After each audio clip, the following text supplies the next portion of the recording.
When the realms of gaming and reality intertwine, the very fabric of existence transforms, ushering humanity into an era of universal job transitions. Dungeons, shadowy caverns, and extraterrestrial battlefields manifest across the landscape. Deities gaze down upon the earthly realm, observing the trivial skirmishes of mortals with amusement.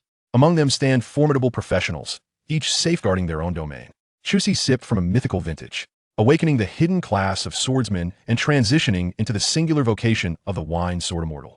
He acquired the Wine Immortal talent, enabling him to gain new skills and enhance proficiency merely by indulging in libations.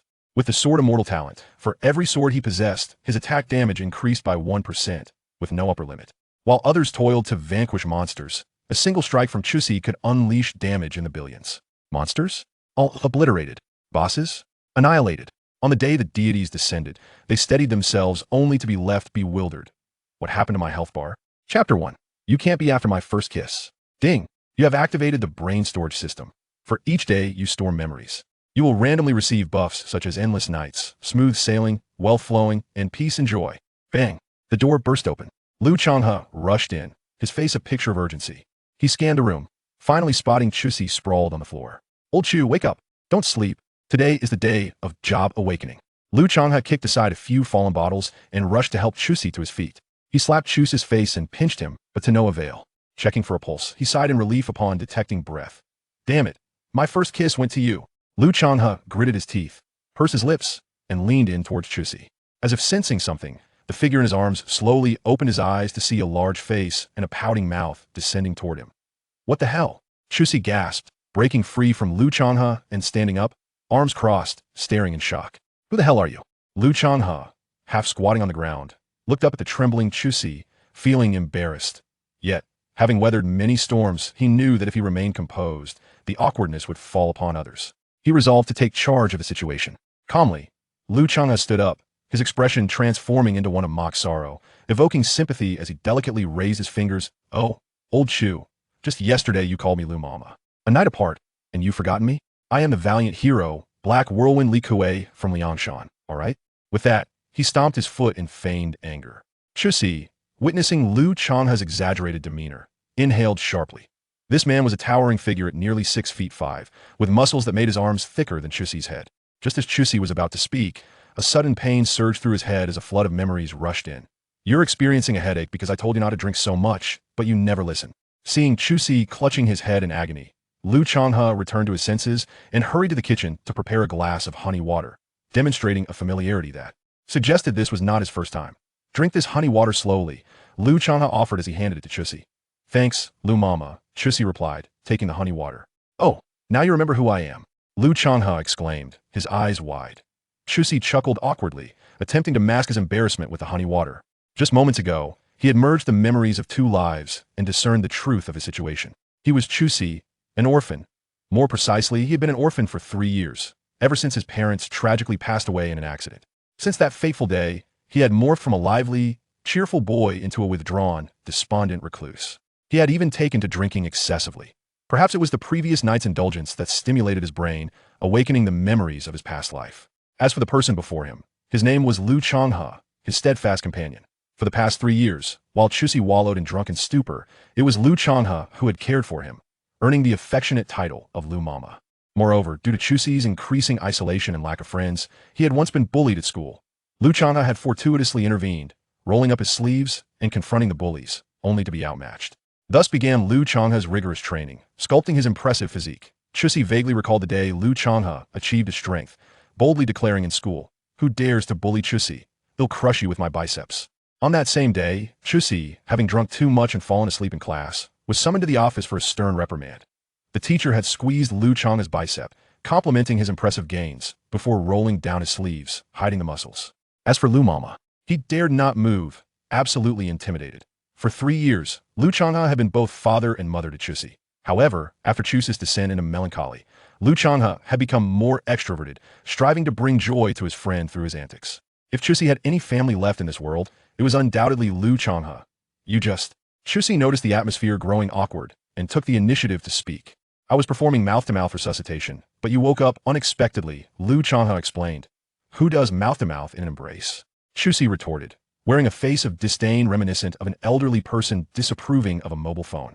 You're not after my first kiss, are you? At this comment, Lu Changha shot up from his position. Chu Ci fell silent. All right, perhaps this topic was best left untouched. The awkwardness escalated. Ha!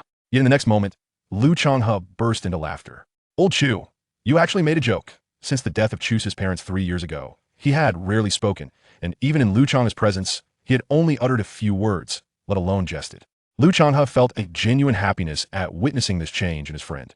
Chu Ci recognized the merit in this development. Lu Changha was the person he knew best, and he hoped to help him gradually adapt to his transformation. Chu Ci finished the honey water in one gulp. By the way, what brings you here? Damn, I almost forgot. Today is the day of job awakening. Prompted by Chu Ci's reminder, Lu Changha's expression shifted to one of palpable urgency as he grabbed Chu Ci and rushed toward the door. Hurry, hurry. It's already started. If we don't leave now, we'll miss it. Wait. I need to change my clothes, and my shoes one is missing. Forget your shoes. If you miss the job awakening, you'll be angry every time you see shoes for the rest of your life. Chu Ci protested, but Lu Changha had no intention of stopping. Helpless against Lu Changha's formidable physique, Chu Ci found himself propelled out the door clad in a tank top and shorts. One foot was bare, while the other was awkwardly shod in a slipper that had slipped up to his ankle due to their rapid pace. Together they dashed past, leaving many passersby momentarily stunned, gazing after them in astonishment. Chapter 2. The Awakening of Professions. In the grand expanse of the playground at Lin City No. 1 High School, over 1,000 senior students gathered in orderly lines. At the forefront, a luminous array of mystical symbols illuminated a raised platform. By the time Lu Changha escorted Chu Ci to the scene, the ceremony for the Awakening of Professions was already well underway. During their journey, Chu Ci had fully assimilated the memories he had acquired, gaining a profound understanding of this world, a realm intertwined with gaming elements. Here, every student in their final year would undergo a profession awakening, unlocking their vocational panels. By conquering dungeons and slaying monsters, they could earn experience points to elevate their levels. While every individual had the potential to awaken a profession, it remained uncertain whether they would assume a combat role or a support role. At that moment, a middle-aged man, distinguished by his gold-rimmed glasses and exuding an air of elegance, noticed the two and beckoned them over. This was Li Yun, their homeroom teacher. Despite his scholarly demeanor, he was a level 49 berserker, known for his ferocity in battle. Oldly, our class hasn't begun yet, has it? Lu Changha inquired. Tugging Chu Ci to Li Yun's side. You two finally made it. It's almost our turn, Li Yun remarked, glancing at Chu Ci with a frown. You reek of alcohol again, and what are you wearing? Where's your school uniform? Why are you barefoot? Chu Ci lifted his right foot, removing the flip-flop that hung loosely from his ankle before donning it, now not barefoot. Li Yun's mouth twitched. You'd be better off going without shoes. If it weren't for the crowd and the significance of this profession awakening, I'd have a word with you. Go to the back of the line. Li Yun said curtly. All right, old Li, don't be angry. Lu Changha chuckled, leading Chu Ci toward the end of the queue. Oh, by the way, do you have your ID? Li Yun suddenly called out. You'll need it for registration during the awakening. Chu Ci paused, realizing he was empty-handed. With Lu Changha having dragged him here, he had forgotten about his identification. I have it. Chu Ci began to speak. But Lu Changha had already retrieved 2 ID cards from his pocket, one belonging to him and the other to Chu Ci. Here, in the rush. I grabbed your ID from the table, Lu Changha explained as they reached the back of the line, handing the card to Chu Ci. Chu Ci accepted it with a nod, still astonished. Lu Changha had been in such a hurry earlier, even neglecting to help him change clothes or put on shoes. Yet he still remembered his ID. Truly, Lu's mother had raised a thoughtful and meticulous son. The profession awakening continued at a measured pace, with each student stepping into the array one by one.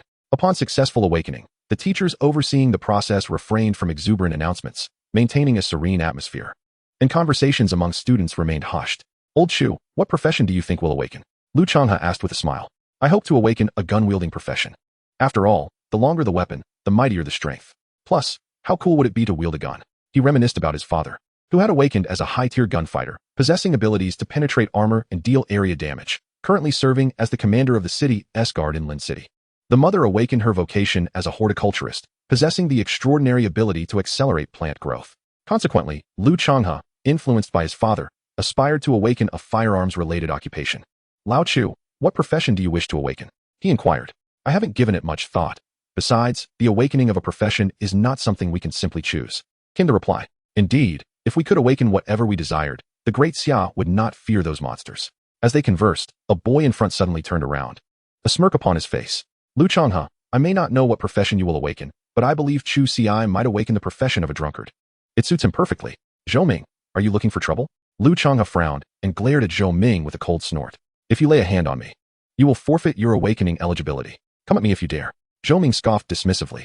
You never mind. Lu Changhe was about to retort further when Chu Ci restrained him, signaling with a glance. Following his gaze, Lu Changhe noticed their homeroom teacher, Li Yun, smiling at them from the front of the line. Lu Changhe shot Zhou Ming a glare and fell silent. He was certainly not cowardly, merely showing respect to Lao Li. Zhou Ming too noticed Li Yun's attention and naturally refrained from pursuing the matter, turning back to join the queue. Time passed gradually, and soon it was their class's turn. Li Yun made a brief remark before leading the 50 students onto the high platform. The first student presented their identification to the teacher in charge of registration. Upon confirming their identity, the student stepped into the magical array. Within mere seconds, the student emerged from the array, their expression somewhat dejected, clearly dissatisfied with their awakened profession. As each student from the class awakened, some were elated while others hung their heads in disappointment. Even the optimistic Lu Changhe began to feel anxious.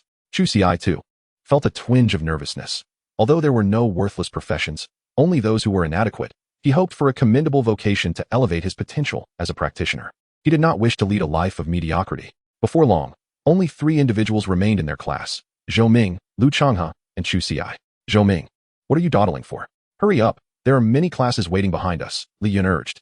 Oh, right, Teacher Li, Zhou Ming replied, swallowing nervously as he handed his identification to the registration teacher before stepping into the adjacent magical array. Zhou Ming, ordinary profession, warrior, announced the teacher overseeing the array. While the registration teacher recorded the information, professions were categorized into levels: ordinary, advanced, rare, epic, legendary, and mythical. They primarily fell into 3 main types: combat, support, and lifestyle, with combat professions being the most sought after. However, this did not imply that support and lifestyle professions were inferior. Some had effects that could rival even the most formidable combat roles. Yet, compared to serving as logistical support, most individuals aspired to possess formidable combat prowess. Despite Zhou Ming awakening only an ordinary-level warrior profession, he was thoroughly satisfied. After all, there are 50 individuals in their class, and half of them have awakened to professions related to daily life, with only 3 having awakened to primary combat professions, including him. Well, since the awakening has occurred, it is time to step out of the array. Next up is Lu Changhe. Li Yundao and Zhou Ming walked out of the array with a smile, feeling quite pleased as they looked at Lu Changhe and Chu Ci, remaining curious to see what professions these two would awaken to. After Lu Changhe submitted his identification to the registering teacher and rubbed his hands together, he stepped into the array. Moments later, the teacher controlling the array suddenly brightened with excitement, announcing Lu Changhe's awakened profession. Lu Changhe has awakened a rare profession, Shield Warrior. Chapter 3, Swordsman. What? A rare profession? Li Yun and the registering teacher's eyes also lit up. A rare profession is indeed a remarkable achievement. Today, over 1,000 students are undergoing their profession awakenings, with more than 700 already having awakened. Yet only 2 rare professions have emerged thus far. With Lu Changhe included, that makes 3, illustrating just how uncommon rare professions truly are. As for the more prestigious epic or legendary professions, they scarcely dare to dream of them. With the last appearance of a mythical profession occurring a century ago, on the sidelines, Zhou Ming, who initially intended to observe, now wore an awkward expression. He had not anticipated that Lu Changhe would awaken a rare profession, which far surpassed his own ordinary-level profession. Why should he be deemed rare just because of 2 additional words? Does one more word elevate one's standing? Zhou Ming felt a pang of injustice within. Li Yun observed Zhou Ming's transformation, shaking his head discreetly. This is precisely why students are encouraged to leave immediately after their awakenings. The experience can be quite disheartening. It would be one thing if the profession were not combat-related, but it is not even a primary combat profession. In contrast to the astonishment of others, Lu Changhe was dissatisfied. Although the title Shield Warrior contains the word warrior, it leans more towards being a tank with comparatively low damage output. Well, at the very least, it is a rare profession. What more could he be dissatisfied with? Come on, it's Chu Ci's turn now. Hearing Lu Changhe's complaints, Li Yun couldn't help but chuckle. Others yearned for rare professions, yet here he was, complaining. Lu Changhe sighed. Despite having awakened to a rare profession, he felt no joy. Yet, this sentiment was fleeting, as he soon regained his composure. A tank is a tank. It would suit him well to protect old Chu in the future. Old Chu, don't be nervous. It will be over in a flash, Lu Changhe reassured Chu Ci. Chu Ci nodded, handing his identification to the registering teacher before stepping into the array. The teacher activated the array, and Chu Ci immediately felt a warm sensation enveloping him. Though this feeling dissipated quickly, profession awakening successful, you have acquired the profession, swordsman. Your attribute panel is now open. As the voice echoed, a panel appeared before Chu Ci. One that every profession possesses. Name, Chu Ci.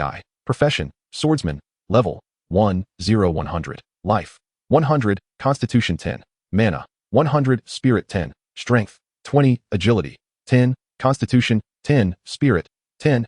intelligence, 10 physical attack, 40 strength 2, spell attack, 20 intelligence 2, physical defense, 10 constitution 1, magical defense, 10 spirit 1, skill, stabbing, talent, mastery of swordsmanship, stabbing, a swift strike towards the target, inflicting 150 damage, level 1, proficiency 10, 0, 100, mastery of swordsmanship, increases the damage of all sword-related skills by 5, level 1, proficiency 10, 0, 100. Every newly awakened individual possesses identical attributes, totaling 60 points. His class as a swordsman is physical-oriented, thus his strength is 20 points. Had he been a spellcaster, his intelligence would have been 20 points. As for skills and talents, there is only one of each, indicating that the swordsman class is merely of the ordinary tier. The classification of professions is not determined by this world, but rather by humanity itself. There are numerous methods of classification, primarily depending on the number of talents. Ordinary professions possess only one talent upon awakening. Advanced professions have 2, rare professions have 3, and so forth. For instance, Lu Changhe, who awakened as the rare class of Shield Warrior, possesses 3 talents despite currently being at level 1. Of course, this is a general classification method, and it does not apply uniformly to every profession. Some classes may awaken with only 1 talent, yet their effects can be extraordinarily potent, rivaling those of rare classes. Nevertheless, the swordsman class is indeed categorized as ordinary. Chu Ci, ordinary class, swordsman. At this moment, the instructor controlling the magic array spoke. Indeed, although merely an ordinary class, it is a main combat profession. With proper development, there is a chance to become a formidable level 50 or even 60. Li Yun chuckled. Hee old Chu. I never realized you were adept with a sword. Lu Changhe exclaimed, beaming with joy. I am the shield warrior, and you are the swordsman. So I shall protect you while you deal the damage. Zhou Ming, nearby, contemplated saying that a swordsman was nothing special, but considering he was merely an ordinary warrior himself, he refrained. Chu Ci felt no disappointment with this result. Although only of ordinary rank, it was still a main combat class. With 1 rare profession and 4 main combat professions in their class, it was quite commendable. Subsequently, Lu Changhe and Chu Ci followed Li Yun towards the classroom, while Zhou Ming had already taken the lead. Throughout the journey, Lu Changhe enthusiastically discussed how he would collaborate with Chu Ci to vanquish those monsters. Only someone like you could endure such chatter. Yet, this still astonished Li Yun, for in his memory, Chu Ci had always maintained a stoic demeanor. This was the first time he witnessed a smile from him. Nevertheless, he felt a sense of relief at this change. He was aware of Chu Ci's situation. While he felt sympathy, he also harbored a sense of frustration at the lack of progress. Now that Chu Ci had awakened to the commendable swordsman class, he felt reassured. Soon, the 3 arrived at the classroom, and upon reaching the entrance, they overheard Zhou Ming announcing his awakening as a warrior, eliciting envy from many classmates. However, when Zhou Ming observed Chu Ci and the others entering, he awkwardly took a seat. After all, like him, Chu Ci belonged to a primary combat class, while Lu Changhe possessed a rare profession, which was incomparable. Dear students, 3 fleeting years have passed, and as your homeroom teacher, I am honored to guide you. For those who have not awakened to their desired profession, do not be disheartened. Every vocation harbors immense potential, merely awaiting your discovery. Conversely, those satisfied with their awakened professions should not succumb to arrogance, for many students like you exist. You are merely at the beginning of your journey. Inevitably, you will emerge from the first high school, leave Lin City, and depart from Yunzhong province. I hope that in the future, you will stand atop the Great Xia, safeguarding our realm and becoming its guardians. With merely half a month remaining until the college entrance examination, precisely 17 days, you must elevate your levels in preparation for the impending test. By 8 a.m. tomorrow, you are required to arrive at school, where I will accompany those awakened to primary combat and support classes to the novice dungeon for level enhancement. As for those who have awakened to life classes, Teacher Lu, who instructs you in vocational theory, will guide you in enhancing your professional skills. Naturally, students without awakened primary combat professions may also register to join my dungeon expedition. However, I do not encourage this, as a moment's carelessness could lead to perilous outcomes within the dungeon. After Li Yun concluded his address and paused for a few moments, relieved to see no students in distress, he continued. Chapter 4, Mythical Spirit Wine. It should not be assumed that those awakened to life classes cannot engage in combat. They can still slay monsters and gain experience. However, lacking a primary combat vocation means the absence of combat skills and talents, resulting in a more passive role. Of course, if conditions permit, one may learn generic offensive skills, though their significance is minimal. Initially, the disparity between primary combat professions may be negligible, as everyone is just beginning. Yet, as time progresses, the gap widens. Li Yun once encountered an individual who awakened as a life class chef. Unwilling to accept this fate, the individual disregarded his awakened profession and purchased general skills to hunt monsters. At that time, Li Yun was unaware of the individual's circumstances and thought it would be beneficial to level up together. However, he was a high-level berserker. endowed with various combat talents and passive bonuses, capable of dispatching minor monsters with a single skill. Meanwhile, the chef could only inflict 1/20th of the monster's health with each strike. Upon discovering the individual's profession, Li Yun nearly lost his composure in frustration. Thus, he wished to prevent any such inept students from arising among those he taught. Keep an eye on him tonight. Ensure he refrains from drinking, lest he be late tomorrow, Li Yun remarked as he approached Lu Changhua, recalling how close Chu Ci had come to missing his profession awakening. Rest assured, old Li, I will stay at his home tonight and sleep beside him. He will undoubtedly arrive on time tomorrow, Lu Changhua assured him. With a satisfied grunt, Li Yun departed the classroom. Once he left, the students erupted into a lively chatter, some expressing excitement about the upcoming dungeon, while others envied the professions of their peers. Many even approached Lu Changhua and Chu Ci, eager to learn about the classes they had awakened to, especially with Lu Changhua awakening a rare profession. Curiosity among the crowd reached new heights. Eventually, Chu Ci and Lu Changhua managed to escape the enthusiastic classmates and left the classroom. Let's go to the market and buy some vegetables. Remember, I'm staying at your place tonight. He was still only wearing one slipper, once again drawing the attention of passers-by. Chu Ci helplessly nodded and followed Lu Changhua as they hurried toward the vegetable market.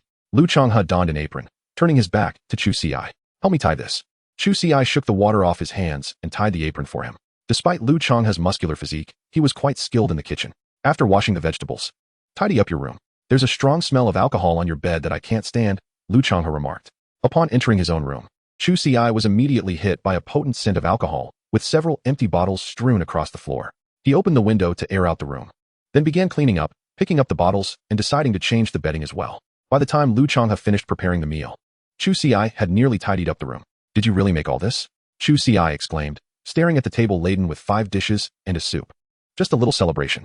I initially wanted to make a soup too, but time ran short. I'll do it later tonight, Lu Changhua replied, removing the apron and hanging it on the wall.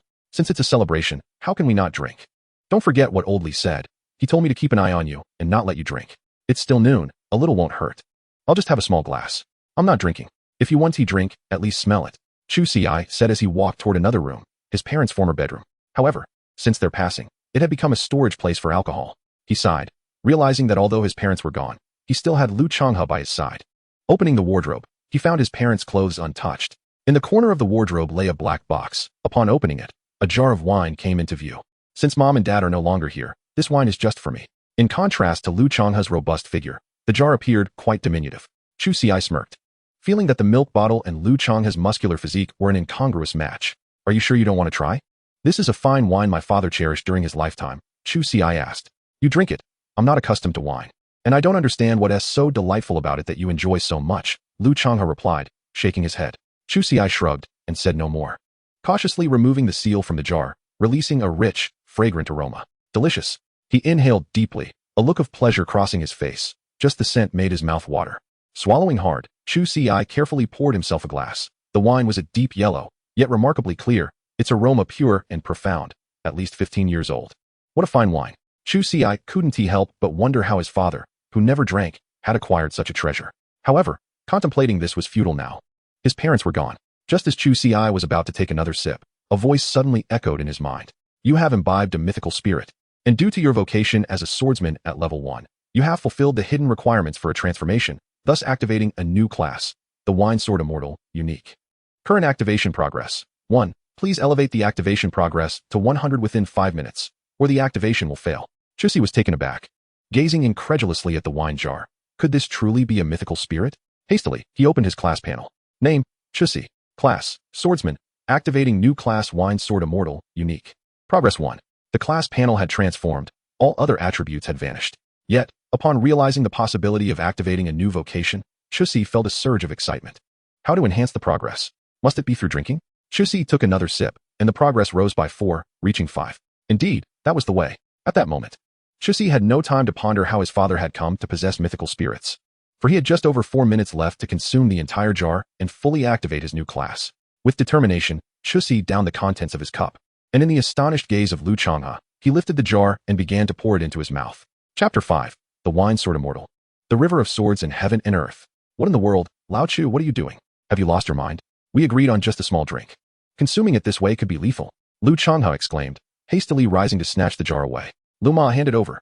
I have triggered the activation conditions for a hidden class, Chu Ci declared earnestly as Lu Changhua seized the jar. Lu Changhua was momentarily stunned, but seeing the seriousness in Chu Ci's expression, He inquired. Are you serious? I would not deceive you, Chu Ci insisted. Quickly, give it to me. This has a time limit. Damn it, if you're lying, I want to prepare soup for you tonight. Lu Changhe gritted his teeth after a brief silence and handed the jar back to Chu Ci. This soup is mine. Chu Ci wasted no more time, taking the jar and drinking deeply once again. 20, 30, 40. With each sip, the progress surged rapidly. Meanwhile, in the once clear skies of Yuncheng province, a long river suddenly appeared, spanning the entirety of the region. Look, what is that? How can there be a river in the sky? Are you joking? It's the middle of the day. How could anyone dream of such a thing? If you said we could see the Milky Way at night, that would be plausible, but now, oh my goodness, there is indeed a river. Could this be the result of a battle from some powerful being? Quick, check your phones. It's not just us. This river stretches across the entire Yuncheng province. Spanning the entire Yuncheng province? Even a level 70 epic being, or an 80-level legendary being, could not achieve such a feat. As millions in Yuncheng province gazed in astonishment at the river above, a voice suddenly resonated. Zheng, the sound of a sword echoed through the heavens, striking the hearts of tens of millions, causing every person to shudder. Look within that heavenly river. It seems there is a sword. No, more than one. Someone had discovered the anomaly within the river. At the outset, there existed but a single sword within the vast river, yet in the blink of an eye, it transformed into tens of thousands and continued to proliferate rapidly. Within mere moments, the river was teeming with billions of blades, akin to fish darting through the water, densely flowing downstream as if on a pilgrimage. Their destination was none other than Lin City. What could possibly be unfolding? The inhabitants of Yuncheng province were engulfed in confusion when suddenly, a notification resonated in their minds. You have witnessed the celestial phenomenon, the River of Swords, and have received its blessing. For the next 7 days, your sword-based attacks will gain a 20 increase in damage, experience points will rise by 10, skill cooldowns will diminish by 10, drop rates will amplify by 10, and your attack and casting speeds will enhance by 10. Upon reading this message, the millions in Yuncheng province were astounded. A celestial phenomenon, indeed. Today appeared to be the day of vocational awakening. Could it be that someone has awakened an epic class? While epic classes do manifest celestial phenomena, they typically encompass only a single city, and their effects are not as profound. However, this spectacle enveloped the entirety of Yuncheng province, suggesting at least a legendary class, if not a mythical one. The blessing bestowed by this phenomenon covered our entire province, yet alas, I am not a swordsman. Yuncheng province has birthed an unparalleled prodigy. Initially, the excitement over the celestial phenomenon was confined to the people of Yuncheng province, but within minutes, terms like Yuncheng province's celestial phenomenon, River of Swords, and unparalleled prodigy dominated the headlines. Is it too late to travel to Yuncheng province? I am a swordsman and wish to partake in this blessing. I envy the high school seniors in Yuncheng province, especially those who possess sword classes. They are bound to achieve remarkable results in the upcoming examinations. I came to Yuncheng province for a vacation and unexpectedly received a blessing. The luck of those upstairs is indeed enviable. Online, individuals from other regions expressed their admiration, particularly those preparing for the college entrance examination who had awakened sword classes. If they could receive such a blessing, their leveling would far surpass that of others. Amidst the astonishment and envy, as speculation swirled regarding who had awakened such a formidable class, Chu Ci had already finished a jar of mythical spirit wine. Activation progress has reached 100. You have successfully activated a new class, Sword Wine Immortal. The class panel is being updated, and the update is successful. You have invoked the celestial phenomenon, the River of Swords, and received its enhancement. For the next 7 days, your sword-based attacks will gain a 50 increase in damage, experience points will rise by 50, skill cooldowns will diminish by 50, drop rates will amplify by 50, and your attack speed will enhance by 50. Chu Ci set down the wine jar, momentarily taken aback upon seeing the enhancement. He had not anticipated that he would invoke a celestial phenomenon. Moreover, the nature of this enhancement was astonishing. He hastily opened his class panel. Name, Chu Ci. Class, Sword Wine Immortal, Unique. Level, 100 Health, 100 Mana, 100 Strength, 20 Agility, 10 Constitution, 10 Spirit, 10 Intelligence, 10 Physical Attack, 40 Magical Attack, 20 Physical Defense, 10 Magical Defense, 10 Skills, none Talents. Wine Immortal. Sword Immortal, Mortal Descent. Gazing at his new class panel, Chu Ci took a deep breath. Instead of excitement, he felt a tinge of disappointment. To his dismay, he possessed merely 3 talents, lacking even a single skill. By the conventional classification, the Wine Sword Immortal was merely a rare class. It struck him as peculiar. He had consumed divine-level spiritual wine, yet had only activated a rare profession. Moreover, the Wine Sword Immortal was supposed to be the sole hidden class. Having invoked a celestial phenomenon, it should surely be at least an epic or even legendary class. Filled with doubt, Chu Ci was utterly astonished when he examined the effects of his talents. Chapter 6. The Terrifying Talent Effects. Wine Immortal. You are a wine immortal fallen to the mortal realm. Only spiritual wine can awaken your powers. Consuming different types of spiritual wine will grant you various skills associated with this class. Repeatedly drinking the same spiritual wine will enhance the proficiency of the corresponding skill. Sword Immortal. You are a sword immortal fallen to the mortal realm. Only spiritual swords can awaken your powers. You can leave the sword immortal mark on spiritual swords without any limit to the number. For every spiritual sword you possess, your attack damage will increase by 1. Sword Immortal Mark. A unique mark of the Sword Immortal. Spiritual swords bearing this mark will not occupy your equipment slots and will not provide attributes, but can be absorbed into your body, granting indestructible properties. Mortal Descent. As a Wine Sword Immortal, when others seek to probe your information, they must obtain your consent. If you refuse, they will be unable to access your information. Should they attempt to probe you 3 consecutive times, you will acquire all their information. Gasping at his 3, or rather 4, talents. Chu Ci could not suppress a sharp intake of breath. They were formidable, too formidable. The Wine Immortal talent illuminated for him a unique path to acquiring skills, distinct from others. He would simply need to drink, and different wines would confer different abilities. Moreover, unlike others, he would not need to constantly utilize skills to increase their proficiency. He could enhance them merely by consuming the corresponding spiritual wines. Naturally, ordinary industrial wines would be ineffective. It must be spiritual wine. How many varieties of spiritual wine existed in the market? Though uncertain of the precise number, there were undoubtedly thousands, implying he could potentially acquire a multitude of skills. No wonder he awoke without a single skill. He would soon find himself inundated with them.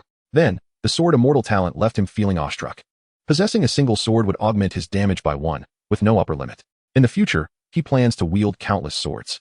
Even if his attack power is merely 1 point, it will soar to millions under the right enhancements. As for occupying an equipment slot or providing attributes, Chu Ci remains indifferent. He can effortlessly inscribe marks on those novice swords, which are abundant despite the scarcity of advanced sword-type weapons. The inherent damage of the swords is of no concern to him. He merely needs to multiply the damage through sheer quantity. Moreover, the Sword Immortal mark possesses an indestructible quality, meaning that even a level 1 sword, once marked, cannot be destroyed by any divine being. Furthermore, the talent of falling into the mortal realm greatly satisfies Chu Ci. Every practitioner learns a universal skill known as the detection art, which renders low-level professionals utterly exposed before their higher-level counterparts. While certain special equipment can obscure detection, a significant disparity in levels will still result in exposure. Thus, with the falling talent, Chu Ci no longer has to worry about being detected. Rather, if someone attempts to probe him 3 times consecutively, he will glean information about them. After reviewing all the effects of his talents, Chu Ci exhaled in relief. As the sole hidden profession, it was undeniably formidable. However, he remained curious about how it compared to legendary or even mythical professions. Additionally, he pondered the source of his father's mythical spirit wine, a question left unanswered since his parents were no longer present. Old Chu, how did it go? Did you succeed? Indeed, I have attained the hidden profession of swordmaster, and it is the only one of its kind, Chu Ci replied, smiling at Lu Ma, having no intention of concealing the truth. Is that true? Unfortunately, I have yet to learn the detection art, Lu Chang'e said, a hint of skepticism in his voice, as such legendary matters appearing so suddenly seemed surreal. Wait a moment, Chu Ci said, heading to his parents' room, where he retrieved a box from the wardrobe filled with numerous skill books. These included physical and magical skills, all universal, totaling over 30 volumes that encompassed nearly all mainstream professions. His parents had prepared these skill books since he entered high school, intending for him to have something useful regardless of the type of profession he would awaken. Here, learn these. Chu Ci offered the skill books to Lu Chang'e. All right. Lu Chang'e wasted no time, taking the books and immediately beginning his studies. The skill books swiftly transformed into a radiant stream of light, merging into his being. Suddenly, Lu Chang'e wore a puzzled expression. What is the matter? It's odd. I used the detection art on you, yet there was no reaction.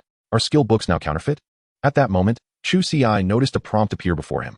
Lu Chang'e has used detection art on you. Do you consent? Aware that this was the effect of his talent, falling, he clicked accept. Simultaneously, a prompt appeared before Lu Chang'e. Chu Ci, level 1, profession, swordmaster. Wow, you truly are a swordmaster. Old Chu, you did not deceive me. Upon perceiving the information regarding Chu Ci, Lu Chang'e could hardly contain his excitement, exclaiming fervently, I have assured you of my sincerity. Is the soup being prepared? Indeed. I shall concoct any broth you desire, a grand pot of it. Lu Chang'e's exhilaration surpassed even that of Chu Ci. After all, the manifestation of such legendary occurrences in his immediate vicinity rendered it challenging for him to maintain composure. Why are you so utterly unperturbed?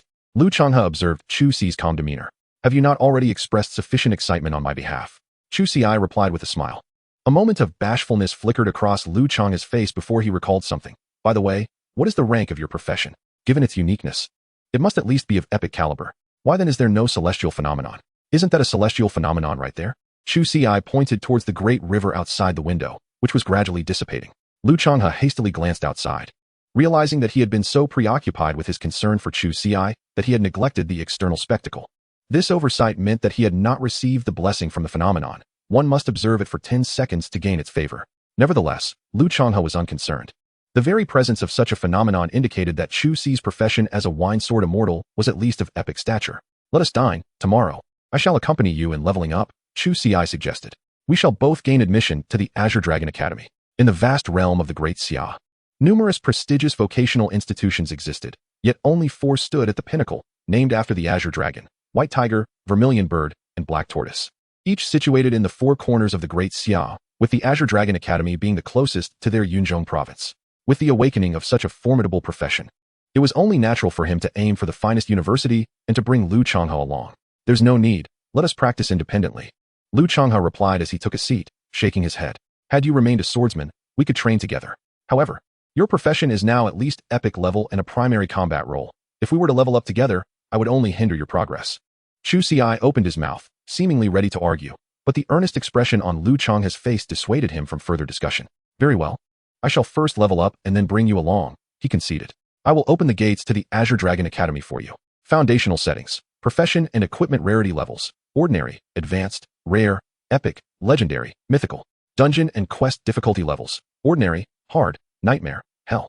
Professional levels: 1 to 59 are termed professionals, 60 to 69 are extraordinary beings, 70 to 79 are epic beings, 80 to 89 are legendary beings, 90 to 99 are mythical beings, 100 is a demigod, and 100 is a god. Additional settings will follow. Chapter 7. I have paid. The outside world remained abuzz with excitement, while Chu Ci and Lu Changhe continued their lunch. Chu Ci spoke sparingly, with Lu Changhe doing most of the talking. Simultaneously, Lu Changhe had come across information circulating online. Old Chu, I see the internet is abuzz with claims that your celestial phenomenon spans the entire Yunzhong province. Your profession must be at least legendary, if not mythical. The blessing effect of this celestial phenomenon is astounding. Alas, I did not receive it. Speculation abounds online regarding the identity of the individual who has awakened a formidable profession. Pray, do not divulge any details. It is still in its infancy, and one must not squander this opportunity. Rest assured, I shall keep this matter from our parents as well. Once you grow stronger and acquire the ability to protect yourself, you may astonish them then. My brother is indeed impressive. Lu Changhe gazed at Chu Ci with a look of pride, embodying the essence of a parent whose offspring is destined for greatness. No need for concern. My talent inherently conceals information. Should anyone attempt to employ their probing skills upon me, they must first obtain my consent, or else they will be unable to perceive anything. Chu Ci replied, shaking his head. Does this mean that your earlier probing attempt was ineffective due to your talent? Indeed. And my gift also allows for counter-probing. If anyone uses their probing technique on me 3 consecutive times, after I refuse, I will gain access to their information. Chu Ci confirmed with a nod. Such power. Let us test it, Lu Changhe had declared, promptly casting 3 probing spells at Chu Ci. Chu Ci activated his own ability, triggering the effect known as falling into the mundane. After rejecting all attempts, a notification appeared before him. Due to Lu Changhe's consecutive use of probing spells, all of which you have rejected, the falling into the mundane effect is triggered, granting you access to the following information. Name: Lu Changhe. Profession: Shield Warrior. Level: 1, 0, 100. Health: 200. Mana: 100. Strength: 10. Agility: 10. Constitution: 20. Spirit: 10. Intelligence: 10. Physical attack: 20. Spell attack: 20. Physical defense: 20. Magical defense: 10. Skills: Earthquake, Probing Technique. Talents: Indomitable, Superior Recovery, Shield Guardian. Probing Technique allows the user to probe the target's information. Ineffective if the target's level exceeds the user's by 5 levels, 1 to 10 levels, 0 100 proficiency. Earthquake slows the speed of targets within a 1 meter radius by 5. With a 5 chance to cause a stun effect, cooldown of 3 minutes, 1 to 10 levels, 0 100 proficiency. Indomitable, you possess an indomitable will. With a 15 chance to convert 20 damage taken into your shield. Superior Recovery, after exiting combat, recover 1 health point per second. Shield Guardian, when your health drops to 10, you will be shielded by the Guardian, reducing all subsequent damage by 50. Upon examining Lu Changhe's stats, Chu Ci expressed his astonishment. The other S talent was indeed formidable. With the combination of Indomitable and Shield Guardian, as long as Lu Changhe is not eliminated immediately and does not face true damage, he is virtually indestructible. Coupled with Superior Recovery, should he have allies to distract the enemies for a mere 100 seconds, Lu Changhua would rise once more, showcasing remarkable endurance. The skills acquired upon awakening also possess control effects. You now lack only offensive skills. If you were to obtain such skills and pair them with your talents, soloing high-level opponents would pose no issue, Chu Ci remarked. Is it truly possible? Can you perceive my talents? Why is it that I can only see your name, level, and profession with the appraisal technique? Lu Changhua exclaimed in astonishment. Chu Ci, taken aback, suddenly realized the true terror of his own celestial descent and talent. While the appraisal technique could unveil basic information, it could not compare to his own ability to discern the attributes, skills, and talents of others. Old Chu, your talent is astonishing. Why bother leveling up? You might as well become an information broker. Lu Changhua acknowledged the formidable nature of Chu Ci's gift, knowing that even a maxed-out appraisal technique could not reveal a professional's innate skills. All right, if I can't get by in the future, I shall consider becoming an information broker. Chu Ci replied with a smile. He returned to his parents' room to retrieve a box. First, he took out a ring. Professionals do not possess backpacks, but storage rings are available for storing items. This storage ring was prepared long ago by Chu Ci's parents, boasting a high grade with a capacity of 1,000 cubic meters. Once he donned it, he stored all the contents of the box within. It was time to procure some spirit wine and weapons. Chu Ci changed into a fresh outfit, this time donning shoes as well. After descending the stairs, he hailed a cab and headed straight to the largest shopping mall in Lin City. After searching for a while, Chu Ci arrived at a shop selling professional equipment. Good day, sir. How may I assist you? A cheerful salesgirl approached as he entered the store. Observing the bustling crowd, he noted that most were parents accompanying their newly awakened children to purchase supplies. What types of spirit wine do you have? What are their levels? Chu Ci inquired. The salesgirl hesitated, perceiving his youthful demeanor and presuming he was merely a student seeking weapons, not wine. Sir, we currently offer 13 varieties of spirit wine, 10 of which are of ordinary grade, while the remaining 3 are of high grade. Are there no rare grade spirit wines? Chu Ci asked. Rare grade spirit wine is exceedingly scarce, and thus we do not sell it here. However, I can inquire with my supervisor if you wish. Let me first examine the ordinary grade spirit wines, Chu Ci contemplated, and then followed the salesgirl to the section displaying the spirit wines. Sir, these are the ordinary grade spirit wines, with the 3 high grade varieties on the top shelf. The salesgirl explained. Chu Ci gazed at the 10 types of ordinary grade spirit wine in the display case, each accompanied by a brief description. Purple Bamboo Brew, ordinary grade. Increases strength by 5 for 3 hours post-consumption, non-stacking, priced at 300 gold coins. Spring Breeze Brew, ordinary grade. Enhances mental attributes by 5 for 3 hours post-consumption, non-stacking, priced at 300 gold coins. Cold Water Brew, ordinary grade. Reduces damage taken by 5 for 3 hours post-consumption, non-stacking, priced at 300 gold coins. Truly, spirit wine is priced significantly higher than industrial liquor. Chu Ci recalled that the best industrial liquor he had previously consumed cost merely 10 gold coins, offering no special effects aside from its intoxicating nature. I'll take a jar of Purple Bamboo Brew, he decided. In the realm of Chu Ci, he intended to initially test the effects of his endeavor. Very well. The young lady retrieved a jar of Purple Bamboo Brew. Is there anything else you require? Not at the moment. Let us settle the bill, he replied, shaking his head as he produced a golden card for payment. This golden card, often referred to as a gold coin card, could be acquired through slaying monsters and completing tasks, serving as the universal currency in this world. Upon accumulating 100,000 coins, they would automatically amalgamate into a gold card for ease of transport.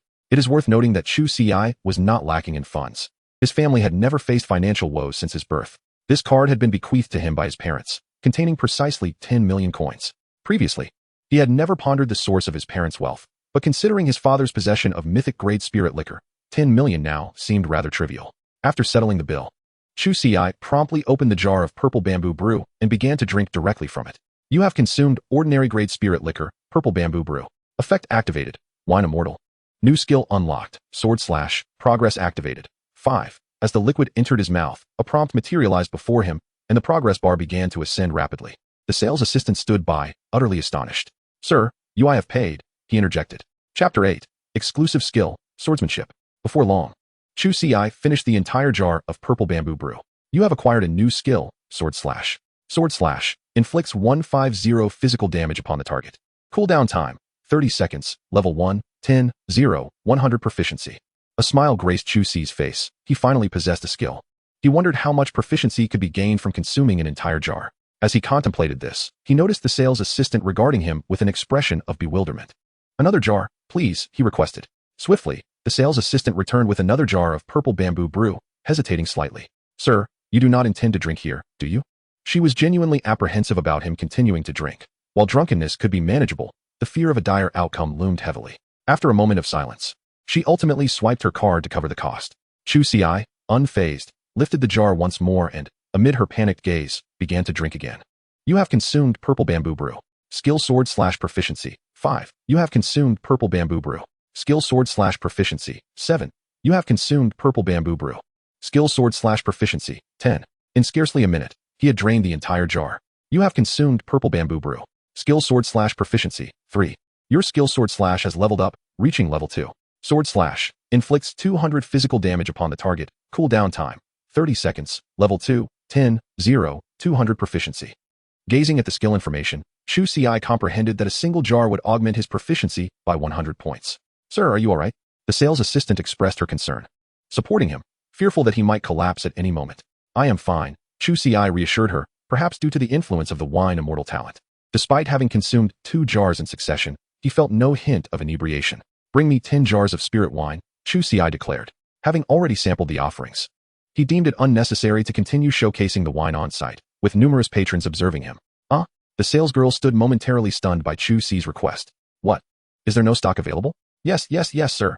Are you certain? Swipe the card.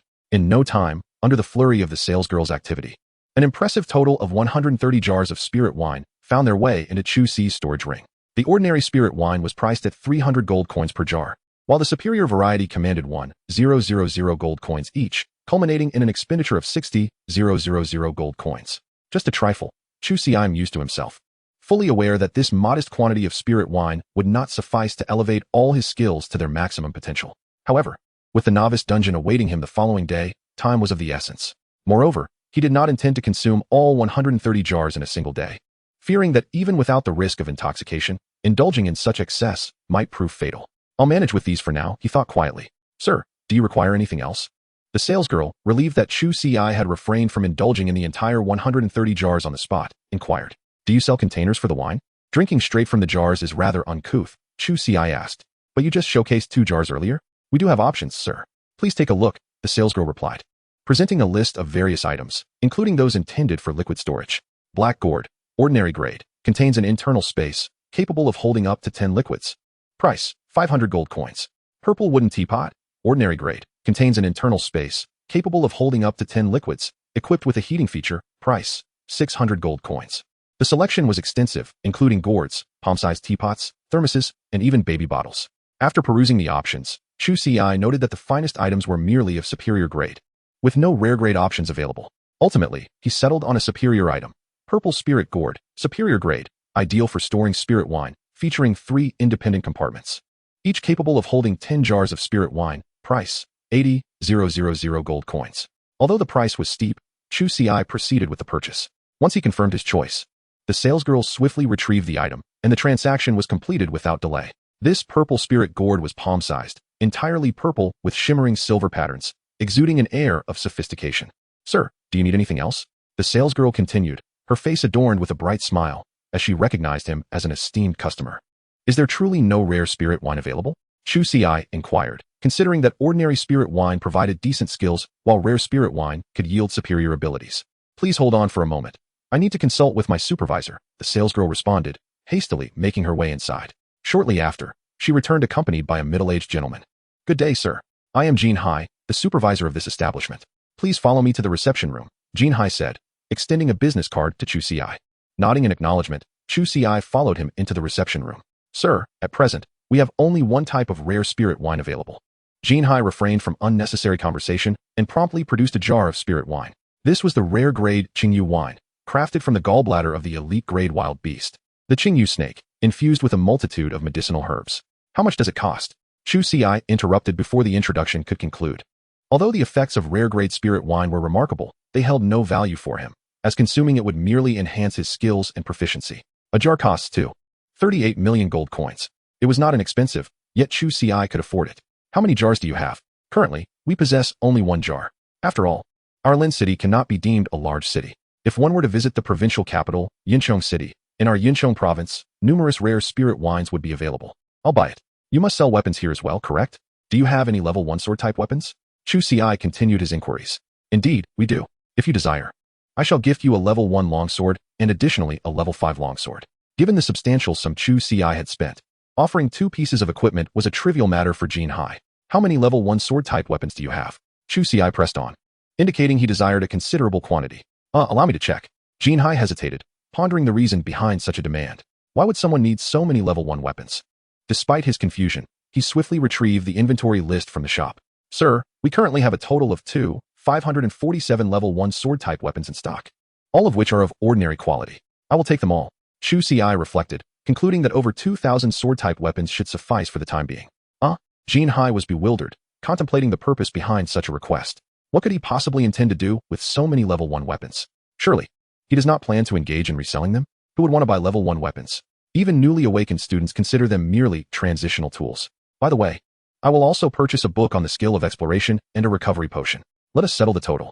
Ultimately, Jinhai completed the transaction via card and personally escorted Chu Ci out, though his gaze towards Chu Ci was tinged with curiosity. While the mall housed other shops that likely offered spirit wine, Chu Ci had no intention of making further purchases. He aimed to first assimilate the items he had just acquired, converting them into his own power. Upon returning home, Chu Ci immediately studied the skill of exploration. He was eager to discover what skills the rare-grade spirit wine might awaken. Without hesitation, he opened the jar of rare-grade spirit wine and consumed it eagerly. You have ingested the rare-grade Qingyu wine, triggering the effect of the Wine Immortal, awakening the power of the Wine Immortal, and activating the exclusive skill of your class, Sword Mastery, Activation Progress. 5. Chapter 9. A Frenzied Indulgence in Wine, Gaining an Abundance of Skills. Upon viewing the notification interface, Chu Ci felt a surge of exhilaration. The skill, Sword Slash, which he had previously activated through the consumption of Ziju Brew, was not an exclusive skill, indicating that others could acquire it through various means. However, this skill, Sword Mastery, was indeed exclusive, signifying that it belonged solely to him. Suppressing his excitement, Chu Ci swiftly finished the jar of Qingyu wine. You have acquired the exclusive skill of your class, Sword Mastery. Swordsmanship, Level 1. A skill exclusive to the Wine Sword Immortal. You can manipulate the ethereal sword in your hand for ranged attacks.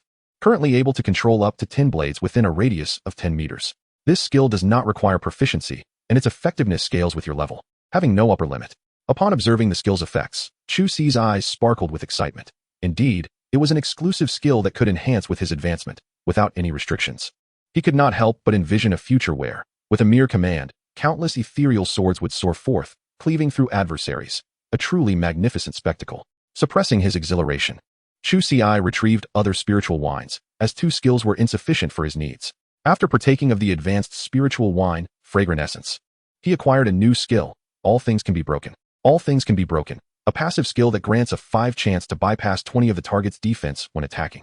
He then consumed the advanced spiritual wine, Bamboo Leaf Green, and gained another skill, Heart Returning Sword Array. Heart Returning Sword Array. Manipulate ethereal swords to form a sword array. The greater the number of swords, the larger the area formed. A minimum of 10 swords is required, enhancing attack speed by 10. Targets within the array suffer a 5 increase in damage taken, with a cooldown of 3 minutes. Having consumed all 3 types of advanced spiritual wine, Chu Ci obtained 3 new skills, 2 passive and 1 area attack skill. With such abilities at his disposal, he felt reassured about the upcoming novice dungeon and noted that he still had more wine remaining.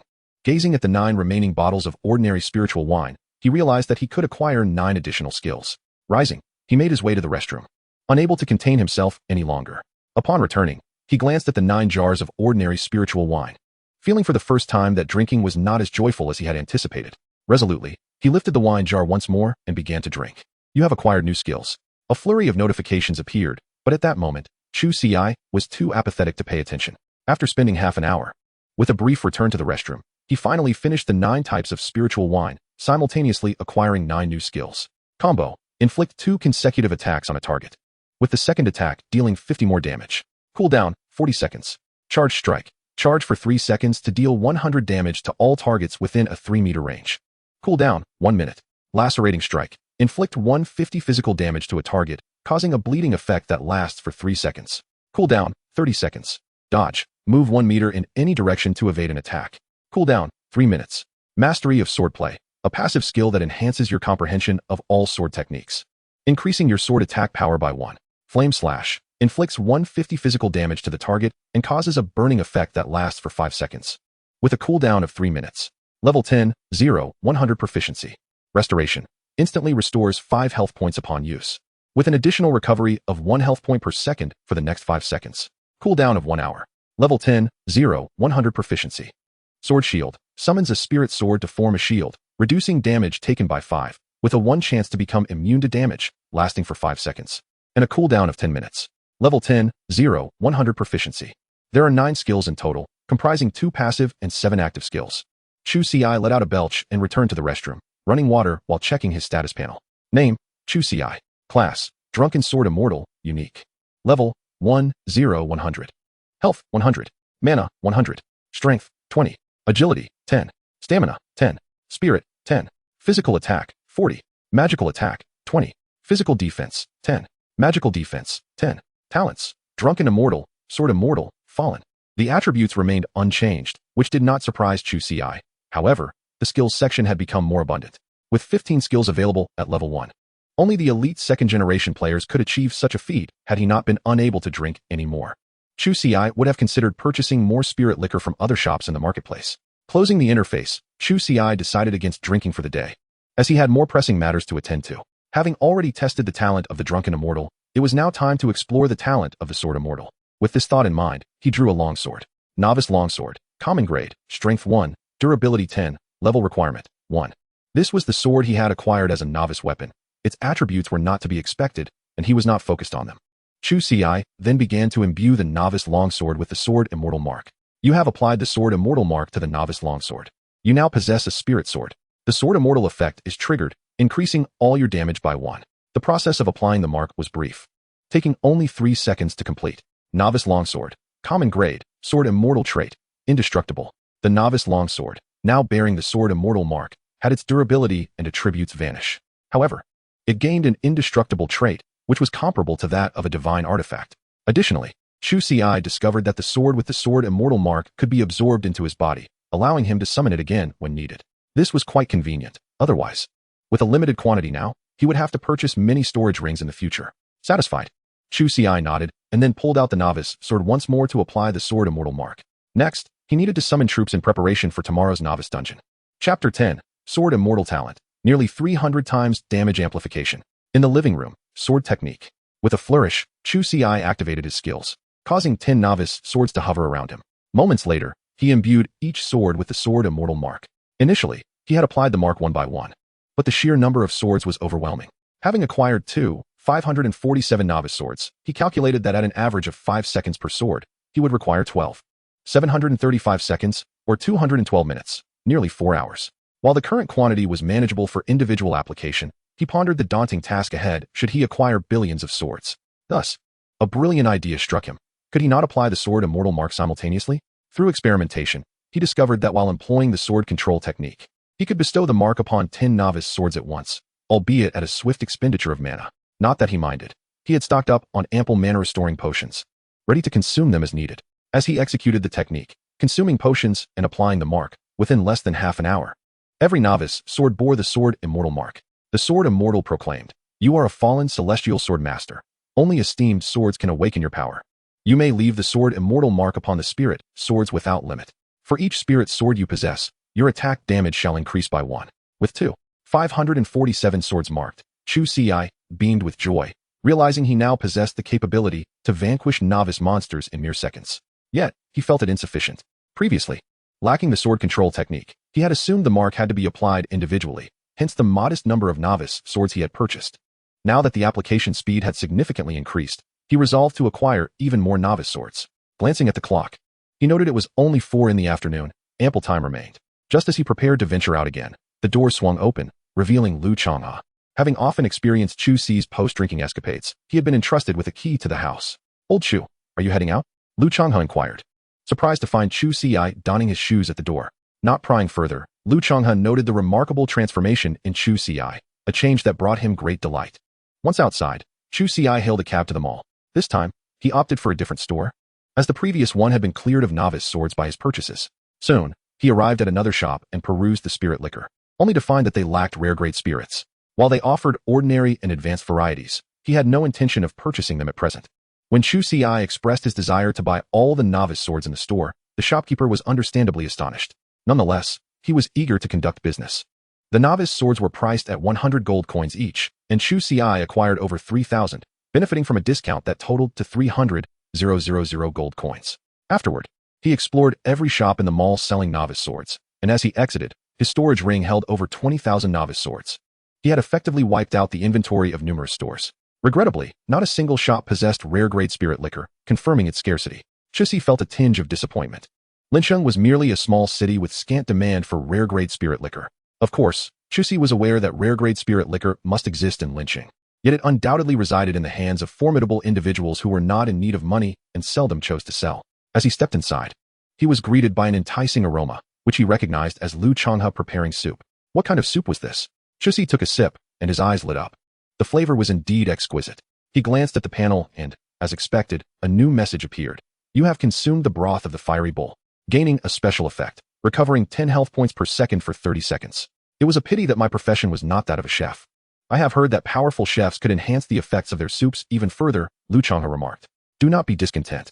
Others would be envious of the opportunity to possess a rare profession, Chu Ci chuckled, then finished the broth in one gulp. The effects did not change significantly. Only the duration was extended. You should take a break. I will prepare a couple more dishes before we dine. All right. Chu Ci moved to the living room and promptly employed his sword control technique, seizing the moment to imprint the novice swords. Wow, Lao Chu, is this your skill?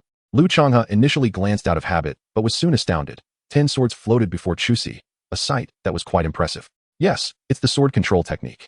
Sword control technique? Is it the kind I am thinking of? Can you fly with your sword? Yet you are only level 1. It's not that exaggerated. I can merely control the swords to float. I cannot achieve sword flight just yet. Chu Ci shook his head. He had indeed attempted to fly with the sword, but was unable to do so. It could be due to his low level. Or perhaps the sword control technique and sword flight were fundamentally distinct skills.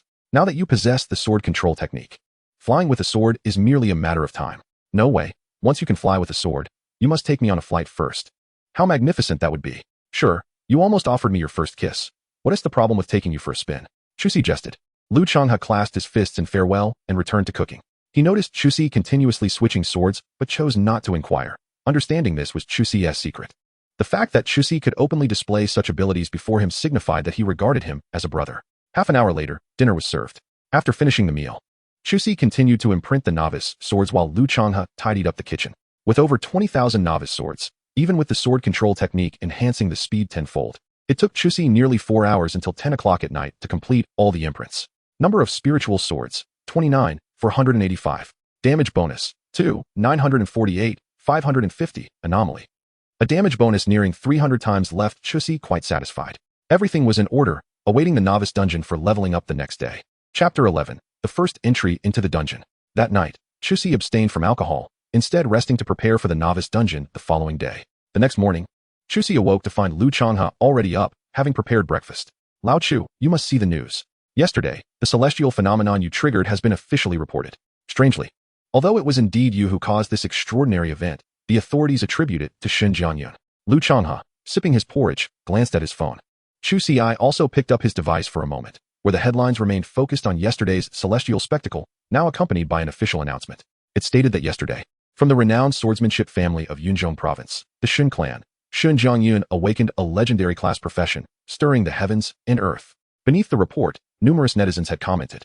So it was Shen Jianyun, the prodigy of the Shun family. That makes sense. It is said that in recent generations, the professions awakened by the Shun family have all been related to swordsmanship, thus earning them the title of a swordsmanship family. The patriarch of the Shun family awakened an epic class profession, and the current head, Shen Lin, also awakened an epic class profession. Now, it has come to Shen Jianyun, who unexpectedly awakened a legendary swordsmanship profession. Who knows what kind of profession Shen Jianyun has awakened? Such a legendary profession is certainly not made public. It is rumored that the principal of Qinglong Academy personally visited to take him away for thorough cultivation. Observing this news, Chu Ci remained remarkably composed. Shen Jianyun has indeed usurped his claim, and the Shen family is certainly not innocent. Lu Changhe, feeling indignant on Chu Ci's behalf, remarked, "Do you think the principal of Qinglong Academy and the higher-ups of our great Xia possess great strength?" Chu Ci took a sip of his porridge and replied, "Certainly they do. I cannot speak for others, but it is said that the principal of Qinglong Academy is an 80-level legendary powerhouse." Lu Changhe paused, not being foolish, quickly conjecturing a possibility. "Are you suggesting this is a deliberate act by the authorities? Because they cannot locate you, they have arranged for Shen Jianyun to be your stand-in?" Chu Ci remained silent, but felt that this was indeed a strong possibility.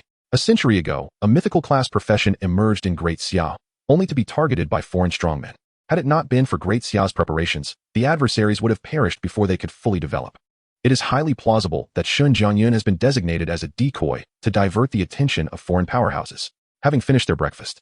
Lu Changhe and Chu Ci made their way to school. Upon their arrival, they noticed a considerable gathering, with their homeroom teacher, Li Yun, waving at them. Good. You didn't tea drink last night, Li Yun said, sniffing the air and nodding approvingly at Chu Ci. This time, our first high school has 184 participants in the novice dungeon, along with the second, third, and fourth high schools, totaling 431 individuals. There are 8 rare professions in total, though 2 of them are lifestyle-related rare professions, with only 2 being main combat rare professions.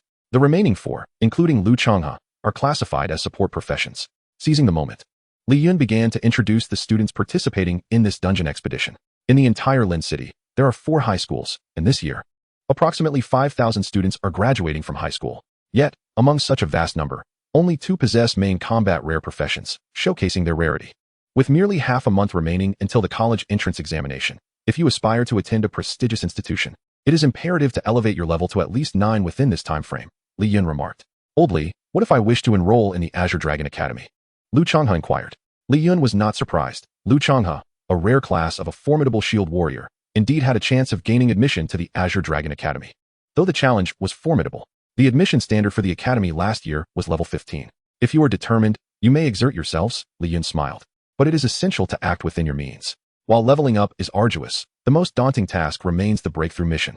In this realm, practitioners do not face issues of class advancement, yet every 10 levels, a breakthrough mission must be undertaken. Li Yun himself was currently stuck at level 49. Not due to a lack of effort in leveling up, but rather because of the breakthrough mission hindering his progress. Only upon completing the breakthrough mission can one continue to accrue experience points and elevate their level. To gain admission to the Azure Dragon Academy, one must reach at least level 15 and complete a breakthrough mission in between. Thus, the remaining half-month is indeed quite pressing. Chu Ci, however, felt little concern, as long as his breakthrough mission was not overly peculiar.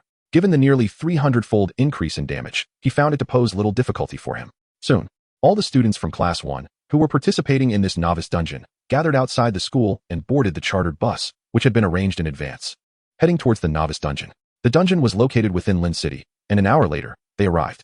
In addition to Class 1, students from 3 other schools gradually made their appearance, totaling over 400 individuals. Classmates, let us dispense with the formalities. This is your first time entering a novice dungeon. Once you step inside, the danger of death looms. If you feel apprehensive now, you may step forward. None will mock you, Li Yun addressed them. Once in the dungeon, if you find yourselves outmatched, you may exit at any time, but you must disengage from combat first. Furthermore, entry to the novice dungeon is restricted to those not exceeding level 5. Thus, should any of you reach level 5, you may cap your level at that limit. Exit the dungeon and re-enter, effectively allowing for an additional run of the dungeon. Li Yun turned to Chu Ci and the others, earnestly advising them. Although each year students perish within the novice dungeon, he hoped that none of his students would face such fate. The students listened attentively. The knowledge that they had often heard reiterated in class, which had begun to bore them, now held the potential for preserving their lives. That is all I wish to convey. Those without weapons may come to me to collect them, Li Yun said, producing novice weapons corresponding to their respective classes. While the students had long prepared their own gear, they each took one as a precaution. You are fortunate. I heard that someone in Lin City went on a spree yesterday, purchasing all the novice swords and depleting the stock of several shops. Thankfully, I had prepared in advance. Or I truly would not have had one for you, Li Yun remarked as it was Chu Ci's turn. Chu Ci rubbed his nose, realizing that he was likely the one who had cleared the shops of novice swords.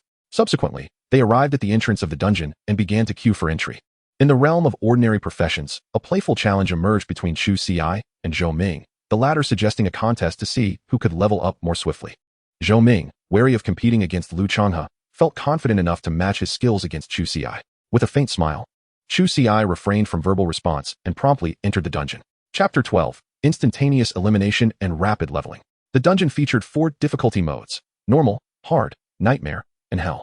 However, the novice dungeon was devoid of such complexities. Upon entering, Chu Ci surveyed his surroundings. He found himself upon a stone platform enveloped in a shimmering light. The moment he stepped beyond the confines of this platform, the radiant aura dissipated, signaling the commencement of the dungeon. Beyond the platform lay a forest, where 10 rabbits frolicked approximately 50 meters away. The novice dungeon offered a singular path, thus requiring him to venture straight along it. As Chu Ci exited the stone platform, the luminescence faded, and he approached the group of rabbits. In this novice dungeon, the wild creatures would not attack unless provoked. The creatures were identified as Longfang rabbits, categorized as normal level foes with the following attributes: level 1, health, 100 attack, 24, physical defense, 14, magical defense, 6, skill, charged Chu Ci, employed a basic reconnaissance spell, revealing that these lowly creatures posed no threat to him. With a swift motion, he summoned a novice sword and launched an attack.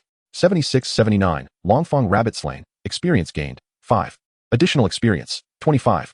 Without any unforeseen complications, the nearly 300-fold damage bonus ensured the swift demise of the level 1 creature. The additional experience points were a result of a triggered anomaly effect. In this world, slaying monsters of equal level yielded 5 experience points, while defeating creatures 1 level higher granted an additional 5 points. Conversely, if the monster's level fell below his own, every level difference reduced the experience gained by 1 point. Defeating creatures that were 5 levels lower resulted in no experience at all, though additional rewards were still possible. It was evident that the benefits of battling higher-level foes were limited. Even if Chu Ci were to vanquish a level 100 ordinary creature, he would only earn 500 experience points. Thus, as one progressed, the challenges of leveling up intensified. Undeterred, Chu Ci continued his assault, swiftly eliminating the remaining 9 Longfong rabbits. Longfong Rabbit Slain, experience gained, 5, additional experience, 25. As the notifications chimed in, Chu Ci glanced at his level 1, 75-100.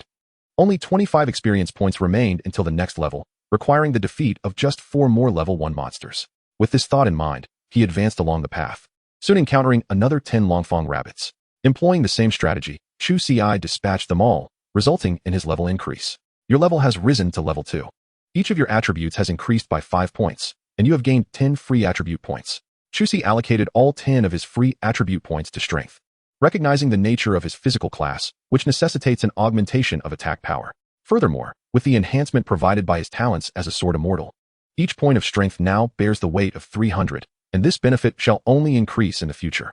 Name, Chu Ci class, Wine Sword Immortal, unique, level, 241, 200, health, 150 mana, 150 strength, 35 agility, 15 constitution, 15 spirit, 15 intelligence, 15 physical attack, 70 magical attack, 30 physical defense, 15 magical defense, 15 talents. Wine Immortal. Sword Immortal. Falling to mortality prior to reaching level 10, each advancement granted an automatic increase of 5 points across 4 attributes, along with 10 additional free attribute points. Between levels 10 and 20, each level up bestows an automatic increase of 10 points across 4 attributes, in addition to 50 free attribute points. As one ascends in level, the disparity in attribute points gained per level becomes increasingly pronounced. After completing his attribute allocation, Chu Ci glanced at the ground, where 2 pieces of equipment had emerged. Iron Sword, Common Grade, Strength 1, Level Requirement, 1. Iron Bracelet, Common Grade, Spirit 1, Level Requirement, 1. Chu Ci promptly adorned the bracelet, having not purchased any other equipment prior to entering the dungeon, acquiring only novice swords. The attributes of the Iron Sword were akin to those of the novice sword, deemed worthless by other adventurers, yet perfectly suited for him to imprint the Sword Immortal mark. The drop rate had indeed improved.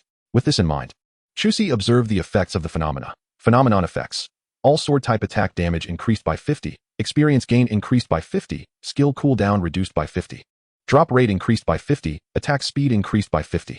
The drop rate in novice dungeons is notoriously low. Typically, defeating 100 wild monsters might yield merely 1 piece of equipment. However, having slain only 20 wild creatures, he had already acquired 2 items, a testament not only to his favorable luck, but also to the efficacy of the phenomenon's effects. Continuing onward, Chu Ci pressed forward, encountering 10 wild monsters roughly every 50 meters. Now at level 2, defeating a level 1 Longtooth Rabbit awarded him 4 experience points, but with the phenomenon's 50 experience point bonus, he earned 6 points per kill. After vanquishing an additional 26 Longtooth Rabbits, Chu Ci ascended to level 3, while the experience gained from each level 1 Longtooth Rabbit diminished to 45 points. Fortunately, there were only 50 Longtooth Rabbits in total, and upon their complete extermination, Chu Ci's level stood at 321 per 100. Ahead lay the level 2 monsters. Chu Ci gazed 50 meters forward to behold the red-eyed rabbits, dismissing any need to assess their attributes, as they were assuredly no match for him. Thus, Chu Ci barreled forward, dispatching any wild monster in his path. Simultaneously, as his level rose, the proficiency of his sword control technique advanced as well. Now at level 3, he was capable of simultaneously wielding 30 swords, launching attacks within a 30-meter radius. As Chu Ci was leveling up, the teachers waiting outside the dungeon engaged in casual conversation.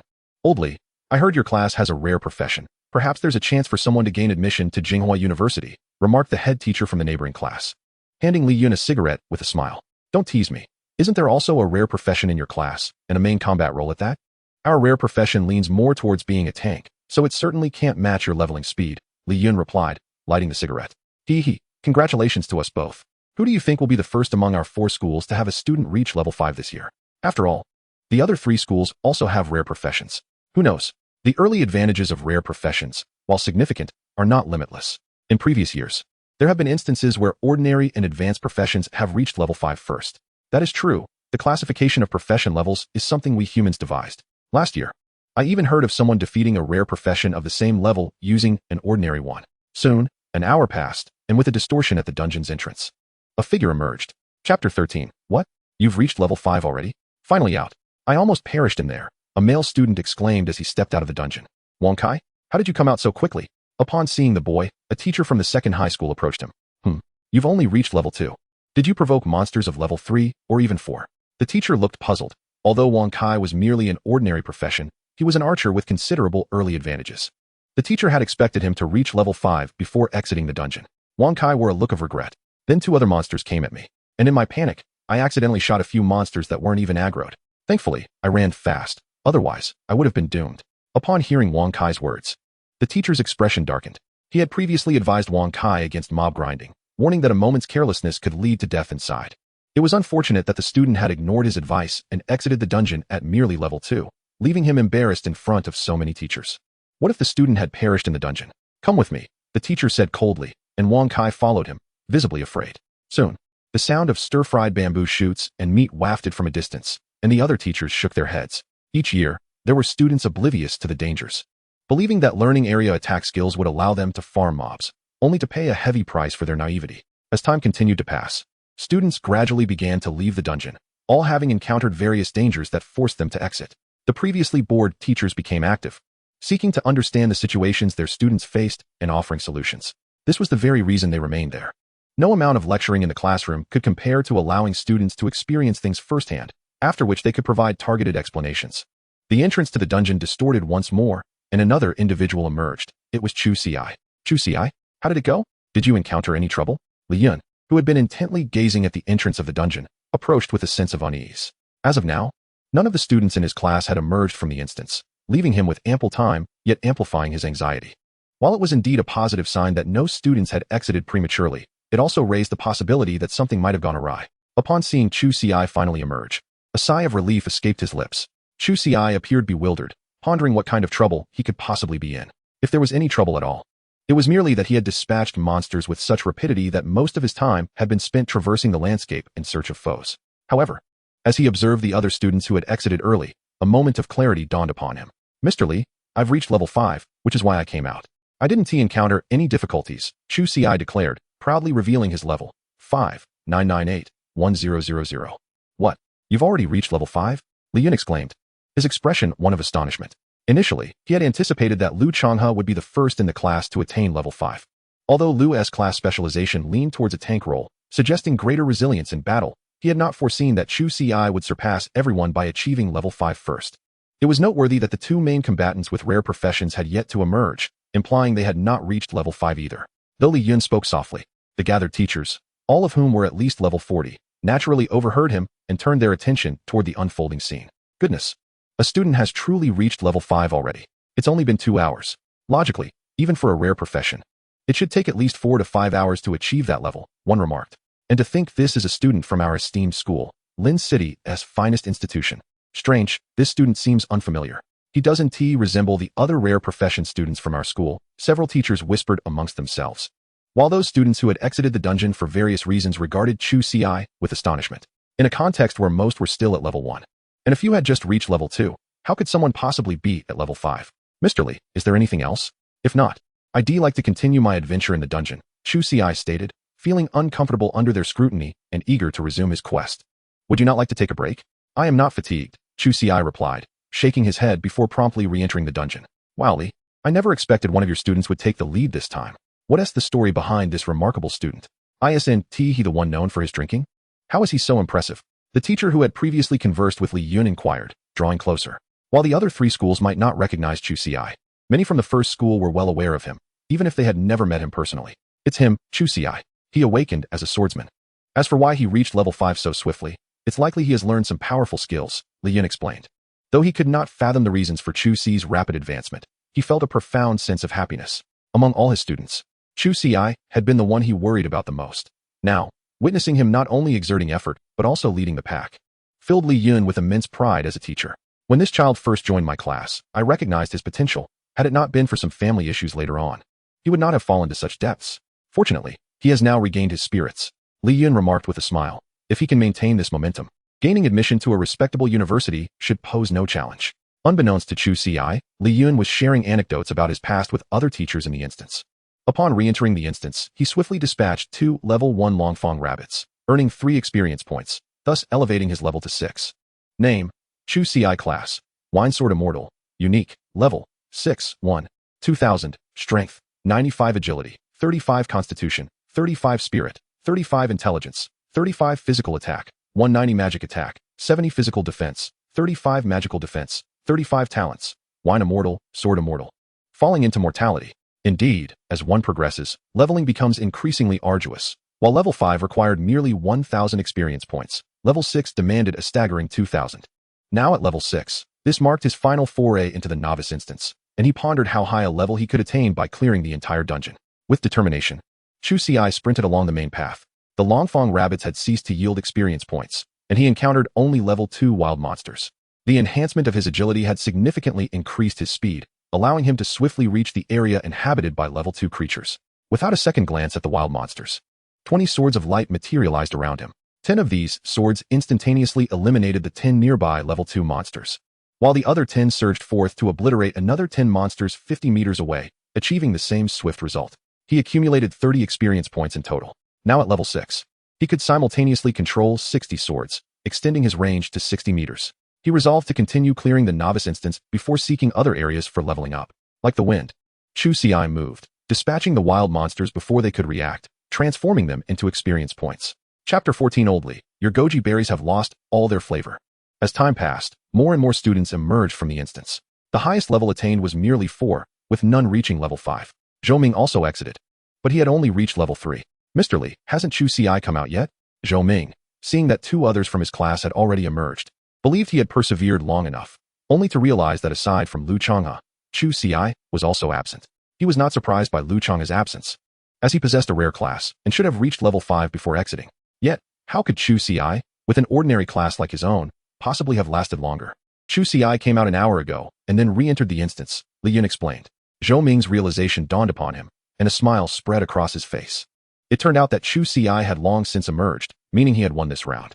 As soon as his thoughts emerged, Li Yun continued, stating that he had only just reached level 5 before venturing out, and now an hour had passed. Given his previous pace, he might have already attained level 7 by this time.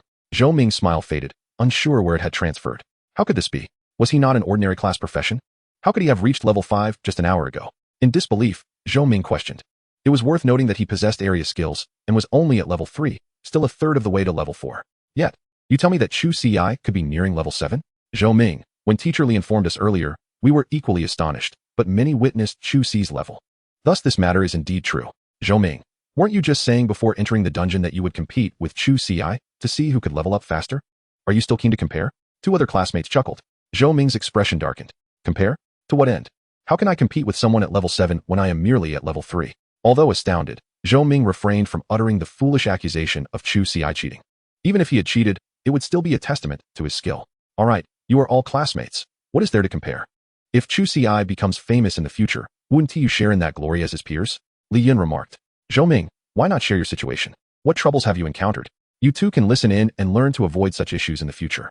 Zhou Ming ceased to ponder why Chu Ci leveled up so quickly. Though he felt slightly disheartened, he soon rallied. One should not fret over minor setbacks. Sooner or later, Zhou Ming would wield his sword to traverse the world, suppressing myriad demons and becoming a hero admired by countless individuals. Another hour passed, and nearly all the students had exited the dungeon. Over 400 students had participated in the novice dungeon, with nearly all rare professions reaching level 5. While advanced professions had attained level 4, there were also a few students with ordinary professions who had reached level 4. Oldly, did you say that old Chu emerged 2 hours ago? And at that time, he was already at level 5? Lu Changhe looked at Li Yun, nodding and unable to suppress a chuckle. He was not as shocked as the others. After all, he alone in the world knew that Chu Ci possessed a unique profession. According to online discussions, this profession was at least of legendary status, making such performance quite normal. Thank goodness I didn't team up with him, otherwise, I would have hindered his progress. Lu Changhe felt a wave of relief. Though he knew Chu Ci wouldn't mind, he himself would care. A good brother finally rising. How could he drag him down? Let us take a break, have something to eat, and restore our energy before heading back in, Li Yun said, retrieving provisions he had prepared from his storage ring. They had set off at 8 in the morning, students entered the dungeon around 9. And now over 6 hours had elapsed. It was nearly 2 in the afternoon. All right, although I had some food in the dungeon, I indeed need to adjust my state. Lu Changha chuckled, stating that he had prepared the stew the previous night, and both he and Chu Ci had brought substantial portions. This stew not only satisfied hunger, but also possessed restorative properties. Old Li, how high do you think old Chu could reach if he successfully completed the dungeon? Lu Changha inquired while munching on his food. It takes 2,000 experience points to progress from level 6 to 7, 4,000 to advance from 7 to 8, and 6,000 from 8 to 9. Furthermore, ascending from 9 to 10 requires a staggering 10,000 points, Li Yun replied. The monsters in the novice dungeon are only at level 6, and as his level increases, the experience gained will diminish. Thus, even if he overcomes the challenges, he will likely only reach level 8. Aren't you curious as to why I believe Chu Ci can conquer the dungeon? Lu Changha expressed his surprise. I am indeed curious. However, every professional has their own secrets. As your mentor, my role extends beyond merely overseeing your daily lives to also providing protection and guidance as you grow stronger. Should you encounter difficulties, feel free to seek my assistance. I may be able to offer some support, Li Yun replied with a smile, twisting open his thermos and handing it to Lu Changha. No one is competing with you for it, so take your time. Lu Changha, unreserved, accepted the thermos, took a sip, and, after swallowing his food, looked at Li Yun with disdain. Old Li, your goji berries have lost all flavor. Tomorrow, I will bring you a pack from my father. You little rascal, now you're being picky, Li Yun remarked, amused. Old Li, I've rested enough. I'm heading into the dungeon now. If old Chu comes out later, let him handle his business without waiting for me. Lu Changha teased as he dashed toward the dungeon entrance. Hey, my thermos. It's flavorless. You're drinking something devoid of nourishment. As he spoke, Lu Changha had already entered the dungeon. Li Yun shook his head with a smile, then activated his storage ring, producing another thermos, taking a sip, and chewing for a moment. You little brat, tricking me out of a thermos.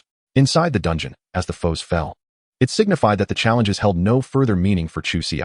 Name, Chu Ci class, Wine Sword Immortal, unique, level, 9, 4, 51710, 000, health, 500 mana, 500 strength, 140 agility, 50 constitution, 50 spirit, 50 intelligence, 50 physical attack, 280 magical attack, 100 physical defense, 50 magical defense, 50 damage bonus, 29. 535 times talents. Wine Immortal, Sword Immortal. Falling from grace, Li Yun's assertion was accurate. Under normal circumstances, the number of monsters within the novice dungeon would be insufficient for Chu Ci to attain level 9. However, with a 50 experience bonus, he directly reached level 9 merely through the novice dungeon. In addition to his level increase, his skills had also seen enhancements. While traversing the dungeon, he had not forgotten to indulge in wine, causing all his skills to reach level 2, with some even advancing to level 3.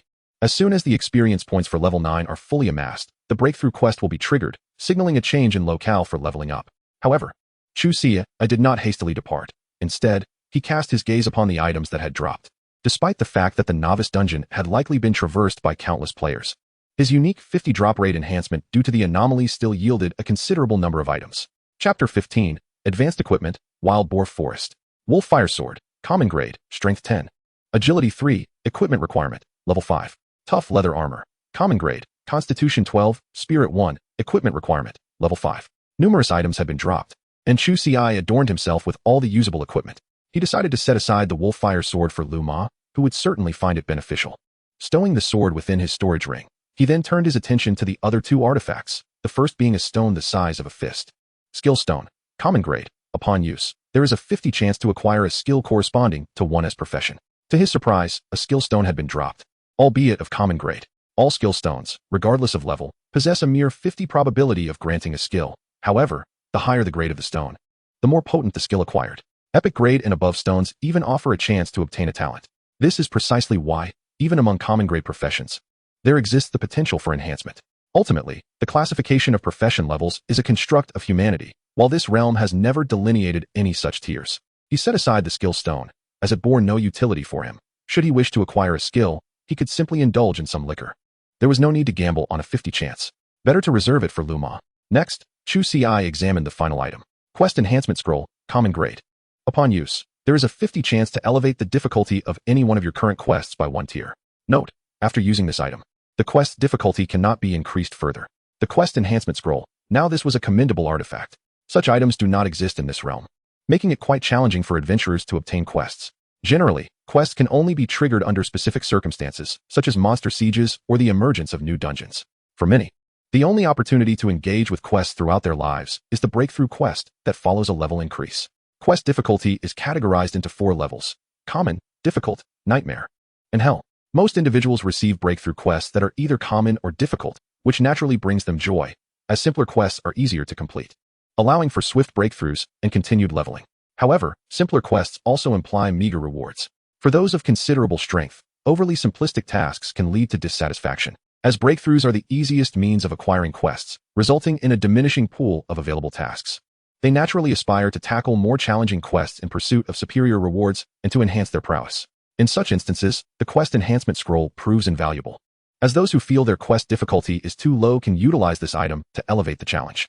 However, once an ordinary task enhancement scroll is utilized, the task can no longer be leveled up. It is said that legendary task enhancement scrolls even allow one to select their own tasks. Although it is merely an ordinary scroll, it still holds value. Selling it could yield several thousand gold coins. Were it not for my increased drop rate, I might never have obtained it. Chu Ci stowed the scroll away, knowing he was not far from receiving the breakthrough task, and this item might prove useful then. After reviewing all his gains, Chu Ci chose to exit the dungeon. Chu Ci, how did it go?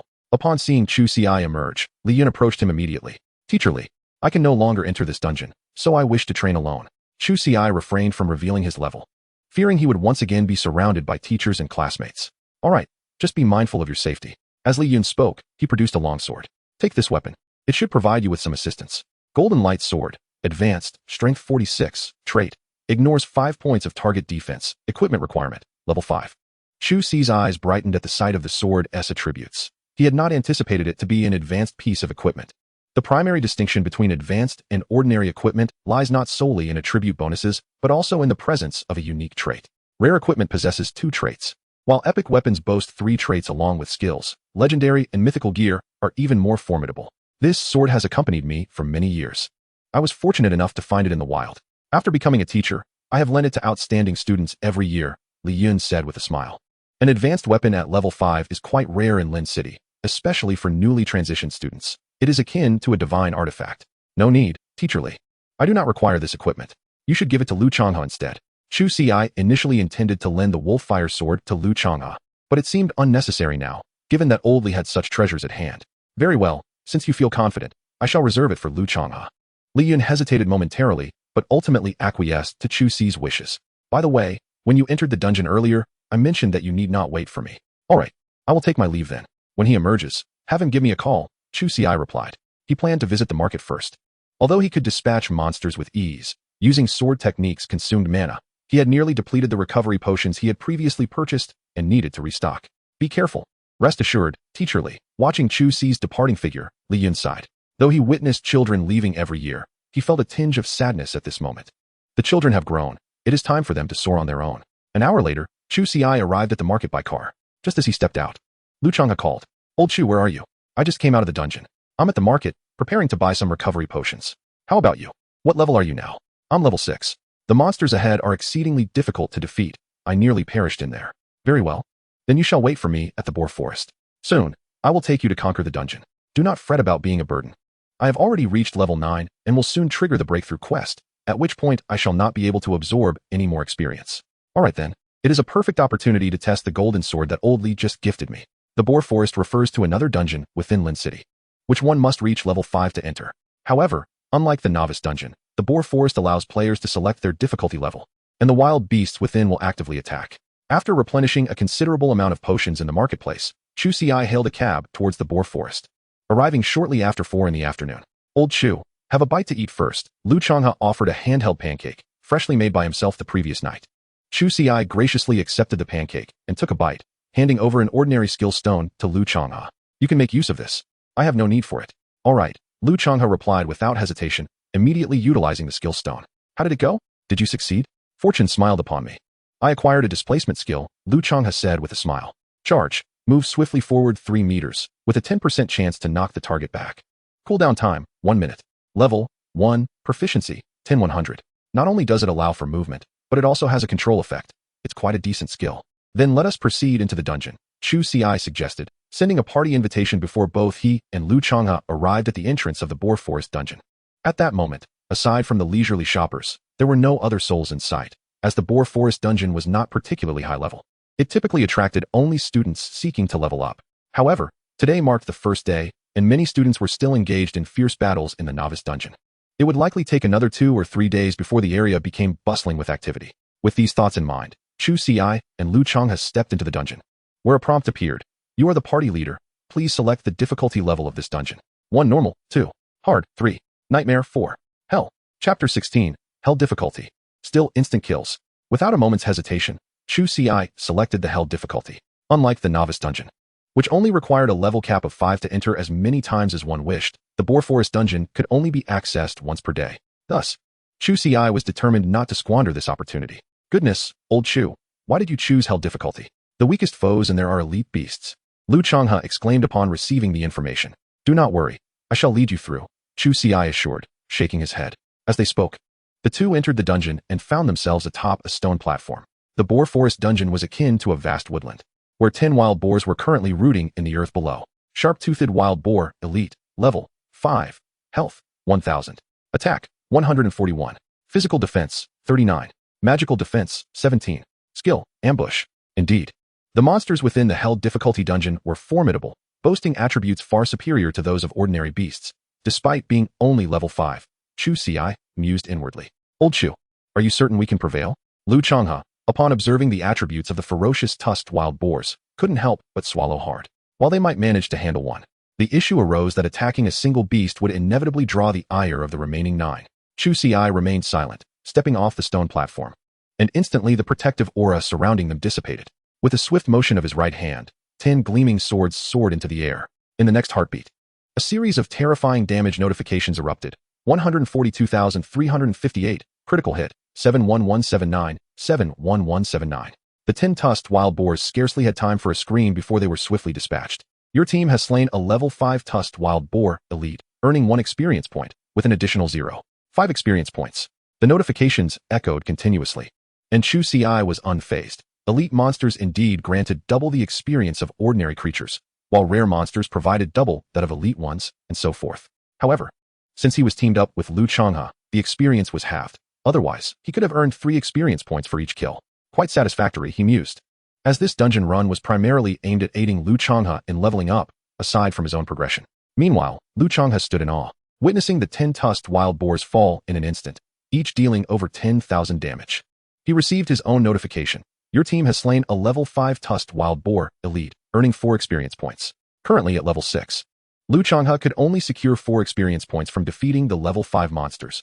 Although elite creatures provided double experience, being in a team meant his rewards were halved. Had he been solo, he would have received 8 points, but he lacked the capability to do so. Old Chu this, he exclaimed, astonished at Chu Ci's overwhelming power. Was it truly possible that over 30,000 damage could be dealt by a level 9? Stop dawdling. I'll handle the monsters. You focus on collecting the loot, Chu Ci instructed, taking a sip from his purple gourd. Lu Changhe then noticed the items dropped by the defeated beasts and promptly rushed to gather them, realizing that despite the hellish difficulty of the dungeon, his assistance was unnecessary. Initially, he had intended to test the golden sword given by Old Li, but it seemed wiser to simply relax. After all, who could blame him for having such an impressive brother? The pair continued onward, encountering numerous wild beasts along the way, all of which succumbed to Chu Ci's sword in mere moments. Remarkably, he had yet to employ any skills, indicating that his damage potential could be even greater. Your level has increased, now reaching level 7. Old Chu, I leveled up. Upon slaying 100 tusked wild boars, Lu Changhe also reached level 7. Indeed, clearing this dungeon may very well elevate you to level 9, triggering the boundary-breaking quest, Chu Ci remarked. In order to effortlessly conquer the hellish difficulty of the dungeon, one must possess the prowess to annihilate these formidable beasts. Lu Changhe remarked that despite his rapid level progression, it was fundamentally reliant on Chu Ci's ability to dispatch monsters with remarkable speed, a feat unattainable by others. As their conversation unfolded, the ground suddenly trembled, revealing a towering black-haired wild boar charging towards them from 100 meters away. Rare level, sharp-toothed wild boar king level, 5 health points, 10,000 attack, 247 physical defense, 142 magical defense, 105 skills, thrust, strength, charge. To their astonishment, it possessed 3 skills. This is merely the beginning. We are in a hell-level dungeon. While the ultimate challenge is of epic proportions, Chu Ci declared as he directed his blades towards the sharp-toothed wild boar king. Although the beast sensed the impending danger and evaded 2 strikes, one blade still found its mark. A damage notification appeared, 40710. With a mournful cry, the sharp-toothed wild boar king succumbed as its health was depleted, its massive form propelled forward by inertia for several meters before it collapsed, lifeless. With such damage output, you could easily slay even the final boss, Lu Changhe remarked, his admiration evident despite his preparations. Let us get to work. Absolutely, Lu Changhe said, rubbing his hands together as he approached the carcass to loot it. Old Chu, let us see what treasures are revealed. After examining the spoils, Lu Changhe spoke. Task Enhancement Scroll, Advanced. Upon use, it elevates any one task's difficulty by 1 tier. Note, after using this item, the task difficulty cannot be raised further. The first item was familiar to Chu Ci, though previously it had only a 50 chance at the ordinary level. Now, it boasted a 100 success rate at the advanced tier. Boar Tooth Wand, Advanced. Spirit 35, Trait, 5 chance to cause explosive effects with attacks. Equipment requirement, level 5. Let us hold on to the scroll. The wand isn't suitable for us. We can sell it after leaving the dungeon, Chu Ci suggested. This piece of equipment is quite commendable for magic users. While the 5 chance is modest, it is certainly better than nothing. Agreed. I'll take your lead. Lu Changhe nodded, collecting the items as they continued their journey of slaying monsters and gaining experience. Chapter 17, Epic Level, Dungeon Completion. An hour swiftly passed as Chu Ci guided Lu Changhe through relentless battles within the dungeon. Throughout this period, he lost count of the monsters defeated, only noting that the wild creatures' levels escalated from the initial 5 to 6, 7, and eventually 8. Initially, they encountered primarily advanced wild beasts, but as they delved deeper, rare-level monsters began to emerge sporadically. In the depths of the dense forest, a flash of sword light heralded the fall of a red-haired wild boar. Your team has slain the level 8 Crimson Flame Wild Boar King, rare level, earning 8 experience points, with an additional 4 experience points awarded. Your experience points have reached their limit. Further accumulation can only resume upon completion of the breakthrough task. Gazing at the notification, Chu Ci took a deep breath, for he was finally about to embark on his breakthrough mission. A random breakthrough task is being generated for you. Due to your unique class, the difficulty of the breakthrough task has escalated to Hell level. Monster Slayer, Hell level, eliminate 100 monsters of no less than your level and of at least epic quality.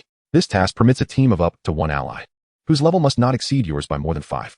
Completion rewards, 1 class exclusive talent awakening scroll, 1 class specific equipment, which can grow, and 500 free attribute points. Current progress, 0 out of 100. Upon examining his breakthrough task, Chu Ci furrowed his brow. He had not anticipated that the uniqueness of his class would elevate the difficulty of the task to such formidable heights. This mission was proving to be rather troublesome. It was not that he doubted his ability to complete it.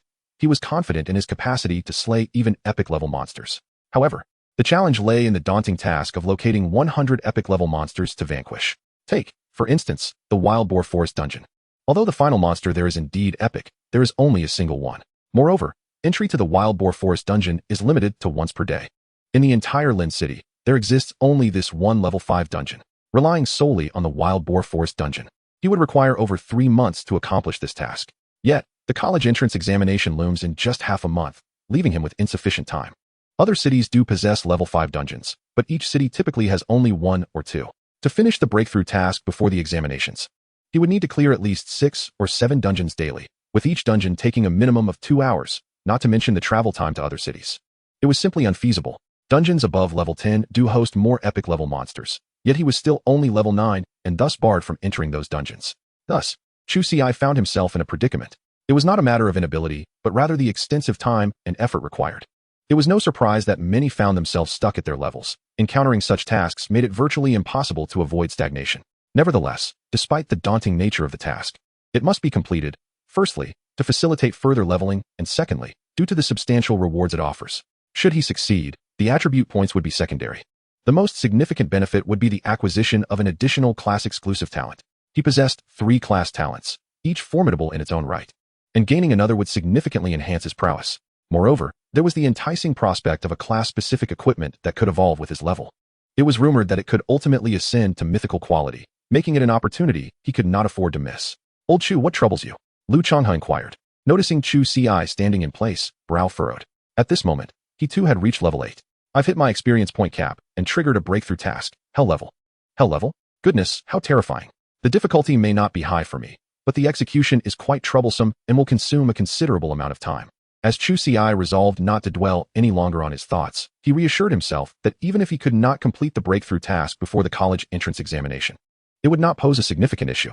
Given his current injuries, he was confident that he could manage the exam without any trouble. Let us continue leveling up. First, we must reach level 9 in full and discover what your breakthrough task entails.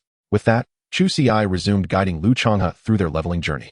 At this point, they had ventured deep into the wild boar forest dungeon, where rare level monsters were increasingly abundant, yet this posed no challenge for Chu Ci. If a single strike could not vanquish an opponent, he would simply employ two. Thus far, no creature had withstood even one of his blows. At long last, they arrived at the dungeon's conclusion. Before them lay a valley, at the center of which stood a towering boar-headed man, standing 3 zhang tall and wielding a wolf-tooth club. The attributes of this boar-head chief, epic level, were as follows. Level 10, health 400, 000, attack 887, physical defense 181, magical defense 94, skills, fury, intimidation, smash, and sturdy body. Observing the attributes, Chu Ci understood that this was the ultimate challenge of the wild boar forest. Indeed, as an epic level monster, its stats were formidable, boasting not only a high health pool but also an impressive attack power. Lu Changhe swallowed hard, remarking that if he were alone, he would likely be reduced to a mere paste under such an assault. Chu Ci, however, remained composed. After all, the final boss of a standard dungeon had merely 50,000 health. Yet, the hellish wild boar forest dungeon, designed for 100 players, would certainly not be weak. With a thunderous roar, the boar-head chief noticed the two and, with a fierce bellow, leaped high, swinging his wolf-tooth club down upon them. Chu Ci was not idle either. The moment he spotted the chief, 90 gleaming swords floated around him. Sword slash. To ensure success, Chu Ci decided to utilize a skill this time, sword slash, inflicting 350 physical damage to the target with a cooldown of 30 seconds. Proficiency levels 5 and 10, 75, 1000. The damage read, 204, 435, critical hit, 102, 217, 204, 435, critical hit. This was the damage of a single strike from Chu Ci, which had triggered 2 critical hits. Boom. As anticipated, the airborne boar-head chief witnessed the flash of swords, and, in an instant, his health bar was entirely depleted. His massive form went rigid before crashing to the ground. In the next moment, a brilliant array of lights erupted from his colossal corpse, showering them with an abundance of equipment and items. Your team has slain the level 10 boar-head chief, epic level, earning 40 experience points. Your team has defeated the wild boar forest, levels 5 to 9, dungeon, gaining 1,000 experience points. Your team has successfully refreshed the record for the wild boar forest, levels 5 to 9, dungeon, with a completion time of 2 hours, 45 minutes, and 31 seconds. Receiving a reward, epic level trait scroll, and 100,000 gold coins. As Chu Ci delivered the final blow to the boar-head chief, Lu Changhe was inundated with notifications. And he too reached the pinnacle of level 9. Old Chu, that was simply astonishing. You annihilated an epic level monster in a single strike. And I've hit my level cap. Do not be overly excited. Let us investigate what has been revealed. Very well. You may rest while I handle the task of examining the remains. Chu Ci did not refuse, recognizing that the other party sought something to occupy their time. Meanwhile, he began to review the rewards from the recently refreshed dungeon records. Among them was a characteristic scroll of epic grade, which, upon use, would bestow 3 random traits upon equipment with a 10% chance of adding an additional skill. Quite favorable, indeed, should fortune favor him. Even ordinary grade equipment could be transformed into epic grade. Chu Ci nodded in acknowledgement, yet he had no intention of utilizing it. He had no need for traits on his weapon, as the sword with the Sword Saint's mark would not grant him any attributes, including trait effects. As for his other equipment, it was unnecessary as they were merely transitional gear of level 5, which he would replace once he broke through. Old Chu, what a treasure. Your drop rate is astonishing, exclaimed Lu Changhe as he began to tally the spoils. 100,000 gold coins, 6 skill books, 13 pieces of equipment, 32 potions, and 25 assorted items. In terms of current market value, this amounted to approximately 200,000 gold coins. While this was not insignificant, considering it was a hell-level dungeon for 100 players, it averaged only about 20,000 gold coins per person. Of course, this merely reflected the yield from this particular endeavor. The overall value of the dungeon far exceeded this sum. Select what you can use, and sell the rest after we exit the dungeon, suggested Chu Ci. He still required gold coins, as a jar of rare-grade spirit wine cost over 200,000, not to mention the more exquisite epic and legendary spirit wines, which likely commanded prices in the millions, if not billions. By the way, what is your breakthrough task? Chu Ci inquired. His own breakthrough task was currently difficult to complete, but he could perhaps assist Lu Changhe in his endeavors. One moment, let me check, Lu Changhe replied, accessing his panel. He soon discovered his breakthrough task, Guardian of the Shield Armor, Difficult level. You will be transported to a testing space to undergo a defense assessment. You must withstand the attacks of a level 10 epic monster for 10 minutes or defeat it. This task can be undertaken in a team, limited to 5 teammates. And their levels must not exceed yours by more than 5. Completion rewards. Defensive skill stone, rare grade, X1, random class equipment, rare grade, X1, and 50 free attribute points. This task poses quite a challenge for you, Chu Ci remarked. They had just witnessed the attributes of epic monsters, and it would not be easy for Lu Changhe to endure for 10 minutes. Even finding 5 teammates would be no simple feat fortunately. Breakthrough tasks were not time-sensitive and could be attempted countless times. One could exit the testing space at any moment should they feel overwhelmed. Naturally, this was under normal circumstances. With Chu Ci present, however, Lu Changhe would find it exceedingly simple to accomplish this task. Wait a moment, that's not right. My task is to slay 100 epic monsters. Can I undertake Lu's task simultaneously? Chu Ci's eyes brightened. After all, Lu Changhe's current task was only of difficult level. Should it be elevated to nightmare or even hell level, he might face an abundance of epic monsters. He could easily complete the breakthrough task alongside Lu Changhe. Even if the difficulty of the tasks increased at the final stage, the number of epic monsters remained unchanged. What changed was merely the duration of persistence, which would have no bearing on him. Consequently, Chu Ci shared his breakthrough task and thoughts with Lu Changhe. No problem, old Chu, let us give it a try. Lu Changhe readily agreed. After all, he was merely following Chu Ci, and if his own task could assist Chu Ci, that would be most beneficial. No rush. I currently possess only high-level task enhancement scrolls. Once we step outside, let us see if we can procure rare or even epic enhancement scrolls. With that, Chu Ci and Lu Changhe opted to exit the dungeon. At that moment, a notification sounded. Your team has refreshed the dungeon record. Please set a team name, or it will display the names of the team members directly. After a moment's contemplation, Chu Ci designated the team name, Hidden. Setting successful, your team is exiting the dungeon. Soon, Chu Ci and Lu Changhe emerged at the dungeon's entrance, with the clock showing just past 8 in the evening. Let us head to the mall and inquire if there are any rare or epic task enhancement scrolls available. As they reached the roadside, Chu Ci hailed a taxi, and together with Lu Changhe, they made their way to the mall. Not long after their departure, 5 students arrived at the entrance of the Wild Boar Forest dungeon. Everyone, we are the most exceptional students from lynching this year. Given our strength, we have every chance to conquer the ordinary level dungeon of the Wild Boar Forest, declared a leading male student with a smile. Zhao Meng, a student from the second high school, specialized as a rare class heavy crossbowman, possessing formidable long-range attack capabilities. The 4 students beside him also hailed from the second high school. Although they did not hold rare classes, they were all advanced classes, including support and tank roles, with their levels no lower than 5. These individuals were gathered by Zhao Meng with the sole purpose of forming a team to conquer the Wild Boar Forest dungeon and expedite their leveling process. With Brother Zhao guiding us, we will undoubtedly succeed. Indeed, let us all heed Brother Zhao's commands and refrain from straying. I heard that this year, a remarkable character emerged from the first high school in Linqing, a mere ordinary class swordsman, yet he was the first to reach level 5. By the time he left the dungeon, he could very well be at level 7. Just an ordinary class profession, Zhao Meng thought. As levels increase, the gap between him and Brother Zhao's rare class will only widen. Listening to their flattery, Zhao Meng smiled. With his strength and rare class, he could easily team up with other rare class professionals. However, he chose to team with these advanced class individuals to maintain absolute authority within the group. Let us not concern ourselves with others. If we have that mindset, we should focus on leveling up swiftly, Zhao Meng stated. He was well aware that it was astonishing for an ordinary class to reach level 5 first, yet he felt no resentment. If an ordinary class could surpass them to level 5, it only indicated that the individual possessed skill. Furthermore, the upper limit of ordinary classes was not high. They could never compare to his rare class. His priority was to develop himself swiftly in preparation for the upcoming college entrance examination in half a month. Everyone, look at the record stone tablet. How did a new record suddenly appear? Just as the group was preparing to enter the dungeon, one individual noticed an anomaly on the side of the stone tablet, prompting the others to gaze over in unison. First place, Hidden Team, held difficulty. Time, 2 hours 45 minutes 31 seconds. Second place, Tianhu Team, held difficulty. Time, 8 hours 59 minutes 41 seconds. Third place, Menglong Team, held difficulty. Time, 9 hours 47 minutes 2 seconds. Chapter 19, Escalating Task Difficulty. Goodness, the first place completed the held difficulty in under 3 hours. How terrifying. One exclaimed. I checked yesterday, and the first place was clearly the Tianhu Team. How did it change to this Hidden Team? This meant that the Hidden Team must have refreshed the record yesterday or today. Could it possibly be students from our Lin City this year? No way. That S held difficulty, 100-person dungeon. If 100 players had truly come together to clear it, we would have certainly heard something. Zhao Meng also caught sight of the record, his pupils constricting in disbelief. He had been contemplating clearing the normal difficulty, yet someone had already conquered the hell difficulty? Moreover, the completion time was less than 3 hours. He was well aware that the last record for the held difficulty in the wild boar forest had been set a century ago.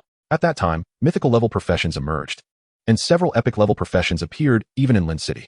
The second place, Tianhu team consisted of those very epic level professions, who had united with numerous rare level professions to form a 100-person team. Under such circumstances, they had managed to refresh the record to just under 9 hours. Yet now, the record had been shattered once more, this time in under 3 hours. Zhao Ming gasped in astonishment. Did they have hidden legendary level professions in Lin City? Or had legendary level professionals from other cities come through and cleared the dungeon? He was uncertain, but amidst his shock, Zhao Ming quelled any burgeoning arrogance within himself.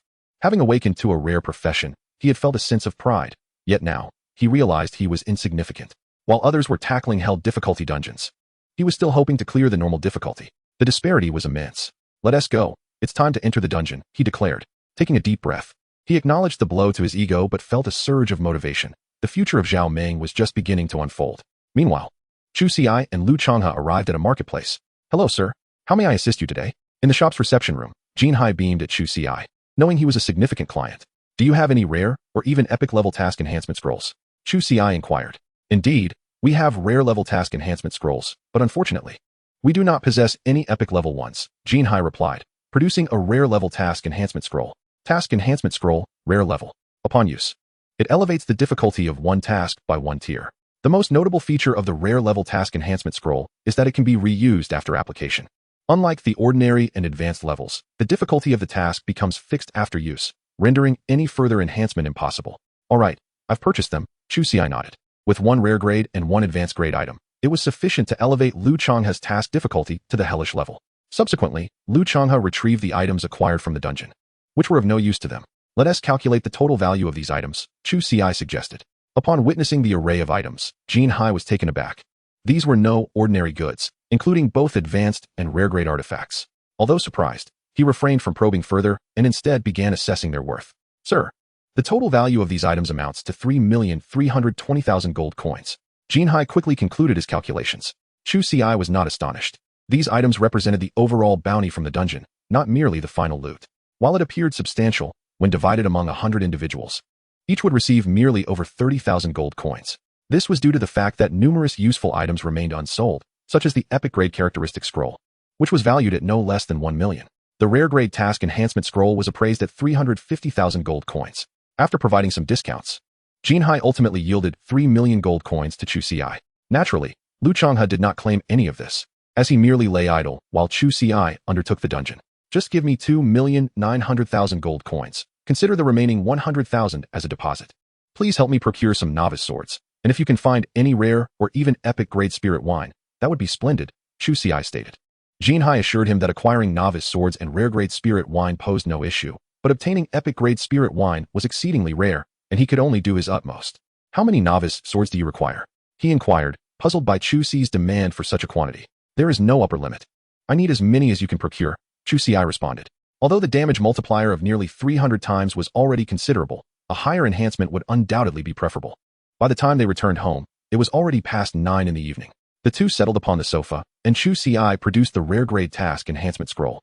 Let us use it and observe the nature of the upgraded task, he proposed, his heart brimming with anticipation, as the completion of his breakthrough task hinged upon Lu Changhe. Without hesitation, Lu Changhe activated the rare grade task enhancement scroll, and soon after, his task underwent a transformation. Guardian of the Shield Armor, Nightmare level. You will be teleported to the assessment space to undertake the Guardian trial. Please endure the attacks of 5 level 10 epic grade monsters for 20 minutes, or eliminate them. This task allows for team participation, limited to 3 teammates, with their levels not exceeding yours by more than 5 levels. Completion rewards: 1 self-selected skill scroll, epic grade, 1 self-selected equipment, epic grade, and 100 free attribute points. The difficulty of the Nightmare level breakthrough task was significantly greater than that of the hard level. Not only had the number of epic grade monsters increased from 1 to 5, but the endurance time had also escalated from 10 minutes to 20. Additionally, whereas the previous task allowed for 5 teammates, now the maximum was restricted to 3. Gazing at his nightmarish task, Lu Changhe could not help but take a deep breath. Without Chu Ci by his side, the completion of this daunting task would have been nearly impossible. Upon sharing the task details with Chu Ci, the latter's eyes sparkled with excitement. A chance. He saw an opportunity to fulfill his own mission through Lu Changhe's endeavor. Should he dare attempt a hellish challenge? Chu Ci retrieved the advanced task enhancement scroll and inquired, "Well, with you here, I have nothing to fear. Lu Changhe accepted the scroll and activated it once more, causing the task to transform again. The hellish breakthrough task was anything but simple. Chu Ci's mission required him to slay 100 epic-level monsters of equal rank. In contrast, Lu Changhe's task, while only demanding endurance against 10 epic-level creatures for 30 minutes, bore no less difficulty.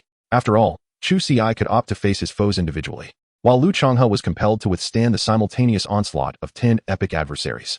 Nevertheless, this task brought a smile to Chu Ci's face. If his earlier predictions held true, it would mean that both of their missions could be accomplished. Mom, let us give it a try, Chu Ci declared, eager to ascertain whether defeating the epic monsters in Lu Changhe's task would advance his own progress. All right. Lu Changhe promptly sent Chu Ci a party invitation. Once accepted, he opened the task assessment. You are about to enter the evaluation space. Will you proceed? Both Lu Changhe and Chu Ci received the prompt and chose to enter. As they confirmed their choice, a surge of power enveloped them, and moments later, they vanished from the living room, appearing in an entirely different realm. Chapter 20. Bring me luck. Inside the evaluation space, Chu Ci and Lu Changhe stood on a stone platform, surveying their surroundings. Before them lay an ancient battlefield, the remnants of which had endured for an unknown duration. Scattered across the ground were battered weapons and armor, remnants of a fierce confrontation that had once transpired here. Since this is an assessment task, defeating monsters will yield no rewards, came the announcement.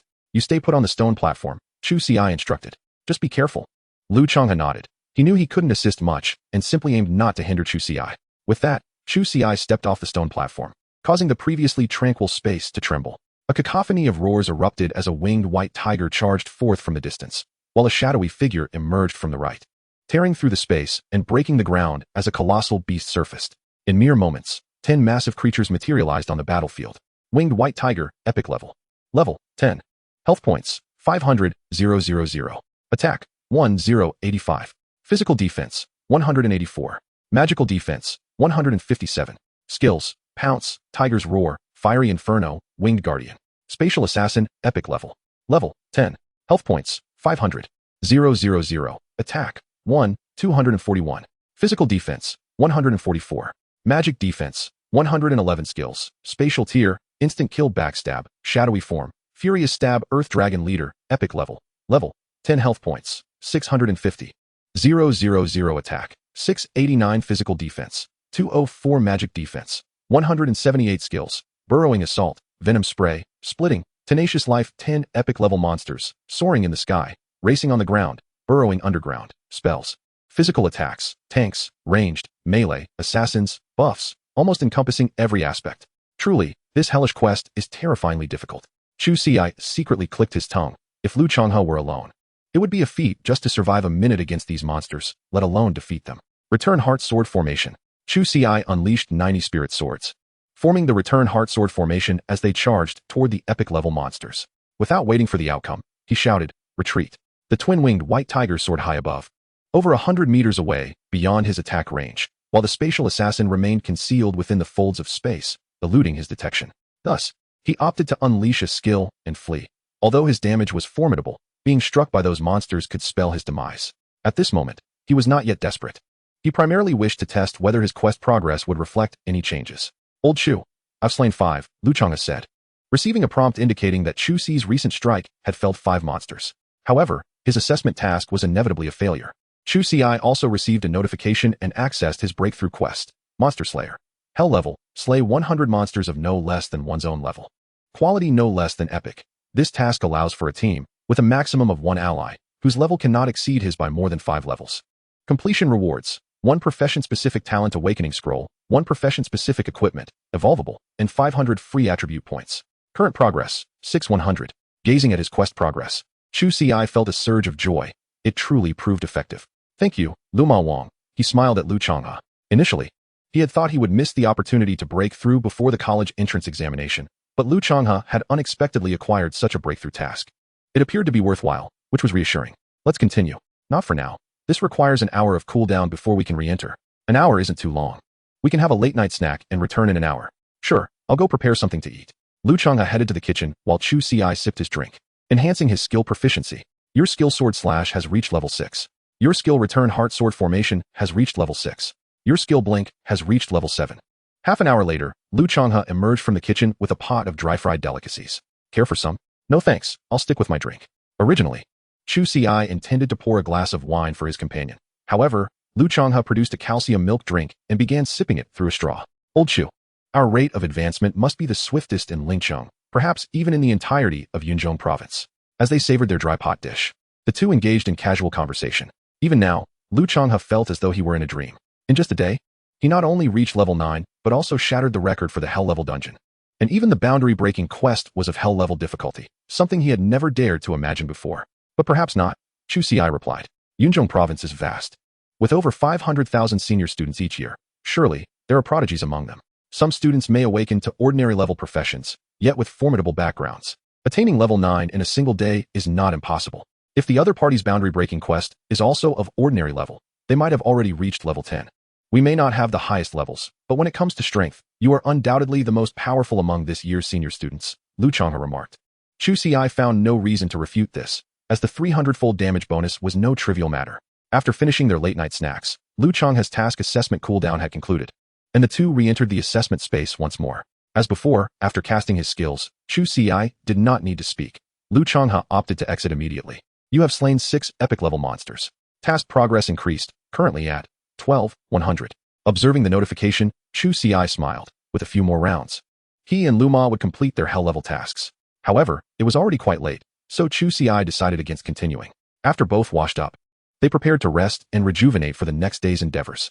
Chapter 21. Completion of the boundary-breaking quest. The following morning, Lu Ma rose early to prepare breakfast. After a light meal, the two resumed their tasks. They spent the day at home, diligently grinding through task progress. Every hour, they would slay 5 to 7 epic-level monsters. And Chu Ci's task progress surged rapidly. By around 11 o'clock that evening, when Chu Ci and Lu Chonghua emerged once more from the assessment space, he finally received the notification of task completion. You have slain 6 epic-level monsters.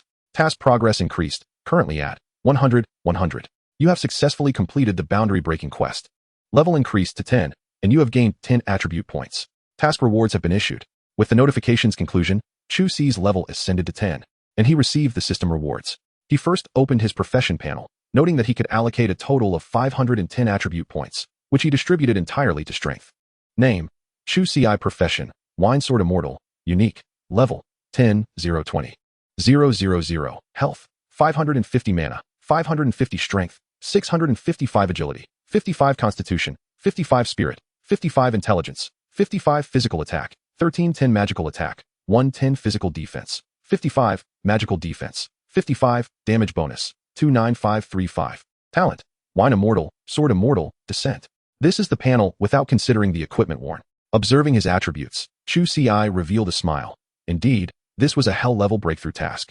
The mere reward of 500 attribute points was sufficient to create a significant gap between him and countless others. Furthermore, with his 300-fold damage bonus, he could inflict nearly 400,000 damage with a single attack, even at just level 10. He then turned his attention to the other two rewards. The first was the class-specific talent Awakening Scroll. Class-specific talent Awakening Scroll, upon use, grants a unique talent pertaining to the class. Without hesitation, Chu Ci utilized it. You have used the class-specific talent Awakening Scroll. You have acquired the class-specific talent, Sword Heart. Sword Heart. You have re-embraced the way of the sword. Attaining enlightenment of the Sword Heart. The spirit sword in your hand is connected to your mind, providing you with enhanced vision. Critical hit rate increases by 1. Critical hit damage increases by 1, and for each level your class increases, the effect amplifies by 1. Gazing at the new talent effect, Chu Ci's eyes sparkled. He was now at level 10, which meant a 10 increase in critical hit rate and damage. Given his already formidable damage, with this talent, he could inflict over 800,000 damage with a single strike. When combined with the power of skills, exceeding 1,000,000 damage would be effortlessly achievable. Next, he looked at the exclusive equipment. You have acquired the class-specific equipment, Immortal Wind Sword Robe. Immortal Wind Sword Robe, common level, can evolve, Constitution 1, equipment requirement, Wine Sword Immortal. Chu Ci donned it immediately, and the information about the equipment changed. Immortal Wind Sword Robe, advanced, class-specific to Wine Sword Immortal, Constitution 50, trait, reduces damage taken by 10, can evolve, and will enhance as the owner's level increases. Evolving to rare level requires reaching level 30. Satisfied, Chu Ci nodded. The true power of this equipment was not yet evident due to his low level. It had the potential to evolve into legendary grade gear, becoming increasingly formidable in the later stages. Old Chu, you're looking exceptionally dashing. You truly resemble a sword immortal now, Lu Chonghua remarked, surveying Chu Ci's current appearance. The white robe with silver trim added a unique charm to his already handsome visage. I have successfully broken through. Soon, I shall assist you in completing your task. Chu Ci stated. Lu Changhe nodded, feeling anticipation rising within him. Once he completed the hell-level task, his strength would surely increase. While he might not match Chu Ci, he would undoubtedly surpass the majority. Before long, the cooldown for the assessment concluded, and the two re-entered the evaluation space. As before, the moment Chu Ci stepped off the stone platform, 10 epic-level monsters emerged. Go. Without hesitation, Chu Ci launched his attack against the spatial assassin. Eliminating this foe would render the remaining monsters no threat to him.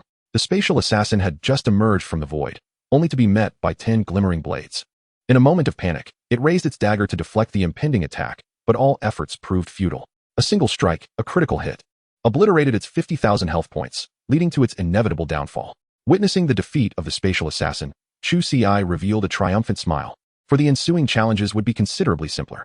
The formation of swords unleashed its fury, 345, 175, 302, 587, 325, 474. Terrifying damage numbers materialized as the 8 epic-grade monsters within the sword array were swiftly annihilated before they could even retaliate. With 9 of the 10 epic monsters now vanquished, Chu Ci gazed skyward, where only the dual-winged white tiger remained. The sight of its fallen companions instilled a flicker of fear in the tiger's eyes, rendering it hesitant to approach. Chu Ci remained patient, waiting silently for a span of half an hour as the dual-winged white tiger hovered above, unwilling to enter the 100-meter radius. Although he felt a twinge of frustration, he was nonetheless relieved to have completed Lu Changhe's task. You have completed the mission. In 3 seconds, you will exit the assessment space with your teammates, echoed a voice. Old Chu, I finished my task. Lu Changhe exclaimed, brimming with excitement. This was a hell-level mission that he had previously deemed unattainable. To his astonishment, he had accomplished it without lifting a finger. Go ahead and claim your rewards, Chu Ci said with a smile. Lu Changhe expressed his gratitude, and Chu Ci reciprocated. If it weren't for Lu Changhe's task, he would have taken much longer to fulfill his own. Lu Changhe nodded eagerly and quickly accessed his task rewards. First was a profession-exclusive talent awakening scroll. Chu Ci had received a similar reward earlier, and Lu Changhe, upon using it, also acquired a talent. Chapter 22, The Guild of Professionals. When Chu Ci beheld Lu Changhe's newly acquired talent, his eyes sparkled with intrigue. This was the divine talent of the shield armor. Should Lu Changhe reach level 100, his reflection damage would soar to 50. This ability returned true damage, rendering even the sturdiest shields ineffective, as enemies would still be compelled to endure harm. I had hoped for a more offensive talent, Lu Changhe remarked. Do not be so ungrateful. Is this not as desirable as an offensive talent? Chu Ci replied. Lu Changhe's existing 3 talents had already rendered him quite resilient. With the addition of this new one, the fury of the shield armor, he would be virtually indestructible against fragile foes. Indeed, with you around, I need not concern myself with dealing damage. My role is simply to protect you. Lu Changhe nodded, turning his attention to the other reward. Lu Changhe donned the item, and its effects manifested instantaneously. While the damage he endured increased, he gained a chance to become immune to damage entirely. Currently at the advanced level, it promised even more terrifying effects upon reaching rare, epic, legendary, or mythical levels. This equipment has effectively transformed you into a blood tank, Chu Ci remarked with a smile. Indeed, my health is quite substantial, Lu Changhe replied, tossing 3 detection spells towards Chu Ci, who then examined Lu Changhe's status panel. Name, Lu Changhe. Occupation, Shield Warrior level, 10, 0, 20, 0, 0, 0. Health, 7, 860 mana, 550 strength, 55 agility, 55 constitution, 655 spirit, 55 intelligence, 55 physical attack, 110 magical attack, 110 physical defense, 655 magical defense, 55 skills, tremor, detection, slash, strike, sweep, heavy blow, charge talents, indomitable, superior recovery, shield guardian, wrath of the shield. It is essential to note that Chu Ci currently possesses only 550 hit points, rendering him incapable of competing with his opponent. Moreover, the adversary's physical defense has reached 655, indicating that any physical attack not exceeding this threshold will fail to penetrate Lu Ma's defenses. Although he still harbors a fear of magical classes, the talent Wrath of the Shield provides him with a measure of resistance against them. This status does not account for Lu Ma's equipment, which would further augment his attributes. Indeed, with a few more levels, your health could surpass 10,000. Chu Ci nodded in satisfaction. This hellish level quest had also proven bountiful for the other party. He speculated that even epic or legendary tank classes at level 10 would not boast health as high as Lu Changhe's, unless they too had undertaken hell-level quests or donned rare-grade equipment. Well, it is getting late. Let us rest. We shall venture out of the city tomorrow to train, Chu Ci remarked, for at level 10, one may freely leave the city for training, and the level 10 dungeons lie just beyond the city walls. Lu Changhe nodded. Had it not been for their prior dungeon experiences and the assessments of the past 2 days, he would have preferred Chu Ci to solo the venture, sparing himself the experience gain. However, now with my brother's remarkable prowess, dealing tens of thousands of damage with a single strike in a hell-level dungeon. What harm is there in my taking a leisurely respite? The night passed in silence. This marked the 3rd day since their awakening to their classes, with only 14 days remaining until the college entrance examination. The morning dawned with Lu Ma preparing breakfast, and after both had eaten their fill, they hailed a carriage towards the city outskirts. At the city gates of Lincheng, the streets bustled with activity, alive with the comings and goings of many. Numerous shops lined the thoroughfare, including weapon shops, potion shops, and item stores, offering a wide array of wares. However, Chu Ci and Lu Changhe did not venture into these establishments, as they had already procured ample supplies from the marketplace, sufficient for their journey beyond the city. Furthermore, the weaponry available here catered to those above level 10, as exiting the city necessitated a minimum level of 10, with the monsters outside being no less than that. Let us proceed to the Adventurers Guild to register our levels, Chu Ci suggested, gesturing toward a grand edifice. The Adventurers Guild is affiliated with the Daxia government, and one can only register upon reaching level 10. Merely having awakened a class qualifies as a prospective adventurer. One must achieve level 10, signifying the completion of the initial boundary-breaking task, and register at the guild to be recognized as a true adventurer. The advantages of becoming a formal professional are manifold, such as the ability to accept commission tasks to earn gold coins, the privilege of utilizing the teleportation arrays within the city, and the opportunity to establish guilds. On this occasion, Chu Ci not only intended to register as a formal professional, but also planned to accept a few tasks before leaving the city. Of course, the most crucial aspect was his intention to post a request for purchasing spirit wine. Upon entering the professional guild with Lu Changhe, they attracted considerable attention from the crowd within, as those present were predominantly at least level 10. The youthful countenances of Chu Ci and Lu Changhe sparked astonishment. After all, it was evident they were still students. Had it truly only been 3 days since the awakening of their professions, and already children had reached level 10? The onlookers were merely curious, and no one approached to disturb them as Chu Ci and Lu Changhe proceeded directly to the registration window. Given that only 3 days had passed since the profession awakening, there were still very few, if any, students who had reached level 10, resulting in an absence of individuals at the window. Excuse me, we are here to register as formal professionals, Lu Changhe addressed the rather bored young man behind the counter. You are students from Lin City this year? You've reached level 10 so quickly? The young man gazed at Chu Ci and Lu Changhe in astonishment, as this was his first encounter with students coming to register that year. If all went as expected, these two were likely the first in Lin City to attain level 10 this year. Lu Changhe nodded with a smile and handed over his student ID and identification card. Ah, so you are from number 1 high school, Lu Changhe, correct? Quite impressive, and you possess a rare profession. Please display your level. The young man swiftly retrieved Lu Changhe's information on his computer, and Lu Changhe promptly displayed his level. Indeed, you have reached level 10. The young man remarked before turning his gaze to Chu Ci. This classmate is also here to register, I presume? Yes. Chu Ci nodded and presented his student ID and identification card, while also displaying his level. Ah, Chu Ci from number 1 high school. Although you hold an ordinary level profession, achieving level 10 so swiftly indicates great potential for your future. You must continue to strive for excellence. The young man smiled as he accessed Chu Ci's information. You two are indeed the first students to register this year. It's commendable. Last year, the first student from Lin City to reach level 10 took 5 days. As he spoke, the young man began processing their registration without any complications, completing the task in just a few minutes. Should you encounter any issues, feel free to reach out to our professional guild, and we will endeavor to assist you. By the way, please scan the code beside you to download the Professional Guild app. Upon registration, it will provide a detailed introduction to the guild's various functions. You can accept tasks through the app, but remember, once you complete a task, you will still need to submit it at the guild. Additionally, any commission tasks must also be processed through the guild, he continued. Subsequently, Chu Ci and Lu Changhe downloaded the application, registered, and logged in. The first thing that appeared was an introduction for newcomers, outlining the diverse functionalities of the guild. Let us proceed to post a commission task over there. Chu Ci approached another window, where he obtained a commission task sheet to acquire rare and epic spirit wines, ultimately submitting it to the staff along with a payment of 1 million task coins. Glancing at his phone, he noted that the task had been published, though no one had yet taken it, which did not surprise him, as it was only recently released. Let us proceed. Our business is concluded, and it is time for us to venture outside the city to level up, Chu Ci declared, and with that, he and Lu Changhe departed from the Adventurers Guild, heading toward the city gates. Upon arriving at the entrance, they encountered a figure waiting there. Father, what brings you here? Lu Changhe inquired, recognizing his father, Lu Yun. Indeed. You have reached level 10, Lu Yun remarked, casting a detection spell on Lu Changhe to confirm his level, a smile spreading across his face. Weren't you both planning to venture outside to level up? I have prepared some items for you. Lu Yun then produced 2 storage rings for the pair, containing potions and equipment perfectly suited for their level 10 needs, along with a map detailing the distribution of monsters surrounding Lin City.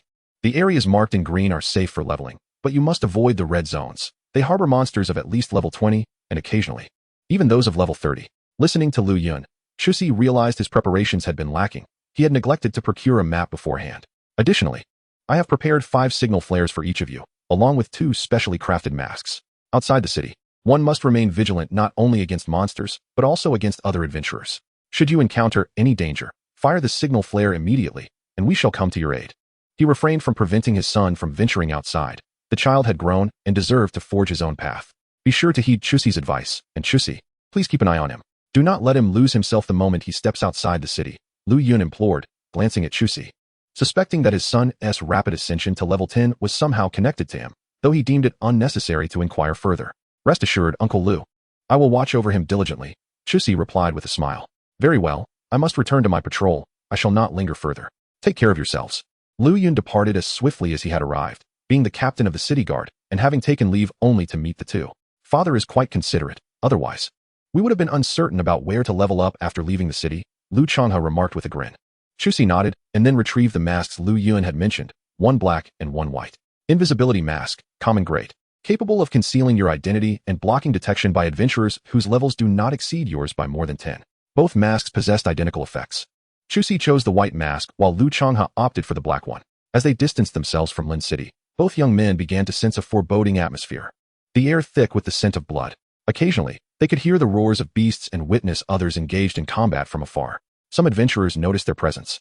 Yet both parties maintained a respectful distance. Outside the city, the absence of legal constraints prevailed. Fortunately, their journey remained free of peril, and soon they arrived at the designated leveling area marked on their map. Old Chu, look ahead, there's a monster. Lu Changhua had long ceased his playful demeanor. Whispering as he pointed forward, Chu Ci turned to gaze and indeed spotted 5 creatures resembling hyenas emerging from behind a small hill. The moment the two noticed these monsters, they too became aware of them. Without a trace of hesitation, the 5 beasts lunged towards the duo. Unlike the creatures in novice dungeons, which lacked aggro, the wilderness monsters would attack the moment they laid eyes on you. Windfang Hyena, common level, 11 health points, 2000 attack, 254 physical defense, 64 magical defense, 38 skill. Bite casting a fleeting glance at the attributes. Chu Ci immediately commanded 5 spirit swords to soar forth. 367570 800 and 8654 5 terrifying damage figures appeared, startling Lu Changhua despite his prior preparations. This was exceedingly fierce. Your party has slain an 11-level Windfang Hyena, earning 5 experience points, plus an additional 25 experience points. With all 5 monsters vanquished, Chu Ci garnered 375 experience points, while Lu Changhua received 25, considering Chu Ci's 50 experience point bonus.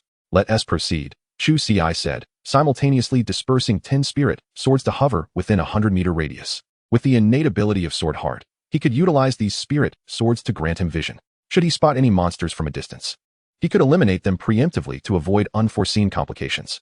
In the wilderness, the duo's pace was steady yet unyielding. Any monsters they encountered were swiftly dispatched by Chu Ci before they could react. At times, Lu Changhua would receive experience prompts even before he caught sight of the creatures. Old Chu, I suddenly feel quite useless. 2 hours later, upon receiving another experience prompt, Lu Changhua sighed. Although he had braced himself for a passive role, the sensation of having monsters eliminated without ever seeing them made him feel somewhat uncomfortable. Just focus on protecting me, while my attack power is high. I am indeed rather fragile, Chu Ci replied with a smile as he took out the map. Don't just stand there. Ahead lies the level 10 dungeon. With that, the two continued onward, arriving at the entrance of the level 10 dungeon a quarter of an hour later. Chapter 24, Brother Chicken's Request, Nightmarish Quest, Goblin Bastion. This was a dungeon located outside Ling City, designed for levels 10 to 19. Upon their arrival, they found hundreds of adventurers gathered, most of whom were above level 15. These adventurers were predominantly those who had failed their college entrance exams the previous year and remained in Ling City. As Chu Ci and Lu Changhua approached, they immediately attracted the attention of the crowd. Oh, look, new arrivals. Could they be this year's seniors? No way. It's only been 3 days since this year's professional awakening. How could anyone reach level 10 so quickly? Who knows? Perhaps Ling City has produced a prodigy. As the crowd erupted into laughter, it became apparent that the two individuals were newcomers, primarily due to their masks. For none of the others present were adorned in such disguises. Chu Ci chose to disregard the commotion, while Lu Changhua wore an expression of discontent. You two are seniors from this year's graduating class in lynching? At that moment, a young man sporting a rooster comb hairstyle obstructed their path. It's Brother Rooster. These two are in for trouble. 2 years prior, Brother Rooster had also been a senior, but alas, he failed to gain admission to university by a mere point. Since then, he had lingered in Lincheng, now a level 19, yet he shunned undertaking any challenging tasks. Instead, he relished the opportunity to loiter at the entrance of the Goblin Fortress dungeon, seeking to intimidate those fresh from their academic pursuits, deriving a sense of satisfaction from their discomfort. Though he could not secure a place in university, he still took pleasure in bullying those who could.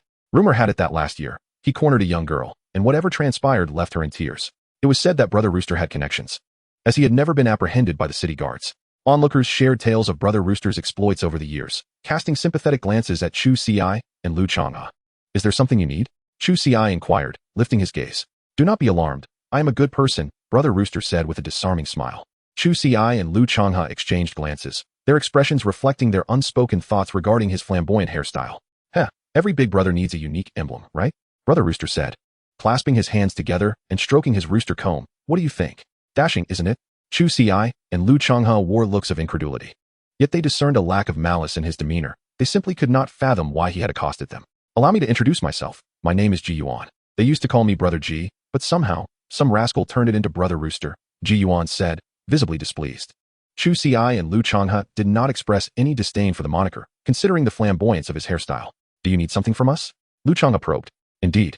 I have a matter to discuss. Shall we converse over there? Ji Yuan gestured towards a nearby tree. Chu Ci pondered for a moment before consenting, curious to discern Ji Yuan's intentions. If he sought to engage in hostility, a secluded spot would serve well for a confrontation. Before long, the trio arrived beneath the tree. Speak, what is it you wish to discuss? Lu Changha asked, positioning himself protectively in front of Chu Ci. To be frank, Brother Rooster is in a bit of a quandary. Failing to gain admission to university is one thing, but then attaining level 19 only to receive a nightmarish quest is quite another. I am but an ordinary class profession, yet I am assigned a nightmare-level task. Am I to be sent to my doom? Ji Yuan lamented. There is little I can do about my misfortune. I must find a way to tackle this task. Thus, every year, I await the emergence of a prodigy from Lincheng who might assist me in completing this quest. They all claim that I am psychologically disturbed, simply because I failed to gain admission to university and remain stuck at level 19, ostensibly to bully the newcomers. Such assertions are utterly nonsensical. If I were capable of leveling up, why would I languish at level 19? What follows is a heartfelt lamentation from Brother Ji, during which Chu Ci and Lu Changha begin to comprehend each other's intentions. So, you desire our assistance? Chu Ci inquired. Indeed. In previous years, students in our city's senior year required no less than 5 days to reach level 10. Yet here you are, having arrived on the 3rd day, truly a prodigious feat. Rest assured, I have managed to accumulate some savings over the years. If you can aid me in completing this task, I shall reward you with a sum of 1 million gold coins. However, I must express my reservations. You will need to reach level 15 before the college entrance examination, thereby demonstrating your capabilities. Even if the task ultimately fails, I can still offer you 100,000 gold coins as a token of appreciation for your efforts. What do you think? Brother Ji gazed at Chu Ci and Lu Changha with keen anticipation, as his stagnation at level 19 weighed heavily upon him. Though the nightmare level task is arduous, there are many in our city, and I noticed several individuals over there with levels exceeding ours. Surely, they would assist you in completing the task, Lu Changha expressed with a hint of doubt. My friend, your reasoning is flawed. Consider who is capable of entering a level 10 dungeon at present. Aside from you newcomers, everyone else has awakened their professions for at least a year and still seeks to tackle a level 10 dungeon. What combat prowess could you expect from them? Assistance? They would merely complicate matters for me. This task is perilous. One misstep could lead to death, and I cannot send them to their demise, Ji Yuan stated earnestly. Hence, I sought out talented individuals like yourselves, for perhaps you might still help me succeed. What makes you believe we would assist you? Chu Ci queried. 2 million. Brother Ji declared, raising the stakes.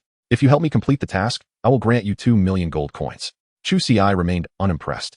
2 million gold coins hardly compared to the rewards he reaped from a single run of a hell-level dungeon. Nevertheless, he casually remarked, I have no interest in gold. Do you have any spirit wine? Ah, so you have a taste for that. Not a problem. If you assist me in completing the task, I can supply you with ample high-grade spirit wine, Brother Ji replied. Chu Ci remained silent, gazing at him with a semblance of a smile. Brother Ji, sensing the futility of his offer, acknowledged that even high-grade spirit wine paled in comparison to 2 million gold coins. Epic-grade spirit wine, should you possess that, I would be willing to help you, Chu Ci stated directly, effectively declining the offer, for he harbored doubts about Brother Ji's claims regarding epic-grade spirit wine. He had no expectation that Brother Ji could actually procure such a rare item. Rather, he speculated that, having mingled within the professional circles of the city for so long, Brother G might possess knowledge regarding its existence. My friend, you are placing me in a difficult position. Epic grade spirit wine is something I have never heard of anyone possessing. However, if you seek rare grade spirit wine, I can provide that as a reward upon the task's completion, Brother G lamented, initially intending to walk away. Chu Ci paused at this revelation. Do you have rare grade spirit wine? Not at present, but the reward for this task includes rare grade spirit wine, Brother G responded, revealing the details of his task to Chu Ci and Lu Changhe. The Archer's Green Shadow, Nightmare level. You will be transported to the Verdant Camp, where 100 level 20 rare monsters lie hidden. Your task is to vanquish them all. This mission allows for a party of up to 3 members, with allies not surpassing your own level. Upon completion, rewards include 50 units of Verdant Brew, rare level, 1 customizable skill scroll, epic level, 500 free attribute points, and 1 piece of random class equipment, rare level. Verdant Brew, rare level. It is said to be a spirituous concoction crafted from the flowers and dew collected by a formidable being who resides in the wild.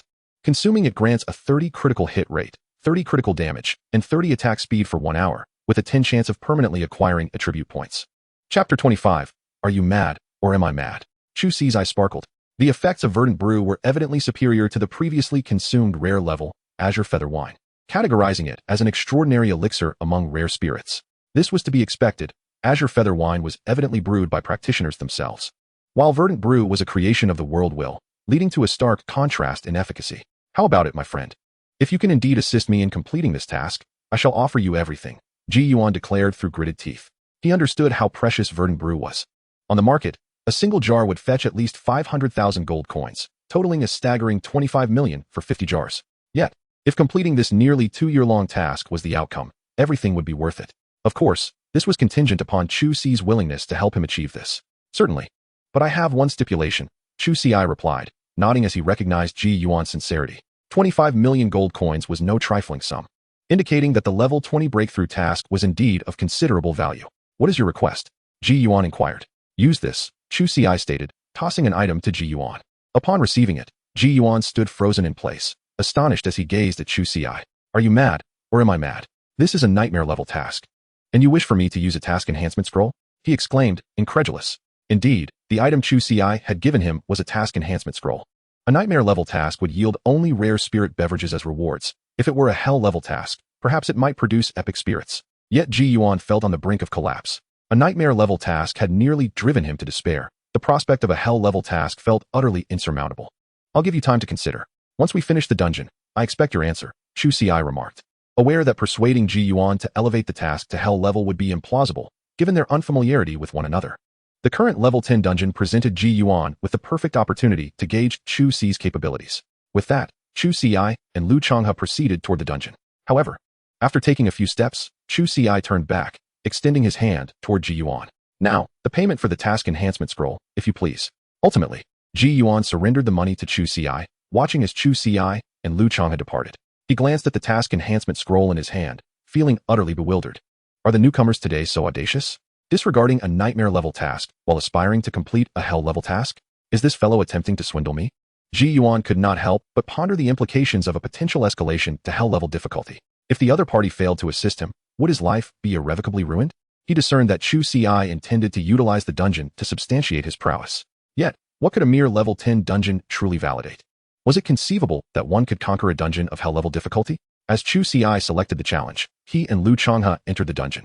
Observing their entrance, the onlookers at the dungeon's threshold buzzed with excitement. It was evident they lacked valuable possessions, prompting others to send them into the dungeon in hopes of retrieving something worthwhile. What could 2 novices possibly acquire? How long could they endure within the confines of the dungeon? I estimate they will emerge in no more than half an hour. Not necessarily. These 2 newcomers reached level 10 rather swiftly, likely possessing rare class abilities. If it were a standard dungeon, I believe an hour would be well within their capabilities. The betting has begun. Amidst the external commotion, Chu Ci and Lu Changhe had already ventured into the dungeon. Much like their previous experience, they materialized upon a stone platform, surrounded by a cavernous landscape. A mere 10 meters away, 50 goblins wielding hefty clubs patrolled the area.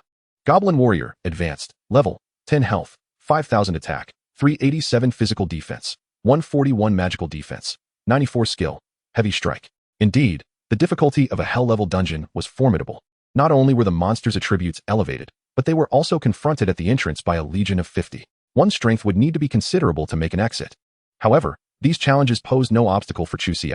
50 ethereal swords soared forth, accompanied by a cascade of terrifying damage notifications as all 50 goblin warriors were swiftly vanquished. Your team has slain a level 10 goblin warrior. Due to the hell level dungeon, experience points are multiplied by 8. You have gained 20 experience points, plus an additional 10 experience points. Witnessing the flood of notifications, both Chu Ci and Lu Changhe beamed with satisfaction, realizing that dungeon runs were indeed the most expedient method to accrue experience. Let us hasten our pace, aiming to set a new record. I glanced at the records for hell-level dungeons, and the leading team took 15 hours to complete it.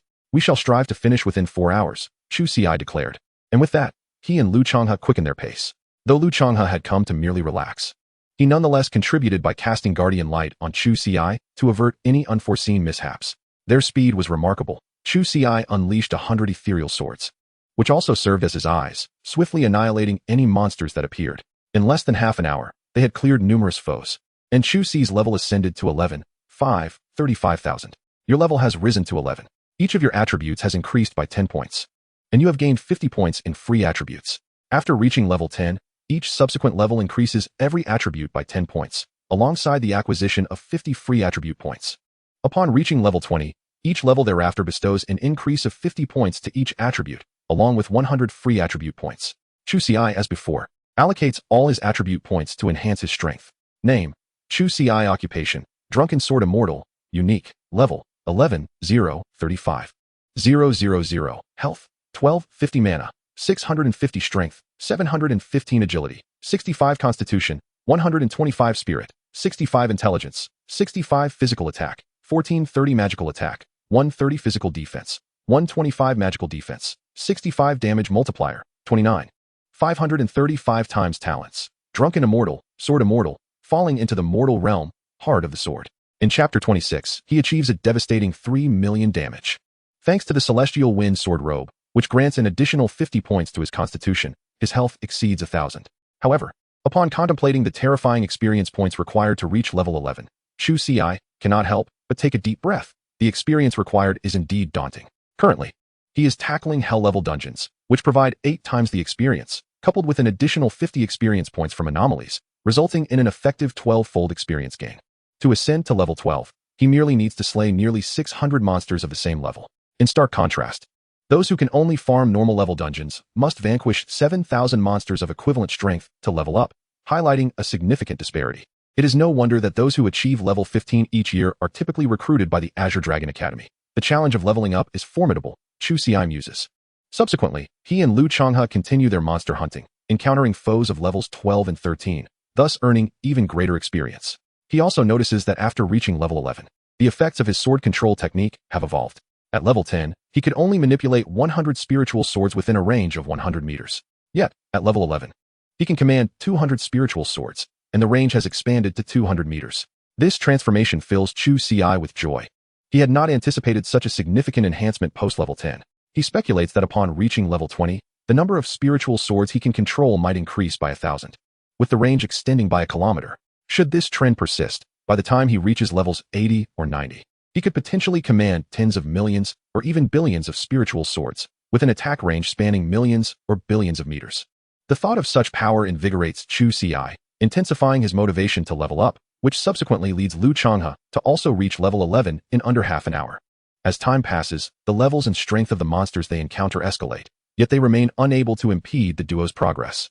Any monster falls swiftly before Chu Ci's overwhelming damage. As long as its health does not exceed 300,000, it will be annihilated in an instant. Even those surpassing this threshold are at risk of being obliterated should a critical hit occur. Throughout the monster hunting endeavor, Chu Ci remains active, occasionally taking sips from his wine gourd to enhance his skill proficiency. Though he currently finds no need for his skills, their absence would be a grave misfortune should the situation demand them. Time drifts by slowly, an hour, then 2. While Chu Ci and Lu Changhe are fervently engaged in combat within the instance, the onlookers outside grow increasingly restless. What is happening? It has been over 2 hours, yet they have yet to emerge. Is this what genius entails? To endure 2 hours within a dungeon on their first attempt? Perhaps they have perished within. Let us not utter such ominous thoughts. Though we may be deemed inept, our survival amidst such brilliance is sustained by these prodigies. Ji Yuan stands among the crowd, silent, fixated intently on the entrance of the instance. As time continues its relentless march, 3 hours have swiftly passed, and Chu Ci and Lu Changhe find themselves deep within the dungeon. Before them lies a castle reduced to ruins. and at the center of the plaza outside the castle stands a diminutive goblin wielding a staff. Goblin Priest, Epic, level, 20 health points, 2, 400, 000 attack, 3, 487 physical defense, 1, 041 magical defense, 1, 254 skills, healing aura, slow aura, defense aura, holy light strike. Upon observing the ultimate attributes, Chu Ci is momentarily taken aback. He had not anticipated encountering a priest. Surrounding him are 100 goblin guards. Frenzied Goblin, rare, level, 19 health points, 100, 000 attack, 1, 587 physical defense, 658 magical defense, 284 skills, frenzy, smash. Goblin Archer, rare, level, 19 health points, 80, 000 attack, 1, 387 physical defense, 447 magical defense, 210 skills, piercing arrow, precision. Goblin Shield Bearer, rare, level, 19 health points, 150, 000 attack, 787 physical defense, 1, 247 magical defense, 874 skills, piercing arrow, precision. Among the 100 goblins, there are 50 frenzied goblins, 20 archers, and 30 shield bearers. The difficulty of this hellish level 10 instance is indeed formidable. Even a careless misstep by a team of 100 at level 19 could lead to total annihilation. Lu Changhe silently marvels at the challenge. The mere presence of 100 rare-grade monsters is already daunting, and with the addition of a priest, the difficulty escalates exponentially. Chu Ci remains silent, glancing at his own level. Having vanquished numerous foes along the way, he has now reached level 13. With his strength at 835 points and physical attack at 670. In the absence of critical hits or skill usage, he finds he cannot eliminate goblin shield bearers in one strike, though he can dispatch other monsters effortlessly. At this moment, the goblins also notice the presence of Chu Ci and Lu Changhe. With a loud cry, the 50 frenzied goblins charge towards them, brandishing their large blades. The goblin archers were not idle either, hiding behind the frenzied goblins as they drew their bows, while the goblin shield guards stood vigilantly by their side. Chu Ci, not hesitating for a moment, was already at level 13, allowing him to control 300 spirit swords simultaneously, with an attack range extending to 300 meters. As the frenzied goblins charged into the attack range, the spirit swords transformed into streaks of radiant light, soaring through the air. Terrifying damage notifications erupted. 298, 540, 656, 788, critical hit, 298, 540. In an instant, all 50 frenzied goblins, located 200 meters away from the two, were obliterated. The goblin shield guards, witnessing this scene, momentarily froze, their raised staffs rendered useless as they found themselves at a loss. Yet, this was not the end. The spirit swords continued to fly forth, swiftly arriving before the goblin archers. These archers had an attack range of 200 meters, but Chu Ci remained beyond their reach, leaving them vulnerable to his onslaught. The damage inflicted upon the goblin archers was significantly greater than that on the frenzied goblins, each strike dealing over 300,000 points of damage. As the experience notifications flooded in, the 30 goblin archers were swiftly annihilated. Ultimately, Chu Ci's gaze shifted to the 20 goblin shield guards.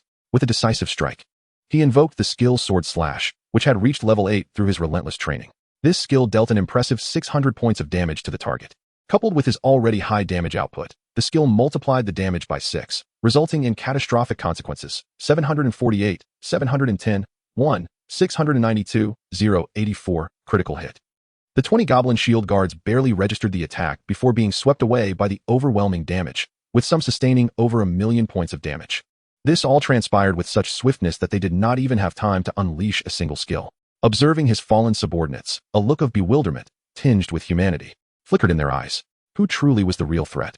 However, their moment of confusion was short-lived. Chu Ci would not allow them the luxury of doubt.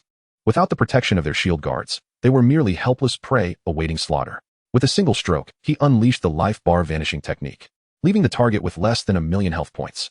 Just as it prepared to retaliate, an even more horrifying damage notification emerged. 3,016, 950, critical hit.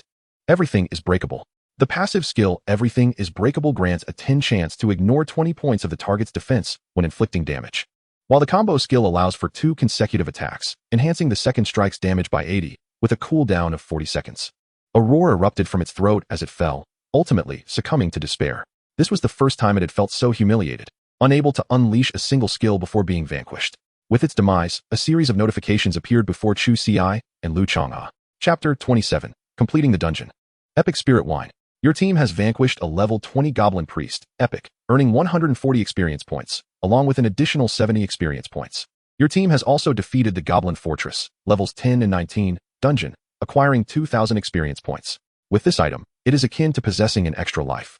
After all, this is not merely a game. Death here is final, with no chance of resurrection through a spring. Old Chu, your prowess is remarkable. You effortlessly dispatched a level 20 epic foe. Did you witness the damage you inflicted? 3 million. I barely managed to break through defenses. Yet you achieved such a staggering damage output. Lu Changhe was visibly exhilarated. The sheer magnitude of the damage left him in awe. Realizing that even his level 49 father could not measure up to Chu Ci's might. Let us see what treasures have dropped, Chu Ci remarked with a smile. The extraordinary damage was largely due to a critical hit. Otherwise, it would have only been a little over 1 million. Subsequently, Lu Changhe began to collect the items dropped by the rare level monsters. There was no shortage, with over 100 items, including skill books, equipment, monster materials, and rare artifacts. The equipment was beyond their current capabilities, requiring at least level 15 to wear, and the dropped gear was even level 20. Let us select the items we can utilize. Once we level up, we can equip them. We should also keep any useful items, suggested Chu Ci. Lu Changhe nodded and began sorting through the items. Noting that some of them were indeed valuable. Random teleportation scroll, rare level, randomly teleports to any location within 100 kilometers. Life resurrection potion, epic level. Instantly restores 100 health points upon consumption and grants a restoration of 1 health point per second for the following half hour. Identification stone, rare level. Allows for the identification of unknown items. The higher the item level, the lower the success rate of identification. Naturally, Chu Ci intended to keep these precious items. While they may not be immediately useful, having them on hand for future needs was prudent.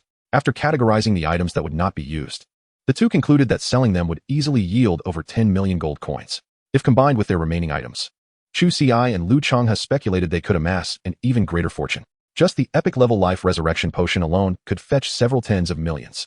Such is the value of a hell level dungeon. A single run could provide a lifetime of comfort. Lu Changhe chuckled, though he noted that very few professionals could conquer hell level dungeons, let alone 2 individuals like them completing it, particularly with one merely participating passively. Let us head out. We cannot attempt another run today, and we'll have to wait until tomorrow, Chu Ci said, taking a sip of his drink. This dungeon run had yielded substantial rewards. Besides various equipment and items, his level had increased by 3, reaching level 13, while Lu Changhe fell slightly short but achieved level 12. With 14 days remaining until the college entrance examination, it meant they could attempt the dungeon 13 more times, likely allowing them to reach level 20. Moreover, a hell level quest awaited him, and he believed that Brother Ji had already made a decision. Subsequently, Chu Ci and Lu Changhe exited the dungeon.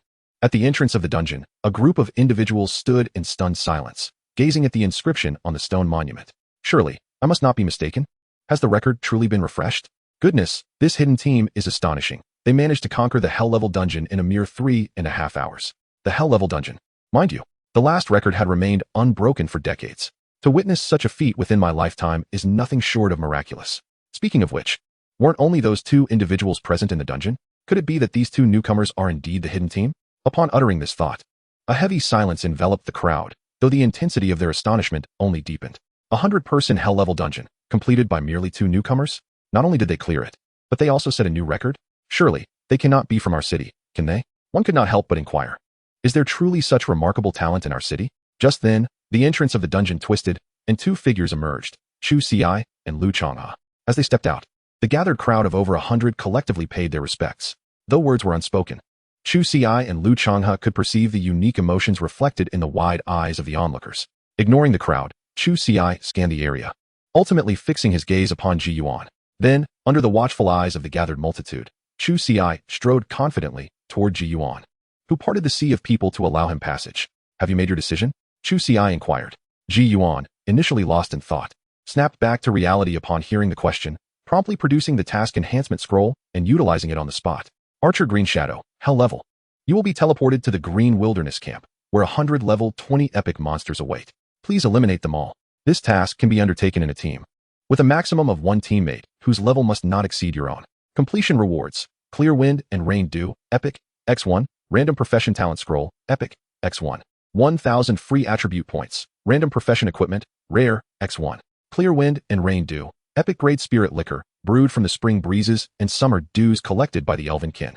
Consuming it grants a health boost of 50, attack damage of 30, skill cooldown reduction of 60, critical rate of 40, critical damage of 40 for 6 hours. Upon first consumption, all skills increase by 1 level. A smile graced Chu Ci's face. He was indifferent to the effects of the epic spirit liquor, as he would not benefit from them. What truly piqued his interest was the potential skills he could acquire after partaking in the liquor. Big shot, please take me along. Ji Yuan implored, his expression brimming with anticipation and anxiety. If Chu Ci were to simply turn away at this moment, Ji Yuan would find himself utterly helpless, and his life would be irrevocably altered. Let us find a quiet place. Of course, just a moment, big shot. Ji Yuan replied, hastily dashing aside. Soon, he returned, driving a rugged vehicle. Big shot, hop in. Following this, Chu Ci and Lu Changhe entered the vehicle, and Ji Yuan swiftly drove off. Meanwhile, the crowd of over 100 at the dungeon entrance exchanged glances, and after a few moments of silence, one individual finally spoke up. Aren't you going to compete for it? Someone asked. As soon as the words were uttered, they were met with scornful looks from all around. They were undoubtedly intrigued by the achievements of Chu Ci and the other in the hell-level dungeon, especially since they had set a new record, which would surely entail additional rewards. Should they manage to acquire the spoils from their endeavors, it would undoubtedly prove to be a windfall. However, they were acutely aware of the significance of two individuals successfully navigating a hell-level dungeon. Each of those present, when combined, would likely fall short of even a single skill strike from the formidable duo. They had no desire to court disaster. Chapter 28. These monsters are quite rule-abiding. This shall suffice, Chu Ci declared as the vehicle approached a hillside. It's fine, we shall proceed swiftly, right here. Chu Ci shook his head. Although the level 20 epic monsters were resilient, they paled in comparison to his damage output. Seeing Chu Ci's determination, Ji Yuan ultimately halted the vehicle. Let us form a team. Luma, please wait here for a moment. Initially, Chu Ci thought it unnecessary, but after some contemplation, he decided to include her, as encountering danger would indeed be troublesome. Boss, shall we commence now? Let us begin. Ji Yuan then initiated the hell-level quest, and upon receiving a prompt, Chu Ci clicked to agree, causing both to vanish from the vehicle. With a flash of white light, Chu Ci and Ji Yuan materialized atop a stone platform, confronted by a dense forest. Boss, this forest contains a total of 20 camps, each harboring 5 monsters. If we could eliminate them one by one, it wouldn't be such a protracted ordeal. However, attacking a single camp will alert the remaining 19 camps, summoning their monsters for aid. I have attempted this numerous times, and it has proven impossible. Of course, this information pertains to the nightmare level. Now that the quest has escalated to hell level, I cannot ascertain the exact circumstances. Ji Yuan recounted all the information he had gathered previously, while Chu Ci's gaze fixated on a green tent approximately 100 meters away. The tent was modest in size, roughly 5 meters long and 3 meters wide, concealing the monsters within. Do the reinforcements arrive simultaneously, or is there a delay between their arrivals? There is a delay, approximately every 5 minutes. As for the hell level, I cannot say for certain. Very well, I understand. Upon concluding his statement, and to Ji Yuan's astonishment, a spiritual sword swiftly soared toward the tent 100 meters distant. Upon its descent, no damage indicators arose. However, the tent erupted violently, revealing 5 epic monsters. Boss, be cautious. Ji Yuan's expression turned tense, prepared to retreat. For these were epic monsters far superior to the rare ones he had faced during his nightmare-level quests. Chu Ci remained silent, unleashing another 99 spiritual swords in rapid succession. Heartbound sword array. The 99 spiritual swords converged with the initial sword, forming a formidable array that ensnared the 5 monsters within. Roar. It seemed the other monsters were hastening toward their location, rendering them ineffective. Chu Ci contemplated this and unleashed a barrage of 100 spiritual swords. The blades transformed into streaks of light, weaving through the monsters, each strike inflicting substantial damage. 125, 847, 158, 471. In an instant, with a critical hit of 324,876. 5 epic-level monsters fell to the ground, their anguished cries echoing in the air. In this evaluative task, defeating the monsters yielded no loot, nor did it grant any experience points. Otherwise, adventurers could easily exploit the quest, lingering within to slay monsters endlessly. The intervals between waves were slow, arriving every 5 minutes. Was there a way to hasten their appearance? Chu Ci inquired, primarily concerned for Lu Changhe outside. He had initially anticipated a swift annihilation within. Yet these monsters adhered to a methodical approach, appearing in waves. I have no idea, Ji Yuan replied, utterly bewildered. He understood that those capable of tackling hell-level dungeons were formidable, but this seemed beyond reason. The 5 monsters had fallen before he could even discern their forms. They were epic-level beasts, not mere common ones. Could they truly be dispatched so swiftly? Simultaneously, he marveled at the flying spirit swords.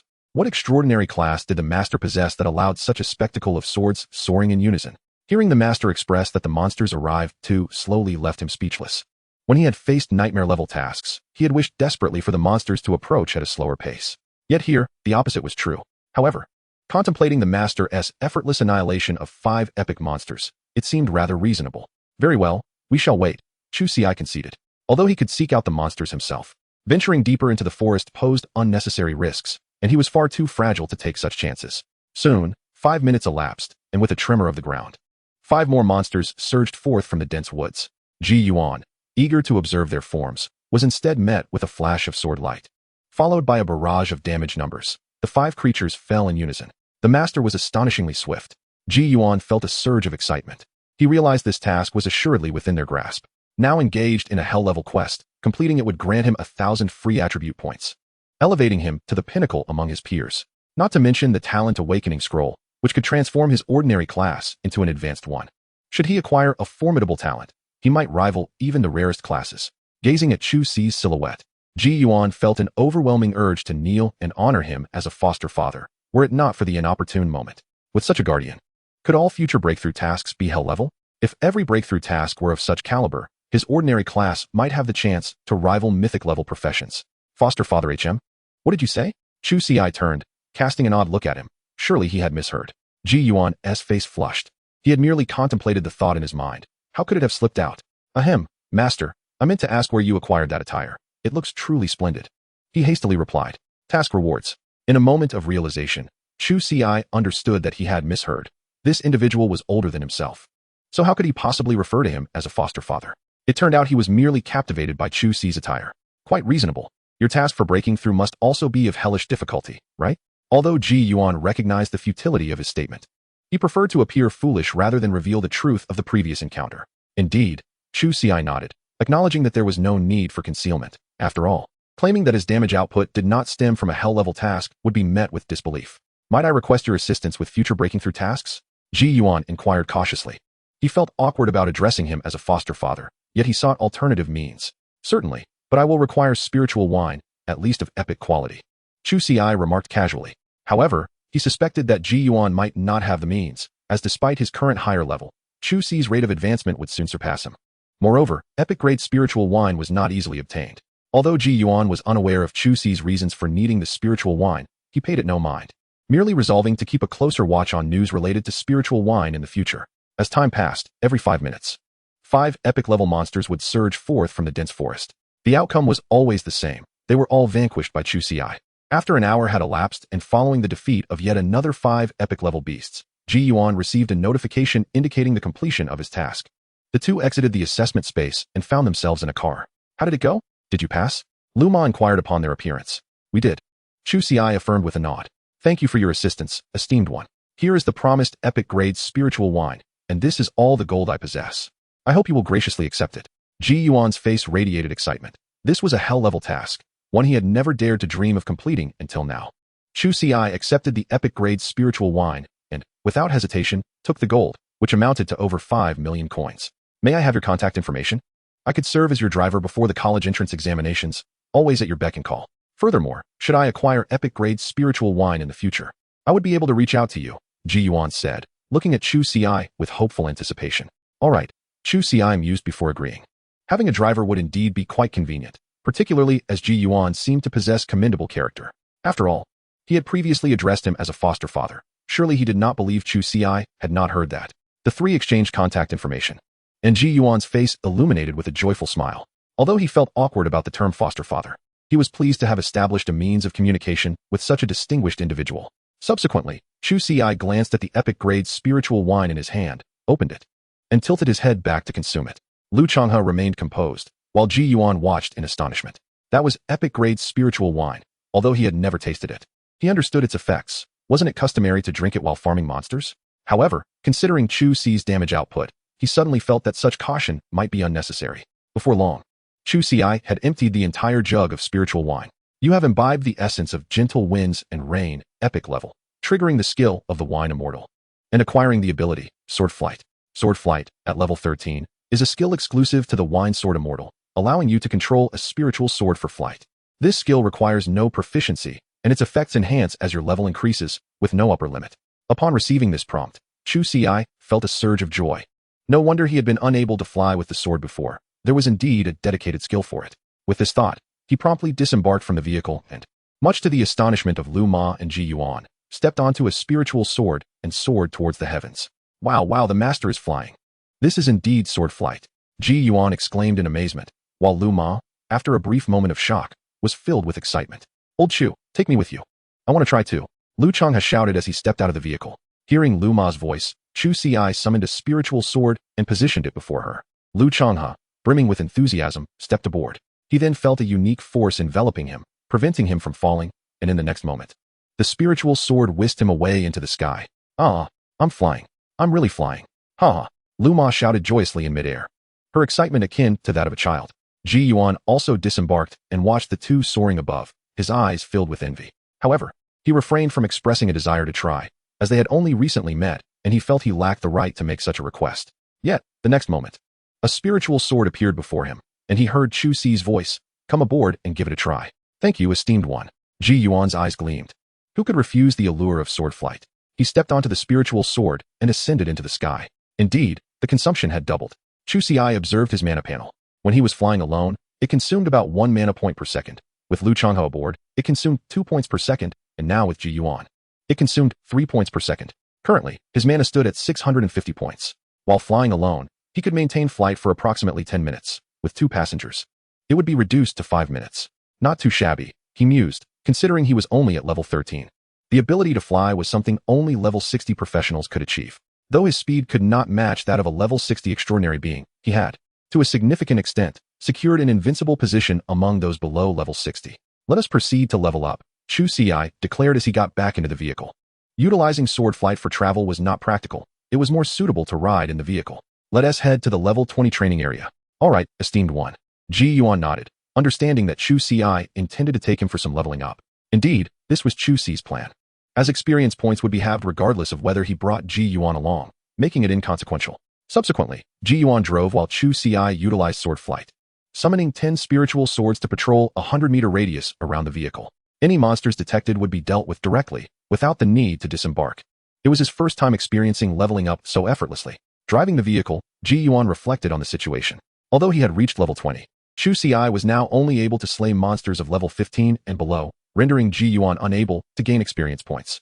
Yet, the sheer pleasure of leveling up while seated in the car was undeniable. Old Chu, shall we retrieve the dropped items? He suggested. There's no need to squander time. Our primary focus should be on leveling up. Ji Yuan was quite familiar with the area outside the city.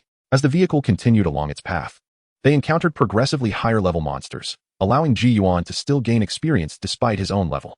He marveled at the unexpected twist of fate where he was being carried along by those of a lower level. An hour later, they arrived at the level 20 zone, a dense forest where driving was no longer feasible. Shall we venture inside? Ji Yuan inquired after halting the vehicle. Do you have a way to lure the monsters? Chu Ci asked, reluctant to risk entering the forest without assurance. Yes. How many do you have? I possess over 100. These aren't particularly valuable and were purchased previously. Let us ignite 10 and see what happens. 10. That could attract quite a few monsters. Go ahead, Chu Ci replied, eager for a larger influx of creatures to expedite their leveling process. Without hesitation, Ji Yuan retrieved 10 flares and ignited them, soon filling the air with a pungent aroma. Chapter 30, Monster Lure Incense, summoning level 20 creatures. As the incense burned, the trio waited. Occasionally, solitary level 20 monsters emerged from the forest, but they were swiftly dispatched by Chu Ci.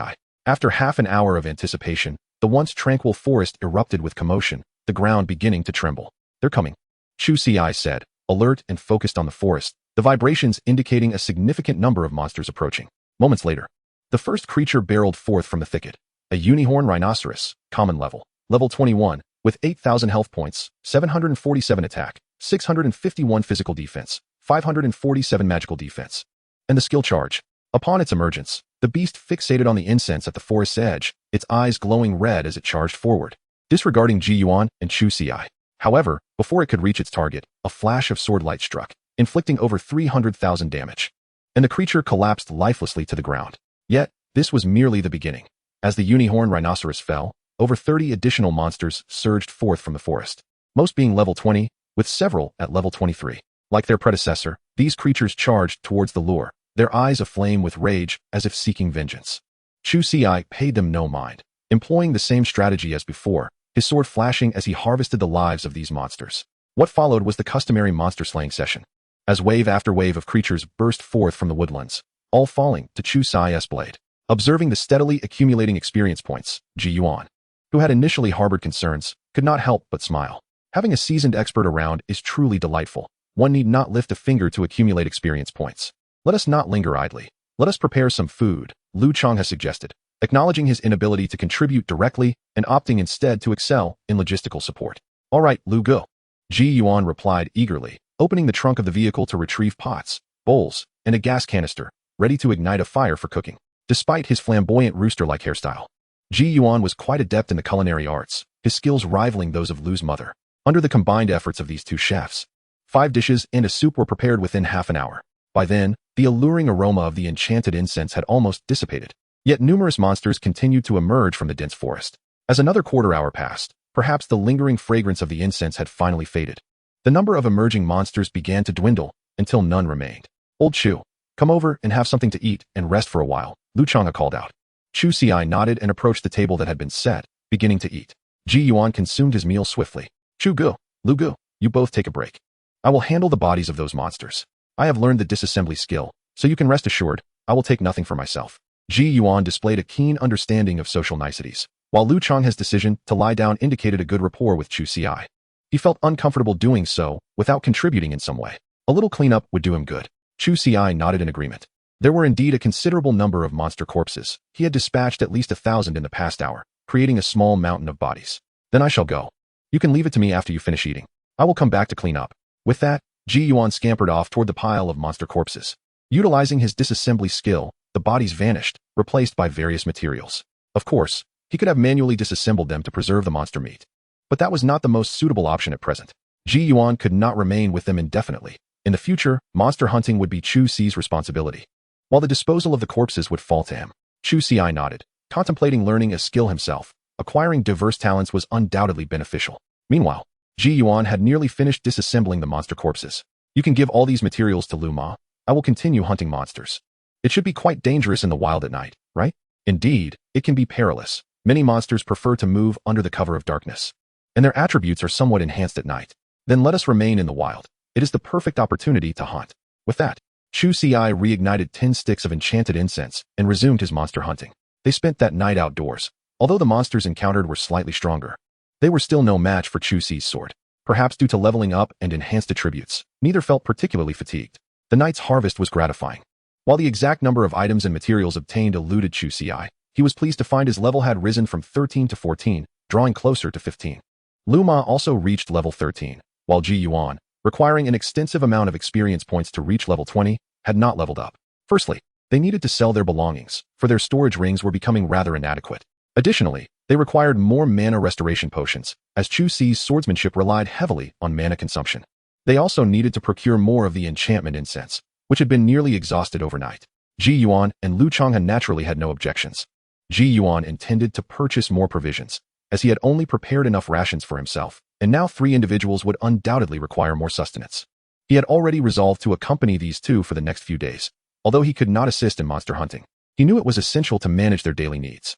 During their journey, Chu Ci glanced at his commission task, noticing that no one had taken it, which did not surprise him. After learning of the effects of the epic-grade spirit wine, he understood that most individuals would be reluctant to sell it, even if they possessed it. Let us proceed to the marketplace, Chu Ci suggested, having just received a call from Jin Hai, who had acquired numerous novice swords and requested him to collect them. Before long, Ji Yuan drove them to the mall, where Jin Hai awaited them at the entrance. Upon spotting the trio, his face brightened with a beaming smile. Brother Chu, Brother Lu, you may continue with your affairs. I also need to purchase some items. Let us reconvene here later. Ji Yuan, discerning that Chu Ci and Lu Changha had matters to discuss with Jin Hai, wisely chose not to accompany them. Chu Ci nodded and followed Lu Changha into Jin Hai's shop's reception room. Chapter 31, Sword Cultivation. Mr. Chu, in accordance with your request, our store has promptly gathered novice swords. We currently possess 471 swords. I wonder if this quantity meets your requirements, or should we continue the collection? Jin Hai inquired as they settled into the reception room. Although novice swords are the most basic of equipment, their very simplicity leads to a scarcity in stock among shops. Such swords are typically purchased only during the annual vocational awakening, and even then, the volume of purchases is limited. For instance, in Lin City, there are approximately 5,000 high school seniors this year, yet most of them are pursuing life skills, with only around 400 students engaging in leveling up. Furthermore, a portion of these individuals, due to their chosen professions, do not utilize sword-type weapons. Selling 200 to 300 novice swords annually in Lin City is considered quite successful. Previously, Chu Ci had bought over 20,000 novice swords, sufficient to serve Lin City for decades. This explains why shopkeepers were so pleased when he made his earlier purchase. They finally had the opportunity to clear out their unwanted stock. Such circumstances are not unique to Lin City. Other cities face similar situations. No one would specifically manufacture level 1 novice swords. Typically, only students who awaken as blacksmiths would craft novice swords at the outset to hone their skills. Continue the collection until just before the college entrance examination, Chu Ci instructed. Understood, Mr. Chu. I will persist in gathering them, Jinhai replied with a smile. Collecting novice swords was not difficult for him, yet he was cautious not to accumulate too many, as he feared that if Chu Ci did not require such a large quantity, he would be left with excess stock. Subsequently, Jinhai handed over the 30,000 novice swords to Chu Ci, who, upon inspection, confirmed their quality. Have you received any news regarding the spiritual wine? Chu Ci inquired. Indeed, we have discovered a type of spiritual wine named Autumn Breeze. Is it of epic quality? He chuckled. Surely, epic-grade spiritual wine is not so easily acquired. Autumn Breeze is classified as rare. Yet we have a substantial quantity, 30 jars. Chu Ci's eyes sparkled. Although it was merely rare-grade wine, the quantity was indeed considerable. I shall take all of these spiritual wines. Hearing this, Jinhai smiled, feeling a sense of relief. Acquiring 30 jars of rare-grade spiritual wine had cost him over 5 million gold coins. If he couldn't sell them, it would be a significant loss. Fortunately, his gamble had paid off. Additionally, please procure more mana restoration potions, as well as demon-attracting incense, detoxification potions, and potions to alleviate negative status effects. No problem. I will ensure these items are prepared promptly. Very well. Now please calculate the total value of these items and deduct the cost of what I just purchased. Chu Ci nodded at Lu Changhe, who then produced several storage rings, revealing a multitude of items. We have already categorized these items for you, but their precise value still requires your assessment. Take your time. There is no rush, Chu Ci said. Observing the small hills of items before him, Jinhai opened his mouth, but found himself at a loss for words. After a brief moment of astonishment, he became exhilarated. Please wait a moment. I will personally tally them, ensuring no discrepancies arise, Jinhai said excitedly, then shouted outside, Shaoli, bring tea for these two gentlemen, and fetch some fine pastries. Soon, as Chu Ci and Lu Changhe enjoyed their treats and tea, Jinhai meticulously accounted for each item. Heavens, this is a rare-grade necklace. What distinguishes it from a divine artifact? This is rare-grade armor. Who could possibly contend against a tank in this? He marveled at a wizard's blink skill book, acknowledging that it was rarer than even rare-grade items. As he meticulously counted each item, Jinhai's astonishment grew insurmountably. Had these two ventured into a hellish dungeon to accumulate such treasures? Moreover, what of the items they had not yet revealed? Suppressing his overwhelming shock, Jinhai conducted his inventory with utmost diligence, knowing that any oversight could have dire consequences. Finally, after triple-checking the last item, he sighed in relief, having thoroughly verified everything. Sir, the inventory is complete. It includes rare-grade items. No need for further introductions. We are well aware of the contents. Just tell me the price. Chu Ci interrupted. The total value amounts to 45,328,900 gold coins. We shall round it to 45,333,000. Can your store accommodate such a sum? Absolutely. A quarter of an hour later, the three departed from the marketplace, with Jinhai smiling as he bid them farewell. Indeed, our city has birthed a prodigy, he mused, watching their retreating figures. Initially uncertain, he has now become resolutely convinced that the individual responsible for conquering the hell-level dungeons of the Wild Boar Forest and Goblin Fortress is none other than Chu Ci. At first, many were skeptical, even venturing to inspect the entrance of the Goblin Fortress dungeon themselves, only to have their doubts confirmed. Jinhai had previously suspected that a passing prodigy was behind it all, but after witnessing the multitude of items Chu Ci produced today, he realized that the prodigy was indeed Chu Ci himself. Despite this newfound understanding, Jinhai chose to keep his thoughts to himself, fully aware that the most pressing matter at hand was the imminent college entrance examination. He had no desire to jeopardize the hard-earned emergence of a prodigy in Lin City due to the revelation of such information, lest he become a pariah in his hometown. With the hell-level dungeons successfully cleared, it is highly likely that this year's top scholar from Yunzhong province will hail from Lin City. As a native of Lin City himself, the thought brought a smile to Jinhai's face, filling him with a sense of shared glory. Unbeknownst to him, Chu Ci was oblivious to Jinhai's sentiments. Upon procuring the necessary items, they departed from Lin City once more. As soon as they left the city, Chu Ci retrieved the rare spirit liquor he had just purchased, Autumn Breeze, and began to drink. Having witnessed this spectacle once before, Ji Yuan remained unfazed, maintaining a steady grip on the wheel. After finishing a jar of spirit liquor, Chu Ci checked the notification. You have consumed Autumn Breeze, rare, triggering the talent Wine Immortal, gaining the skill, Sword Cultivation. The description read, Sword Cultivation, you can nurture your own spiritual swords. When attacking with this spiritual sword, damage is increased by 50. Level 1, 10 levels, 0, 100 proficiency. In Chapter 32, the damage has been amplified 600-fold. Observing his new skill, Chu Ci could not help but smile. It is worth noting that he currently possesses nearly 30,000 spiritual swords, not counting the additional 30,000 he had just acquired. However, due to his own level being only 14, he could only control 500 swords at present. The remainder lay dormant within him and used in daily encounters, merely serving to stack damage. With the acquisition of sword cultivation, however, the situation has changed. He can now nurture the swords that would typically remain idle. In the event of an encounter with formidable foes, he could unleash a tremendous surprise, akin to a hidden trump card. The more swords he nurtures, the greater his arsenal becomes. When adversaries assume he can only unleash a single attack, they may be bewildered to discover he can strike with thousands. Of course, those capable of forcing him to unleash such power are not to be underestimated. The initial level of this skill already boosts damage by 50. The effects at maximum level will surely be even more formidable. Contemplating this, Chu Ci downed another jar of autumn breeze, increasing his proficiency by 100, thereby elevating sword cultivation to level 2, enhancing the damage from 50 to 100. Satisfied, he nodded, considering that if he could reach the maximum level, damage could soar by 500. However, with only 28 jars of autumn breeze remaining, it is clear he would need to procure more from Jinhai. Brother Chu, shall we continue leveling up in the wild? Ji Yuan inquired, still focused on driving. Let us first visit the dungeon, Chu Ci replied. We have not yet cleared today's dungeon. Understood. Ji Yuan nodded. Although he could not enter the Goblin Fortress dungeon, he remained unconcerned. There would be ample opportunities for leveling up in the future, for now. His primary focus was to serve as a capable driver for the two esteemed gentlemen and cultivate a favorable rapport.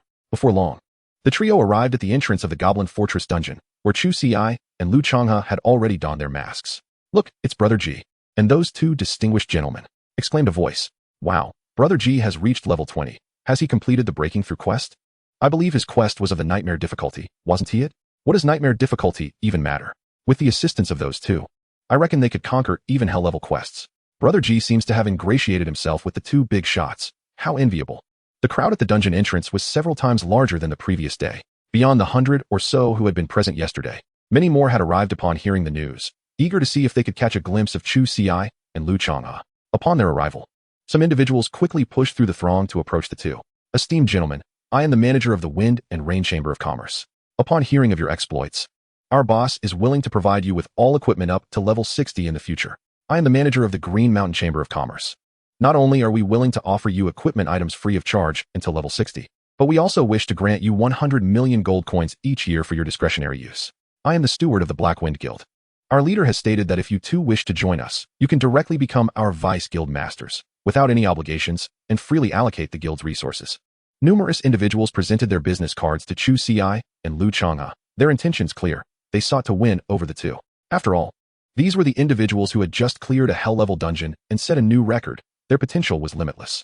We are not interested. Please step aside. We wish to enter the dungeon, Chu Ci replied, shaking his head. Sir, we. Before they could say more, several spirit swords materialized around Chu Ci. He remained silent, steadily advancing with Lu Changhe, causing the crowd to recoil despite their belief that they posed no threat. After all, they were there to win over Chu Ci and Lu Changhe, not to provoke them. None of them seemed foolish, Ji Yuan observed quietly. He was well aware of Chu Ci's terrifying damage output. Should anyone persist in obstructing him, the outcome would be predictable. Soon, Chu Ci and Lu Changhe arrived at the dungeon entrance, disregarding the others as they directly chose the hell difficulty and entered the dungeon. Once the two vanished, the remaining onlookers exchanged glances, feeling no significant disappointment, as they had approached with the mindset of merely testing the waters. However, many turned their attention to Ji Yuan. Having seen him in the company of Chu Ci and Lu Changhe, if they could glean some insight into their situation through him, perhaps they could tailor their approach to win them over. As Ji Yuan was surrounded by the crowd, he found himself at the center of attention.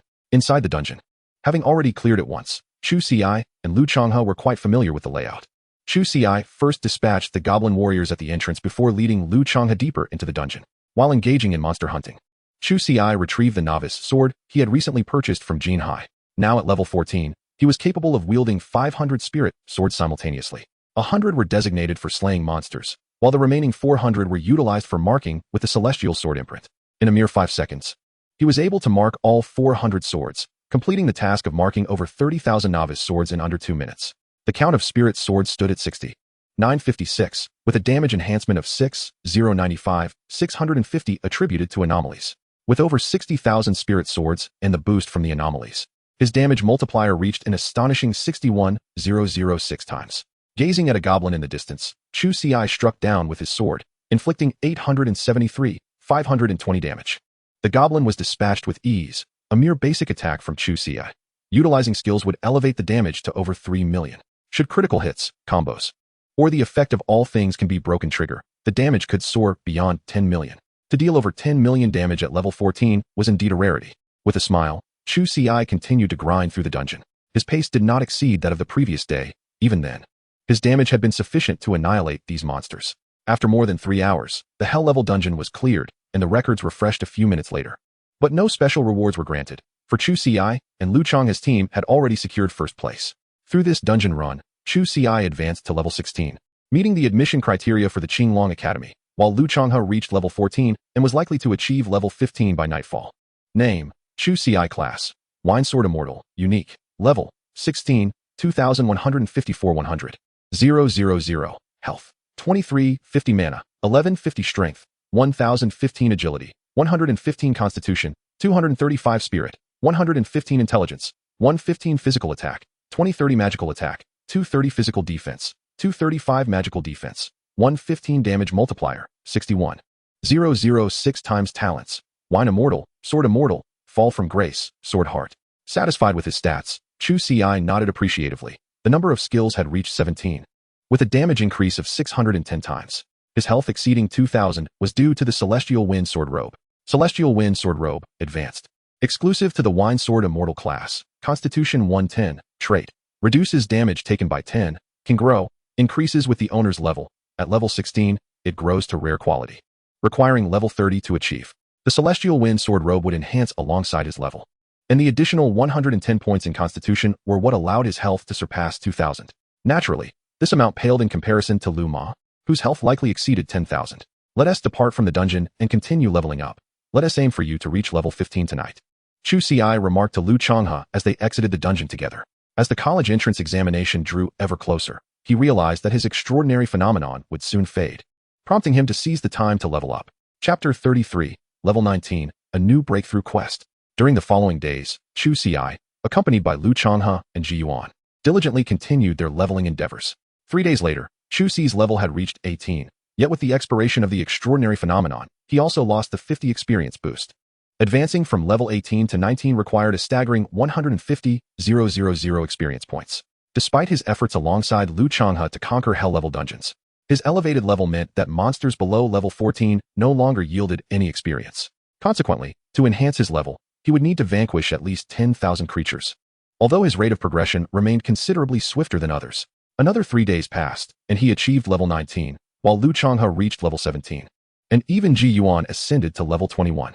With only 6 days remaining until the examination, Ji Yuan had also gathered some intelligence among the students in Lin City. The highest level was merely 13, highlighting the significant gap between them and Chu Ci and Lu Changhe. However, Chu Ci was unconcerned. He preferred to focus on maximizing his level to 19 before the examination, and if fortunate, to complete the breakthrough quest to attain level 20. Time continued to flow, and on one particular day, after defeating a rare level monster, his experience points reached the cap for level 19. Your party has slain a level 19 Goblin Archer, rare. Experience points 20. Your experience points have reached the limit. Further experience acquisition is halted until the breakthrough quest is completed. Name: Chu Ci class, Wine Sword Immortal, unique, level 19, 200, 000 200, 000, health, 2950 mana, 1450 strength, 1195 agility, 145 constitution, 295 spirit, 145 intelligence, 145 physical attack, 2390 magical attack, 290 physical defense, 295 magical defense, 145 damage bonus, 61006 talents. Wine Immortal, Sword Immortal, Descent, Sword Heart. Upon reviewing the notification, Chu Ci recognized that he had reached the pinnacle of level 19, and the next step was to undertake the breakthrough quest to continue his ascent. Contemplating this, he began to examine the details of his breakthrough quest, which, if it entailed monster slaying, would be relatively straightforward for him to accomplish. Generating random breakthrough quest for you. Due to your class being unique, the difficulty of the breakthrough quest has escalated to hell level, and this quest cannot be altered.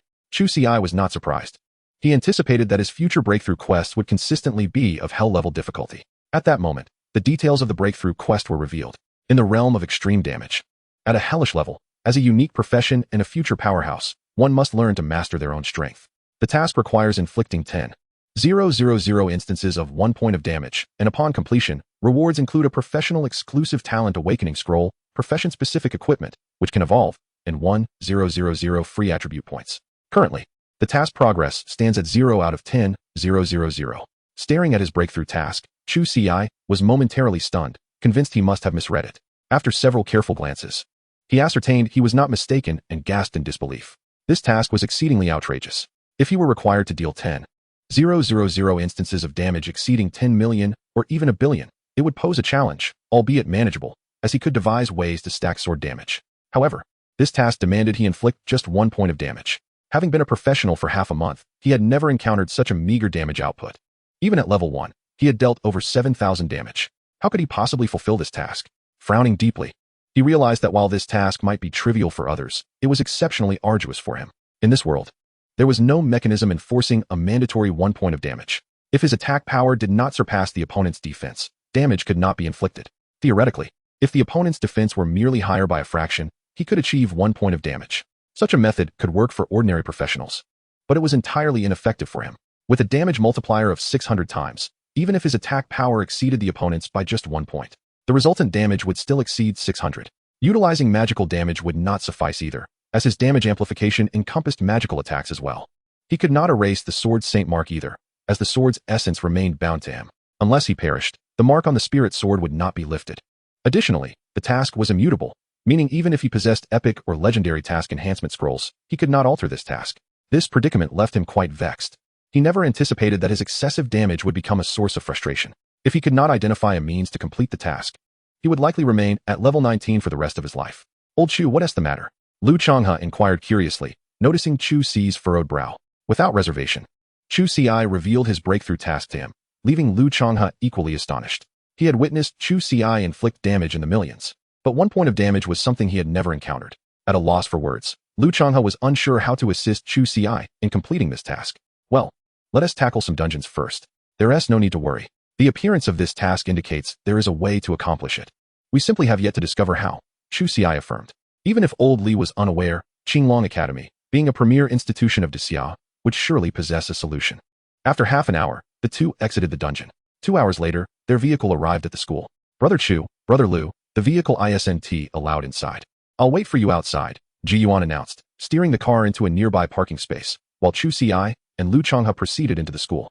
Although the senior students have already experienced their vocational awakening, engaging in battles to level up, the first and second year students must continue attending classes. At this moment, the classroom is sparsely populated. The two of them made their way directly to Li Yun's office. You both have arrived. Please, take a seat. Upon seeing Chu Ci and Lu Changhua, Li Yun rose with a smile and poured them each a glass of warm water. Having already been informed by Lu Changhua prior to their arrival, Old Li, we are technically graduates now. Why are you still here in the office? Lu Changhua downed the warm water in one gulp and then poured himself another cup from the thermos that Li Yun had left on the desk, gesturing towards Chu Ci, who politely declined. You are not truly graduated yet. Formal graduation occurs only after you take the college entrance examination. I am still on duty, remaining in the office to assist you whenever you have questions. Li Yun did not mind Lu Changhua's actions, appreciating that the young lad had even borrowed his thermos. So, with just 3 days left until the exam, what levels have you both achieved? Hee, Old Li, don't be too shocked when I tell you, Lu Changhua chuckled, displaying his level, 18, 35,147, 150,000. Upon seeing this, even the prepared Li Yun was momentarily taken aback, before breaking into a radiant smile. Level 18. To his knowledge, the highest level among other students in Lin City was only 14. He was astounded that his student had surpassed them by 4 levels. This level practically ensured admission to Qinglong Academy. And what about you, Chu Ci? Li Yun inquired, filled with anticipation, for if Lu Changhua had reached level 18, surely Chu Ci would not lag behind. Chu Ci revealed her level without hesitation, 19, 200,000, 200,000. Chapter 34. Mythical Items, the Ban of Heaven and Earth. Upon seeing Chu Ci's level, Li Yun was momentarily stunned, then took a deep breath. Level 19, and fully experienced, this essentially equated to level 20. She was merely held back at 19 due to an unfinished breakthrough task. Having taught for over 20 years, the strongest student he had ever encountered before the entrance exam had only achieved level 16. Yet now, with just 3 days until the exam, Chu Ci had reached level 19, and Lu Changhua was at level 18. You two are the most exceptional students I have ever taught, Li Yun finally exclaimed. Unable to contain his delight, The thought that such remarkable students were his pupils filled him with pride, granting him a lifetime's worth of conversational capital. Surely, it was you two who tackled the Wild Boar Forest and Goblin Fortress dungeons? Li Yun suddenly inquired, recalling that normally, leveling up so significantly would be exceedingly difficult through mere outdoor monster encounters. Only hell-level dungeons could provide such opportunities. Chu Ci and Lu Changhe nodded in affirmation. Li Yun stood up, pacing around the office to collect his thoughts, attempting to quell his astonishment. He had been curious about the source of such impressive prowess, only to discover it was his own students who had achieved it. As Li Yun contemplated with his back turned to the two individuals, a smile unfurled on his lips, a joyous expression he could hardly contain. Were it not for the presence of the two students, he would have already erupted in celebration. Clearing his throat, he finally addressed them. So, you two have come to seek my guidance. I presume it is regarding Chu Ci's predicament concerning the breakthrough mission? After a brief pause to suppress his excitement, he sipped from his thermos and inquired further. It was hardly a mystery, given the leveling speed of these two. Only a breakthrough task could pose a challenge. Indeed, old Li, my mission has encountered some difficulties, hence I sought your counsel. Chu Ci replied earnestly. Li Yun chuckled, noting that this was the first time the lad had addressed him as old Li, a clear indication of his growth. What troubles you? Even if I cannot resolve it myself, I could certainly appeal to the principal. He would undoubtedly be enticed by the prospect of having a student reach level 20 before the college entrance examination, he remarked. Currently, Chu Ci and Lu Changhe were practically the poster children for their school's promotion for the upcoming year, if not several years. If Chu Ci were to achieve level 20 before the exams, it would indeed create a historic precedent for their institution. Inevitably enshrined in the school's records and revered by countless future students of Ling City. Upon hearing Li Yun's words, Chu Ci promptly unveiled the details of his breakthrough mission. The jovial expression on Li Yun's face faltered as he absorbed the information, plunging him into a contemplative silence. Noticing the extended pause, Lu Changhe could not contain his curiosity. Old Li, what do you think? Is there a solution? Naturally, there are solutions, and not just one. However, at Li Yun's words, both Chu Ci and Lu Changhe's eyes sparkled with hope. It was indeed reassuring that old Li had viable options for a task that seemed insurmountable to them. Yet, the hint of hesitation in Li Yun's tone made Chu Ci's heart skip a beat. However, they are rather troublesome. Unfortunately, we lack the necessary conditions here in Ling City. And you can forget about completing this task before the college entrance examination, Li Yun sighed. You, my lad, have drawn the short straw by encountering a hellish level task. Otherwise, you could have easily reached level 20, making history. Relieved to discover that Li Yun's lament was merely about the unfortunate circumstances, Chu Ci remained unfazed. Old Li, what are the options? He inquired. The first method involves gathering a group of support classes to impose various negative effects upon you, thereby reducing your damage until the requirements are satisfied. Upon hearing this, Chu Ci frowned, having considered this approach before but deemed it nearly impossible. After all, his damage had been amplified 600-fold. What formidable warrior could possibly diminish his damage by such a staggering amount? While the feasibility of this method seemed low, it could still be kept as a contingency. However, given the vastness of the Daxiao realm, perhaps such a powerful individual truly exists, Chu Ci mused. Now, let us discuss the second method. There exists a special item known as the Heaven and Earth Restriction, which ensures that any damage inflicted on the target for 3 minutes is reduced to a mere 1 point. Li Yun elaborated. Chu Ci's eyes sparkled with excitement. The prop was indeed remarkable. He confidently mused that not only would he accomplish the breakthrough mission in 3 minutes, but he could do so in a mere 5 seconds. After all, at level 19, he could wield 1,000 spirit swords, effortlessly unleashing 10 rounds of attacks in that brief span. Old Li, where can I procure this item? How much does it cost? Chu Ci inquired, feeling financially secure. Even if his funds fell short, he could easily earn more by grinding through hell-level dungeons each day. The Heavenly Ban, a mythic grade item, must surely be housed within the treasury of our great Xia, Li Yun replied. Chu Ci's smile faltered as he opened his mouth, momentarily at a loss for words. He had not anticipated that such an item was of mythic caliber, and furthermore, that it resided within the great Xia treasury, a treasure not attainable by mere currency. Old Li, this is akin to saying nothing at all. Is there no ordinary or rare grade Heavenly Ban? Lu Changhe interjected, dissatisfied. None. This artifact is always of mythic grade upon its emergence, and it is part of our great Xia's foundational war resources, Li Yun asserted, shaking his head. Do not underestimate the significance of reducing damage to just a fraction for 3 minutes. It was with this very item that we vanquished a demigod-level adversary. A demigod, denoting a formidable being at level 100. With this revelation, Chu Ci and Lu Changhe grasped the terrifying potential of the item. The value it could yield was entirely contingent upon the caliber of the enemy faced. Acquiring this artifact will be quite challenging. However, your chances may increase upon entering the Qinglong Academy, Li Yun suggested. Does the Qinglong Academy possess this item? Chu Ci queried. Uncertain.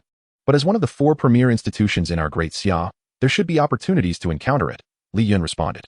Chu Ci nodded, noting that the college entrance examination was imminent. After gaining admission to the Qinglong Academy, he could inquire further. Are there any alternative methods? Chu Ci continued to ask. Indeed, Li Yun affirmed, then playfully struck Lu Changhua with a punch. Lu Changhua was caught off guard, and a damage value of 85 floated above his head. Whoa, old Li. What was that for? You startled me, Lu Changhua exclaimed, rubbing his chest, relieved to find no pain. Did you see that? Li Yun directed his gaze at Chu Ci. Chu Ci's eyes gleamed. After all, Li Yun was a level 49 berserker, and his attack surely surpassed 20,000 damage. Although Lu Changhua had previously completed a hell-level task, augmenting his constitution by 500 attribute points, his defense barely exceeded 1,000. How did you achieve that? Is it a special skill? Chu Ci inquired. Chapter 35. Old Li's Method, Lu Ma, at level 19. It is not a skill, but rather a technique, Li Yun elucidated. Once you enter university, you will have a mandatory course titled Power Control, which teaches you how to harness your own strength. While our world is intertwined with gaming elements, it is fundamentally reality. As your level increases, so do your attributes.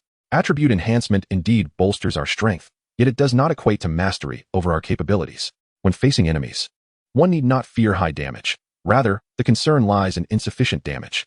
But what if the opponent is a friend or family member?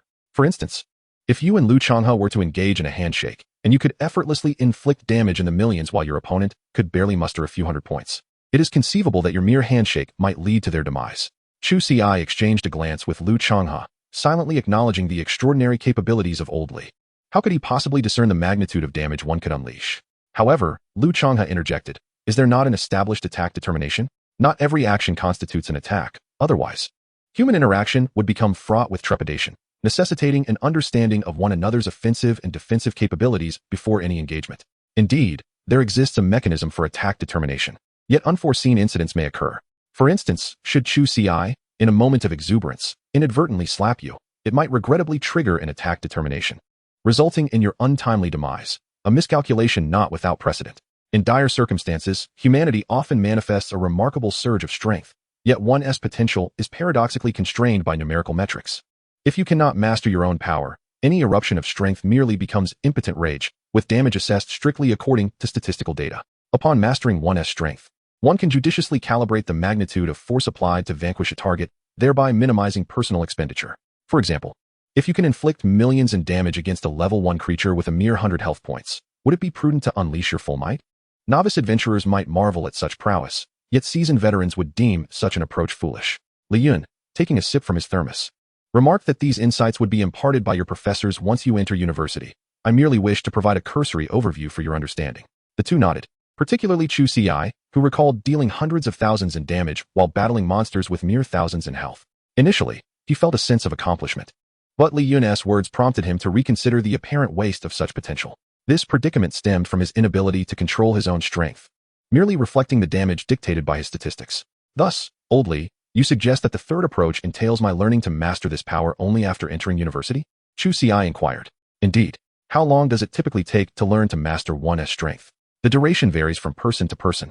Some may possess an extraordinary aptitude and achieve mastery within a year, while others might require 3 to 4 years. As for someone like you, who seeks to limit their damage to a mere point, that would be an even greater challenge. Chu Ci's expression darkened at this revelation. A year seemed bearable, but 3 to 4 years felt excessively protracted. He now comprehended why many individuals stagnate at a particular level for years, even decades. He found himself grappling with this very reality. In truth, I believe the first method to be the most reliable. Gaining admission to the Qinglong Academy should pose no difficulty for you. It is a haven for countless formidable individuals and prodigious talents from our great Xia. And perhaps it could provide solutions to your predicament.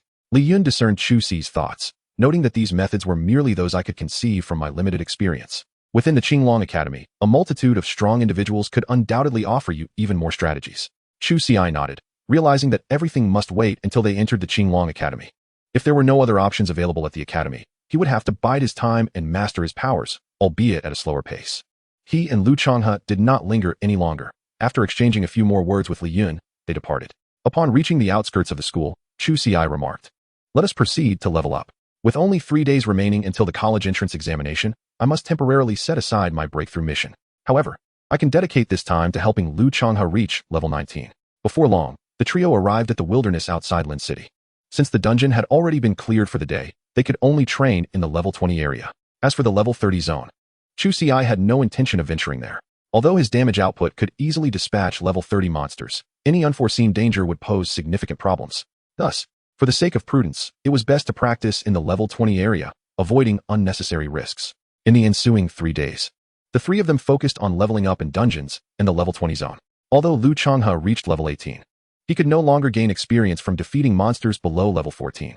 Nonetheless, the 3 days of effort allowed him to attain level 19. However, achieving a full level 19 was unlikely due to time constraints. There is nothing more to prepare, and lingering in the wild is unnecessary, Chu Ci stated. All right, Lao Chu. This time we will surely gain entry to Qinglong Academy, Lu Changhua exclaimed with excitement. Previously, he had considered reaching level 15 before the exam a commendable achievement. Now, he was already at level 19 and had completed a hell-level quest. Such accomplishments were once beyond his imagination, and now they were his reality. Chu Ge Lu Ge. If you both cannot enter Qinglong Academy at this level, then others stand no chance, Ji Yuan chimed in with a smile, feeling a twinge of envy. Qinglong Academy, one of the premier institutions in the Daxia, welcomed only the most gifted individuals, unlike him, who had not even managed to pass the university entrance exams. Moreover, having completed a hell-level task, he had gained a powerful talent, promising a bright future. Chu Ge, you flatter me. I have endured no hardships. It is merely a privilege to accompany you in gaining experience. However, Chu Ci was not in a rush to mark his sword with the Sword Immortal imprint. He would at least wait until his breakthrough mission was accomplished. After leaving the shopping mall, Ji Yuan drove to the entrance of the community where Chu Ci resided. Chu Ge, Lu Ge, the college entrance examination is tomorrow. Shall I come to pick you up early? There's no need for that. The school is just a few steps away from here. Very well, then I wish you both success in the examination. May you secure the top rank in our Yunzhong province this year. Thank you for your good wishes. Lao Chu. My mother has bought plenty of groceries and stored them in the fridge. You should rest. It is already afternoon, so I will prepare dinner. Lu Changhua donned an apron and busied himself in the kitchen. Chapter 36. Entrance to the college entrance examination. On the following morning, Chu Ci and Lu Changhua rose early. After having breakfast, they set off towards the school. Today marked the day of the college entrance examination for the high school seniors of Daxia. By the time they arrived at the school, many students were already present, with a number of parents gathered at the school gate to see their children off. Upon reaching the school gate, the two individuals verified their identities before entering the premises. As they stepped inside, two figures outside observed their retreating silhouettes. Once they had entered, I mused that they would certainly not miss the opportunity to sit for the college entrance examination. It had been quite some time since I last cooked, so I decided to treat these two rascals to a taste of my culinary skills. The man and woman, who were none other than Lu Changhua's parents, departed as they spoke. Chu Ci and Lu Changhua made their way to the classroom, where over 30 out of 50 students had already arrived, with others continuing to trickle in. What level are you all at? One inquired. I am already at level 12. I can hardly imagine attending Qinglong Academy, but getting into college should be feasible. Hee. I've had good fortune. I joined a team and just reached level 13 yesterday. There were whispers among the students about two individuals from their school who had attained level 15, suggesting that with commendable performance, they might have a chance at Qinglong Academy. As the classroom buzzed with soft conversations, some students inquired about Chu Ci and Lu Changhua's levels. However, the two merely smiled and stated their aspirations for entering respectable universities. Without divulging specific levels, what is wrong with Zhou Ming? Lu Changhua suddenly asked. Chu Ci followed his gaze to find Zhou Ming with his head bowed, his expression notably somber. You may not know, but Zhou Ming teamed up with a few others to tackle a dungeon, and his impulsiveness nearly cost a teammate their life. He.S. likely still berating himself, explained a classmate seated in front of Chu Ci and Lu Changhua. The two exchanged understanding glances. Such an incident could weigh heavily on anyone, even themselves. Surely no students from our school have encountered serious mishaps this year? Lu Changhua inquired. No fatalities, thankfully, but quite a few have sustained severe injuries, including 2 from our class. Severe injuries entail loss of limbs. Such wounds cannot be remedied merely by restoring health points. While they can be treated, those affected will undoubtedly miss this college entrance examination, and there is no opportunity for a retake, meaning they have forfeited their chance to attend university. As the discussion unfolded, all the students had gathered, and Li Yun entered the classroom, causing an immediate hush among the students. Classmates, you are all likely aware that several individuals have been unable to participate in the college entrance examination due to injuries. All the teachers are pleased that everyone in our class is present. There are 10 minutes remaining until the examination commences. You have 5 minutes to prepare yourselves. After that, I will distribute the teleportation stones. Through these stones, you will be transported to the actual examination venue. Although there will be no life-threatening dangers during the exam, injuries may still occur. Do not exhibit blind confidence. If you sense danger, halt the examination immediately. If you cannot recognize your own capabilities, then any injuries sustained will be your own responsibility, and no one will be accountable for your recklessness. Li Yun's tone was grave and frigid as he delivered this warning. 20 years prior, the college entrance examination had a mortality rate, and over a century ago, During one examination, more than 500,000 students perished across the vast expanse of the Great Xia. In comparison, today's students are indeed fortunate, at the very least. Their lives are secure. Upon hearing Li Yun's words, the crowd gradually regained their composure, beginning to adjust their states in preparation for the impending college entrance examination. Before long, 5 minutes had elapsed, and Li Yun commenced the distribution of the teleportation stones. With only 3 minutes remaining until the official examination began, candidates of various professional types would be transported to their respective examination venues. Remember, once you enter the examination hall, regardless of what you encounter, maintain your silence. If you cannot even control your own tongue, then there is no need for you to participate in the examination. As his words fell, all 50 students in the class activated their teleportation stones. Chu Ci and Lu Changhua exchanged encouraging glances before both activating their stones. You have activated the college entrance examination teleportation stone. Do you confirm the teleportation to the main examination area? Yes. Upon Chu Ci's confirmation, a peculiar force enveloped him. And when he opened his eyes again, he found himself in a vast plaza. Apart from himself, others began to materialize one after another, within mere seconds. The square was filled with tens of thousands of students from Yunzhong province participating in the examination. All were curiously surveying their surroundings. Yet no one dared to utter a word, as instructed by their teachers. At that moment, a screen appeared in the sky above the plaza, displaying time until the examination begins, 000212, number of participants, 25478. Chu Ci was unaware of the exact number of candidates from Yunzhong province this year, but based on last year's data, it was approximately 400,000. However, since this was the examination venue for main combat professions, the number was relatively small. In contrast, the examination for living professions would likely see 200,000 to 300,000 candidates. As time continued to pass, the number of participants rapidly increased. When only 1 minute remained, a commanding voice resonated. Entry time has concluded. Cease teleportation. Following this proclamation, indeed no more students were transported in. Simultaneously, those still outside who had not yet had the chance to teleport changed countenance, realizing their teleportation stones were unresponsive.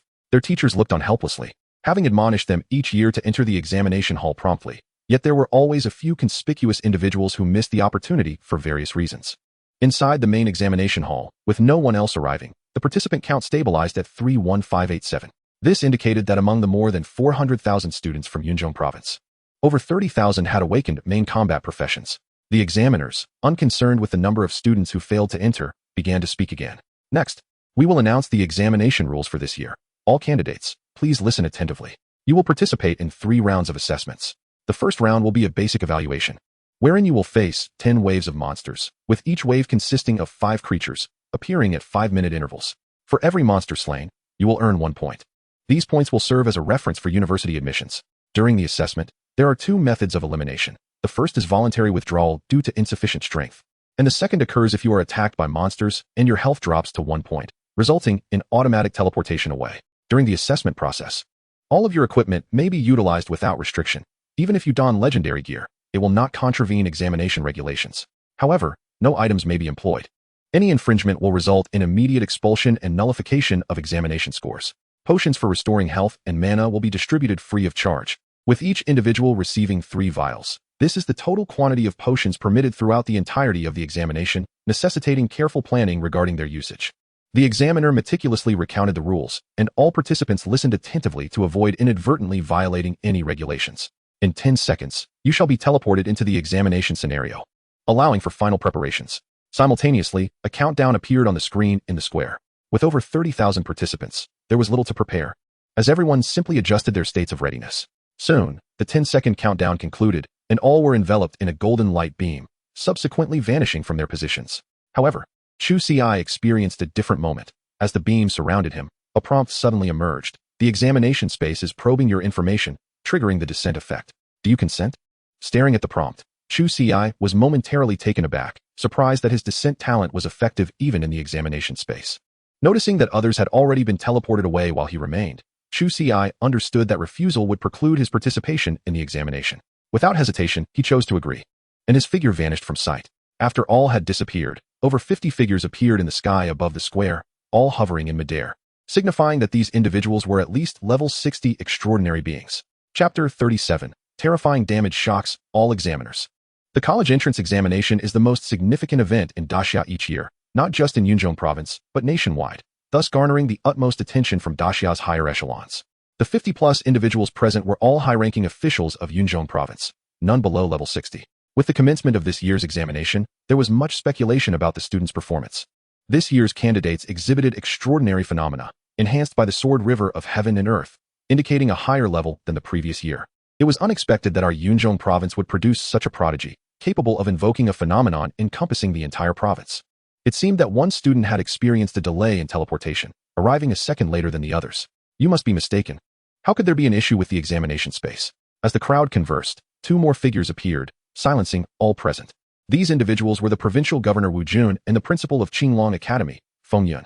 Both were legendary figures, above level 80. Feng, I didn't expect you to come in person this time, Wu Jun remarked. Wu Jun had once been a student at Qinglong Academy, with Feng Yun serving as principal during that time, having offered him guidance.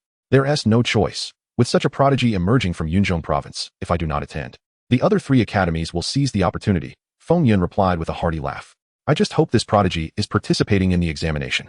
We must find and protect him to avert any unforeseen incidents, Wu Jun added. As the governor of Yunzhong province, he was well aware that the celestial phenomenon was not the result of Shun Jianyun from the Shin family. However, there was no alternative. For the whereabouts of Chu Ci remained elusive, so Shun Jianyun had to bear the brunt, thereby drawing the attention of formidable outsiders. It was unnecessary to be so concerned. If we cannot even locate him, the external forces would find it even more challenging. What he desperately requires now is time, Feng Yun remarked, shaking his head. Old Feng, how is the young man from the Shun family faring? For the moment, he is unscathed, but he can only endure for another 3 years at most. This lad has certainly borne much. 3 years. Let us hope that prodigy can swiftly grow stronger. There is little use in overthinking now. Let us first observe the results of this examination. With that, the two turned their gazes toward the luminous screen in the square. This screen had fragmented into over 30,000 sections, each corresponding to a candidate. Additionally, there was a large screen displaying the student scores and rankings. Let us first examine the levels. I wonder how the students of this year fare, especially with the additional phenomena enhancing their capabilities, Wu Jun remarked as the screen transformed, arranging all students' levels from highest to lowest. First, level 19, Chu Ci, the Wine Sword Immortal. Second, level 17, Zhao Wulin, the Weapon Hunter. Third, level 17, Sun Jun, the Destruction Mage. Fourth, level 17, Liu, the Dragon Spear Overlord. Fifth, level 17, Yang Yunpeng, the Berserker Summoner. 100th, level 15, Lu Miao Miao, the Ice Archer. Upon observing the rankings, both Wu Jun and Feng Yun were momentarily taken aback. How could a student achieve level 19? Wu Jun's voice was tinged with astonishment. In previous years, students had reached a maximum of level 18 before the examination. The Wine Sword Immortal? I have not heard of such a class. Do you think it could be him? Feng Yun raised an eyebrow. Speculating is futile. Let us first observe the performance of this student named Chu Ci during the assessment.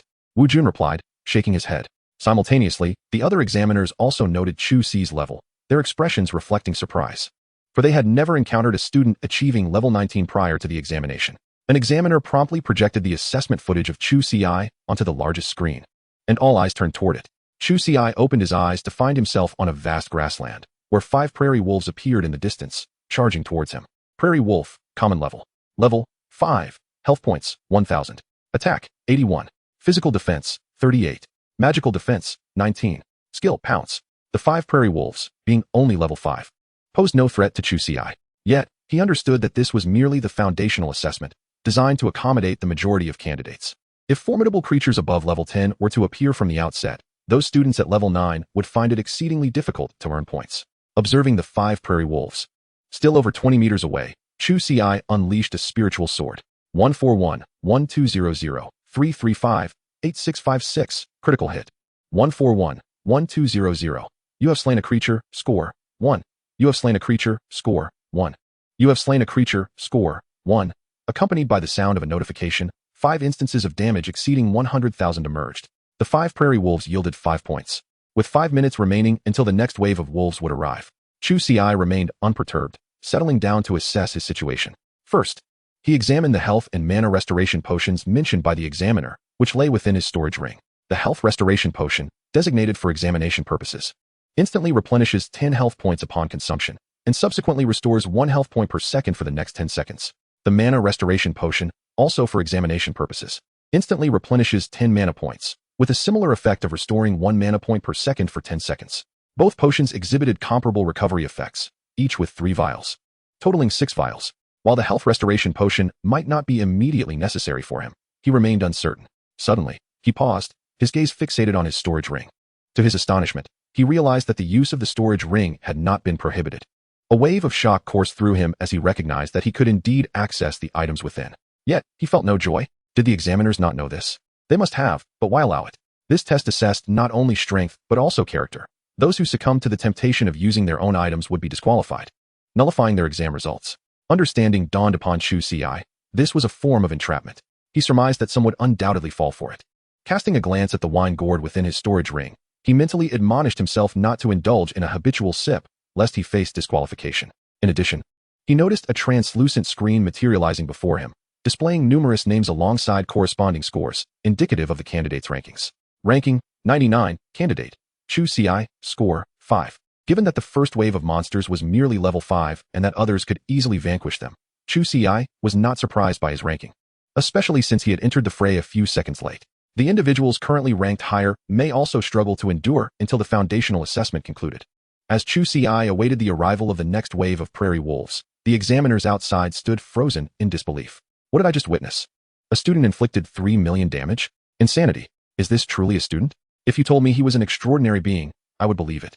Let me check. Chu Ci, a student from Linqing No. 1 High School. Was he not an awakened swordsman? How did he transform into a wine swordsman? And what is the nature of this damage? None of the examiners had anticipated such a breathtaking spectacle so early in the examination process. Chapter 38. No, his damage output is simply too high. Wu Jun and Feng Yun also witnessed this scene, exchanging incredulous glances. Is it him? If it weren't for him, I would struggle to comprehend how such tremendous damage was achieved. Furthermore, the wine swordsman class had never before emerged, and the otherworldly phenomena over the past fortnight were also related to swords. Is this the terrifying potential of a mythical class? He is still barely beyond level 10. This damage is astounding.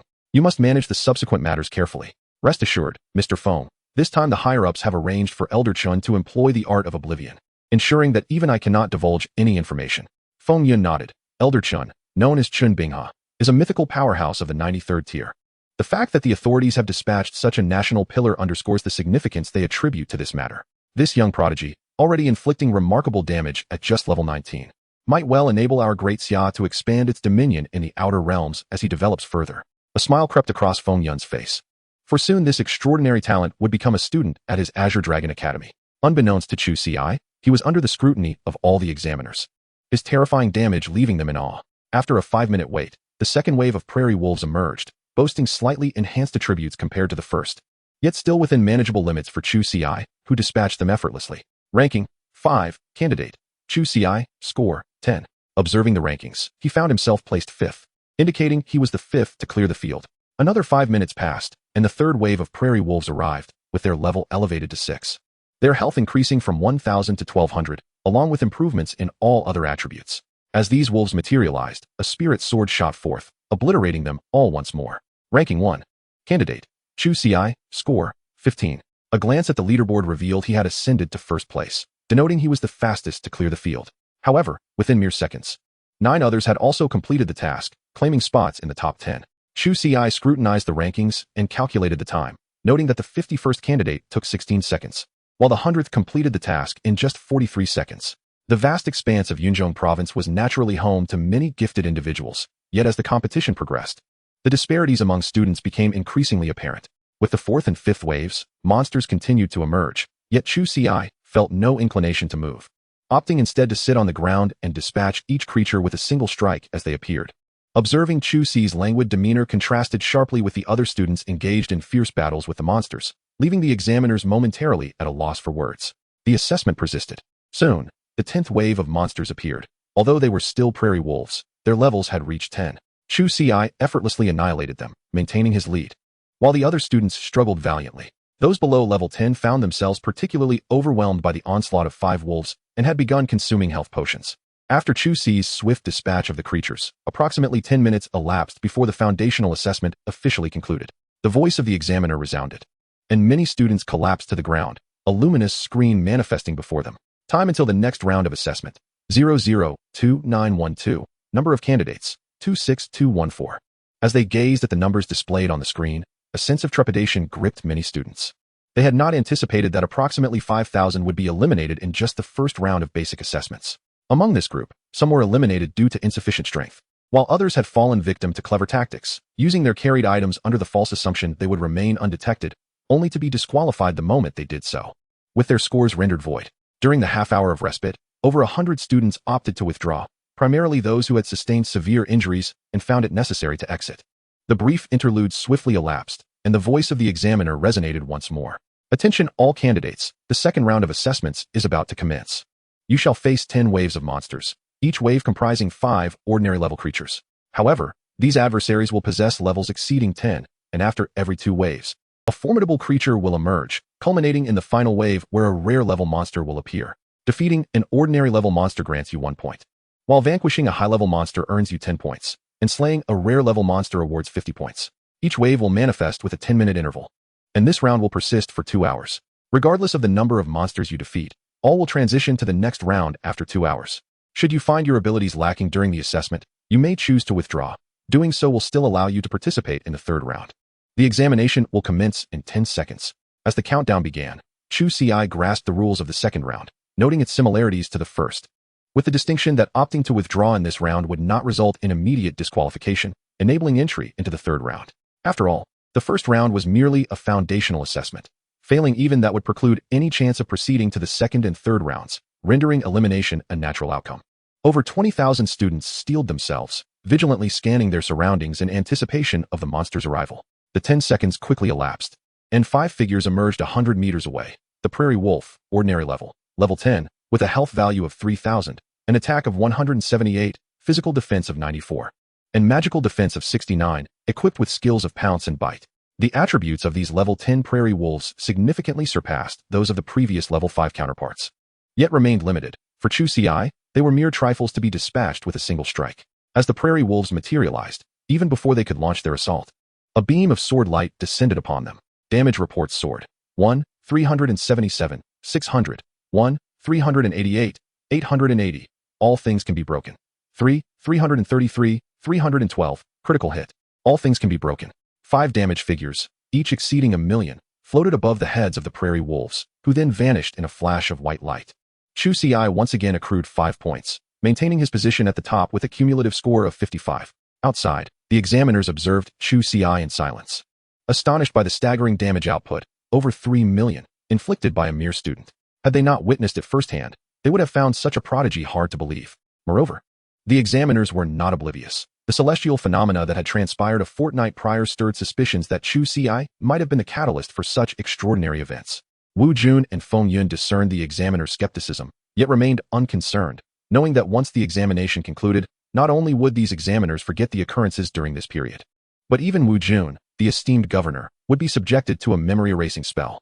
As the second round of assessments continued, while other students engaged in fierce combat with the prairie wolves, Chu Ci remained at ease, sitting directly upon the verdant grass.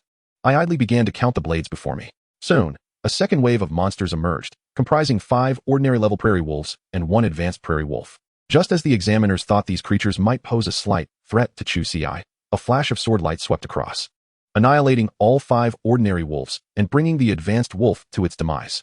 The 6 monsters, scarcely having had the chance to survey their surroundings, met their end. The advanced creature, too, was dispatched with remarkable swiftness. Such a staggering damage of over 3 million would be insurmountable even for an epic-level monster. Could it be that this year's examination difficulty is too low? No, it is simply that his damage output is exceedingly high. The examiners fell into a contemplative silence once more. Chapter 39. The second round of assessment concluded, full marks secured. As the third and fourth waves followed in succession, time marched on, and waves of monsters appeared. The first wave consisted of level 10 creatures, while the second wave escalated to level 11, continuing in this fashion. If all proceeded as anticipated, the 10th wave would feature level 19 monsters, alongside a rare level creature likely reaching level 20. For Chu Ci, these monsters posed no challenge. They would be instantaneously vanquished upon appearance. However, for the other students, the trials were exceedingly arduous. When the 7th wave materialized, even those students surpassing level 15 felt the mounting pressure. While Chu Ci effortlessly dispatched monsters without sustaining any damage, many students chose to withdraw from the assessment, unable to endure the strain. After all, not every student possessed the ability to eliminate monsters with such speed. Many found themselves caught in a relentless cycle, facing new monsters before completing the previous wave. The pressure mounted until they could bear it no longer, necessitating their withdrawal from the assessment. Yet, those who chose to stop did not succumb to despair. Instead, they began to recalibrate their strategies, preparing for the third round of evaluation. As the examination clock reached the 100-minute mark, the 10th wave appeared, featuring 5 ordinary prairie wolves and, notably, a rare prairie wolf king. Prairie wolf king, rare level, 20 health points, 30,000 attack, 158 physical defense, 514 magical defense, 489 skills, frenzy, heavy strike.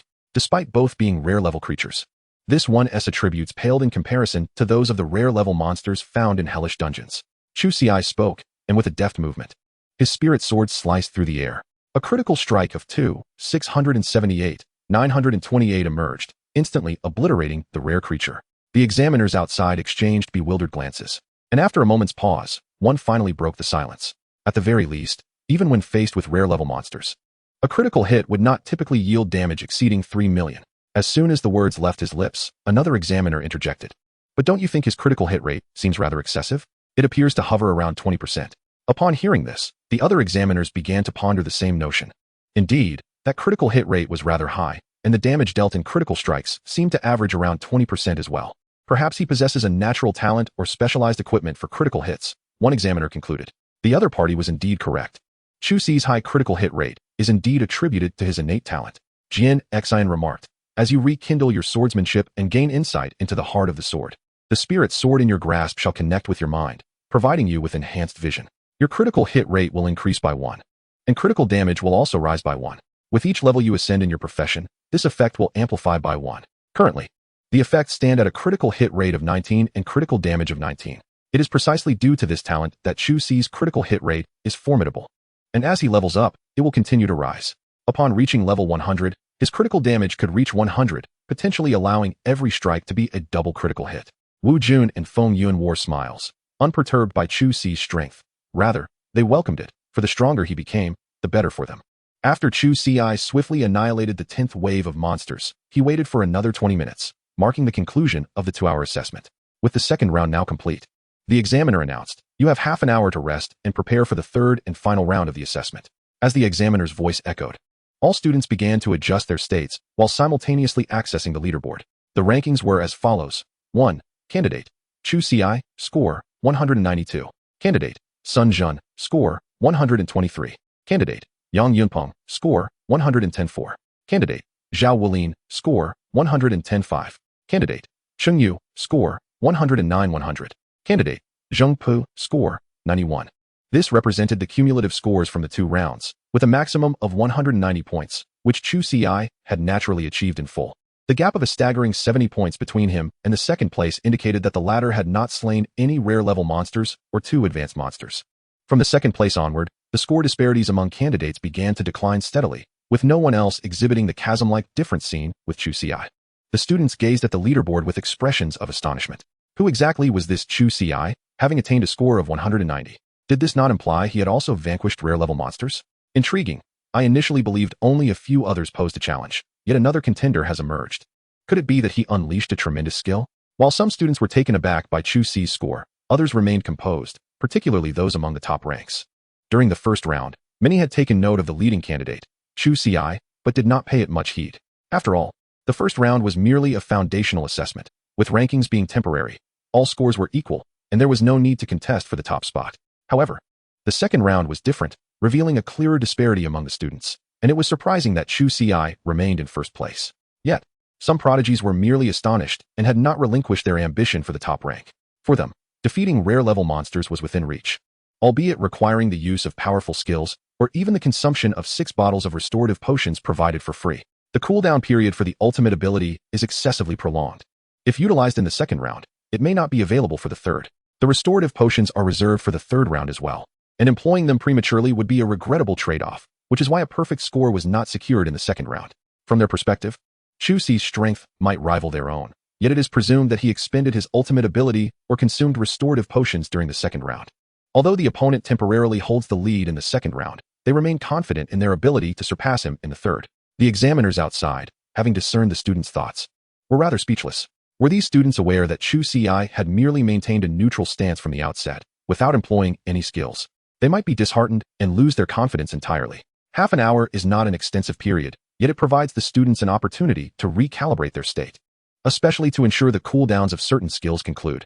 As the rest period concluded, all students commenced the third round of assessment. In this round, They were still required to hunt monsters, with ordinary monsters yielding 1 point, advanced monsters 10 points, rare monsters 50 points, epic monsters 200 points, and legendary monsters 1,000 points. During the assessment, there remained the option to cease participation, with this round set to last 6 hours. 10 seconds later, the examination commenced once more. The examiner's voice resonated, sending a tremor through the hearts of all present as they learned of the situation for the third round. Not only would there be epic monsters, but also legendary ones. Even those students who had ranked highly in the second round appeared visibly tense. The 10 seconds swiftly elapsed, and a multitude of monsters materialized on the grassland. Chapter 40. The third round of assessment, the Heartbound Sword Array. Upon witnessing the sheer multitude of monsters, all candidates were taken aback. How could the third round of assessment be so daunting, with such a plethora of creatures capable of tearing them to shreds? However, they soon realized that despite the assessment commencing, these monsters did not initiate an attack against them. Did this imply that the monsters would only engage if they were provoked? A brave student ventured towards the nearest monster. Yet, upon encroaching within 10 meters of the creature, it launched an assault. It became evident that in this third round, the monsters would only attack when within a 10-meter range. Understanding this, the candidates breathed a sigh of relief. They were not eager to be torn apart by so many monsters. Safely farming monsters presented no issue, but they also needed to ensure that, during combat, they did not encroach upon the 10-meter boundaries of other monsters. With this knowledge, many students began to manage their combat zones. Those with greater ability opting to engage multiple monsters simultaneously, while those with lesser strength chose to confront a single creature. The third round had commenced, and this year's students displayed commendable aptitude, with some already discerning the hidden rules. This cannot be deemed a clandestine rule. Shortly, they shall discover that for every 10 ordinary level monsters slain, a higher level monster will spawn. For every 100 ordinary monsters defeated, a rare monster will emerge. And for every 1,000 ordinary monsters vanquished, an epic monster will materialize. As for legendary monsters, one must eliminate all 10,000 ordinary creatures for them to appear. This year's candidates possess a higher level than in previous years, and surely there are students capable of defeating epic level monsters. Regarding legendary monsters, let us not forget the student named Chu Ci. Do you truly believe that, given his damage output, he cannot vanquish a legendary monster? Upon hearing this, many examiners paused momentarily, acknowledging that indeed, this year has birthed an exceptional talent. However, it is not certain, while his damage is undeniably high.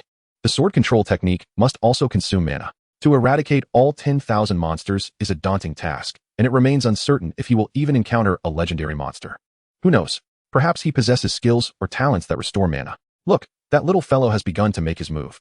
All the examiners turned their gaze to the largest screen, now monopolized by Chu Ci, which displayed the scenes of his assessment. Observing the monsters appearing on the grassland, Chu Ci noted that these creatures would not initiate an attack.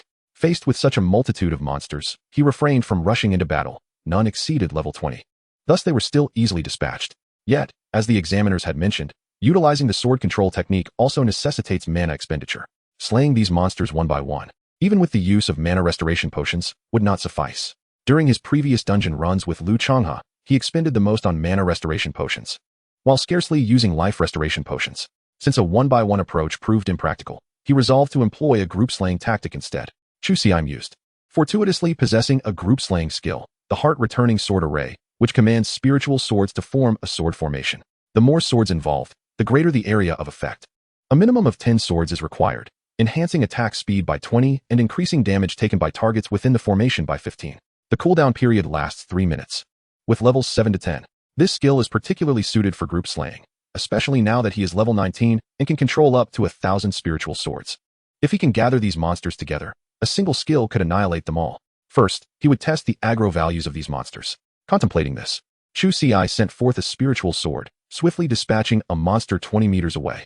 However, after a few seconds, the other monsters showed no reaction. This caused Chu Ci to raise an eyebrow. Could it be that these monsters possess no aggro values? How then could he gather them? After pondering for a few moments, Chu Ci approached one of the monsters. Upon entering a 10-meter radius, the creature immediately lunged at him. A smile crept across Chu Ci's face. It turned out that one must be within 10 meters to attract a monster's aggro. Now, he would test how far they could stray from the aggro range. With this thought, Chu Ci swiftly retreated. Although he had not allocated points to his agility, this level 10 monster could not match his speed. Maintaining a distance of over 200 meters from the monsters, Chu Ci realized that these creatures were relentlessly pursuing him, indicating that they might not have detached from their mechanisms of hatred, or perhaps their range was extensive. Nevertheless, it was sufficient for him to attract the monsters. With this thought, Chu Ci began to run again, but this time, he headed directly towards the creatures. As he entered within 10 meters of one monster, It immediately focused its gaze on him and began to chase. Unfazed, Chu Ci continued to dart past other monsters, drawing more and more of them into the fray. Observing this scene from a distance, the examiners were momentarily taken aback. What was he attempting? Luring monsters? Yet, did he really need to draw so many? There were already over 300 of them. It seemed he understood that his mana was insufficient. Perhaps he possessed a formidable area of effect attack skill and aimed to gather enough monsters for a mass slaughter. Even if his skill's range were vast, could it truly encompass so many creatures? Who could say? Before this, could anyone have believed that a student below level 20 could inflict millions of damage? Despite some skepticism among the examiners, Chu Ci's actions captured their attention, causing them to overlook the other candidates as they eagerly awaited his monster-luring endeavor. Simultaneously, the candidates engaged in monster slaying were also monitoring Chu Ci's ranking, especially those at the forefront. They were eager to see if Chu Ci could achieve scores that far surpassed theirs in this third round, just as he had in the second. However, after a prolonged wait, they noticed that his score had only increased by a single point, and there was no further movement. As time passed, the scores of the leading candidates began to catch up to Chu Ci, and it appeared they would soon surpass him. How perplexing. Even if he had played his trump card in the second round, surely he wouldn't have only added a single point in the third round? What was he doing? He couldn't possibly be giving up on the assessment. The leading candidates were puzzled, yet their pace in slaying monsters did not waver. Before long, half an hour had elapsed, and Chu Ci's score remained stagnant, while several candidates had surpassed him, causing his rank to plummet from first to outside the top 100. It seemed he had sustained injuries in the second round while attempting to forcibly defeat a rare-level monster. Perhaps he had indeed halted his assessment. Many candidates speculated quietly, some even reveling in his misfortune, asserting that being first in the second round meant little. The third round was the true determinant of final scores. Amidst these speculations, Chu Ci finally came to a halt. It was not that he wished to stop luring monsters. Rather, he had become encircled by them. Surrounding him on all sides were over 5,000 monsters. This would suffice. With a smile gracing his face, Chu Ci gazed at the approaching beasts. The examiners, witnessing his cessation, widened their eyes in anticipation, eager to see how he would resolve the situation with these 5,000 monsters. In the next moment, under the astonished gaze of all the examiners, Chu Ci pointed his sword, and with a swift gesture, 1,000 ethereal swords surged forth, forming a sword array that illuminated the sky. Kill! With a soft utterance from Chu Ci, a torrent of sword light erupted from the formation, charging towards the surrounding monsters. Chapter 41. The score surpasses 10,000, leaving everyone astonished. Within the confines of the sword array, a myriad of damage indicators erupted above the heads of over 5,000 monstrous entities, resulting in vast swathes of these creatures collapsing. The area that previously appeared densely populated around Chu Ci was now entirely cleared. As these monsters fell, Chu Ci witnessed his score ascending rapidly, 1,000, 2,000, within mere seconds. It surged beyond 5,000, reclaiming the top position. The officials observing this spectacle were rendered utterly speechless, despite having prepared for such an event. However, witnessing Chu Ci dispatch so many monsters in such a brief span left them in disbelief. Wu Jun and Feng Yun inhaled deeply, exchanging glances that conveyed their mutual astonishment. While they were aware of the formidable nature of mythic-class professions, the extent of Chu Ci's prowess was simply astounding. We must ensure that his achievements remain confidential, Feng Yun remarked with gravity, his body trembling slightly with excitement. Chu Ci, at merely level 19, exhibited such overwhelming strength. If he were to ascend to level 80 or even 90, would he not possess the potential to hunt demigods or even deity-level beings? Given his current performance, as long as he does not falter along the way, he could potentially evolve into a divine powerhouse. He envisioned a future where the Great Xia would no longer cower in the presence of extraterrestrial adversaries. Wu Jun nodded solemnly. If news of Chu Ci's capabilities were to circulate and reach the ears of outer-world entities, they would undoubtedly devise all manner of schemes to eliminate him. A genius who meets an untimely demise cannot be deemed a true genius. Wait, an examiner interjected suddenly. Having slain so many monsters, won't this instantaneously trigger the appearance of numerous high-tier and rare beasts, perhaps even 5 epic-level monsters? They glanced at Chu Ci's score, which currently stood at 5,658, indicating that he had vanquished 468 ordinary-level monsters in the third round. According to the monster respawn mechanics, he would soon face 546 high-tier monsters, 54 rare monsters, and 5 epic-level monsters. Naturally, they understood that, given Chu Ci's damage output, even epic-level monsters would likely be dispatched in an instant. Yet, they also recognized that such a grand display of power would have depleted a significant portion of his mana, suggesting that his combat effectiveness would not be as formidable as before. With this realization, the examiners braced themselves. Even if Chu Ci were to cease his assessment now, his first-place position was virtually assured. Still, they hoped that he had contemplated every aspect and devised a strategy. Amidst the examiner's concerns, The scene within the luminous screen left them in a state of shock. Following the annihilation of the 5,000 monsters, high-tier, rare, and epic-level creatures promptly respawned.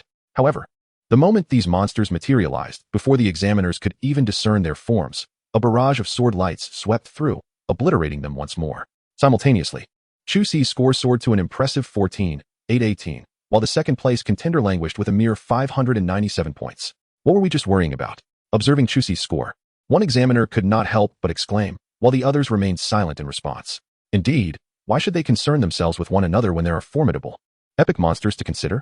It had only been a little over half an hour into the third round, and he had already amassed over 10,000 points. If I recall correctly, the third round is supposed to last for 6 hours, right? 6 hours? Give him another half an hour, and he might eliminate all the monsters in this round. It is astonishing that after all these years, we are fortunate enough to witness a student achieving a perfect score in the third round. Yes, the college entrance examination has existed for so long without a single instance of a perfect score in the third round. However, we should not set our expectations too high. That last move must have consumed a significant amount of his magical energy. What is there to fear? Not to mention that he has yet to use his mana recovery potions, and with over 5 hours remaining, there is ample time for his mana to replenish. The examiners began to discuss, eagerly anticipating Chu Ci's subsequent performance. Though unspoken, each of them understood that the celestial phenomenon occurring this year in Yunqing province was undoubtedly summoned by Chu Ci. Even though they would inevitably be subjected to a memory-erasing spell after the examination, once Chu Ci becomes a formidable force in the future, the effects of that spell will be lifted, and they will once again recall the events of this day. While these examiners were filled with excitement, the other candidates were left in utter astonishment. What on earth is going on with Chu Ci? Just moments ago, I saw him with only a little over 100 points. Having fallen out of the top 100, how did his score suddenly skyrocket to over 10,000 in mere seconds? How did he accomplish that? Even with a powerful move, could it really be so overwhelming? Did he truly defeat over 5,000 monsters in mere seconds? Could there be alternative assessment methods in this third round? Perhaps it not only evaluates our combat prowess, but also tests our intelligence? All the candidates were equally taken aback by Chu Ci's soaring score, as the gap between him and the second-place contestant was staggering. The second-place score barely reached a fraction of Chu Ci's total. These candidates did not entertain thoughts of Chu Ci cheating. After all, this was the college entrance examination, observed by countless powerful individuals, making deception impossible. Chu Ci's exceptionally high score led many candidates to question whether their brute force approach to monster elimination was indeed the correct strategy for this round. Perhaps clever tactics could yield better results, but they had yet to discover what those methods might be. In an instant, several candidates began to slow their monster hunting pace, scrutinizing their surroundings in search of a more efficient way to accumulate points. This situation did not escape the notice of the external examiners, who wore expressions of helplessness, realizing that Chu Ci's high score had inadvertently misled these candidates. If they were to comprehend the truth, that their unfounded speculations had resulted in a diminished monster hunting speed, they could only imagine their expressions of disbelief. Within the assessment space, Chu Ci was blissfully unaware that his staggering score had caused a significant number of candidates to slow their pace. At that moment, he sat on the ground, patiently awaiting the restoration of his mana. His magical energy had been completely depleted, not a drop remaining. Fortunately, the outcome was promising. With his current score, even if he ceased to hunt monsters, it was unlikely anyone could surpass him. However, the remaining monsters must be eradicated completely, and the legendary beast cannot be spared either. I aspire to enter the Azure Dragon Academy with full marks. This should sufficiently attract the attention of the higher echelons of the Great Xia. Perhaps I might have the opportunity to obtain the Heaven and Earth Prohibition. Chu Ci contemplated quietly, realizing that if he acquired it, his boundary-breaking task would be swiftly accomplished, allowing him to continue his leveling journey. As time passed, Chu Ci sat on the grassy expanse, patiently awaiting the restoration of his mana. Although over 4,000 monsters remained, they did not attack him since he was outside their aggro range. An hour slipped by, and Chu Ci rose slowly, his mana fully replenished, ready to eliminate the remaining monsters. He then sprinted towards the horde, reminiscent of a scene where an individual was pursued by a throng of monsters across the vast prairie. Chapter 42, The Legendary Monster, Unbreakable Defense. On the prairie, over 4,000 ordinary monsters remained.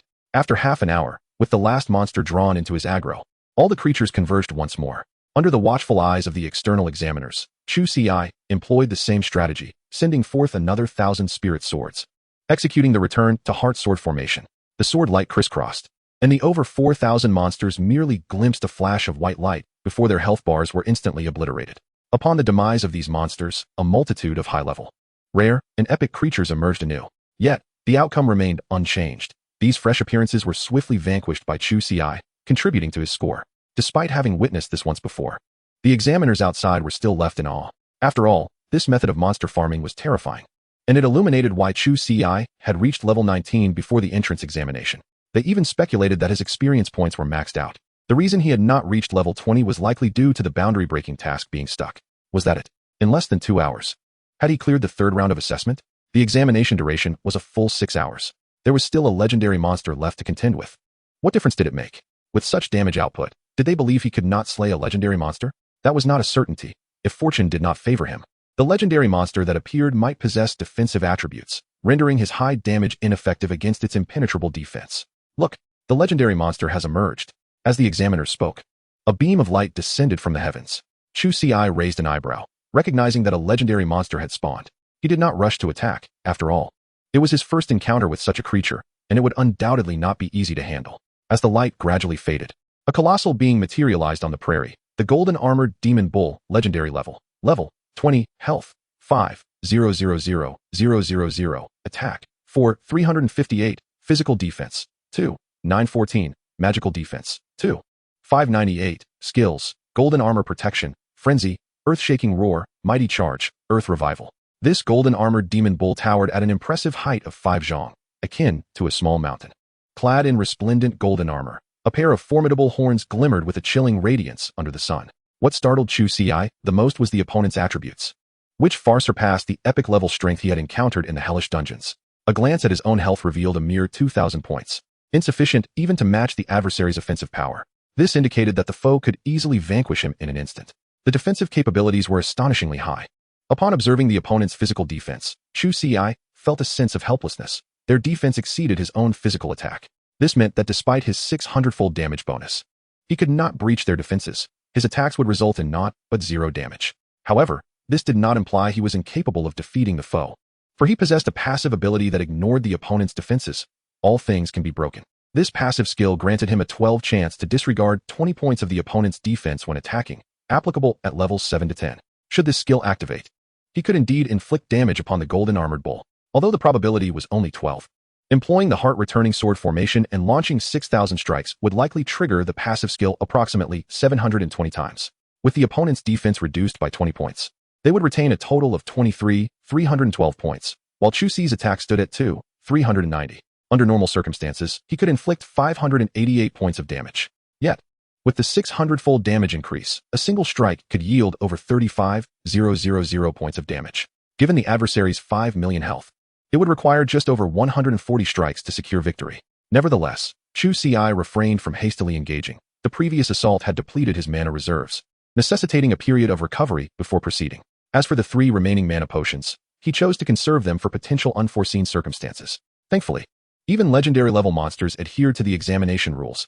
As long as he maintained a distance of 10 meters, the enemy would not initiate an attack.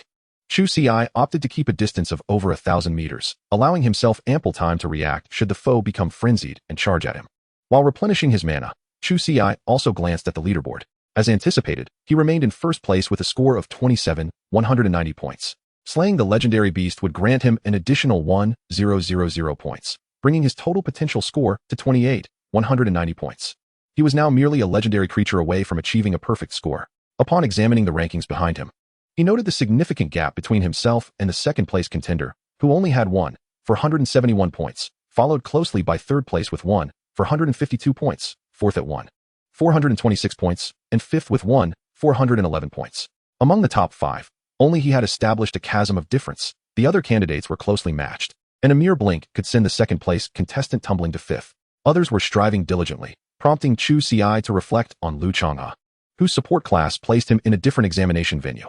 He was uncertain of Lu's current status, but at level 19, despite not being fully experienced, he was likely among the elite of this cohort. As Chu Ci awaited the restoration of his magical prowess, the examiners unveiled the formidable abilities of the Golden Armored Demon Bull. Golden Armored Guardian, a passive skill that reduces all damage taken by 30. Frenzy, a passive skill that activates when life points drop to 5, plunging the user into a frenzied state, rendering them immune to all damage for a duration of 10 seconds, usable once per day. Earthquake, this skill causes the ground to tremble, inflicting 300 damage on targets within a 100-meter radius, with a 20 chance to launch targets into the air. The cooldown period is 5 minutes. Ruthless Charge, a swift movement in a chosen direction over 100 meters, dealing 500 damage to the target, with a cooldown of 3 minutes. Roar, an enraged bellow towards heaven and earth, immobilizing targets within a 100-meter radius for 1 second, with a 30 chance of inducing a 5-second stun. The cooldown is 5 minutes. Earth's Resurgence. When health drops to 5, this skill harnesses the power of the Earth, entering a state of invulnerability, instantly restoring 50 health points, followed by a restoration of 1 health point per second for 10 seconds. The cooldown is 12 hours. The golden armored demon bull, a legendary creature, stood before him. Initially, Chu Ci had harbored hopes of vanquishing such a beast, but now he realized the futility of that ambition. Among legendary creatures of the same tier, the golden armored demon bull was unmatched in defense and recovery. His own attack power was insufficient to breach its defenses. Moreover, the combination of its frenzy and Earth's Resurgence skills rendered it akin to possessing 2 lives, making the prospect of slaying it overwhelmingly daunting. The examiners collectively sighed, acknowledging that had it been a legendary creature with lower defenses, Chu Ci might have had a chance to prevail through sheer damage output. However, the golden armored demon bull was no easy prey. While the examiners lamented, the other candidates gazed in astonishment at Chu Ci's astonishing score, which had reached an impressive 190 points. Sun Jun, currently in second place, found himself in a state of disbelief as he compared his score of 190 points to Chu Ci's, realizing there was a staggering difference of 700 points. How had he achieved such a feat, nearing a perfect score? Sun Jun, filled with incredulity, calculated that Chu Ci was merely 1 legendary creature away from achieving full marks. He surmised that there was little distinction between Chu Ci's score and perfection. For defeating a legendary creature was no trivial task. Such thoughts had not even crossed his mind. With a total of 6 hours for the third round, and having elapsed less than 2 hours, Chu Ci had already eliminated all but the legendary monsters.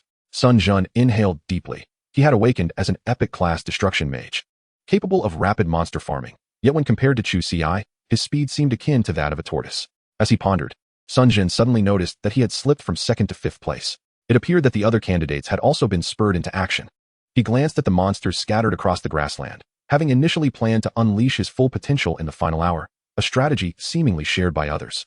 However, Chu Ci's emergence had disrupted their plans. With 1st place now unattainable, they were left to contest for 2nd place. It seems I must exert myself as well. Sun Jun contemplated, summoning over a dozen monsters, then unleashed a group skill. Moments later, all those creatures lay vanquished, and his score saw a slight elevation, merely advancing him by 1 rank. Ignoring the leaderboard, Sun Jun immersed himself entirely in monster hunting, and his score began to escalate rapidly. The other candidates, stimulated by his performance, increased their pace of monster slaying by several folds. Although they were acutely aware that surpassing Chu Ci was beyond their reach, they still aspired to contest for the 2nd position. The examiners observed this scene with smiles, recognizing that these individuals had been invigorated by Chu Ci's influence, hastening their monster hunting efforts, and some even unleashed skills they had previously withheld. It had become quite intriguing. While the 1st place was a foregone conclusion, the identity of the 2nd place remained shrouded in uncertainty. Surprisingly, during this year's 3rd round of assessments, the top position was determined in just over an hour, leaving the rest of the students to vie for 2nd place, which was rather amusing. The examiners watched the other candidates with keen interest, momentarily diverting their attention from Chu Ci, as they did not believe he could defeat a legendary grade monster. Time passed steadily, and soon another hour had elapsed. Chu Ci's score remained unchanged, while the 2nd place contender had already surpassed 3,000 points. The trailing candidates relentlessly pursued, their scores reflecting significant increases compared to an hour prior. Just as the examiners debated which student might secure the 2nd position, Chu Ci slowly rose to his feet, making his way toward the golden armored demon bull situated a kilometer away. Look, Chu Ci is approaching the golden armored demon bull. Could he possibly be attempting to slay it? Although the examiners were focused on other candidates, Chu Ci's assessment was still displayed prominently on the largest screen, thus his every move was noted. It seemed futile. Despite his high damage output, he could not breach the bull's defenses. Perhaps there was a method? What method could that be? Even if he could indeed penetrate its defenses, the golden armored demon bull possessed the equivalent of 2 lives, and Chu Ci's mana could only sustain an initial assault. What would he do in the 2nd round? By that point, having incurred the bull's wrath, he would have no opportunity to recover his mana. Let us observe. If he truly manages to defeat the golden armored demon bull, it would be a historical achievement. The examiners engaged in lively discussion. Most were skeptical of Chu Ci, aware of the vast disparity in strength between them. The golden armored demon bull could endure numerous attacks, yet Chu Ci would likely lose his combat effectiveness after just 1 encounter. Nevertheless, considering Chu Ci's score, it seemed that even a failure would not significantly impact his standing. Old Feng, do you believe he can succeed? Wu Jun inquired, observing Chu Ci on the screen. I am uncertain, but this young lad wouldn't attempt such a feat without confidence. The might of a mythical grade profession is beyond our imagination. Feng Yin replied with a smile. Yet, I do hope for his success. Wu Jun nodded, sharing the hope that Chu Ci would prevail. The stronger he became, the greater the prospects for the great Xia. Chu Ci, oblivious to the throng watching him, would remain undeterred even if he were aware.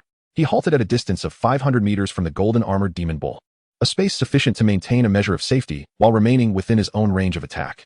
Let me test the strength of this legendary beast. Heart-returning sword array. With a swift motion, Chu Ci combined his sword fingers, unleashing 1,000 spiritual swords that soared forth, surrounding the golden-armored demon bull, which was resting on the grass. Immediately, the 1,000 swords interlinked, and a mark of the sword array materialized above the bull's head. Attack! As Chu Ci uttered the command, the sword array erupted, and beams of sword light surged toward the golden-armored demon bull. Upon the descent of the sword light, numerous damage values floated above the bull, some reflecting 0 damage due to Chu Ci's failure to penetrate its defenses. However, when the effect of all things can be broken triggered, it inflicted substantial damage. The examiners observing from outside, initially skeptical of Chu Ci's chances, were once again astonished to see him inflict damage on the golden-armored demon bull, exceeding 10,000 points. Could it be that he possesses a skill that ignores defenses? It seems probable. I knew he wouldn't act recklessly without certainty. Although this damage was not as terrifying as the previous million, it was still considerable, presenting a genuine opportunity to slay the golden-armored demon bull. Not necessarily. Let us not forget that the golden-armored demon bull has 2 lives. Once he exhausts his magical energy with this move, how will he contend with the bull's second life? Does he even know about the bull's second life? He likely does not. Upon hearing this, the examiner's fleeting hopes began to wane. If Chu Ci were aware of the bull's second life and still dared to strike, they would have felt a greater sense of optimism. But since he is unaware, the chances seem slim. Indeed, Chu Ci was oblivious to the golden-armored demon bull's second life. Although the detection technique allowed him to view the attributes of the monster, it could not reveal its skill effects. Nonetheless, even if he were aware, he would still launch his attack.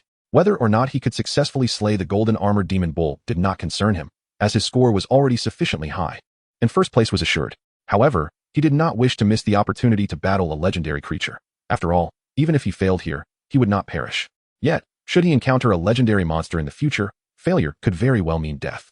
At this moment, Chu Ci frowned as he observed the damage values floating above the golden-armored demon bull. They were significantly lower than he had previously calculated, indicating the presence of a damage reduction passive skill.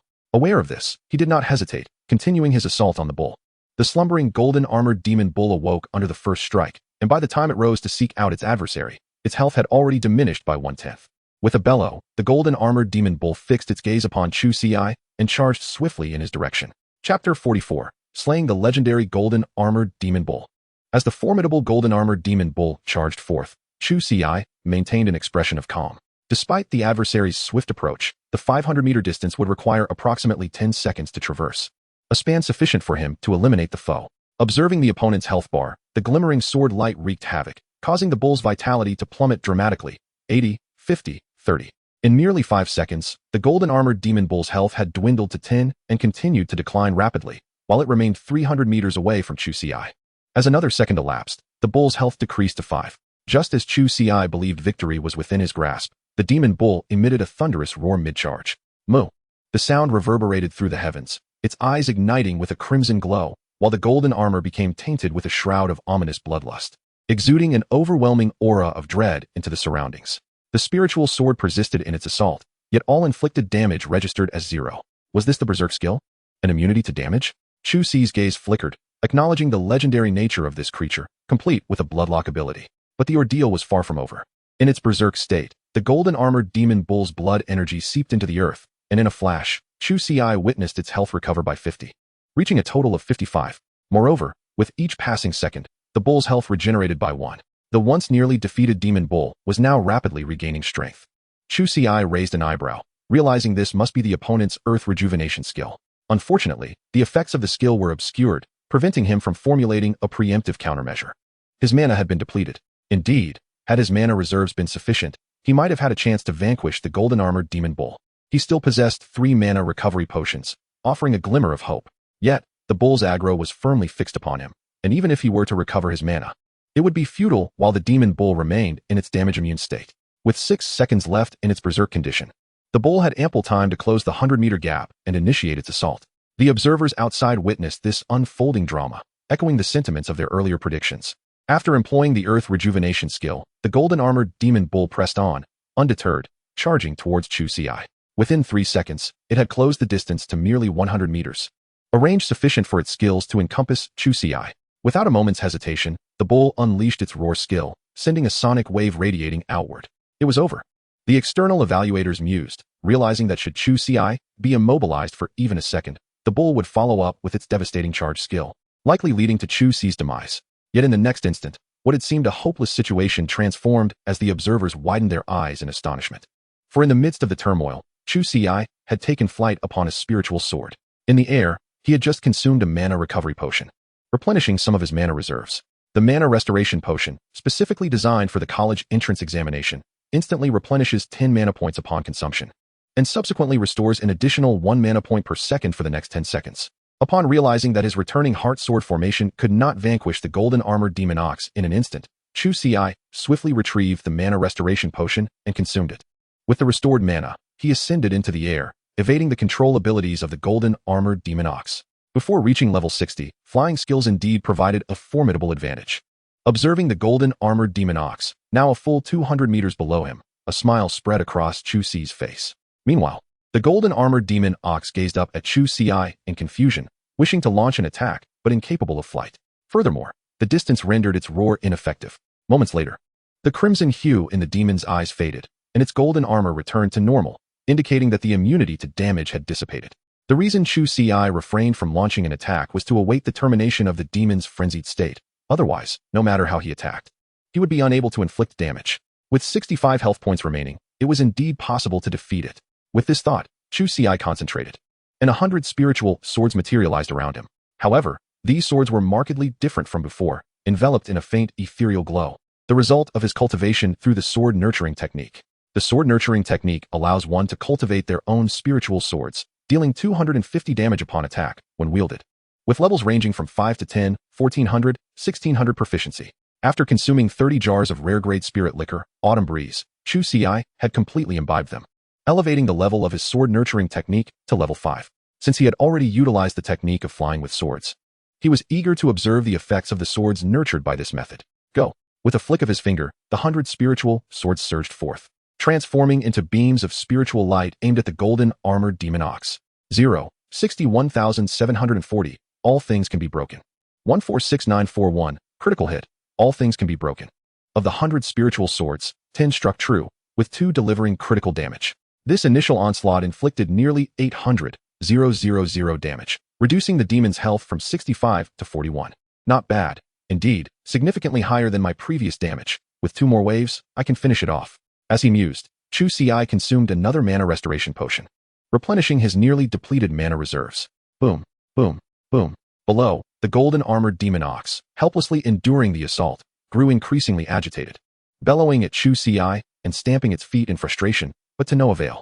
After 10 seconds, with 20 mana points restored, Chu Ci summoned another 100 nurtured spiritual swords to launch yet another attack on the golden armored demon ox. The demon attempted to evade, yet the swords moved with remarkable speed and were under Chu Ci's control. Even if it managed to dodge once, the swords would curve and continue their relentless pursuit.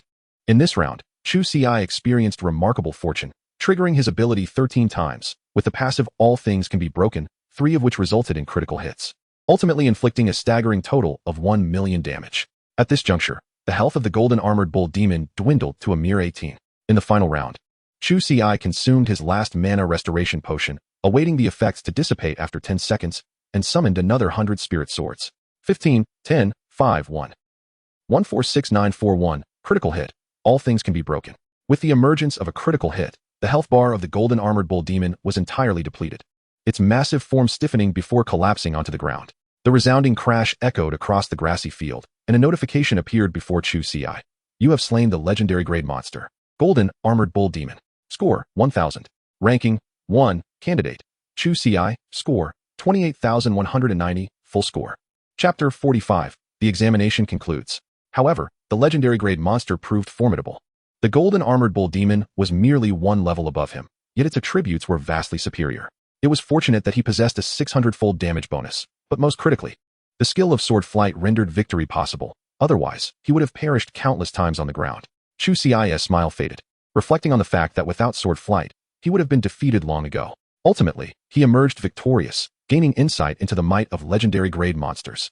With seemingly nothing left to do, Chu Ci glanced at the time. Over 4 hours remained until the conclusion of the third round, effectively marking his early submission. While he idled, awaiting the end of the examination, the external examiners were enveloped in silence. He had succeeded. Their attention, however, was drawn to another matter. The mythical grade profession was indeed powerful. Astonishingly, at level 19, he could already soar through the skies, employing sword flight. Indeed, they were unaware that, at that moment, they believed he was doomed, only to witness him take flight on his sword, soaring over 200 meters. It nearly left them in disbelief. His ability to slay legendary grade monsters was primarily due to this sword flight, exploiting the golden armored bull demon's lack of aerial capability. The advantage offered by this skill was insurmountable, at least until level 60. Should he choose to flee, none could impede him. Moreover, had they not noticed his extensive attack range, he could effortlessly assault from the skies, and as long as he did not encounter any foes above level 60, he would remain unchallenged. Truly, a prodigy had emerged from Yunzhong province. This sentiment resonated with all the examiners, who, although astonished by Chu Ci's prowess, felt a surge of excitement. They only hoped for more such geniuses. Rest assured, our Qinglong Academy will nurture his talents diligently. Feng Yun beamed with joy, knowing that such an extraordinary student was soon to be part of their institution. Meanwhile, as the external examiners engaged in animated discussion, the candidates undergoing the examination were left bewildered. What on earth is happening with Chu Ci? How did his score increase by another 1,000? A full score. This fellow has slain a legendary grade monster. My heavens, how can such an extraordinary being exist among us students? Impressive indeed. This individual has vanquished even legendary monsters, suggesting that he must possess a legendary class himself. He is truly a formidable figure, having completed the assessment with a perfect score well ahead of the third round, which is still over 4 hours away. All the candidates were astounded by Chu Ci's score, although it only increased by 1,000 points. Its significance was understood by every student. The worth of that 1,000 points far surpasses their own scores, which are in the thousands, for it is a reward only attainable through the defeat of a legendary monster. In an instant, Chu Ci garnered numerous admirers. Had the gap been smaller, it might have incited jealousy, with others thinking they could achieve similar feats. However, once the disparity is too vast, it breeds admiration, as they recognize their own limitations in comparison. This fellow, who once seemed a target for pursuit, has now left no opportunity for rivalry. Sun Jun gazed at Chu Ci's score with a bitter expression.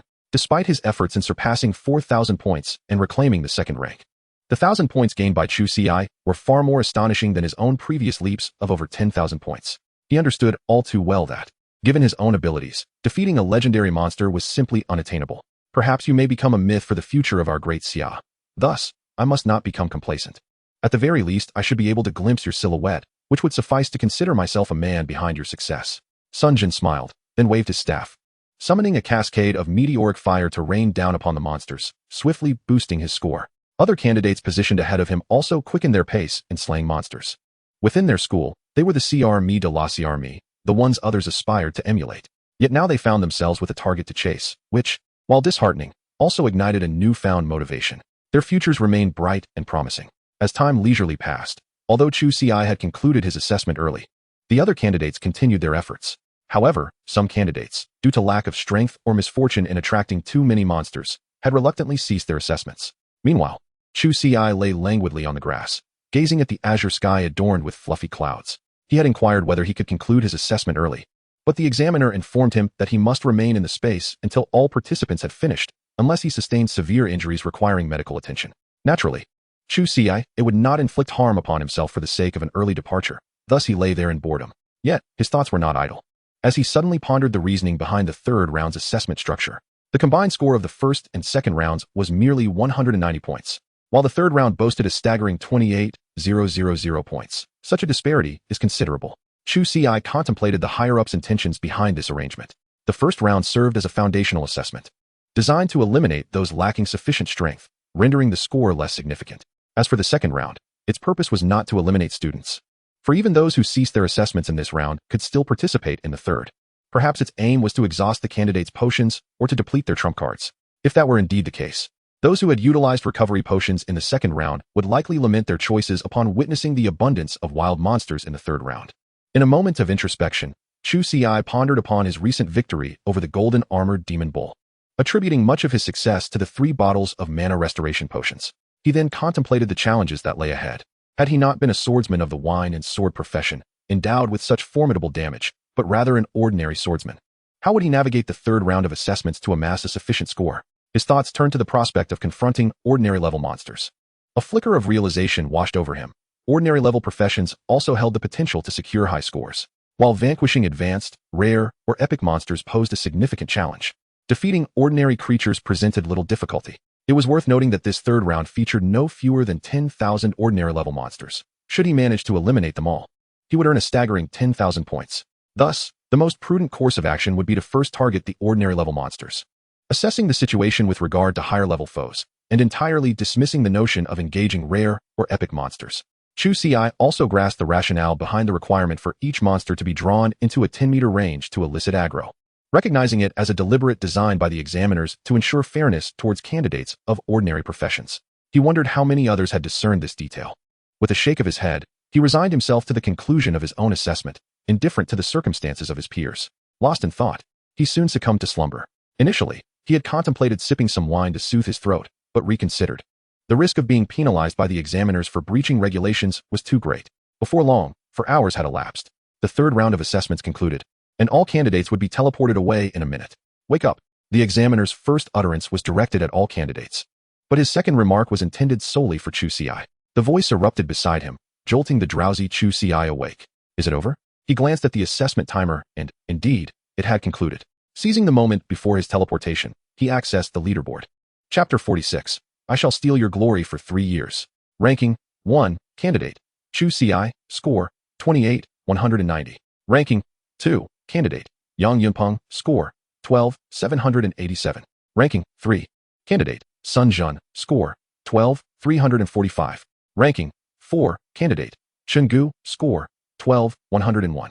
Ranking, 5, Candidate, Zhao Wulin, score, 12, 003. Ranking, 100, Candidate, Lu Sheng, score, 9, 514. It was no surprise that Chu Ci topped the rankings. However, he was taken aback to see Chen Gu, a name he recalled not even entering the top 100 previously, now sitting in 4th place. This surprising ascent in the span of 4 hours underscored the age-old adage, the early bird does not always secure the worm. It is the one who endures to the end that triumphs. As over 20,000 candidates materialized in the square, an unusual silence enveloped the crowd.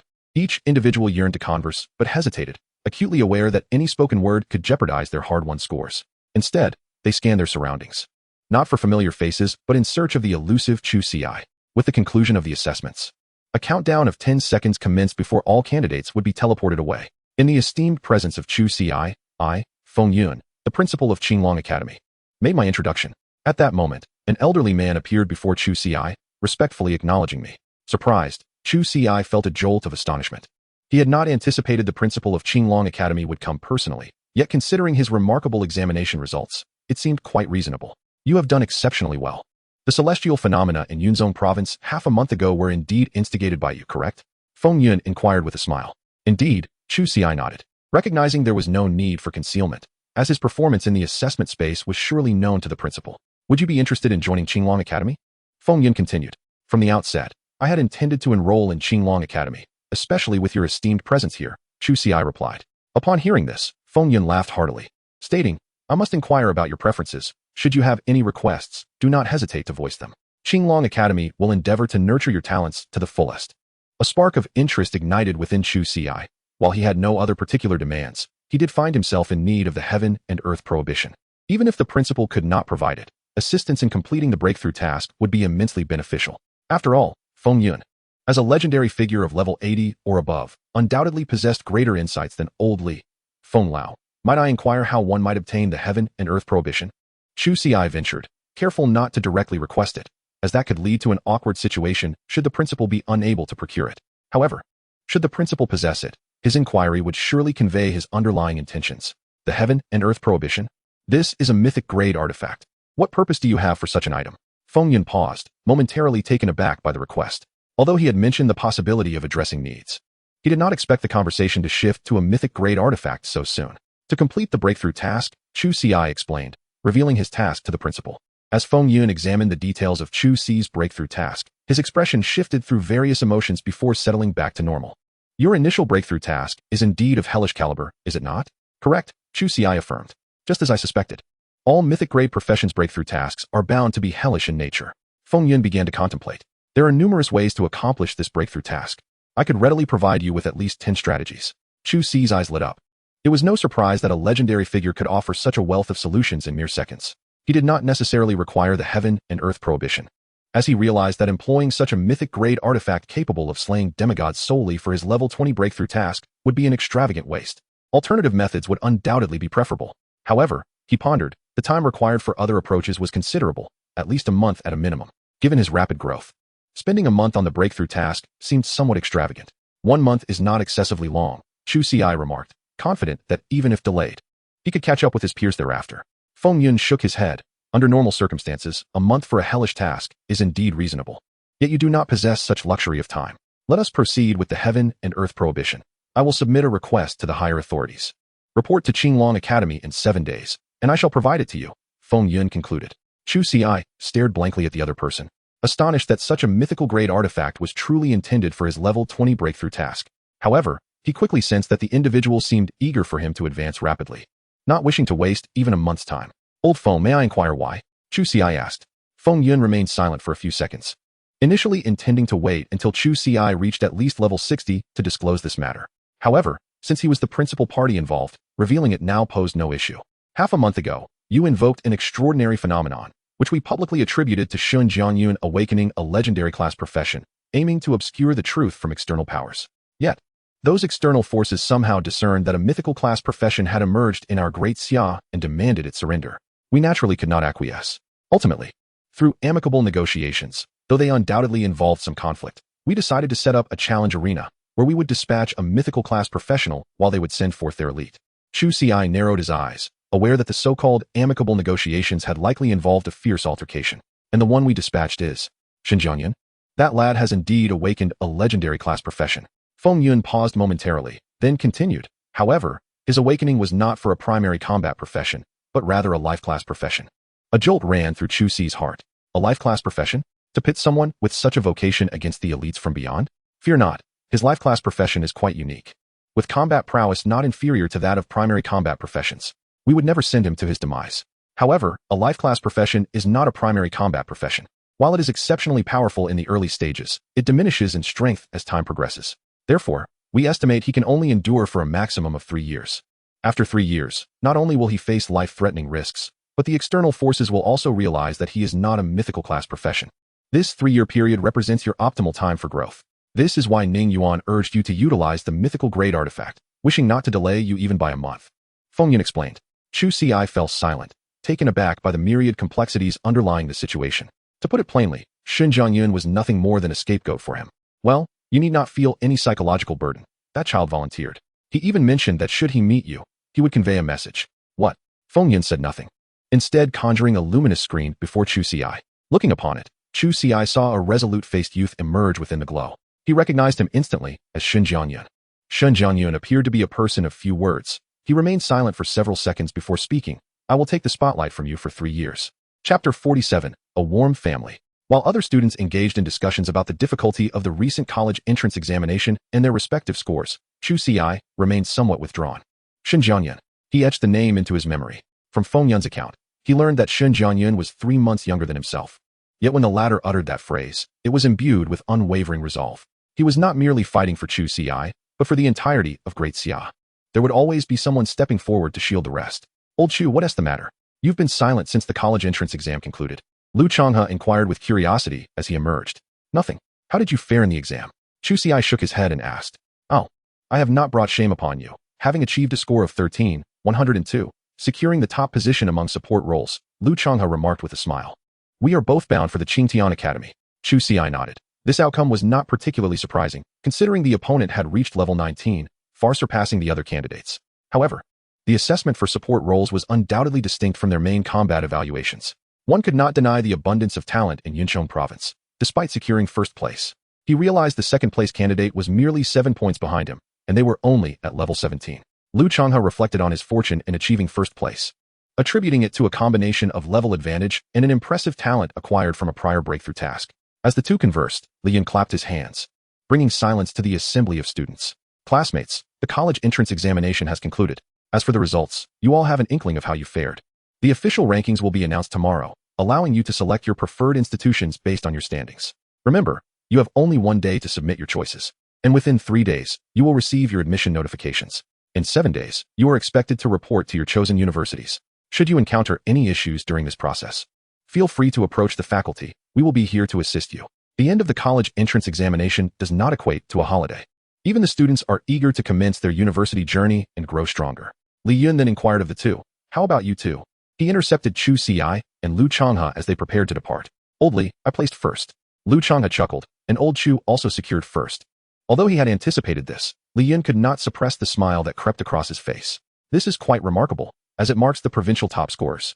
Out of 3 provincial champions, 2 belong to my students, a notion I never dared to dream of before. Well done. Have you decided on which school you wish to attend? Li Yun asked, unscrewing his thermos and offering it to Lu Changhe. Naturally, it is Qingtian Academy. Old Chu and I had already made that decision, Lu Changhe replied, taking a sip and noting the plump goji berries within.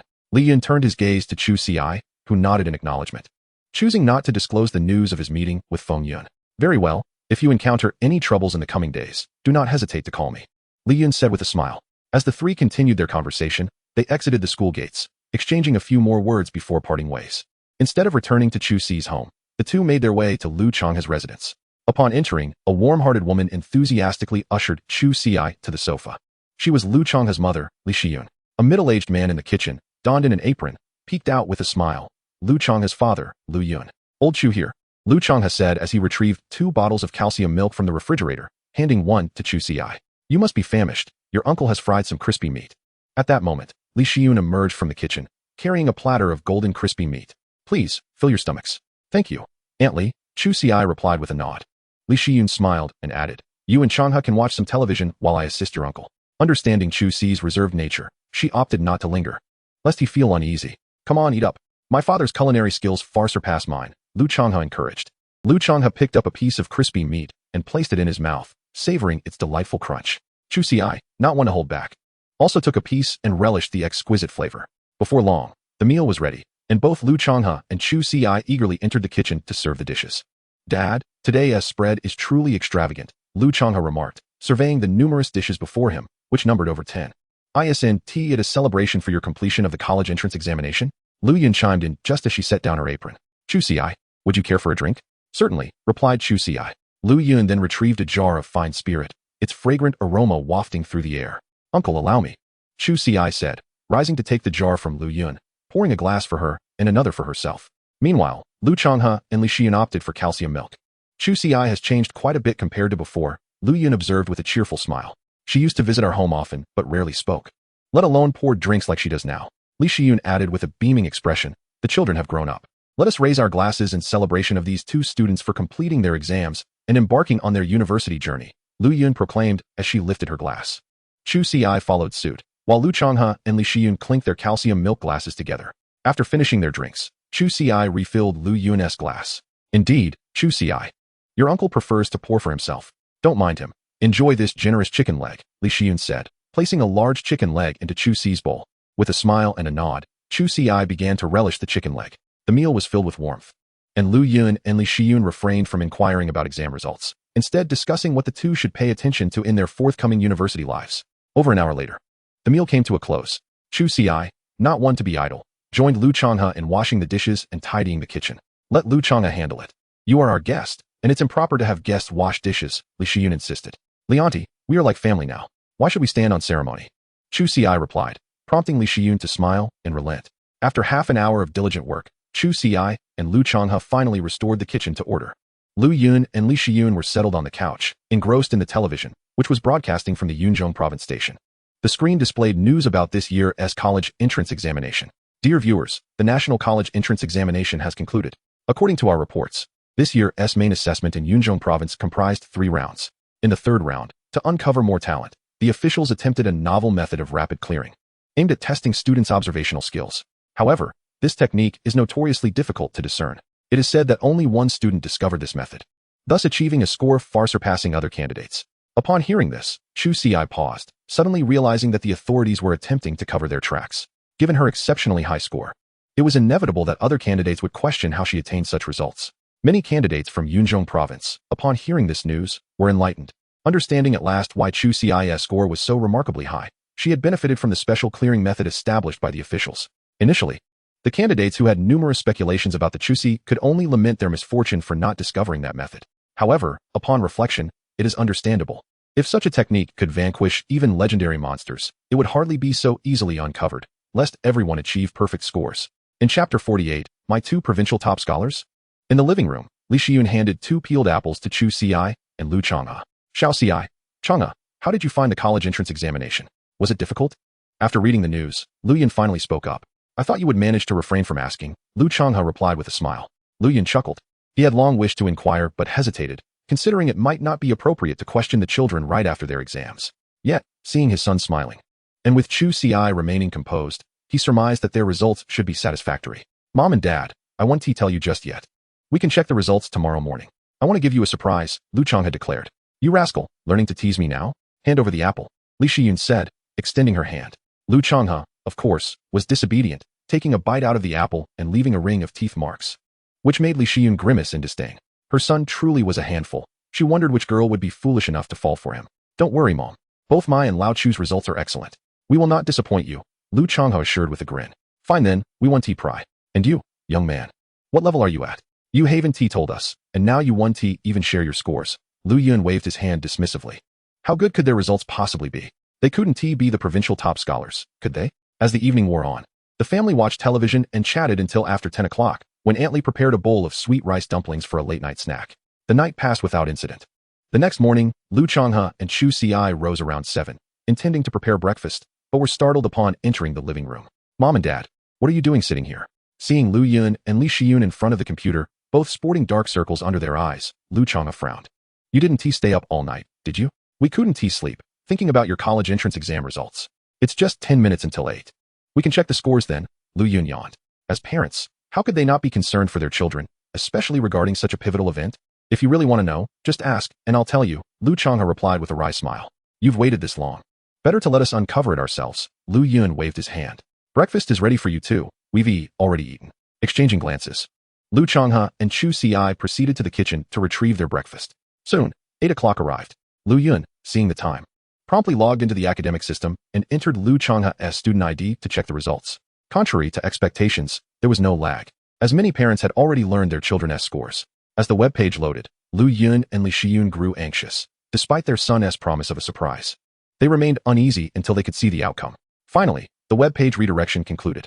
Candidate, Lu Changhe, student ID, 202354512, school, lynching number 1 high school, profession, shield warrior. Type, support class, score, 13102, ranking, 1. Upon viewing the information displayed on the screen, Lu Yun and Li Shiyun were utterly astonished. Lu Yun then picked up a small notebook, which bore Lu Changhe's student ID, meticulously cross-referencing each digit. Indeed, how could there be a mistake? A puzzled expression adorned Lu Yun's face. Deep down, however, he harbored a suspicion, albeit one he hesitated to voice. Could it be that this is our son's score? Li Shiyun whispered. Do you truly believe he could rank first? The provincial champion in the support class? The couple shook their heads, unable to reconcile the notion that their son possessed the talent of a top scholar. Mom, Dad, what's wrong? Lu Changhe noticed the peculiar expressions on his parents' faces. With a few bites, he swallowed the bun in hand and approached them with another, glancing at the computer screen and smiling. Didn't you find the results? Why the long faces? Are you certain this is your score? Of course. Isn't this what you discovered? The name, school, and student ID all match. Surely, you cannot suspect that I fabricated a web page to deceive you? Lu Changhe replied, bewildered. Why was it that having attained the provincial championship in the support class did not elicit the joy he had anticipated from his parents? The couple exchanged glances, their eyes gradually brightening. My son is the provincial champion? Lu Yun inhaled deeply, a sense of surrealism washing over him. Li Shiyun stood up, scrutinizing Lu Changhe with a perplexed expression, struggling to comprehend how this young man had achieved such a claim. He hardly resembled a top scholar. By the way, what level are you? Li Shiyun suddenly inquired. Prior to the college entrance examination, they had inquired about Lu Changhe's level, but he had remained reticent, assuring them to not worry. Respecting their son's privacy, the couple refrained from using any probing techniques. However, now that their son had become the provincial champion, his level must certainly be impressive. Lu Changhe chuckled and revealed his level. 19. Li Shiyun gasped, while Lu Yun felt a jolt of astonishment. His son had reached level 19 before the examination? Are you sure your profession is that of a shield warrior? After recovering from his shock, Lu Yun questioned. He was aware that his son had a rare profession, yet it was merely a support class. Such rapid leveling seemed improbable. It's all thanks to old Chu. He has been training me. Lu Changhe pointed to Chu Ci. Xiao Ci you. Li Shiyun began. I'm also level 19, Chu Ci proclaimed, revealing his level. Lu Yun and Li Shiyun were momentarily taken aback. If their memories served them correctly, Chu Ci was merely an ordinary profession, was he not? Mom, Dad, you should check old Chu's results. It will surely astonish you even further, Lu Chang has suggested with a smile.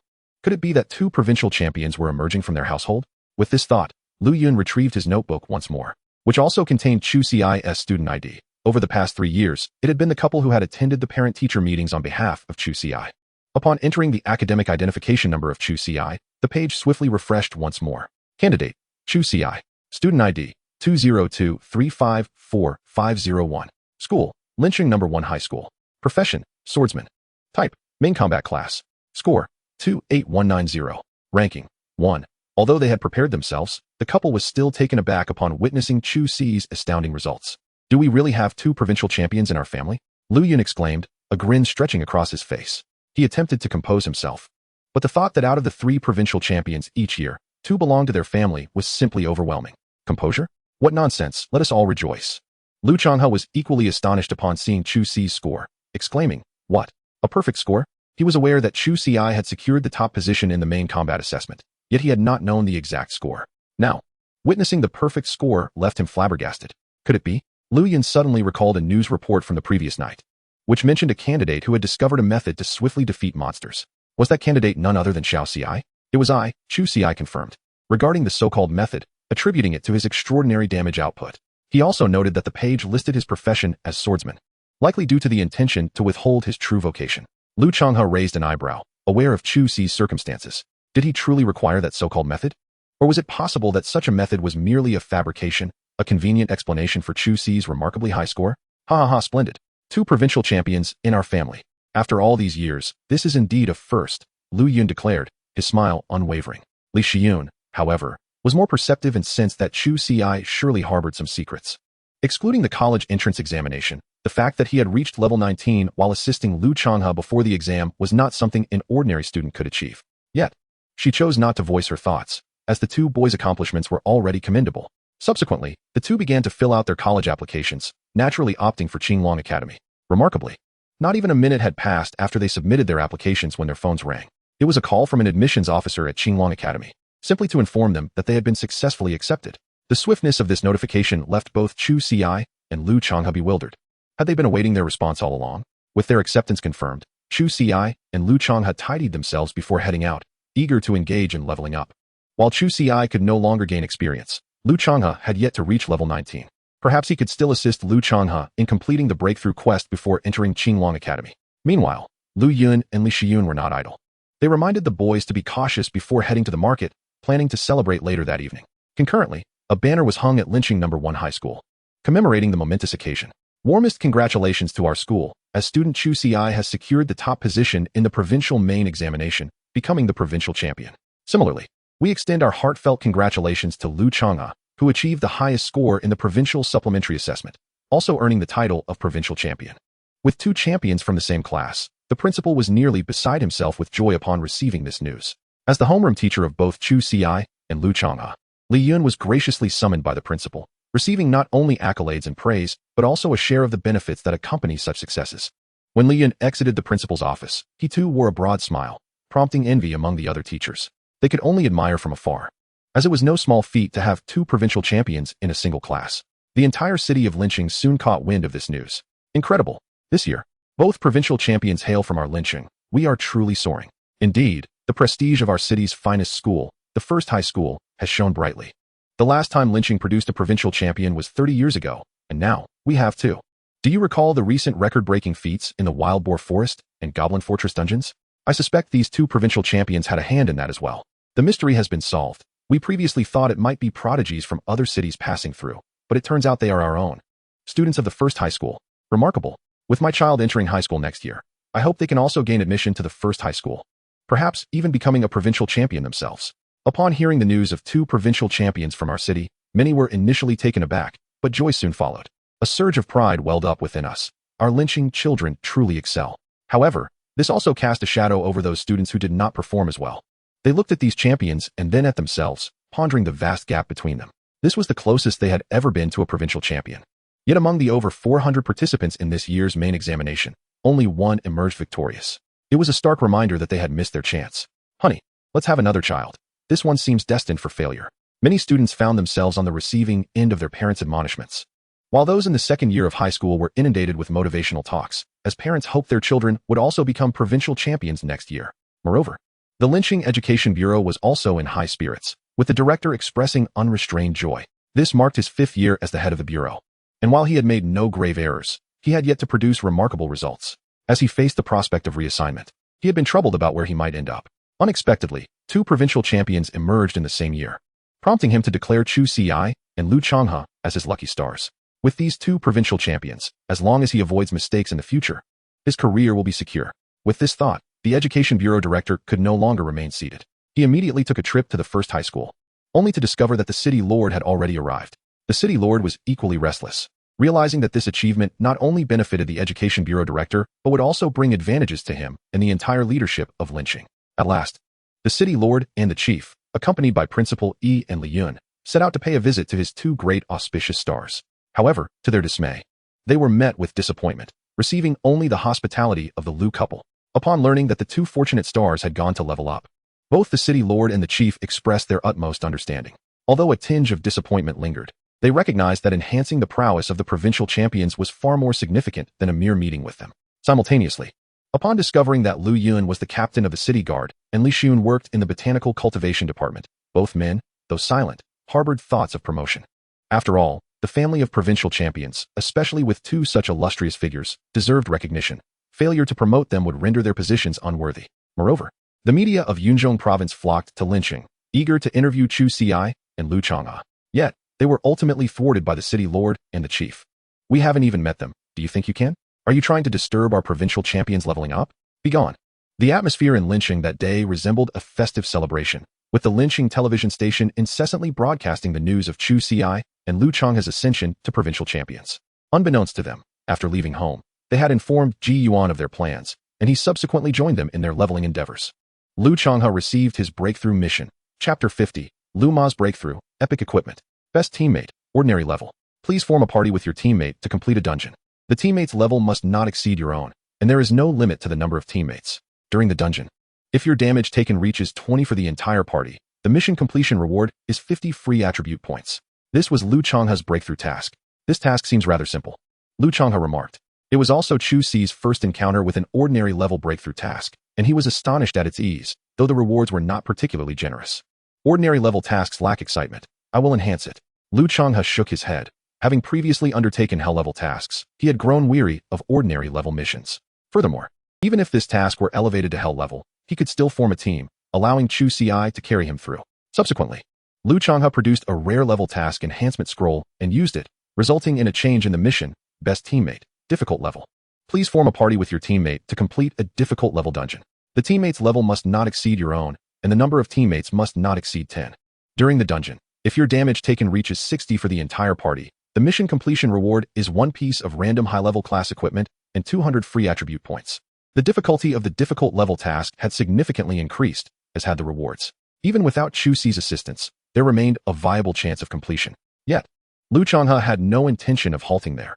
He utilized another rare level task enhancement scroll, elevating the mission to Nightmare level. Best Teammate, Nightmare level. Please team up with allies to complete a hell level dungeon. The level of your teammates must not exceed your own, and the number of teammates cannot exceed 3. During the dungeon, your damage taken must reach 50 of the total team damage. The rewards for completing this task include 1 selected skill scroll, Epic level, 1 random class equipment, Rare level, and 500 free attribute points. After the Nightmare level, the difficulty escalates sharply, making it nearly impossible for the average person to succeed. Lu Changhe did not hesitate. He took out a high-level task enhancement scroll, directly elevating the difficulty of this task to Hell level. Best Teammate, Hell level. Please team up with allies to conquer a Hell level dungeon, ensuring that your completion time ranks in the top 10. The level of your teammate must not exceed your own, and the number of teammates is restricted to 1. During the dungeon, your damage taken must reach 100 of the total team damage. The rewards for completing this task include a class-specific talent awakening scroll, 1 selected class equipment, Epic level, and 1,000 free attribute points. Gazing at the task set at Hell level, Lu Changhe took a deep breath. The difficulty was terrifying. The requirement to sustain 100 team damage meant that his teammate absolutely could not be injured, as any injury would result in mission failure. This imposed high demands not only on himself, but also on his teammate. Lao Chu this task. Lu Changhe looked eagerly at Chu Ci, relying on him for support. We can tackle it tomorrow, Chu Ci replied with a smile. Completing a hell-level dungeon without taking damage was not difficult for him. He had done it before. During their meal, Chu Ci and Lu Changhe learned of the visit from the city lord and the director. Chu Ci was not surprised. 2 provincial top scorers had impressive achievements. By the way, these are rewards brought by the city lord for both of you. Lu Yun said as he produced 2 storage rings, both of rare level, with a space of 100 cubic meters. Inside, there were numerous items. Take them. Even if you can't use them, you can exchange them for gold. Once you enter university, you will surely need money, Lu Yun added. Chu Ci and Lu Changhe nodded. Although these items were not particularly valuable to them, after all, they earned more from a single hell-level dungeon run. It was the thought that counted from the city lord. Soon, the next day arrived. Ji Yuan also arrived early outside the community to take the 2 once more into the dungeon. This should be my last time entering this dungeon, Lu Changhe remarked as they entered the Goblin Fortress dungeon. Chu Ci nodded. Lu Changhe would soon complete his breakthrough task and reach level 20, at which point he would no longer be able to enter. You go first, Chu Ci said, looking at the goblin warrior at the entrance. All right. Lu Changhe grinned and stepped off the stone platform, charging into the throng of goblin warriors. The goblin warriors showed no courtesy, launching their attacks immediately upon seeing Lu Changhe.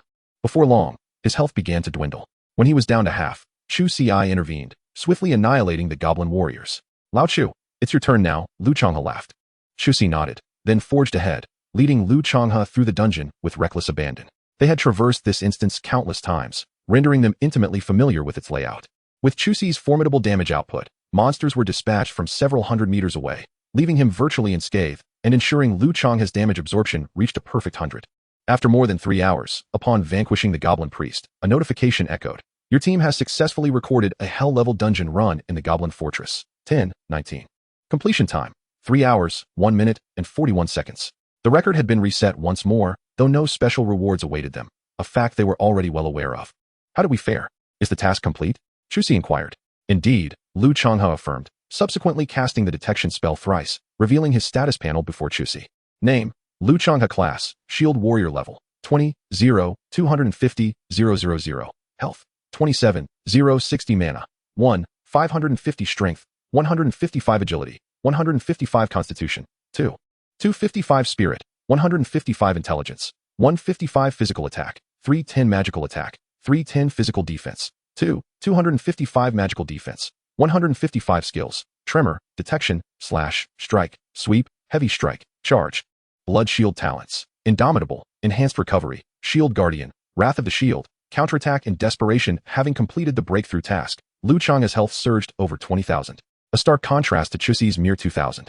Additionally, Lu Changhe had acquired a new talent, counterattack and desperation, which activated when his health dropped below 10, granting him a 10-second invulnerability state, during which all constitution attributes would temporarily convert to strength at a ratio of 15, lasting for 1 minute and usable once per day.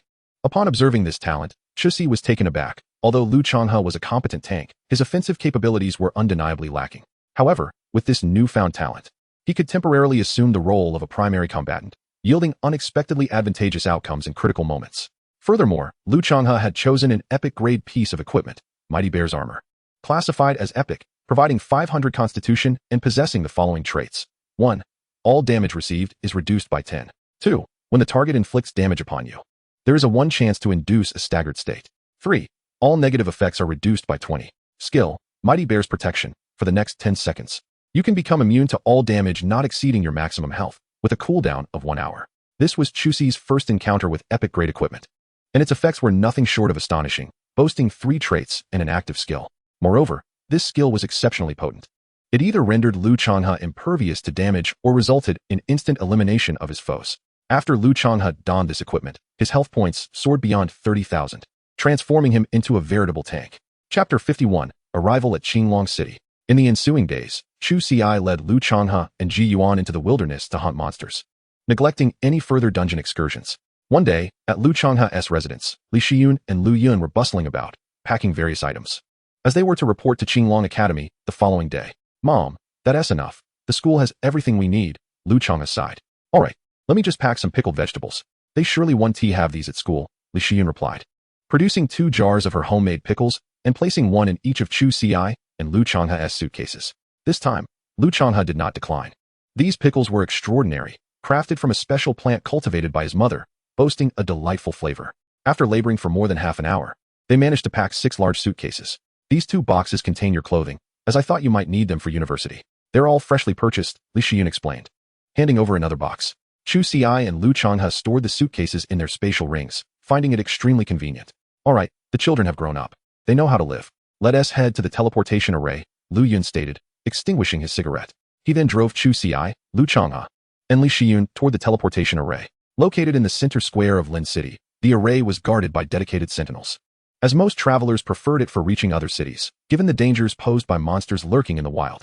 Upon their arrival, the square was already teeming with people, all there to bid farewell to their children heading off to university. Brother Chu, Brother Lu, you're here. As soon as they alighted, Ji Yuan rushed over, having come specifically to see them off. Ji Gu, what happened to your hairstyle? Lu Changhe exclaimed in surprise, noticing that Ji Yuan, who had sported a rooster crest just yesterday, now sported a buzz cut. Hee, I couldn't very well show up to send you off with that ridiculous hairstyle. Could I? Ji Yuan chuckled, offering an explanation. Stick with the buzz cut, it looks sharp, Chu Ci advised. Alright, I'll take Brother Chu's advice. After a brief exchange, a group approached from a distance, led by the Lord of Lin City, accompanied by the director of the Education Bureau, the principal of the first high school, and their homeroom teacher, Li Yun. So, you must be the esteemed classmates of Chu Ci and Lu Changhe. Truly, heroes emerge from youth. Lin City is fortunate to bask in your glory. Though you are off to university, should you need anything, do not hesitate to reach out. We shall offer our utmost support. The Lord spoke kindly, evidently pleased, having received special commendation at a recent conference of all the city lords in Yunzhong province. Both the Lord and the director were astute individuals, well aware that Chu Ci was alluding to media matters.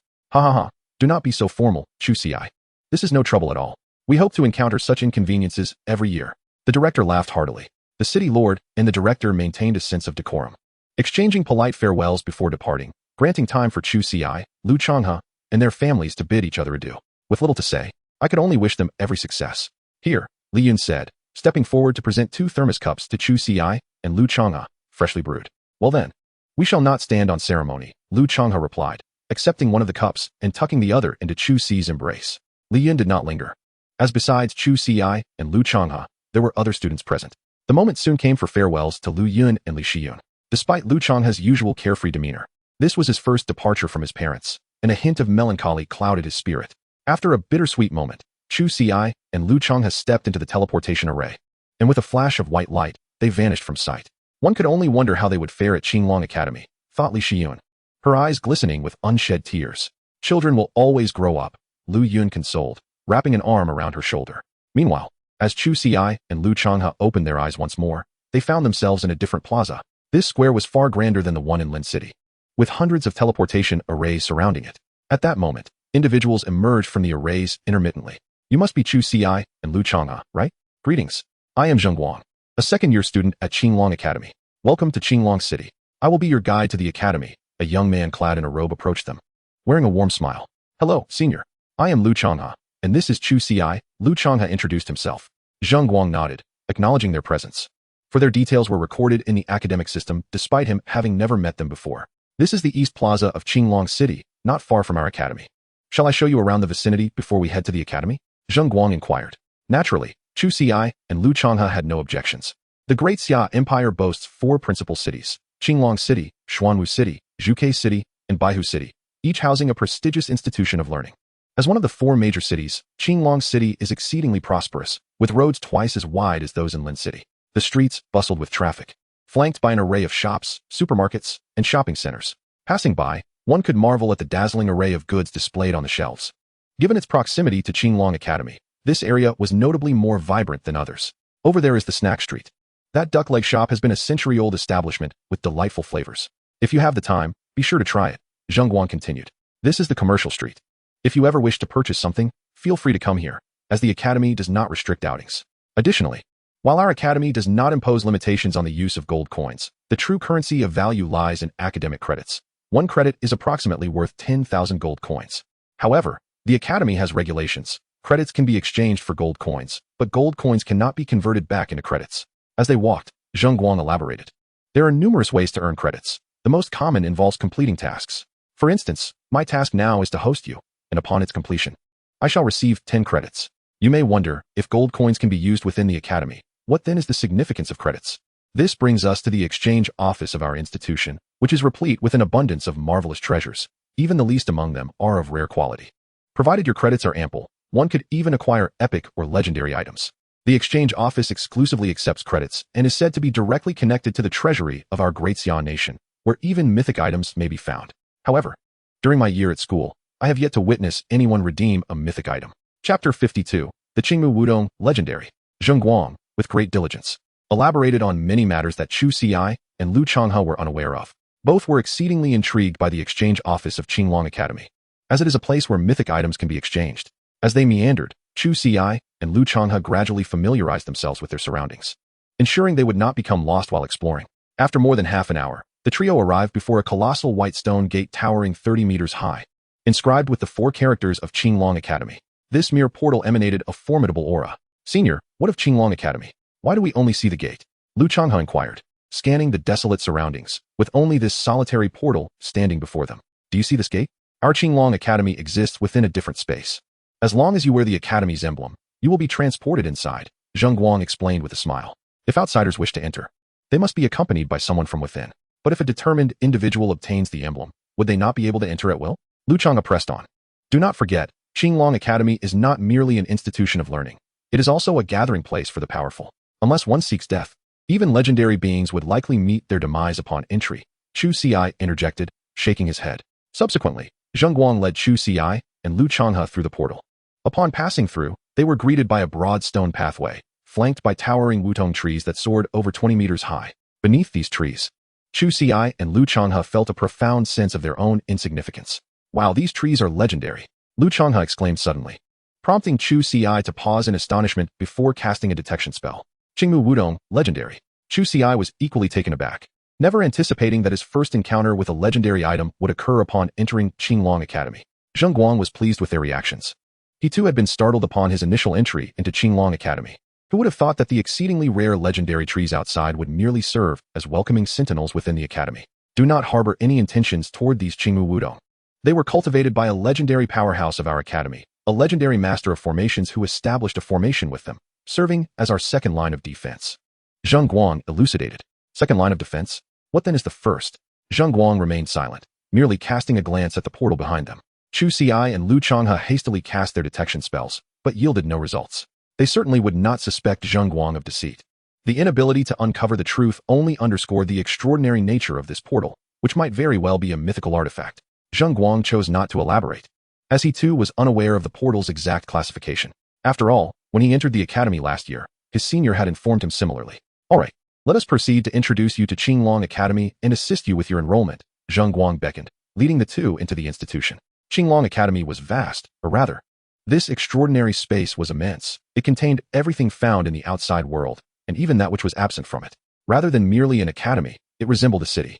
I shall not dwell on the infrastructure, as you are already familiar with that. Instead, allow me to introduce you to some of the unique features. Do you see over there? That is the dungeon area. Our academy boasts over 500 dungeons of varying levels, primarily situated in that section.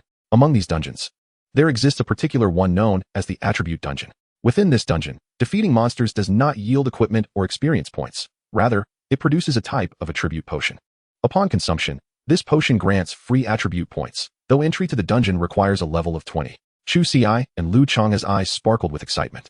It was no wonder that Qinglong Academy offered such beneficial dungeons. Do you see that tower? That is the Tower of Divine Communication. Each level conquered rewards you. And the academy also provides academic credits. It is said that some have even received equipment capable of growth. You might wish to try your hand at it when time permits. There is also a skill training room where proficiency gained from skill use is doubled. However, entry requires the expenditure of academic credits. The strength control room allows us to harness our power without being entirely constrained by our panels, yet entry also necessitates credits. Zheng Guang continued to elaborate on over 20 unique aspects of Qinglong Academy, noting that some were better suited to life-oriented professions rather than their own. Nevertheless, most areas required the use of academic credits, which is why Zheng Guang had previously mentioned that credits were the currency of value within Qinglong Academy. That should cover the essentials. Do not fret if some details elude me. After your enrollment, a brochure will be provided, detailing everything comprehensively. As Zheng Guang spoke, the trio arrived at a teaching building, the designated site for new student registration. You must be Chu Ci and Lu Changhe, correct? I was the one who called you earlier. My name is Feng Hui. A middle-aged man greeted them with a smile at the registration desk. Teacher Feng. Chu Ci and Lu Changhe responded in unison. Welcome to Qinglong Academy. Please have your identification ready so I can process your enrollment, Feng Hui instructed. The enrollment process was straightforward, completed in mere minutes. Feng Hui presented each of them with 2 items, the Qinglong badge and a brochure introducing the academy. You 2 are the top scholars of the province. You may exchange these later for your rewards, Feng Hui concluded. Thank you, Teacher Feng. They replied politely before Zheng Guang led Chu Ci and Lu Changhe away. You must take good care of your school emblem. It is akin to your student ID from high school, required in numerous situations. As they stepped outside, Zheng Guang remarked that if it were to be misplaced, it should be promptly replaced. However, the initial replacement costs 1,000 credits, the second 2,000, and the third 5,000. As for the fourth replacement, I am uncertain. For no one has yet lost their emblem 4 times. Has anyone indeed lost their emblem thrice? Nevertheless, the cost of replacement is undeniably steep. After all, Zheng Guang had guided them for quite some time and had only accumulated 10 credits. Come, let me take you to the exchange center. As provincial champions, you are entitled to special rewards. With that, Zheng Guang led Chu Ci and the others toward the exchange center. Chapter 53. Come, give a 5-star review. On their way to the exchange center, they encountered numerous students from Qinglong Academy. Upon seeing Zheng Guang, these students greeted him warmly, indicating his esteemed status within the academy. Lu Changhe remarked, Senior, I did not expect you to be so well-liked in the academy. Zheng Guang replied with a smile. If you also ranked among the top 3 in your class, your popularity would be equally high. Top 3? Lu Changhe exclaimed in astonishment. And even Chu Ci was taken aback, not realizing Zheng Guang held such a status. Zheng Guang maintained his smile, which now radiated even more joy. The feeling of showcasing his superiority before the younger students was rather delightful. Yet, Lu Changhe's next comment caused his smile to falter. Senior, are the top 3 in our academy truly so impoverished? Are you actually concerned about 10 credits? Lu Changhe expressed his disbelief. The notion that the top 3 were struggling financially was something he had never anticipated. Zheng Guang's smile stiffened. While he indeed did not regard 10 credits highly, he was not as destitute as Lu Changhe suggested. Senior, you wouldn't have gone out of your way for us, would you? Chu Ci inquired skeptically. Would a top student truly guide newcomers for a mere 10 credits? Indeed, I hail from Yinchuan province and was last year's champion in the practical subjects, Zheng Guang affirmed. Chu Ci and Lu Changhe suddenly understood, realizing why they had not heard his name before. He was a champion in practical subjects. Although he was also a champion, most attention was typically directed toward the champions in combat and support roles, making the presence of practical subject champions considerably less notable. At least Chu Ci and Lu Changhe were unaware of this year's practical subject champion from Yinchuan province. Senior, do you have business with us? Chu Ci asked. We shall discuss it once you reach level 20. Rest assured, I will not put you in a difficult position, Zheng Guang replied with a smile. And the trio soon arrived at the exchange center. The exchange center resembled a bank, featuring numerous counters. Zheng Guang led the 2 to a window at the far corner, where an elderly man sat.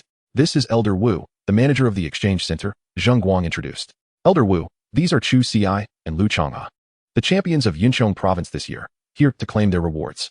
Very well, please hand me your emblems, Elder Wu said, glancing at Chu Ci and Lu Changhe. Nodding in acknowledgement, they promptly presented their emblems. Before long, Elder Wu returned the emblems to them. The reward for achieving the top academic rank is quite straightforward. The scores you obtain during the college entrance examination will be converted into credits at a ratio of 110. The second place student receives a conversion factor of 15, while the third place student enjoys a factor of 12. All other students will have their scores converted at a rate of 11. As Elder Wu explained, the academy is unaware of your individual needs, thus opting for a credit conversion system that allows you to procure what you desire. Upon realization, Chu Ci noted that his entrance examination score was an impressive 28,190, which translates to a staggering 281,900 credits, nearly 300,000. Additionally, as the top scorer, he would be granted a separate residence. Both he and Lu Changhe would be housed in villas 7 and 8 of the Eastern District. Zheng Guang, please escort them there, Elder Wu instructed. Certainly, Elder Wu. Shortly thereafter, the trio departed from the exchange center. Chu Ci and Lu Changhe had no immediate plans to redeem their credits, as they currently lacked pressing needs. Zheng Guang led them to the Eastern District, an area replete with standalone villas, inhabited solely by the elite of Qinglong Academy. This is where the new students reside. Second-year students are in the Western District, third years in the Southern District, and fourth years in the Northern District. I reside in Villa 4 of the Western District. Should you need anything, feel free to visit, Zheng Guang elaborated. You may stay here for a month. The Academy conducts evaluations each month, and based on your rankings, your accommodations will be reassigned. Your school emblem serves as the key to your villa. Unless you extend an invitation, outsiders cannot enter. And any breach of this rule carries serious consequences. As for your courses, you can log into the academic system shortly to review them. That's about all. Let us exchange contact details. Should you have any questions, do not hesitate to reach out. I shall not intrude further. Zheng Guang concluded, retrieving his phone. Now, do provide a 5-star rating. After his departure, Chu Ci and Lu Changhe entered their respective villas to settle in. The villas were well appointed with an array of furniture and household items, ready for immediate occupancy. Once they had arranged their belongings, the two called Lu Yun to assure him of their safety. "Old Chu, shall we go for a stroll?" Lu Changhua inquired after hanging up. "Indeed. It would be a good opportunity to familiarize ourselves with the academy," Chu Ci replied, and together they ventured out to wander through Qinglong Academy. On this day, many new students were reporting to the academy, hailing from various provinces, all of whom were exceptional talents.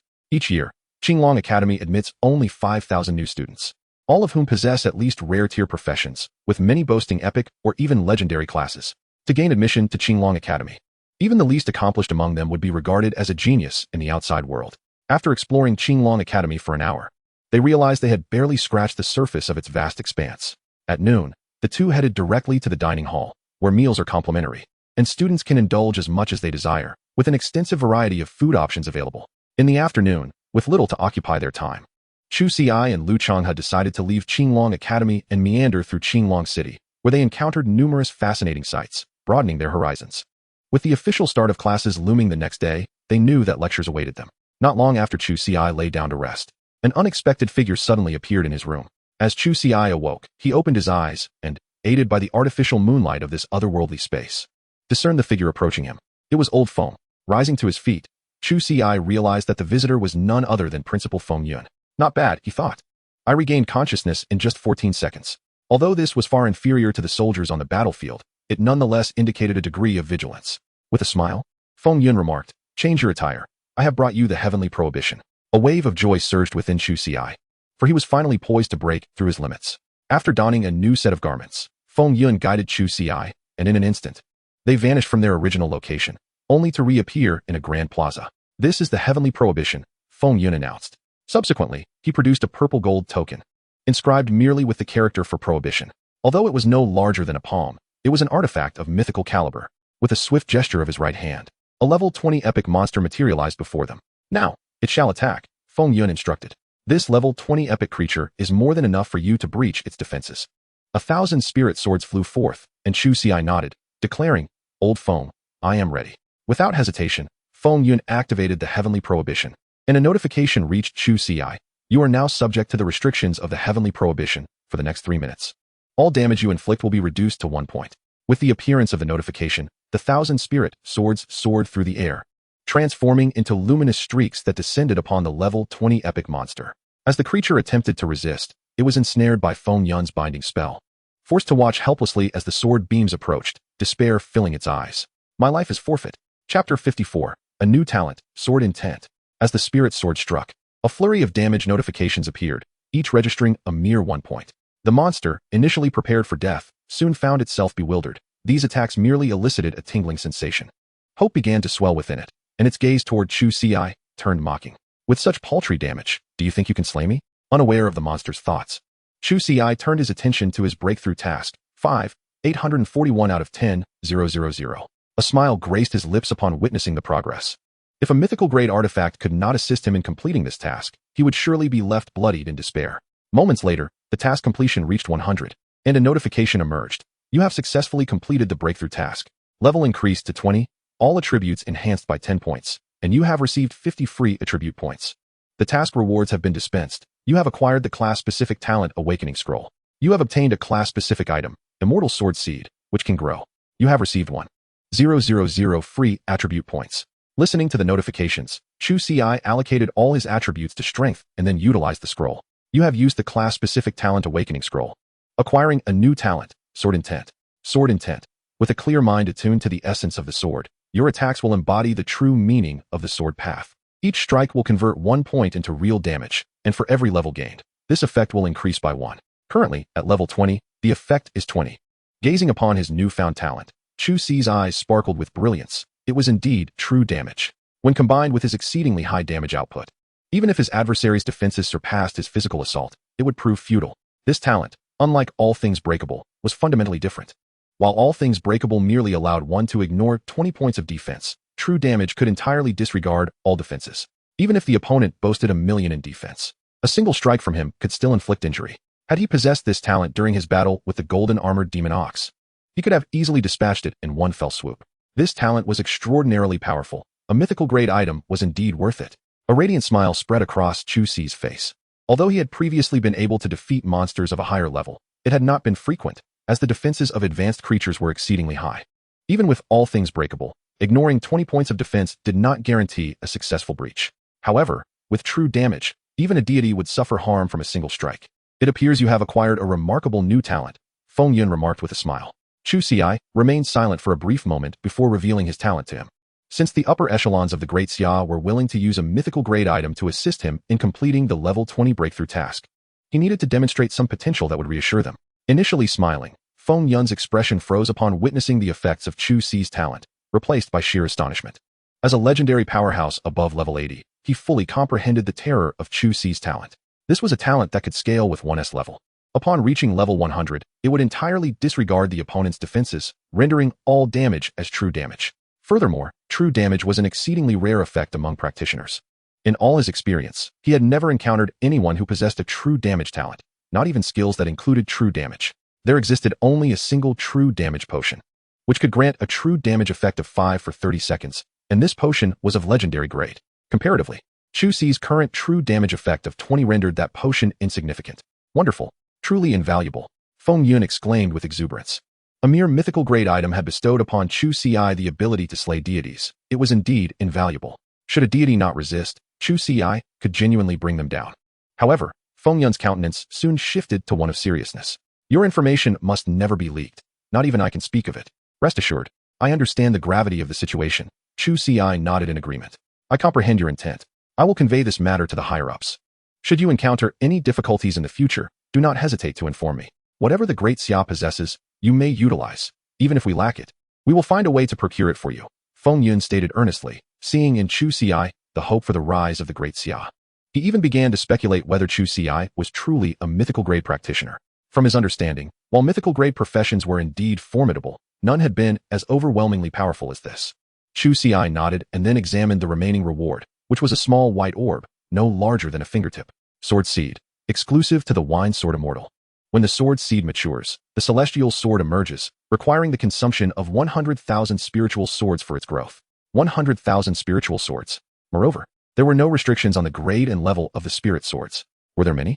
Not particularly, but Chu Ci currently possessed only a little over 30,000 novice swords. Old Feng, I require 100,000 swords. Chu Ci turned to Feng Yun, aware that he could not procure such a quantity, but Feng Yun certainly could. 100,000 swords? That is not a significant matter. Are there any level or grade requirements? Feng Yun inquired, nodding. He realized that Chu Ci needed these swords for the white orb in his possession, though he was unaware of its nature due to not using the divination technique. Using divination without the owner's consent is considered impolite. There are no level or grade requirements. 100,000 novice swords will suffice, Chu Ci replied, shaking his head. Upon hearing this, Feng Yun frowned. If you needed swords of level 20 or even 50, I could readily provide them. But for 100,000 level 1 novice swords, I cannot supply that even now. Level 1 novice swords? It had been many years since he had seen such items. As one of the 4 premier academies of the Great Xia, the Qinglong Academy admitted students who were at least level 10. It was inconceivable for level 1 novice swords to exist there. The vicinity of the Qinglong Academy was prosperous, yet one would not find anything below level 10, let alone level 1 novice swords. Chu Ci also realized that acquiring level 1 novice swords was indeed not an easy task, not due to their rarity, but rather because of the low demand, which naturally led to a lack of supply, especially within the Qinglong Academy. Then any level will do, Chu Ci said. Give me 10 minutes. Once the effects of your celestial band dissipate, we shall also deal with this monster. And it will be a perfect opportunity to test your new talent. With that, Feng Yun departed. 3 minutes swiftly passed, and the effects of the celestial band vanished. Whoosh! A spirit sword soared forth, directly targeting the epic level monster. Upon seeing Chu Ci launch another attack, the creature's eyes were filled with disdain. After sustaining numerous hits earlier, it had only lost 10,000 health points. Could it be slain now? Yet, in the next instant, a terrifying damage figure appeared, causing the epic level monster to tremble. Filled with disbelief, with just a single strike, it felt its vitality dwindle to a mere thread. How was this possible? Hadn't this human only inflicted 1 point of damage previously? What? But at that moment, it had no opportunity for contemplation, as yet another damage figure emerged. 547. 780, true damage. Chapter 55, the innate celestial sword, inflicting 900 times damage. You have slain a level 20 epic monster, earning 5 experience points. Furthermore, slaying an epic monster grants a reward of 100 experience points. Gazing at the over 500,000 true damage, Chu Ci revealed a smile. The effects of true damage were indeed terrifying. Over 500,000 true damage was already substantial, and with more than 30,000 novice swords in his possession. Once he imprinted them all with the Sword Immortal seal, his damage would increase by over 300 times. In less than 10 minutes, Feng Yun returned, presenting a storage ring to Chu Ci, which contained 100,000 swords, all ranging from level 20 to 50. Upon a fleeting glance, Chu Ci found that, as Feng Yun had asserted, although the sword seeds were of ordinary grade, it mattered little, for the celestial sword seeds imposed no demands for quality. Subsequently, Chu Ci retrieved the celestial sword seed and drew forth a blade. As soon as it approached the sword seed, it was instantaneously consumed. Witnessing its efficacy, Chu Ci wasted no further time, commanding 2,000 swords to soar forth, all converging upon the celestial sword seed. The skill, Sword Control Technique, at level 20, was a unique ability of the Wine Sword Immortal, enabling the manipulation of spiritual swords for ranged assaults. Currently, he could command 2,000 swords within a radius of 2,000 meters. This skill bore no proficiency requirements, its effectiveness ascending with the wielder's level, with no upper limit. At level 20, the impact of his sword control technique had undergone remarkable transformation, allowing him to command twice the number of swords previously possible, and extending the range of attack to 2,000 meters. As these 2,000 swords approached the celestial sword seed, it swiftly began to engulf them, visibly enlarging as its spiritual radiance intensified. Feng Yun, observing this spectacle, felt a surge of inspiration, and a concealed barrier emerged within a 100-meter radius, rendering it impervious to external observation. 6,000, 10,000, one sword after another was consumed by the celestial sword seed, which had grown from the size of a fingertip to that of an egg. An extraordinary phenomenon accompanied the emergence of this divine object. Feng Yun inhaled deeply, his heart brimming with anticipation. Chu Ci, already formidable in his own right, would undoubtedly become even more terrifying with such a treasure in his possession. This phenomenon lasted for merely a brief moment.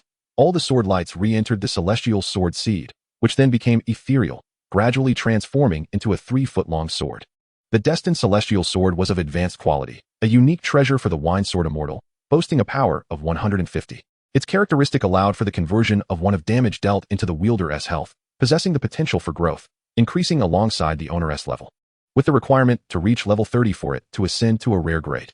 The vampiric effect was truly astonishing. Chu Ci was taken aback, for he dealt damage exceeding 1 million with a single strike. Thus, even a mere 1 life steal would translate to over 10,000 health points. This characteristic seemed of little utility to him. If it could not eliminate his adversaries, it would serve little purpose. Nevertheless, he was not disheartened. While it might not be indispensable, it was certainly not superfluous. Feng Yun spoke up, refraining from probing into the attributes of Chu Ci's destined celestial sword. For if he himself was unaware, it was improbable that enemies would discern its nature. Trouble arises with age, he mused. Chu Ci expressed his gratitude, acknowledging that without Feng Yun's assistance, the breakthrough would have taken an indeterminate amount of time. Feng Yun chuckled lightly before departing, leaving Chu Ci to make his way back to his abode. As he walked, he opened his status panel. Name, Chu Ci class, Wine Sword Immortal, unique, level, 20, 105. 250, 000, health, 3, 150 mana, 1, 550 strength, 2, 395 agility, 155 constitution, 315 spirit, 155 intelligence, 155 physical attack, 4, 790 spell attack, 310. Physical defense, 315. Magical defense, 155. Damage multiplier, 61,006 times. Talents, Wine Immortal, Sword Immortal, Falling from Grace, Sword Heart, Sword Intent. At level 20, his attributes have doubled in comparison to level 19. Had he possessed such attributes during his battle with the golden armored demon bull, a mere few strikes would have sufficed to vanquish the foe. He is growing ever stronger. Upon returning to his residence, Chu Ci retrieved the 30,000 novice sword marks he had previously purchased in Lin City. Within mere minutes, all of these novice swords bore the Sword Immortal imprint, and his damage multiplier surged to 93,514 times. With his current damage output, a single strike could inflict over 3 million damage, with true damage reaching approximately 900,000. Chu Ci nodded in satisfaction. With such power, even encounters with level 50 or 60 monsters could potentially end in victory. However, this remained a mere possibility, as certain creatures possessed damage mitigation skills that could lead to his own demise if he failed to defeat them. At dawn, Chu Ci and Lu Changhe rose early to partake in breakfast at the dining hall before heading to their respective classrooms. They were not in the same class. After all, he was a primary combat class, while Lu Changhe specialized in support. Chu Ci belonged to the first class of the first-year combat major, a class comprised of exceptional talents from various provinces.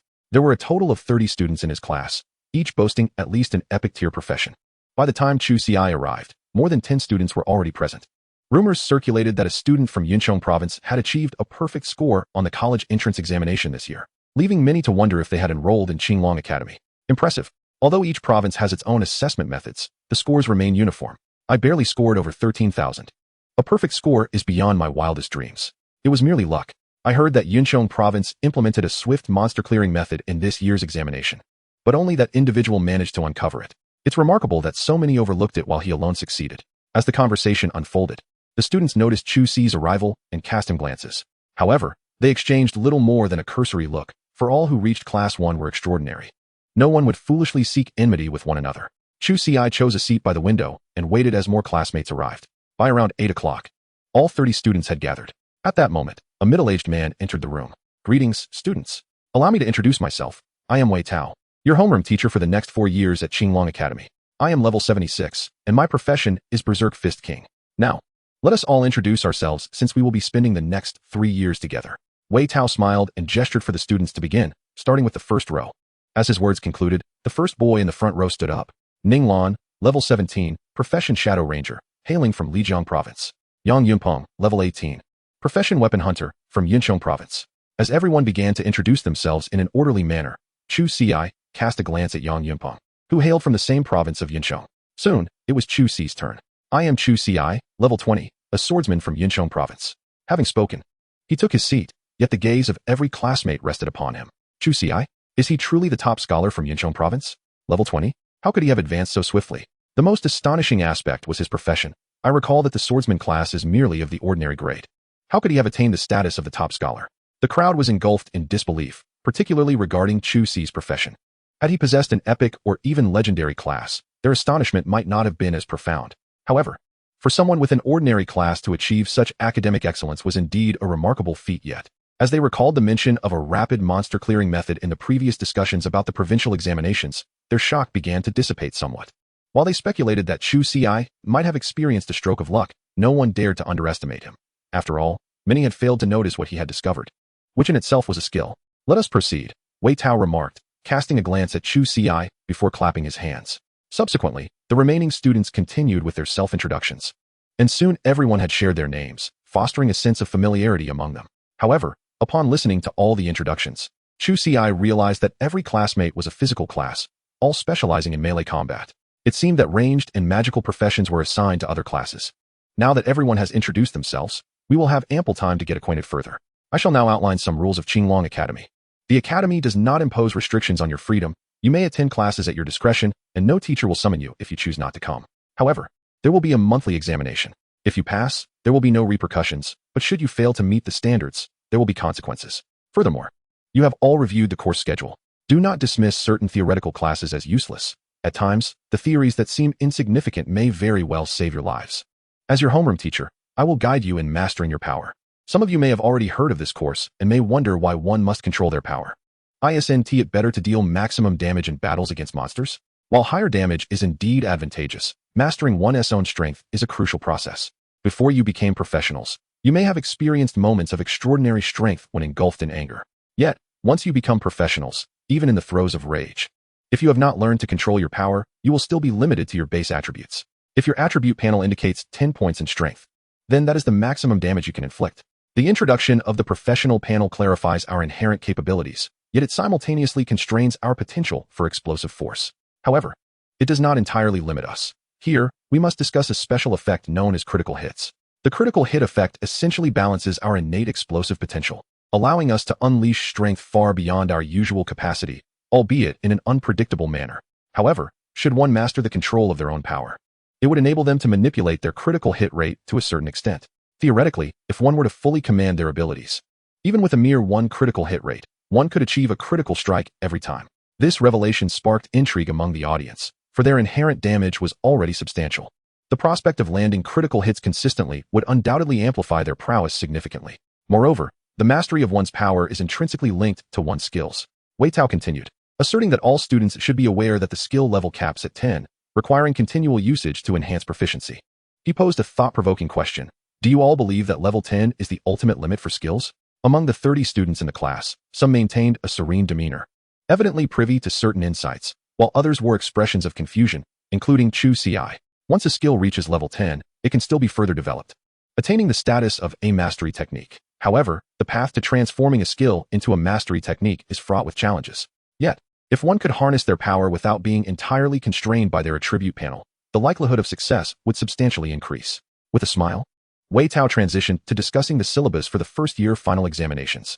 He stated that possessing 1 mastery technique would be deemed satisfactory, 2 would be considered good, and 3 would be classified as excellent, providing the students with a year to strive for these goals. He refrained from mentioning the prospect of 4 mastery techniques. Recognizing that achieving 3 within a year is already a formidable task, the students exchanged glances, taken aback by the sudden revelation of the impending final examinations content. Meanwhile, Chu Ci raised an eyebrow. His method of skill enhancement differed from that of his peers. While others needed to unleash their skills to gain proficiency, he merely required a drink. Yet, he pondered whether this indulgence could elevate his skills to the level of mastery technique. Glancing at his panel, he noted that many of his skills had already reached level 8, with level 9 not far off. Once he attained level 10, he could experiment further. Wei Tao continued to elucidate the nuances of power control, and before long, the class concluded. Alright, today's lesson draws to a close. We shall reconvene at 2 p.m. in the classroom, where I will escort you to the power training facility for a hands-on experience, Wei Tao announced. This lecture merely served to underscore the significance of mastering one's power. Genuine control necessitates practice in the training room. On a side note, you all should be aware that our academy possesses an attribute dungeon accessible to those at levels 20 and 29.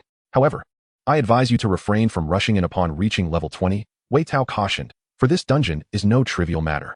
Each individual is permitted to enter 10 times within a year, so it is advisable to wait until you reach level 29 and seek out capable allies before venturing in, lest you squander your opportunities. This statement prompted the students to glance at Chu Ci, as their highest level was merely 18, while Chu Ci had already attained level 20. It was evident that Wei Tao's words were directed primarily at him. Chu Ci nodded in acknowledgement. Although it was stated that each person could enter the dungeon only 10 times a year, in truth, for them, it represented a lifetime's worth of opportunities. They could not possibly remain at level 29 merely for a property replica. A year is ample time for such individuals to ascend beyond level 30. Well, class is dismissed. Noticing that Chu Ci had absorbed the information, Wei Tao promptly announced the end of the lesson and exited the classroom. As soon as Wei Tao departed, the others turned their attention towards Chu Ci, eager to engage him in conversation, yet uncertain of how to initiate dialogue. After a brief pause, Yang Yunpeng, who also hailed from Yuncheng province, rose and approached Chu Ci. Chapter 57. Is this an elf? How blatant. Hello, classmate Chu Ci, my name is Yang Yunpeng. We both come from Yuncheng province. Yang Yunpeng introduced himself in a rather formal manner, extending his hand in greeting. With a sense of resignation, Chu Ci stood to shake his hand. Hello. After they released their grip, Chu Ci gazed at Yang Yunpeng, who returned the look, and they found themselves at a loss for words. Although Yang Yunpeng was tall, he was evidently not one for eloquence. Is there something you need? Chu Ci, feeling the awkwardness, could not help but inquire. Well, I wanted to ask how you managed to score so highly on the college entrance examination, Yang Yunpeng asked shyly. The other students in the class perked up their ears, curious about how an ordinary swordsman like Chu Ci had achieved such impressive results. Didn't the officials mention a fast monster farming method? Chu Ci paused before continuing. As for the specifics, I'm afraid I cannot disclose that. He truly could not fabricate a plausible method. I understand. It's a confidentiality agreement, right? Luck is also a part of skill. We will all be in the same class from now on, looking out for each other. Zhang Yu, with a more vivacious personality, chimed in while glancing at the rest of the class. Everyone nodded in agreement, and the atmosphere lightened considerably as casual chatter began to flow, dispelling their earlier unfamiliarity. Does anyone wish to level up together? I'm already level 20. We cannot afford to lag behind. Zhang Yu proposed, adding, I know a few support players. I can bring them along. They had only this one class in the morning, with another scheduled for the afternoon, and it was still just past 9 o'clock. Although their homeroom teacher, Wei Tao, had not arranged anything, they were quite self-motivated. Count me in. I aim to reach level 18 today. Me too. Others echoed their enthusiasm, as they were all prodigies, and leveling together would significantly expedite their progress. Moreover, being in the same class would allow them to become more familiar with one another through this shared endeavor. I think I'll pass, Chu Ci replied. In truth, he was quite interested in leveling up alongside Chu Ci, as he wished to observe how an ordinary class profession could level up so rapidly. However, the opportunity was not present at that moment, so he would have to wait until they reached level 20 to discuss it further. Subsequently, the group set off to recruit a few support players from other classes. Chu Ci did not linger in the classroom. He called Lu Changhe and then made his way to the first floor to meet him. Old Chu, they've all gone to level up. What about us? Initially, there were others who wanted to join me, but once they learned I was already level 20, they all left, Lu Changhe asked with a smile. Having already been informed that Chu Ci had successfully broken through that morning. Let us go level up too. In the realm of the game, Chu Ci remarked that since they had nothing pressing to attend to, they might as well explore the wonders of the Qinglong Academy's dungeons. They were intrigued by the properties of these dungeons, particularly the fact that one could only enter the attribute dungeon a mere 10 times a year, contrary to their initial belief that entry would be unlimited. As they conversed, they swiftly arrived at the dungeon area, where numerous dungeons were classified by varying levels. Chu Ci and Lu Changhe found themselves in the 20 and 29 level dungeon sections. The area was sparsely populated, as it appeared that only they, among the new students, had achieved level 20, while the upperclassmen typically refrained from this zone, given their levels were generally above 30. Nevertheless, a few second-year students were present, engaged in their vocational training. Chu Ci was not acquainted with them, but he acknowledged their glances with a nod before he and Lu Changhe began to select a dungeon.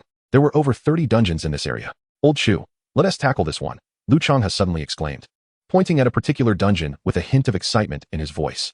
Chu Ci's expression shifted to one of bemusement upon noticing that this dungeon was named Gathering Place of Elves. "Cough, cough, don't give me that look. Don't you want to see what elves look like?" Lu Changhe, noticing Chu Ci's gaze, blushed deeply but attempted to maintain his composure. "Didn't we read about them in books?" Chu Ci responded, recalling how their school had instructed them on identifying various monsters, including their traits and common skills, which encompassed elves.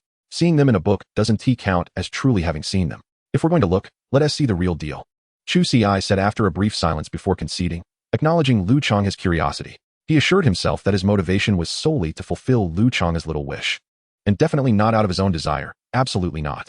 He then teamed up with Lu Changhe and approached the entrance of the Gathering Place of Elves dungeon, selecting the Hell level before entering. "Those two must be freshmen, right?" one upperclassman commented. "How can you tell?" another inquired. "Come on. Only freshmen would wear their school badges so openly. Didn't we do the same when we were in their shoes?" "Fair point. But wasn't today the first day of class for freshmen? How could they already be level 20? That is quite astonishing. It is rather swift. They must be among the top contenders of this new batch. Wait, they're entering the Gathering Place of Elves? Oh my kindred spirits. When we first came here, didn't we also choose this dungeon? There's no need to reminisce. That was merely last year. Can't you let me have my moment? However, I must say, the elves in this dungeon are quite explicit. I hope they can withstand it. How long do you think they LL last? I wager they LL be out in no more than 10 minutes. That's debatable. I bet 5 minutes." As the group of second-year students chuckled with mischievous laughter, they abandoned their leveling pursuits, opting instead to wait, albeit regretting that they could not witness the unfolding events live. Meanwhile, within the dungeon, Chu Ci and Lu Changhe stood upon the familiar stone platform. "What the heck? Is this really an elf? Isn't this rather blatant?" Lu Changhe exclaimed, catching Chu Ci off guard as he surveyed the surrounding environment. Following his gaze, Chu Ci noticed, a mere 10 meters away, 50 ethereal beings flitting about with wings that were, quite frankly, astonishingly crude. Chapter 58. Are you certain they are freshmen? Chu Ci and Lu Changhe exchanged bewildered glances, taken aback by the unexpected appearance of these sprites in the dungeon. The entities before them bore skeletal forms, their decaying flesh barely concealing the exposed blackened bones beneath. Their dragonfly-like wings were also an inky black, tattered and torn, leaving one to wonder how they could possibly manage to fly at all. This was a far cry from the enchanting, majestic beings they had envisioned. Rotting Spirit Archer, advanced. Level, 20. Health, 6,000. Attack, 1547. Physical defense, 651. Magical defense, 647. Skills, Archery Mastery, Dark Arrow. It was evident that this was a cohort of undead sprites, although classified as advanced monsters. Their attributes were only of moderate concern to Chu Ci. Yet, he understood that their ability to fly posed a significant challenge, one he had experienced firsthand prior, when he had vanquished the legendary golden armored demon bull, relying solely on his aerial advantage. For other melee classes, facing these sprites could easily result in being kite-fought to death. Let us proceed. It's time to hunt. Despite his disappointment in their appearance, Chu Ci felt remarkably unburdened by the prospect of eliminating them. As he uttered these words, 50 spectral swords flew forth. 309-5972. 895730, true damage. The terrifying damage soared above the heads of the rotting sprites, and by the time they registered the assault, they had already perished. Your team has slain a level 20 advanced monster. Experience gained, 20. A flurry of notifications erupted, and in an instant, he accrued 1,000 experience points. This hellish dungeon is quite comfortable for farming. The experience is plentiful, Chu Ci mused, continuing deeper alongside Lu Changhe, having set aside any further thoughts regarding the sprites. To avoid gazing upon their grotesque visages, he opted to engage in slaughter from a kilometer away. Meanwhile, a group of second-year students waiting at the dungeon entrance wore expressions of perplexity. It's been 20 minutes. Why haven't they emerged? Observing their gear, it was clear they were melee classes, and given that the sprites were their natural adversaries, how could they have persisted for so long? Could something have gone awry? Should we fetch a teacher? If something truly has happened, It could spell trouble. Those two newcomers reaching level 20 so quickly must be exceptional talents. We cannot afford to lose them in this dungeon. The group's demeanor shifted to seriousness. While their initial intent had been to witness the spectacle, they certainly did not wish to see Chu Ci and Lu Changhe perish within the confines of the dungeon. The loss of human prodigies in such a manner would be utterly regrettable. Please keep watch here. I will fetch the teacher immediately. One of the boys exclaimed before hastily rushing outside. What is going on? Are they not out yet? Han Shan inquired, his voice steady yet tinged with concern. He was the instructor responsible for the 20th and 29th level instances and had hurried over upon receiving the news. Teacher Han, the two of them have yet to emerge. It has been 20 minutes. Do you think they? As the stone mirror glowed with luminescence, Han Shan raised an eyebrow, uncertain of what he was witnessing. The others exchanged glances before shaking their heads. We have been here for about half an hour, and apart from those two, no one else has entered the instance.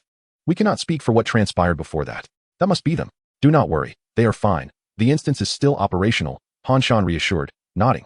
Although the stone mirror could not reveal the happenings within the instance, it did indicate how many instance spaces were functioning. At present, in the Elven Gathering Grounds, only one instance space was operating normally, signifying that Chu Ci and Lu Changhe were safe.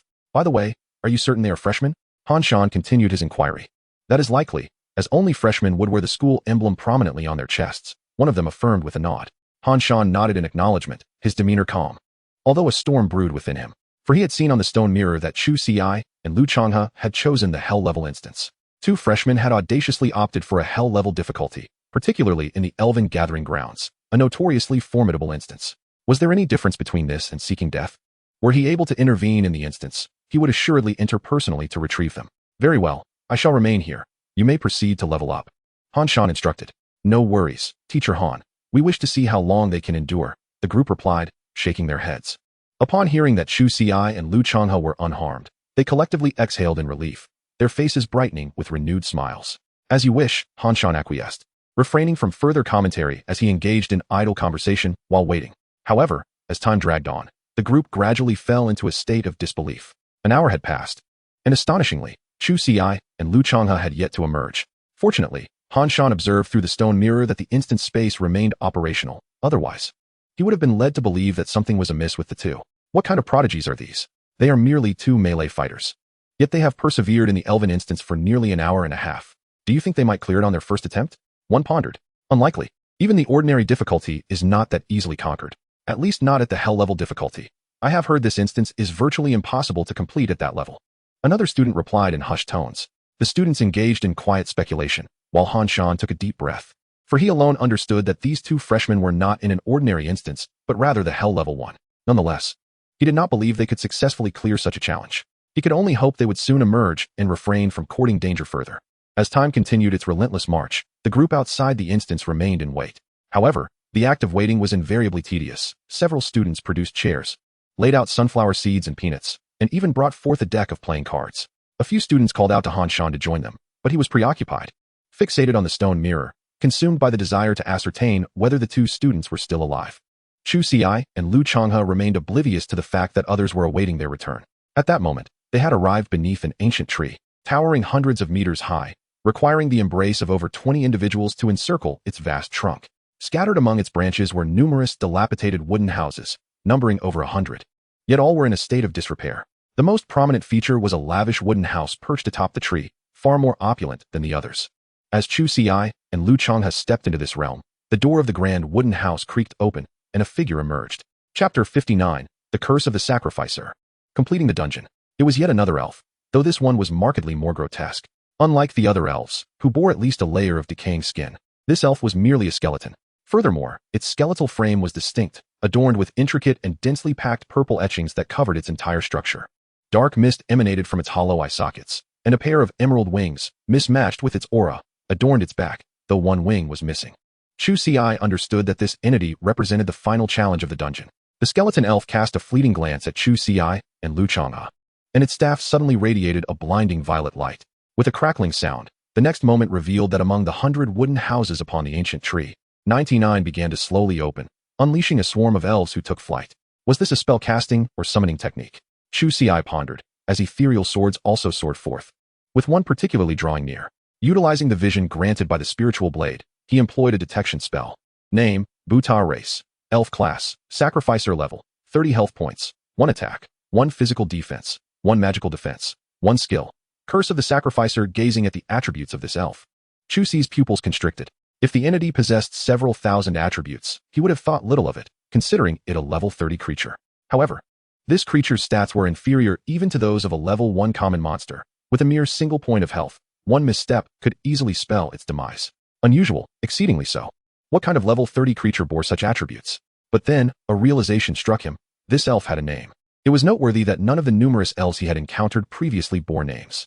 Despite his confusion, Chu Ci's hands did not falter. As the 99 rare-level elves emerged from their wooden abodes, the spiritual blades descended.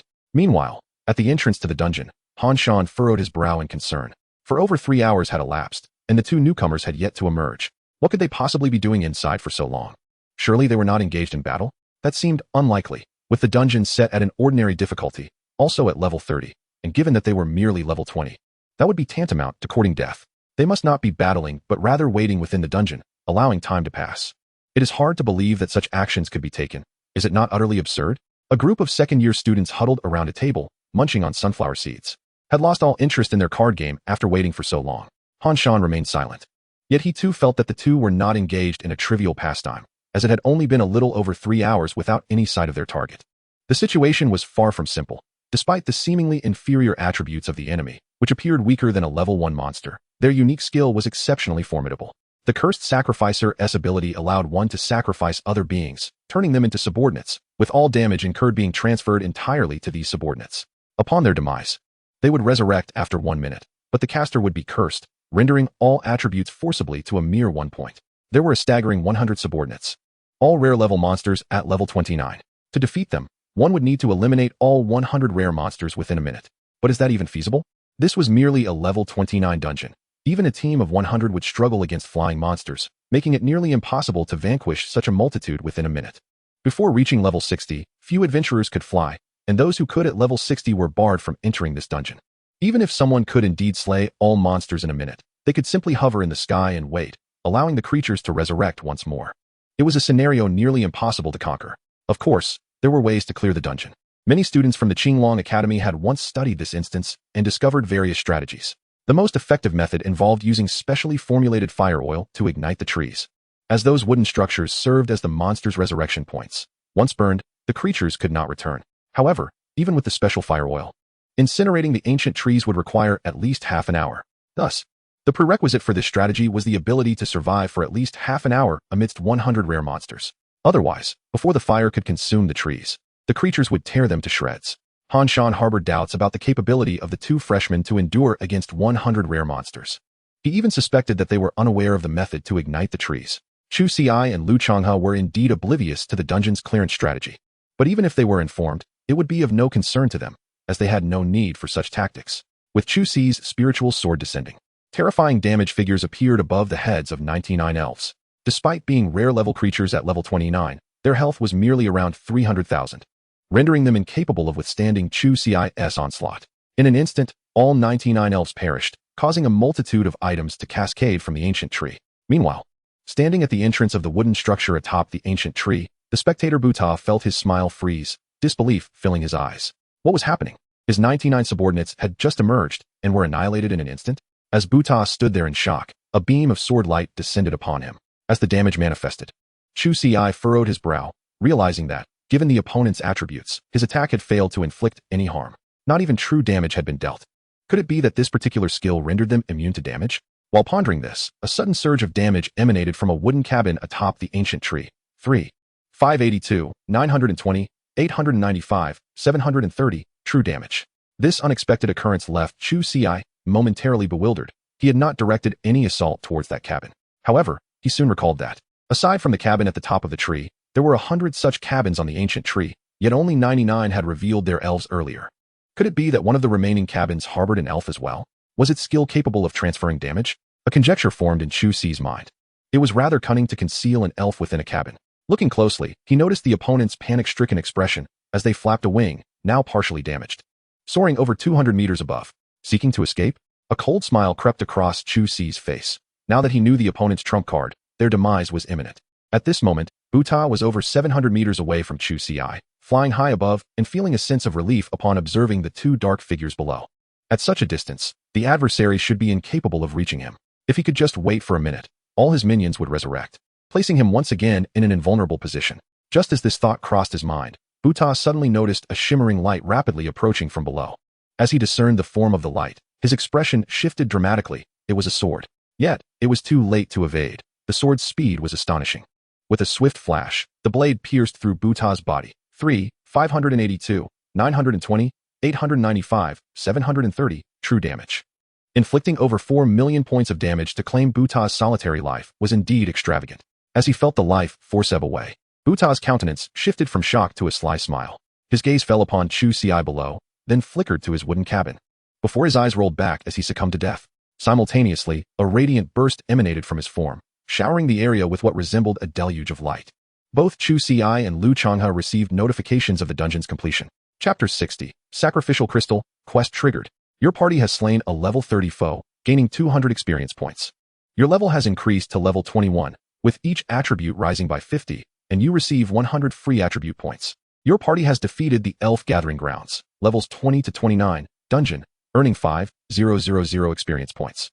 Your party has successfully refreshed the Hell level dungeon record for the Elf Gathering Grounds, levels 20 to 29, completing it in 3 hours, 41 minutes, and 16 seconds. And received the reward, 100 Qing Ancient Leaf, Epic. 100 Qing Ancient Leaf, Epic, crafted by the Elf tribe using leaves from 100 different ancient trees. When equipped, it restores 1 mana per second. Using it will allow skills to be cast without mana cost for the next 3 minutes and reduces all skill cooldowns by 20. Observing the rewards after refreshing the dungeon, Chu Ci nodded in satisfaction. This artifact was indeed commendable, particularly as his mana was rather limited. Moreover, upon direct usage, it allowed for skill releases without consuming mana for a span of 3 minutes, a benefit akin to a trump card for him. Presently, he possessed over a dozen skills. Yet his mana could scarcely support a full round of casting. With 3 minutes of boundless power, coupled with his damage output, it was likely that even formidable beings of level 60 or 70 would struggle to withstand it. Old Chu, you've unearthed quite a treasure trove, remarked Lu Changhe. Indeed, there was a plethora of items, gold, skill books, and equipment, though few caught his discerning eye, save for a single epic-grade directional teleportation scroll. Old Chu, shall we depart? Lu Changhe inquired after tallying their spoils. Not yet, Chu Ci replied, directing his gaze toward the opulent wooden cabin atop the ancient tree. He had noticed the expression of Buta in his final moments, particularly the glance he cast toward the cabin. This piqued his curiosity, suggesting that there might be secrets concealed within. Even if nothing were to be found, the delay would be minimal. Let us ascend and investigate, Chu Ci declared, summoning 2 spirit swords that soared upwards, bringing them to the entrance of the cabin. Although Lu Changhe felt perplexed, he refrained from asking further questions. The cabin door was shut, and there were no windows around, obscuring the interior from view. Approaching the entrance, Lu Changhe cautiously opened the door, while Chu Ci maneuvered his 10 spirit swords inside. Through the vision relayed from the swords, Chu Ci surveyed the interior. The room was quite austere, furnished with a bed and a table leaning against the wall, atop which rested a palm-sized circular jade disc, beneath which lay a vibrant green wing. Suddenly, Chu Ci recalled the earlier incomplete wing. It seemed another was hidden here.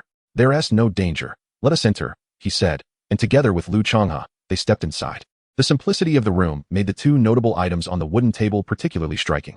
Chu Ci picked up the circular jade disc and cast a divination spell. The result revealed, Sacrificial Crystal, Epic Grade. Upon use, it allows one to sacrifice a living being to become their follower, transferring all damage received to the follower until its demise. Requirements. Target must not exceed the caster's level and must not surpass Epic Grade. Upon reading the information about this item, Chu Ci's heart raced with excitement. He had not anticipated such a remarkable find. This item was almost certainly crafted. A divine artifact has emerged, he mused internally. While he lacked for offensive power, his health had always been a pressing concern, and he was reluctant to allocate free attribute points to vitality. Thus, during monster encounters, he typically initiated the attack, preventing any monsters from approaching, lest he succumb to a single blow. However, this sacrificial crystal could entirely resolve his dilemma. He could easily sacrifice a high health, high defense creature to become his follower. Even when under attack, the creature would absorb the damage. For him, this item was indeed akin to a divine artifact. Old Chu, look. This is actually a quest item. At this moment, Lu Changhe spoke, and Chu Ci turned his gaze towards the vibrant green wings clutched in the other's hand. As he made contact with the wings, a notification promptly emerged. I trust you have discerned the effects of the sacrificial crystal stone. This is my offering. However, this particular crystal has been crafted from my fragmented power, thus it is merely of epic grade. I possess a complete legendary grade sacrificial crystal stone within the elven realm. which my mother would graciously bestow upon you should you assist me, along with further generous rewards. You have obtained a special item and triggered a new quest. Do you accept? Note: this quest is unique and may only be undertaken by one individual. Chu Ci was somewhat astonished. He had not anticipated that this Buta was, in fact, a prince of the elven race. How had he found himself within this instance, and why was he here? Although he had suspected that there might be valuable items within this cabin, he did not foresee the immediate triggering of a quest. Such occurrences were rare in this world. And aside from breakthrough tasks, many individuals might go their entire lives without encountering another quest. This was also the first task he encountered beyond the breakthrough quest. Old Chu, this is a unique quest. You should accept it. Such opportunities are scarce, Lu Changhua urged with a smile.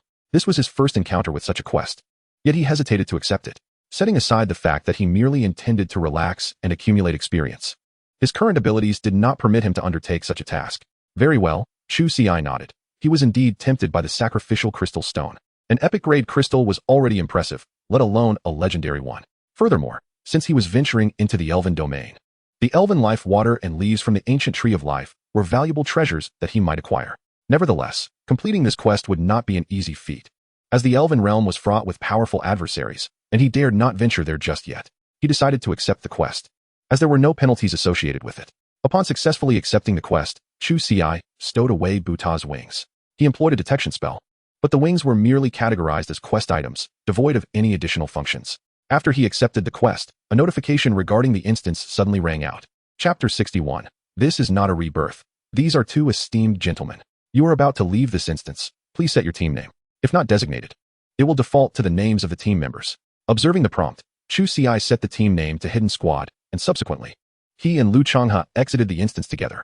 Outside the instance, Han Shan and the others, who had been waiting with a tinge of boredom, suddenly witnessed a flash of golden light on the nearby stone tablet. Consequently, the previous first place fell to second. First place, Hidden Squad, difficulty, Hell level, time, 3 hours, 41 minutes, 16 seconds. Second place, Class 2, Year 22, difficulty, Hell level, time, 9 hours, 12 minutes, 47 seconds. Third place, Class 1, Year 21, difficulty, Hell level, time, 9 hours, 15 minutes, 11 seconds. What is going on? Why has the leaderboard suddenly changed? Hidden Squad? How curious. We've been here for nearly 4 hours and haven't seen anyone else. In less than 4 hours, they conquered the dungeon, the elf gathering grounds no less. Who could possibly be this extraordinary? Such a completion time seems almost surreal. Could it be that a cadre of epic or even legendary professionals achieved this feat? What is the significance of this designation? Is it an attempt to conceal their identities, or are they uncertain about which cohort to identify with? Listening to the conversation of the five, Han Shan felt a surge of astonishment and hastily retrieved the stone mirror to investigate. He discovered that only one instance of the elf gathering grounds was currently operational. Could it be? Impossible, right? Did two newcomers truly clear a hellish dungeon? Moreover, did they shatter the record? Han Shan swallowed hard. If this were true, it would utterly redefine his understanding of possibility. This was the Qinglong Academy, a place where only those of at least rare class could be present, and the number of epic-level individuals was certainly not negligible. The significance of a dungeon record here far surpassed that of the outside world. Yet now, the record had been broken, seemingly by two newcomers. Han Shan found himself at a loss for words to convey the astonishment that gripped him. Do you think it's possible that those two newcomers did it? One of the five suddenly posited, his voice laced with intrigue. At this, the other four paused, their pupils constricting in surprise. They had been present for quite some time, and aside from those two newcomers, no one else had entered the dungeon. Furthermore, the chosen designation aligned perfectly with the style of newcomers. However, the notion that it could be merely two novices was hard to accept. Two newcomers clearing a hell-level dungeon? Who would believe such a tale? Even in a place as renowned for its prodigies as Qinglong Academy, such an occurrence had never been documented. Teacher Han. The five turned their gaze toward Han Shan, their disbelief tinged with a glimmer of hope. With only one dungeon space operational, and those two having opted for the hell-level difficulty, Han Shan spoke up. He refrained from asserting whether the record had indeed been set by the two newcomers, for he too was uncertain. Nevertheless, his words prompted the five to inhale sharply. Although Teacher Han did not explicitly state it, his implication confirmed certain suspicions. So, had the two newcomers truly shattered the record for the hell-level dungeon? After a brief silence, the eyes of the five gleamed with vibrant excitement. Wow, incredible! This year's newcomers are astonishingly fierce, they exclaimed. On the very first day of school, they've already broken a dungeon record. A true powerhouse has emerged in Qinglong Academy. Not only had they set a new record, but they had also reduced the completion time to under 4 hours, a staggering feat in a dungeon filled with flying monsters, completing it in less than half the time of the second-place team. As the five fervently discussed the implications, the entrance to the dungeon shimmered, and Chu Ci and Lu Changhe emerged. Glancing at the time, Chu Ci noted it was just past noon, approaching 1 o'clock. They could grab a bite to eat before heading to class at 2. Lost in thought, he suddenly realized that 5 pairs of eager eyes were fixated upon them. Recognizing the 5 from before they entered the dungeon, they wondered what these individuals were up to as the 5 hurriedly approached. 2 junior students. I am Lu Cheng from class 5 of the second year, specializing as an equipment enhancer. Let us be friends. I can assist you in augmenting your gear's potency. Junior. I am an apothecary. If you seek various potions, come to me, and I shall bestow them upon you free of charge, provided you can help me level up a bit. And I am 5 enthusiastic second-year students introduced themselves with great fervor. Their eagerness is understandable. The 2 freshmen had just conquered the hellish dungeon, specifically the most challenging flying monster instance, setting a new record. It is evident that these freshmen are exceptional, and those in the know are keen to forge alliances early on. Furthermore, as they are all engaged in life skills, despite the low leveling requirements, they still need to level up. Presently, among all second-year students specializing in life skills, these 5 have yet to reach level 30. They ought to level up. While their profession does not lend itself to efficient monster hunting, it is still a necessary pursuit.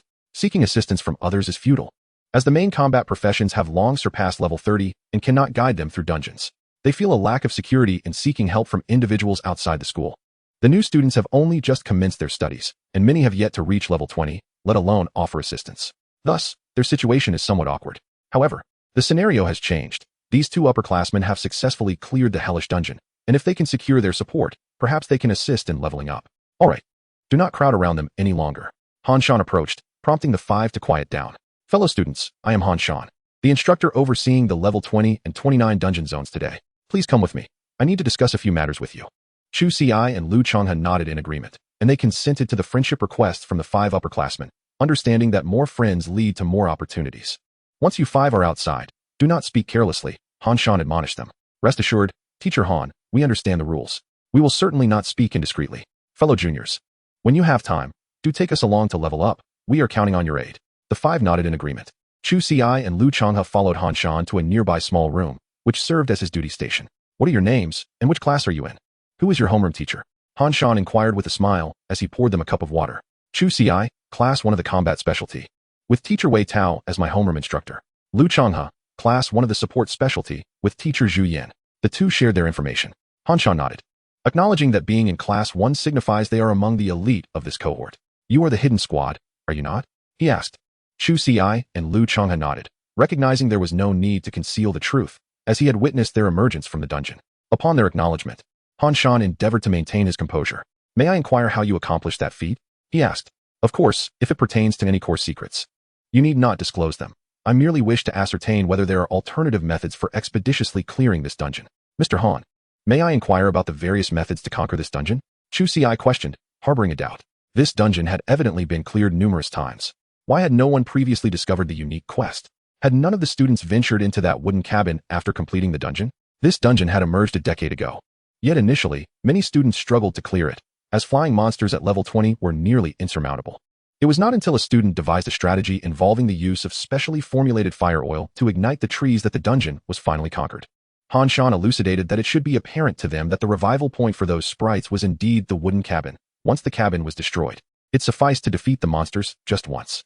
Chu Ci understood, realizing why this unique quest had gone unnoticed until now. With the ancient trees having been burned, the cabin was undoubtedly lost, thus preventing the quest from being triggered. As for Han Shan's assertion regarding the cabin being the revival point, he was unaware of this fact. After all, he had dispatched foes with such swiftness that he had perished in under a minute, leaving no chance for revival. Mr. Han, our method may not be suitable for others, Chu Ci remarked. Is that so? What a pity. If your approach were applicable to the majority, it would have equated to offering a new strategy, potentially earning a reward of 100,000 credits, Han Shan replied. Additionally, you have set a new record for the dungeon, which will also grant you 5,000 credits. I will ensure this is noted, and you can redeem it tomorrow. Though somewhat disappointed, he refrained from further inquiries, speculating that the 2 must have employed some powerful artifact to clear the dungeon so swiftly. Such a method was indeed unlikely to be feasible for most. Unless there is anything else, you may take your leave. You have classes to attend this afternoon. Han Shan stated. Oh, and in the future, if you set a new record, it would be best to use your class name. Consider it a matter of class honor. Understood, Mr. Han. Chu Ci and Lu Changhe nodded before departing. After finishing their lunch in the cafeteria, they sauntered towards their respective classrooms, which were already bustling with eager students awaiting their arrival.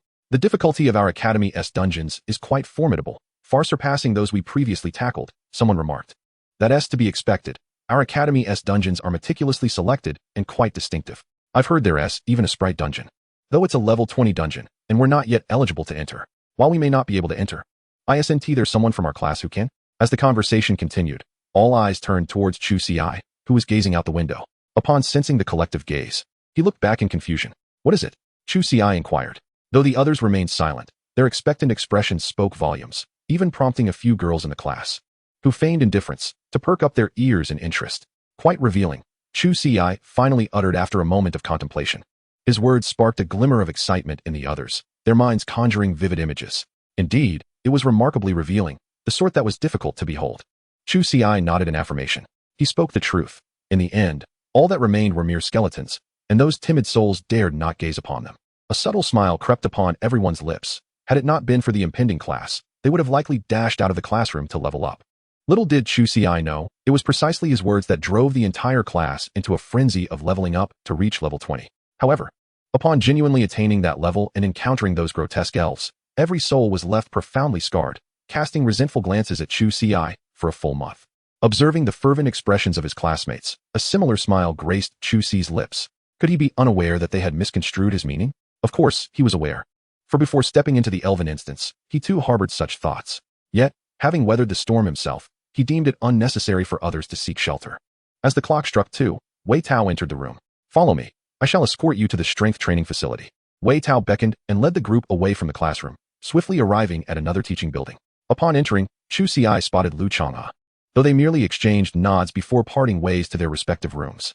These are the training chambers designed for strength control. There are 10 levels, with the first level corresponding to a strength control of 0 to 10, and so forth, with varying credit requirements for each level.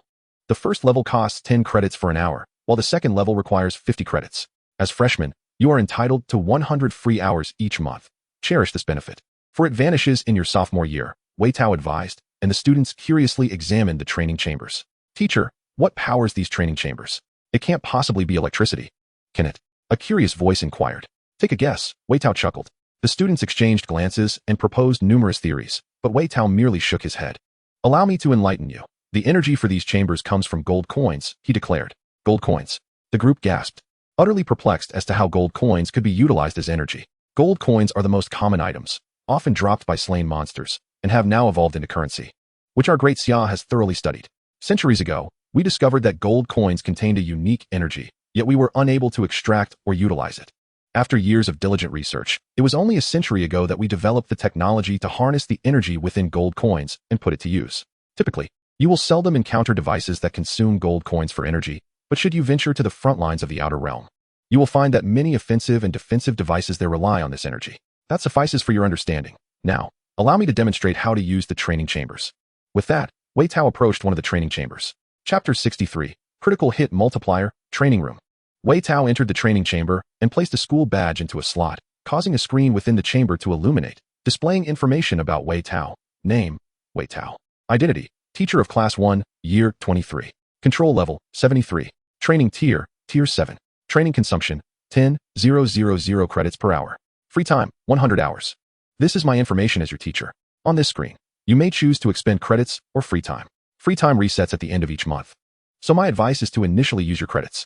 If you can elevate your control level above 20 by the month's end, transitioning to Tier 2 before utilizing free time would be more advantageous. Wei Tao said, taking out his badge and looking at everyone. Are there any questions? He continued. Do you remember the military body exercises you learned in high school? If you prefer not to do military exercises, you may engage in simpler activities like running or sit-ups. There are no specific restrictions. You may do whatever you deem appropriate. Wei Tao smiled. Subsequently, others voiced their doubts, and Wei Tao provided detailed answers. Classmates, I hope you can swiftly enhance your control over your strength, for once your control level increases, it will significantly augment your power. It will not only affect your critical hit rate, allowing skills to transform into ultimate techniques, but it will also influence your critical hit multiplier. For instance, my control level is 73, which theoretically enables me to unleash an 8-fold critical hit. However, I have only achieved this once, and that was in a dire situation. Wei Tao continued. Yet, while hunting monsters, landing a 4 or 5 times critical hit is relatively effortless. The eyes of the crowd sparkled with excitement. They were all epic-class professionals, and with the potential for multi-fold critical hits, their damage output would be truly terrifying. Even Chu Ci felt a surge of interest. This was a critical hit multiplier. His damage boost exceeded 900 times, and should he trigger a critical hit, it would soar to over 1,800 times. A triple critical hit would yield damage of over 2,700 times. When factoring in skills, inflicting tens of millions in damage would be quite simple. Alright, there are 10 training pods available. Each of you may experience half an hour in one, and this half hour will not count against your free time. Chu Ci and 9 others entered the training pods, placing their badges in the designated slots. Name, Chu Ci. Identity, student of Class 1, Year 23. Control level, 0. Training tier, Tier 1. Training consumption, 10 credits per hour. Free time, 100 hours. Training experience, 30 minutes. After reviewing his information, Chu Ci took a deep breath and pressed the start button on the screen. In the next moment, the pod door closed, and a peculiar energy began to permeate the training pod. Chu Ci instantly felt as though his body had become weightless. With this thought, he started to run, only to discover that his right leg seemed to move of its own accord, covering a distance of 1 meter. Was this simulating a state of uncontrolled strength? Chu Ci threw a punch forward and found the same phenomenon. One moment he felt resistance, and the next, his punching speed accelerated. It appears that one must find a balance amidst the chaos of uncontrolled power. Chu Ci realized this in his heart, and as he ran, he endeavored to manage his own strength. The sensation of alternating speeds was exceedingly uncomfortable and exhausting, causing him to pant after just a few minutes. The other 9 individuals were in a similar predicament, with only Yang Yunpeng exhibiting remarkable performance. Oh, this fellow possesses a mastery of strength rated at 6. Wei Tao observed Yang Yunpeng's training pod, a flicker of surprise crossing his gaze before he regained his composure. Some students hailed from martial arts families, having commenced their training at a young age, rendering them sensitive to the growth of their own power. Even after successfully transitioning to a new class, they retained some degree of control over their strength. It was evident that Yang Yunpeng was one such student. Before long, half an hour had elapsed, and the 10 training pods opened simultaneously. Aside from a light sheen of sweat on Yang Yunpeng's forehead, the others were drenched in perspiration, their garments thoroughly soaked. The alternating pace was utterly tormenting. After half an hour, I could barely manage a control level of 1. It sounded as though none of us were faring better. Not necessarily. Yang Yunpeng entered with a control level of 6. Wow, Brother Yang, I seek your guidance. I've practiced martial arts since childhood, which accounts for my level of control. However, I can offer some techniques that may not suit everyone, but are worth considering. As the students gathered around Yang Yunpeng, Wei Tao observed the scene with a smile. He possessed techniques as well, but these were largely instinctual. If they could be learned through mere instruction, he would have shared them long ago. All right, the next group may enter now. Discussions can wait until after class. After granting everyone a few minutes, Wei Tao interrupted. Another 10 students entered the training pods, and like Chu Ci and the others, they emerged half an hour later, equally drenched in sweat. Finally, the last 10 students may go in, Ning Tao announced. The final group entered the training pods, and this time, one among them exhibited a notable level of control. Chu Ci recalled the individual's name was Ning Lan, a rather reticent girl whose profession was Shadow Ranger. Although she had only achieved a control level of 3, less than Yang Yunpeng, she surpassed most of her peers significantly. Alright, everyone has concluded their experience. Should you wish to enter again, it will require the expenditure of your free time or credits. Today's lesson ends here. I understand your fervor to enhance your strength, but do remember to allocate your rest periods wisely. After imparting these words, Wei Tao declared the class dismissed. He was not overly concerned about the students exhausting themselves within the training pods, as the pods were equipped with life monitoring functions. Should anyone faint, the supervising teacher would promptly respond. At this time, it was only around 4 in the afternoon. 10 students planned to remain for further training, while the others prepared to engage in dungeon runs for level advancement. Chu Ci, however, made his way to the class where Lu Changhe was located, discovering that Lu also intended to continue training. After agreeing to meet in the cafeteria later, Chu Ci departed, contemplating a visit to the exchange center to see if any epic or legendary spirit wines were available. Thus, he strode towards the exchange center. Chapter 64. Exchange for 4 types of epic spirit liquor. Upon arriving at the exchange counter, Chu Ci approached a window where the familiar figure of Elder Wu sat. Little fellow, what would you like to exchange? Elder Wu inquired with a smile. Recalling Chu Ci's impressive achievement of accumulating over 200,000 credits since entering the Azure Dragon Academy, Elder Wu, I would like to inquire if there are any spirit liquors available, preferably of epic or even legendary grade, Chu Ci asked. A flicker of surprise crossed Elder Wu's eyes. While many newcomers sought to exchange for good items, few were bold enough to request epic or legendary spirit liquors outright. Indeed, we do have spirit liquors, but for now, only epic grade is available for immediate exchange, as such items are seldom sought after by students, Elder Wu explained. As for legendary spirit liquor, it can be exchanged, but reservations are required, and it will arrive within 3 days. Spirit liquors of epic grade and above possess formidable effects, albeit with time limitations. These liquors are regarded as strategic resources, primarily designated for the frontline in foreign realms. Within the Academy, we can only provide epic-grade liquors, while legendary ones necessitate a higher level of approval. Hearing that legendary spirit liquor could also be obtained, Chu Ci smiled, realizing it was merely a matter of waiting a few extra days. Elder Wu, could you show me the available epic-grade spirit liquors? Chu Ci requested. Elder Wu nodded and retrieved a tablet, operating it briefly before handing it to Chu Ci. Upon inspection, Chu Ci discovered that there were over 200 types of epic-grade spirit liquors available for exchange, though only a little over 10 were in stock for immediate acquisition, while the remainder required reservation. In contrast, there were 42 types of legendary spirit liquors, none of which were in stock, and all requiring advance orders. The tablet also showcased the effects of these legendary liquors. 1. Huanglong Wine, legendary grade, crafted from the reverse scales of the legendary monster Huanglong, combined with thousands of ingredients. Upon consumption, it grants a temporary boost of 1,000 to all damage dealt and received, enhances health capacity by 1,000, and allows the user to cast one skill, Huanglong Transformation, with a 5 chance of acquiring a talent from Huanglong. 2. Life Ice Dew, legendary grade, made from the roots of the ancient life tree of the elf race. Blended with myriad materials. Drinking it restores 5 health points per second for 3 hours and grants immunity to all negative effects below divine level, with a 5 chance of receiving a permanent blessing effect from the ancient life tree. 3. Sangluo Valley Rain, legendary grade. Produced with the morning dew of the divine tree Fusong, combined with countless ingredients. When consumed, it offers a 10 chance of immunity to attacks from beings below divine level for 3 hours, a 100 chance of converting one skill into a supreme skill, a 50 chance of transforming 2 skills into supreme skills, and a 1 chance of converting 3 skills into supreme skills. Although Chu Ci was aware that the effects of legendary spirit liquors would be exceedingly potent, he was taken aback by their strength. He had only tasted epic-grade liquors twice before, the first being a mythic-grade liquor that awakened his profession as a sword immortal. The second occasion involved assisting Ji Yuan in completing the breakthrough task, which yielded an epic-grade spirit liquor known as Clear Breeze and Rain Dew. However, its effects were utterly incomparable to those of the legendary-grade spirit liquors. Naturally, these legendary-grade spirits come with a hefty price tag. Even the least expensive among them costs a staggering 1 million credits, equivalent to 10 billion gold coins. This reality underscores the exclusivity of such items at the Qinglong Academy, as outside its walls, not even 100 billion gold coins would guarantee acquisition. Such treasures are typically reserved for the powerful, who do not lack for gold. Rather, they engage in barter. It is only due to Qinglong Academy's status as one of the premier institutions of the Great Xia that students like them have access to legendary grade items. What do you think? Would you like to place a reservation? Your credits are insufficient. Perhaps you should consider the epic grade spirit liquors instead, Old Wu remarked with a smile. Although Chu Ci possessed a considerable amount of credits, it fell short of what was needed for the legendary grade spirits.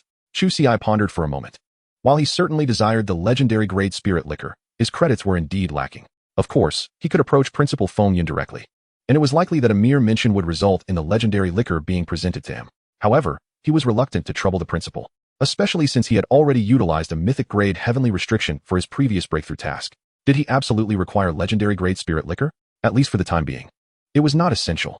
Even with a potent new skill, he could still annihilate enemies in dungeons. To inconvenience others for something he did not urgently need seemed unnecessary to Chu Ci.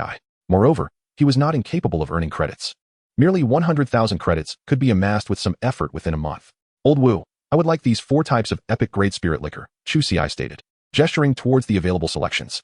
The epic grade spirit liquors were considerably more affordable, with the cheapest priced at 50,000 credits and the most expensive at merely 200,000 credits.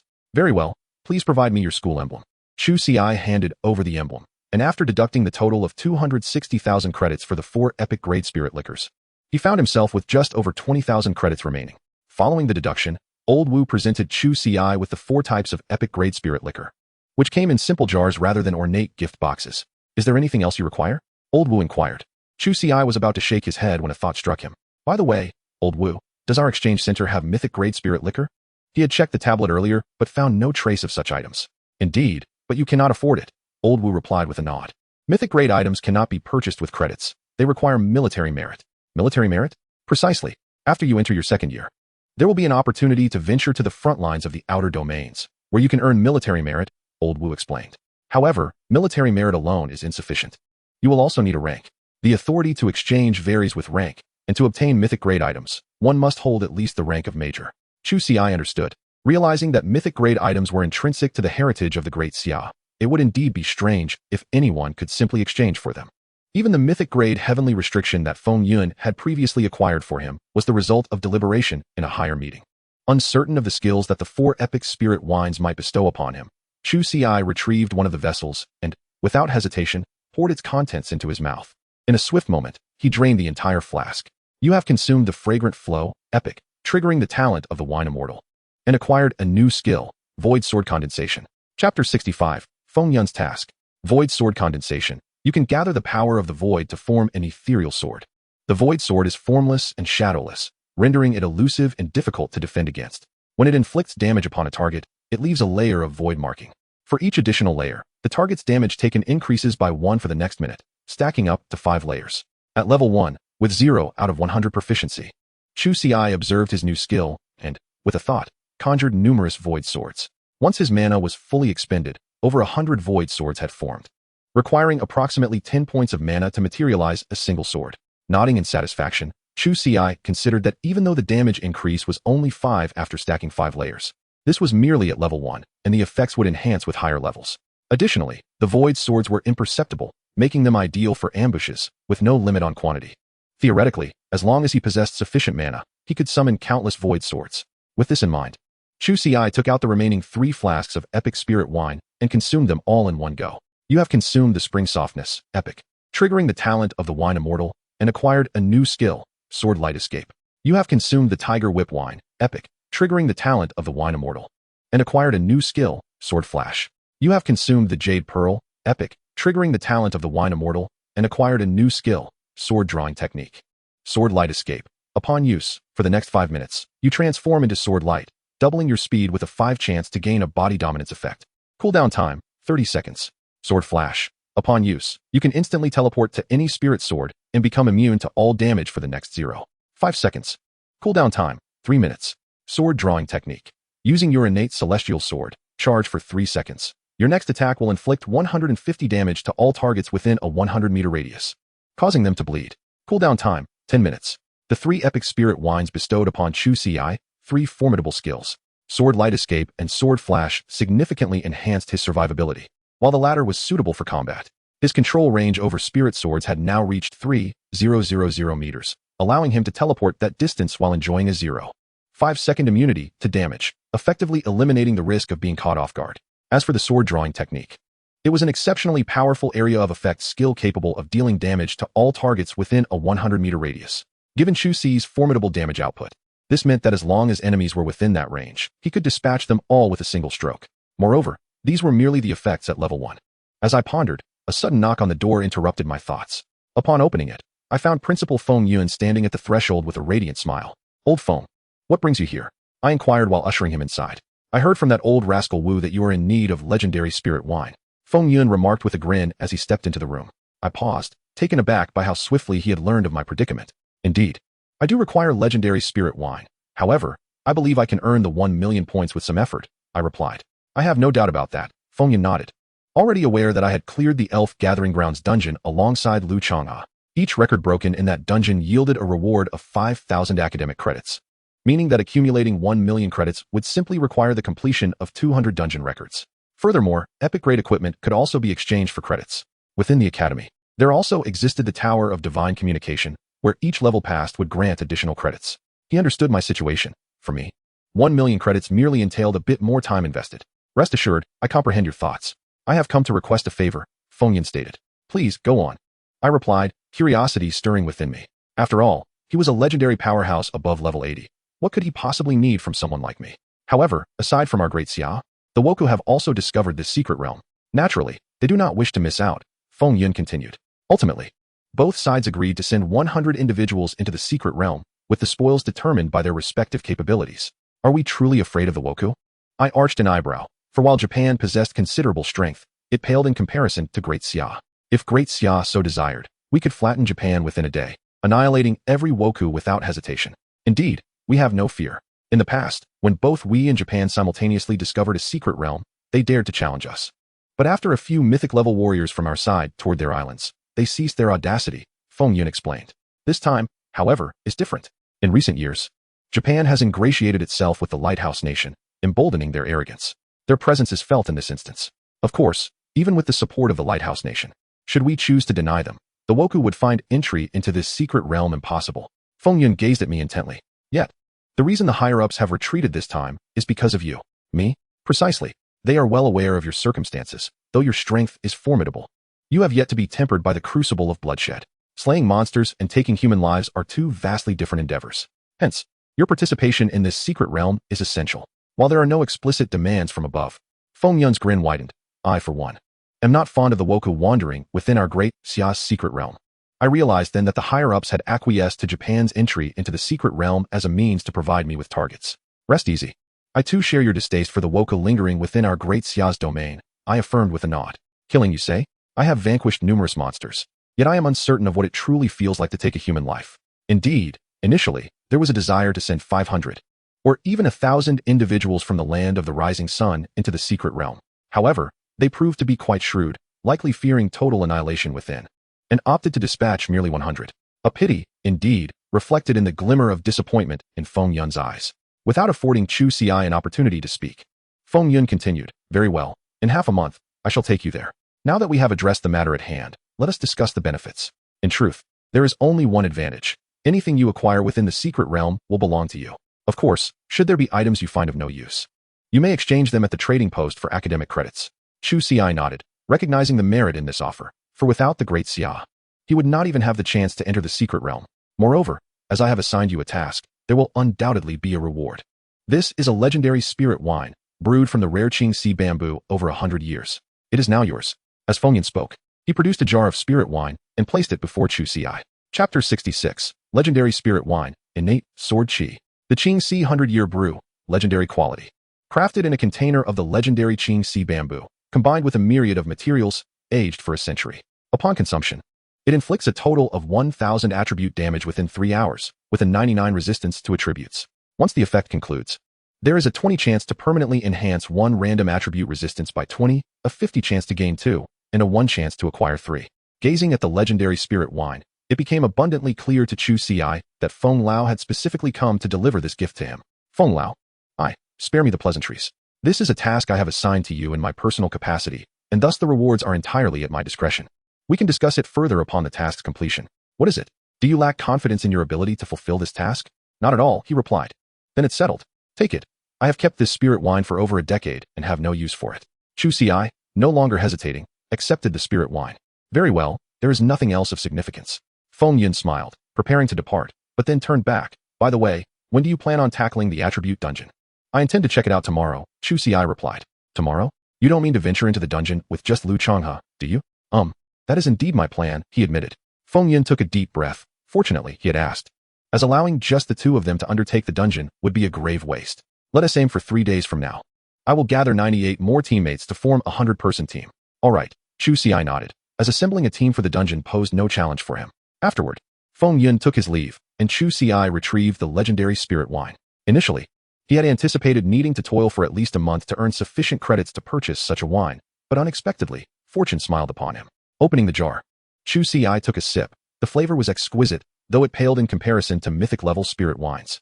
Upon finishing the jar, Chu Ci acquired a new skill. You have consumed the Chu Ci 100-year brew, legendary, triggering the talent Wine Immortal, and gained a new skill, Innate Sword Ci. The Sword Ci of Destiny. You have comprehended the power of the cosmos, allowing your Sword Ci to embody the essence of the 5 elements, enabling you to freely alter the attributes of your sword energy. 1. Wood Spirit Sword Ci. This can restore 21 health points to the target, with a 21 chance to dispel negative statuses. 2. Metal Spirit Sword Ci. This inflicts the target with a grievous wound, reducing their health recovery effects by 21. 3. Water Spirit Sword Ci. This induces a slowing effect on the target, with a 21 chance to trigger a freezing effect. 4.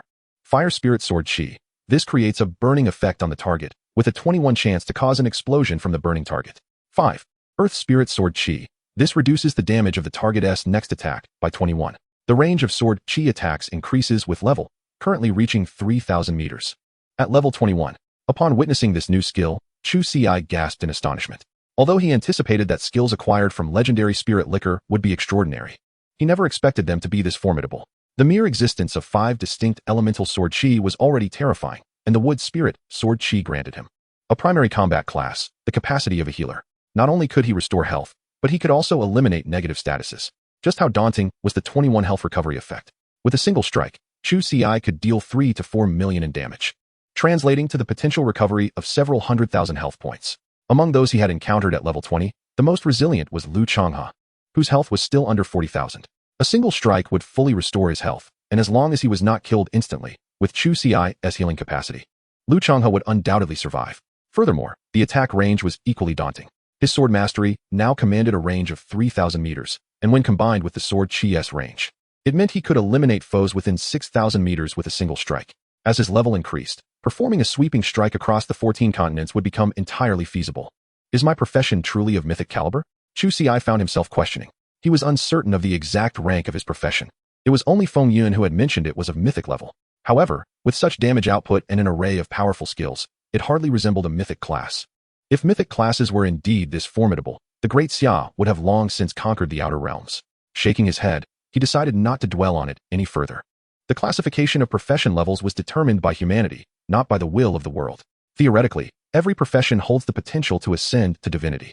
After examining his new skills, Lu Changha called, and they agreed to meet in the cafeteria. Old Chu, this power control is extraordinarily challenging. I'm utterly exhausted. And I've barely made any progress, Lu Changha remarked while eating. If it were that easy, the Academy wouldn't have developed such equipment. Chu Ci replied with a smile. True enough, we can only strive to improve gradually. In our class, 3 individuals have attained a certain level of control, with the highest reaching 7. It is said that achieving a control level of 10 grants the opportunity to transform skills into ultimate techniques. Chu Ci was taken aback. The highest control in his class was Yang Yunpeng, who had only reached 6. He was surprised to learn that Lu Changha's class had someone who attained a level of 7, despite the seemingly trivial difference of just 1 level. The progression inevitably slows down as one advances, akin to Lu Changha, who labored diligently for over an hour yet achieved no improvement. Meanwhile, the other students devoted their time to enhancing their abilities through dungeon runs. A holiday?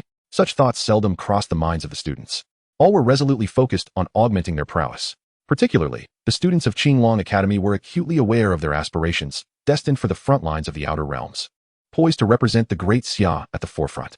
Death instilled fear in them, yet generations continued to charge towards the battlefield, forging the walls of great Xia with their very flesh and blood, upholding the will of their forebears.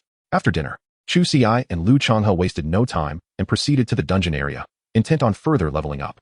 However, upon their arrival, they encountered 5 individuals congregated there, those same upperclassmen from earlier in the day. Junior brothers, are you here to level up?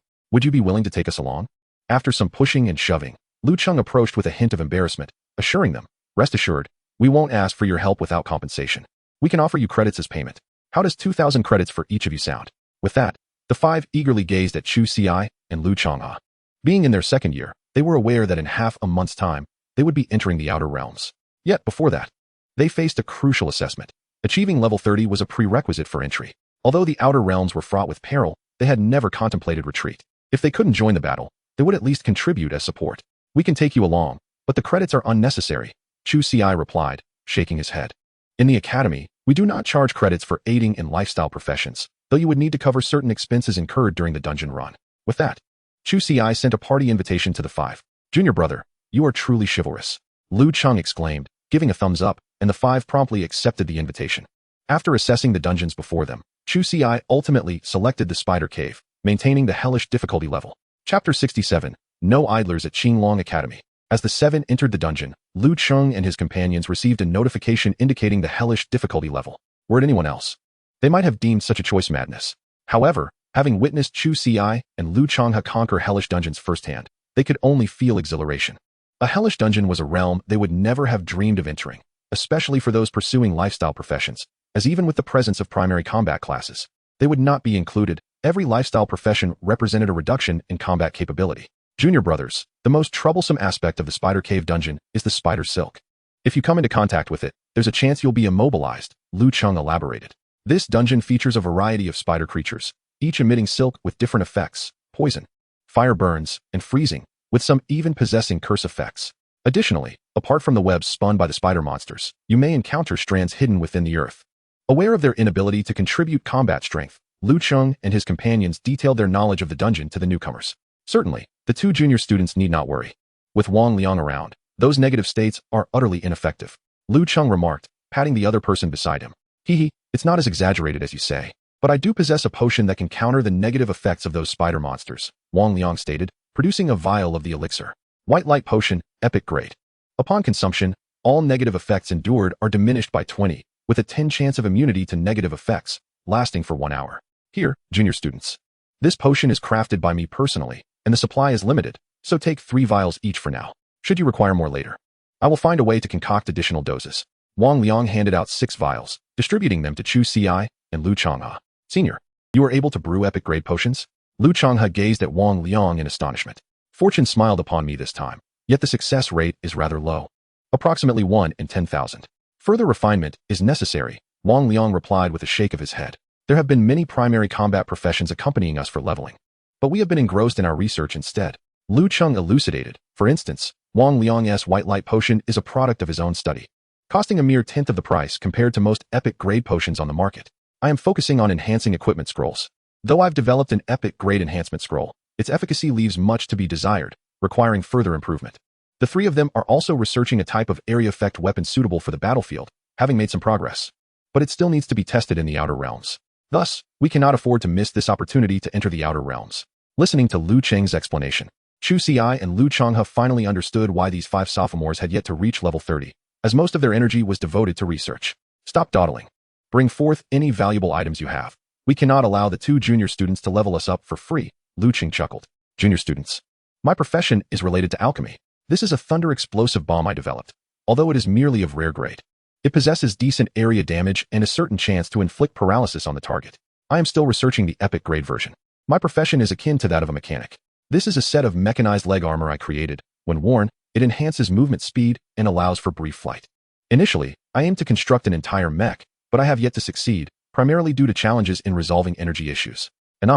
Though this disc is merely the size of a palm, once activated, it can unleash a formation. While its damage against rare grade monsters is somewhat lacking, even epic grade monsters cannot breach the confinement array within it in a short time. The other 3 also smiled as they revealed their crafted items, which, although still in their infancy, were impressive for level 20. Chu Ci observed these creations, silently acknowledging that the Qinglong Academy was indeed bustling with talent. Despite these 5 seniors not having high levels, their achievements in other domains were commendable. Senior, let us stow these items away. We do not require them for monster grinding. Chu Ci suggested. Junior, there is no need for formality. Lu Cheng was about to persuade when suddenly, 50 spiritual swords soared into the air, directly targeting the 50 nearby spider monstrosities. The terrifying damage appeared. 384, 1744, 929, 7020, critical hit, and 999,421, true damage. The 50 spider creatures had yet to react before their health was entirely drained. Lu Cheng and his companions received notifications indicating they had gained experience points. They stared blankly at the fallen monsters, which had dropped some equipment. Senior brothers, you should keep these items for use in the Outer Realms. The warriors on the front lines there are in greater need, said Chu Ci.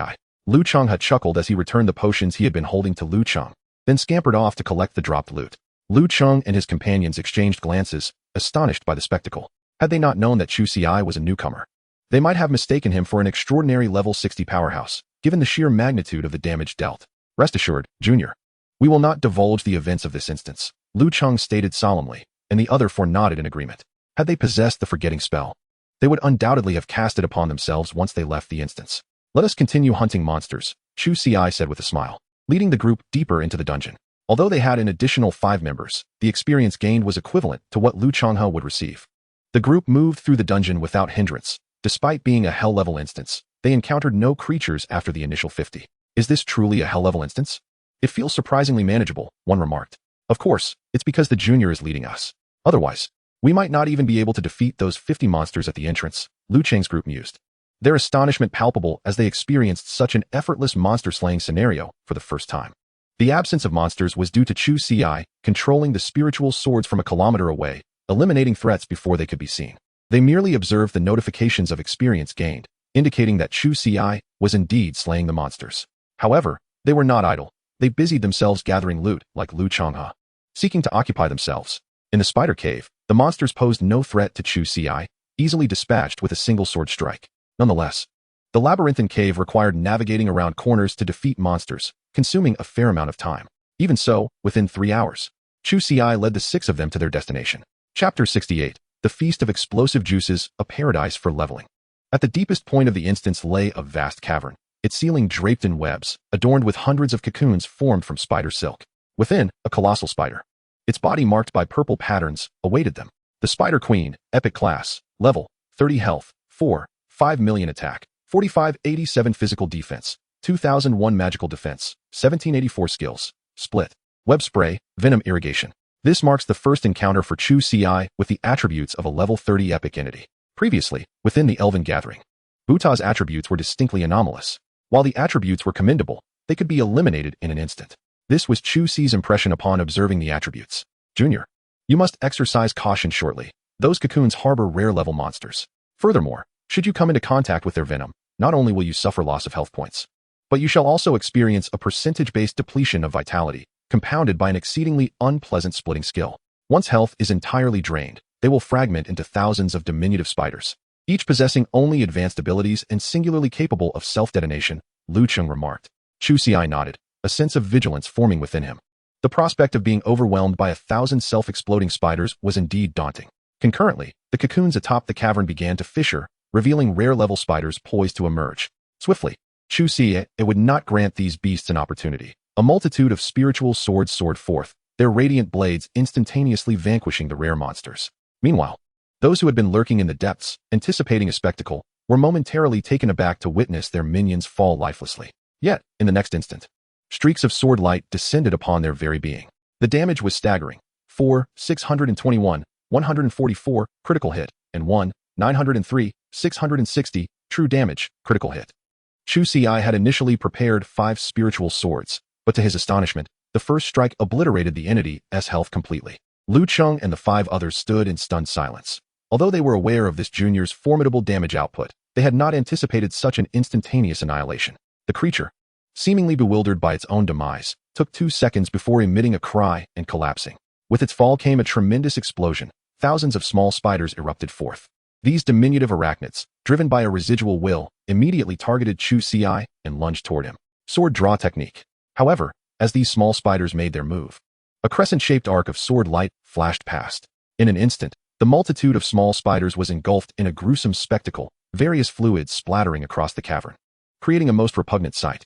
Your team has successfully cleared the spider cave, level 20 to 29, earning 5,000 experience points. Your level has increased to 22, with each attribute augmented by 50 points and an additional 100 free attribute points awarded. Your team has successfully reset the Hell level dungeon record for the Spider Cave, level 20 to 29, with a completion time of 3 hours, 1 minute, and 32 seconds, earning the reward, Whale Scroll, Epic.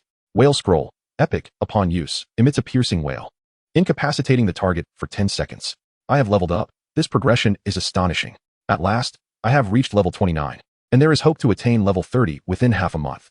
I am so close to leveling up, yet this pace is extraordinary. If we were to train alone, it could take us half a month to level up. I owe it all to you, Junior. Your leveling efficiency is terrifying. I estimate that by the time you reach your sophomore year, you will undoubtedly be at least level 50, if not 60. In Lu City, a few individuals rejoiced heartily, simultaneously presenting their acquired record rewards from the dungeon. Junior, take these scrolls. We have no use for them, they insisted. No, you are soon heading to the front lines. Having these scrolls will ensure your safety, and even if you cannot utilize them, they may serve other soldiers well. Chu Ci shook his head. Although the whaling scrolls were commendable, their utility for him was minimal. 1 for self-defense sufficed. Let us go. It's only a little past 9. We should continue leveling up. Chu Ci did not afford them the opportunity to decline and promptly exited the dungeon. As he departed, he set the team name to Class of 2023, Battle Group 1, to which no one objected, as they were all merely along for the ride. Upon exiting, the 7 re-entered another dungeon, the difficulty still set to hellish levels. After more than 3 hours, they successfully completed this dungeon as well. All 5 seniors reached level 29, while Chu Ci remained at the same level, though Lu Changhe ascended to level 23. By now, it was already past midnight, and all dungeon attempts had reset. Are we going to run another? Lu City inquired. Having completed 2 hellish dungeons in one night and set new records, the 5 were quite exhilarated.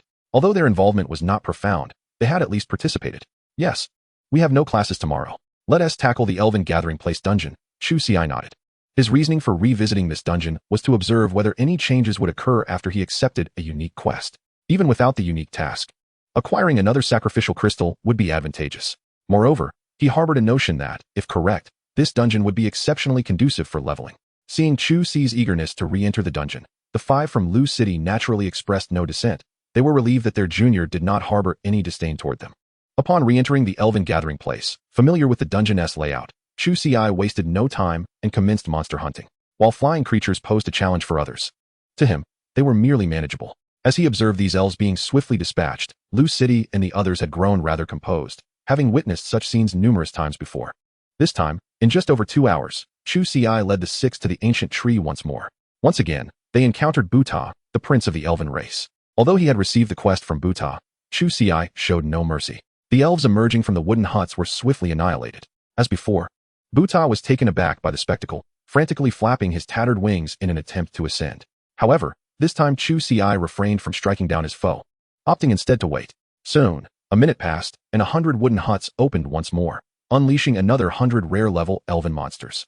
Chu Ci repeated his previous tactic, vanquishing these creatures while monitoring the notification panel. You have slain a level 29 rare creature, gaining 140 experience points. Observing that he could indeed continue to earn experience, a smile spread across Chu Ci's face.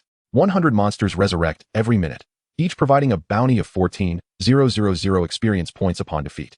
He glanced at his level 22, 130,000 of 400,000. This indicated that by vanquishing merely 20 waves of monsters and waiting 20 minutes, he could achieve a level up. His thoughts, as it turned out, were indeed correct. This dungeon was a veritable treasure trove for rapid leveling. Chapter 69, The Bell Outside the Graveyard, Rapid Leveling. Junior, are you intending to level up here? Lu Chung inquired, observing Chu Ci's intentions with uncertainty. Indeed, initially, I believed that these resurrected monsters only yielded experience points upon their first demise, but to my surprise, they still grant experience when defeated again. Thus, we shall level up here. A minute is not a lengthy period, especially considering that these are rare-level monsters, making this endeavor far more efficient than grinding in other dungeons. Chu Ci nodded with a smile, his gaze inadvertently drifting towards the sky where Buta resided. What a benevolent individual he was. Not only assigning him a unique quest, but also providing such an exceptional leveling ground. This method is one only you would dare employ, Junior, Lu Chung remarked with a wry smile.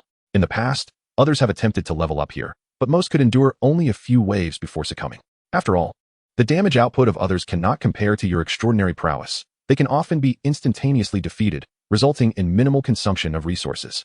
We'll continue until several seniors reach level 29 with full experience before we depart, Chu Ci declared. As for the boundary-breaking tasks of the others, he was unable to assist. Each of them pursued life-oriented professions, and their boundary tasks were inherently linked to their careers, which certainly did not involve monster slaying. It must be said that the atmosphere at the Qinglong Academy was quite pleasant. Previously, Chu Ci had anticipated encountering various antagonists upon entering, leading him to showcase his skills.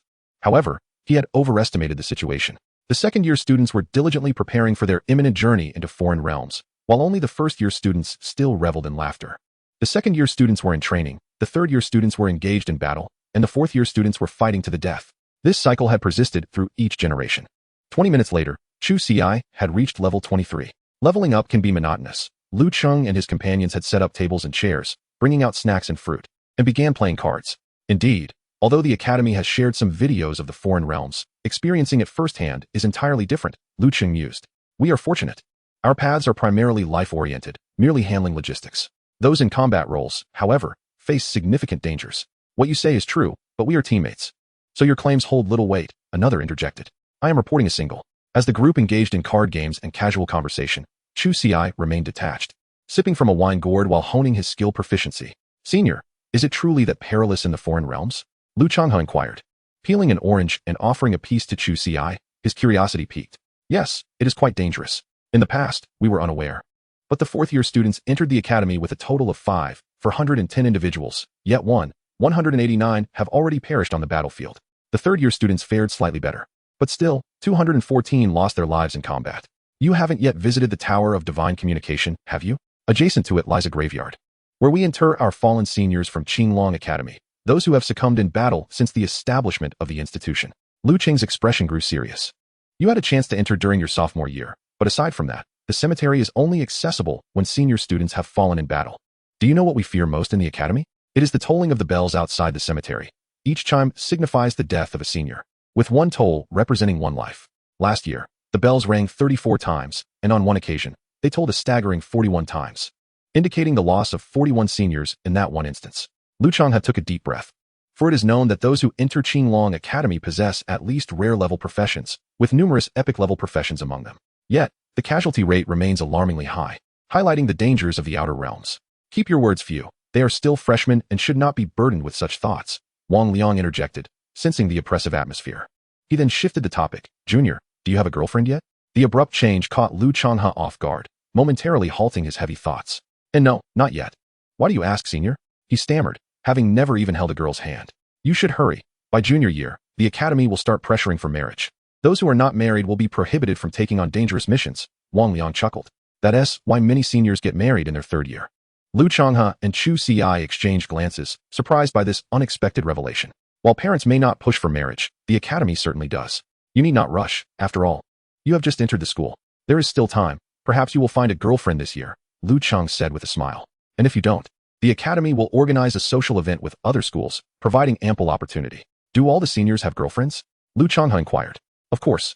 We met our girlfriends during those social events. The five nodded in unison, as it seemed unlikely that anyone in their second year would still be single. We're still young. Maybe later, Lu Changhua replied awkwardly, having never considered the matter of a girlfriend. Chu Ci remained silent, as if he had given it thought. Oh, don't be shy. Let me share some tips on how to make a girl happy, Lu Cheng exclaimed, and the five began to share their experiences enthusiastically. The discussion became animated, with debates flaring up over topics such as humor and personal anecdotes, each vying to share the best advice. Before long, 5 hours had passed, and Lu Cheng and his companions had already reached level 29. The most significant level gains were achieved by Chu Ci and Lu Changhua, who had ascended to level 27. Observing their levels, the five couldn't help but express their astonishment at such rapid progress. Gaining 5 levels in one night was truly remarkable. However, they understood that only Chu Ci could manage such feats. It was unattainable for anyone else. Junior, there is something I'm unsure whether to say. Lu Cheng hesitated. Please, speak freely, senior, Chu Ci encouraged. Junior, whether you lead a few or 99, have you considered guiding this year as freshmen? If you were to guide them, they could reach level 29 in just a day or two. Perhaps your presence will enable this cohort of younger students to become the strongest generation in the history of Qinglong Academy. Lu Cheng spoke with a hint of trepidation, clarifying that he did not intend to impose any moral obligation, but simply hoped that, if possible, you might lend them a hand, thus allowing the tolling of the bells outside the graveyard to become less frequent in the future.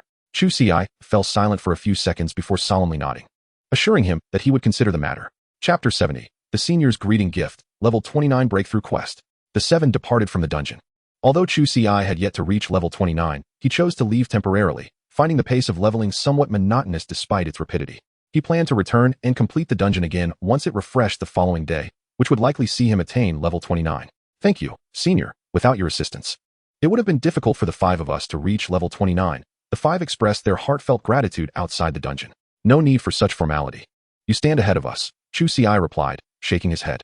Haha, please don't elevate us so highly. On the battlefield, we, as life profession players, must remain behind while you, the main combatants and support, truly stand in front, Lu Cheng chuckled. Now, let us not be overly sentimental. Here, take these items. They may prove beneficial to you.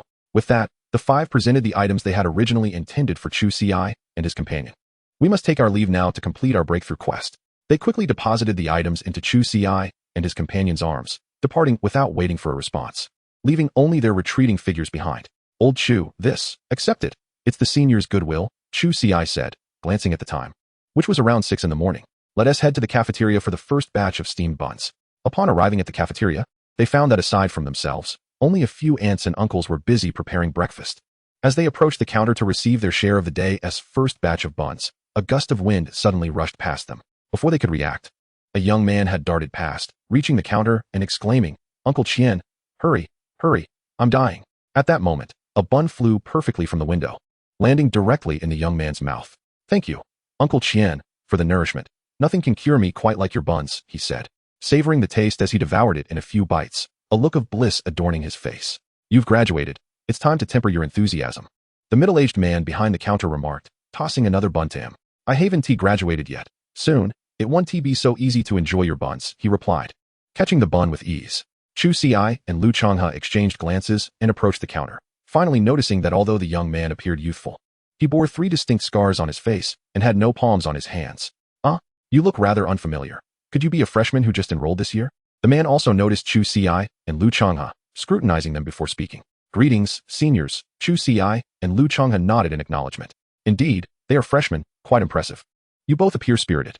As a token of our first meeting, I present you with this gift, the man said, producing 2 crimson crystals. Blood crystals, epic grade.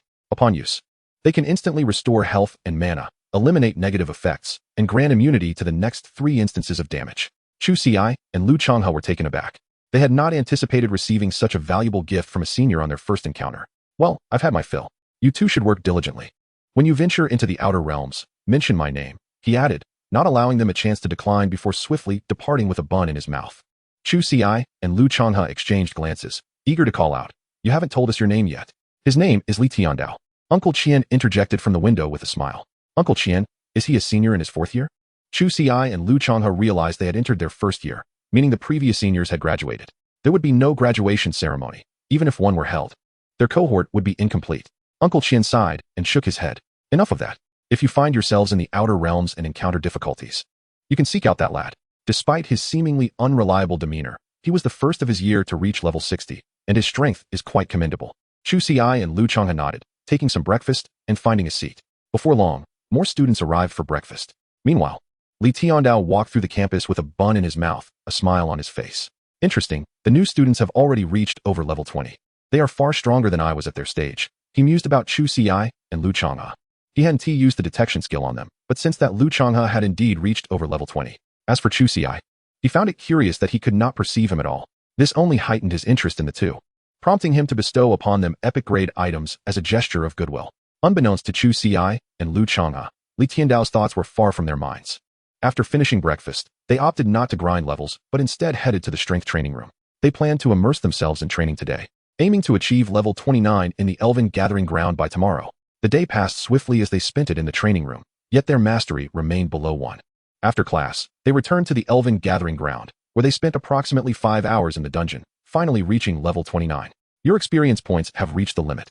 You cannot continue gaining experience until you complete the breakthrough task. Name, Chu Ci. Class, Wine Sword Immortal, Unique. Level, 29, 800, 000, 800, 000. Health, 12, 150. Mana, 6, 050. Strength, 4, 195. Agility, 605. Constitution, 1215. Spirit, 605. Intelligence, 605. Physical attack, 8390. Magic attack, 1210. Physical defense, 1215. Magic defense, 605. Damage bonus, 93,514 times. Skills, swordsmanship, void sword art, sword control technique, destiny sword chi. Click to view the remaining 18 skills. Talents, drunken immortal, sword immortal, descent, sword heart, sword intent. Gazing at his panel, Chu Ci nodded in satisfaction. Once he completes the breakthrough task, he will attain level 30. At that time, not only will he acquire a new talent, but the 2 pieces of growth-type equipment he possesses will also elevate from advanced to rare grade. As the notification appeared, a new breakthrough task materialized before Chu Ci. Chapter 71, All Legendary Class. Ultimate Skill Controller. Hell Level, a unique class destined for future power. Its formidable skills will enable one to unleash greater strength. Possessing 10 ultimate skills. Task completion rewards. Class-specific talent awakening scroll. Class-specific equipment, gradable. 2,000 free attribute points. Current task progress, 0-10. Upon examining his new breakthrough task, Chu Ci raised an eyebrow. This task is no trifling matter. As stated by his homeroom teacher, Wei Tao, only with a mastery of strength reaching 10 does one stand a chance to convert skills into ultimate skills, yet his current mastery remains at 0. Another time-consuming breakthrough task lies ahead. With a sigh, Chu Ci reflected, if it were a matter of grinding monsters, even legendary or mythical creatures would pose little challenge. However, he dreaded tasks that demanded time. Contemplating, he took a sip of spiritual wine. You have consumed purple bamboo brew. Skill, sword/proficiency increased to 3. Your skill sword/ has reached level 10, effects enhanced. Sword/ inflicts 700 physical damage on the target, cooldown, 30 seconds. Level 10. Conversion to ultimate skill requires 5 strength mastery, 50,000 proficiency. This marks his first skill to reach level 10, and upon seeing the information, Chu Ci's eyes brightened. There exists a requirement for conversion to an ultimate skill. The mastery level of 5 is significantly lower than he had anticipated, and as for proficiency, he is not overly concerned. Drinking wine will suffice. Most importantly, he now has a clear direction, preventing futile efforts. Then, with a focused mind, Chu Ci retrieved a bottle of high-grade spiritual wine, Aroma of Darkness, and drank deeply. You have consumed Aroma of Darkness. Skill, all things can break proficiency increased to 7. You have consumed Aroma of Darkness. Skill, all things can break proficiency increased to 10. Your skill All Things Can Break has reached level 10, effects enhanced. All Things Can Break. Passive skill, when you inflict damage on a target, there is a 35% chance to ignore 20 of their defense. Conversion to ultimate skill requires 10 strength mastery, 50,000 proficiency. Indeed, the skill sword slash is acquired from consuming ordinary grade spiritual liquor, requiring a mere mastery of 5 for its transformation into a profound technique. Conversely, all things can be broken is a skill obtained from high-grade spiritual liquor, and its conversion into a supreme ability presents a greater challenge, necessitating a mastery level of 10. Chu Ci, realizing this, glanced at his skills. He possessed a total of 22, 10 of which were derived from ordinary spiritual liquor. This fortuitously allowed him to convert those 10 skills into profound techniques, thus enabling him to complete the boundary-breaking task. However, a prerequisite was to attain a mastery of 5 in strength, while proficiency was a more manageable concern. 5 may not seem excessive, yet it is not trivial either. With diligent effort, it could certainly be achieved. Chu Ci felt considerably relieved. He was now at level 29, and the forthcoming time could be wholly devoted to augmenting his strength mastery. How is your boundary-breaking task progressing, Luma? Chu Ci inquired. Lu Changhe refrained from verbal response, opting instead to display the task details. Assist Glory, Hell level, refresh records of 3 Hell level difficulty dungeons, and maintain them for 1 month. This task permits team participation, with a maximum of 1 teammate, whose level must not exceed yours by more than 5. Completion rewards: 1 profession-specific talent awakening scroll, 1 profession-specific equipment, which can grow, and 2,000 free attribute points. Current progress, 03. This task posed a formidable challenge for others. However, for Lu Changhe, with Chu Ci's assistance, it was a straightforward endeavor. Refreshing the records of 3 Hell-level dungeons could be accomplished in a single day with Chu Ci's guidance. Let us proceed. I shall help you secure those 3 records, and we can wait a month thereafter, Chu Ci declared. Lu Changhe nodded, and the two selected a random dungeon of Hell-level difficulty before entering. With Chu Ci leading the way, Luma could simply relax. By that evening, the records of 3 dungeons had been freshly established, and they were achieved in less than half the time of the second-best record, rendering it nearly impossible for anyone else to surpass. Yet, due to the requirement to maintain the records for a month, Lu Changhe's boundary-breaking task remained incomplete, necessitating another month of waiting. After a restful night, Chu Ci intended to visit the strength training room the following day to expedite his mastery enhancement. However, Feng Yun approached him. You have been leveling up these past few days, haven't you? Feng Yun inquired. Indeed, Chu Ci affirmed, subsequently showcasing his level. Upon discovering that Chu Ci had already reached level 29, a glimmer of surprise crossed Feng Yun's eyes, despite his anticipation of Chu Ci's rapid advancement. It has only been a few days since school commenced. How could you level up so swiftly? Old Feng, I wish to discuss a matter with you. Chu Ci then shared his insights regarding the dungeons, the gathering of spirits, and methods for rapid leveling. Are you proposing to assist this year's cohort in leveling up quickly? Precisely. With my guidance, they could attain level 29 within a single day. Feng Yun was undeniably intrigued. Should this cohort of freshmen reach level 29 rapidly, they would possess ample time to enhance their strength. Yet, he refrained from an immediate agreement, wary of impeding Chu Ci's progress. Come, let me introduce you to some individuals. Feng Yun, speaking with purpose, led Chu Ci into a grand hall where 98 individuals were gathered. Upon their arrival, all eyes turned towards Chu Ci. For the next 10 days, you shall accompany them in honing their skills in attribute dungeons, he instructed. Familiarize yourselves. They will join you in the expedition to the secret realms. Rest assured, their lips are sealed. The matters within the dungeons shall remain confidential. Feng Yun then addressed the assembly of 98. You are all aware of the situation. From this point forward, heed Chu Ci's guidance. Yes, the group responded in unison, their voices resonating powerfully throughout the hall. Feng Lao, are they from the military? Chu Ci inquired, astonished. The individuals appeared to be of similar age to him, yet each exuded an aura of competence that set them apart from the ordinary. Indeed, Feng Yun confirmed. They are of your cohort, though all are of legendary class professions and were directly recruited by the military upon awakening. They will not partake in the college entrance examinations. Chu Ci understood now. While Qinglong Academy boasted numerous prodigies, none in his class had attained a legendary profession. He had previously wondered if the academy lacked any legendary figures, only to realize that all such talents had been summoned by the military.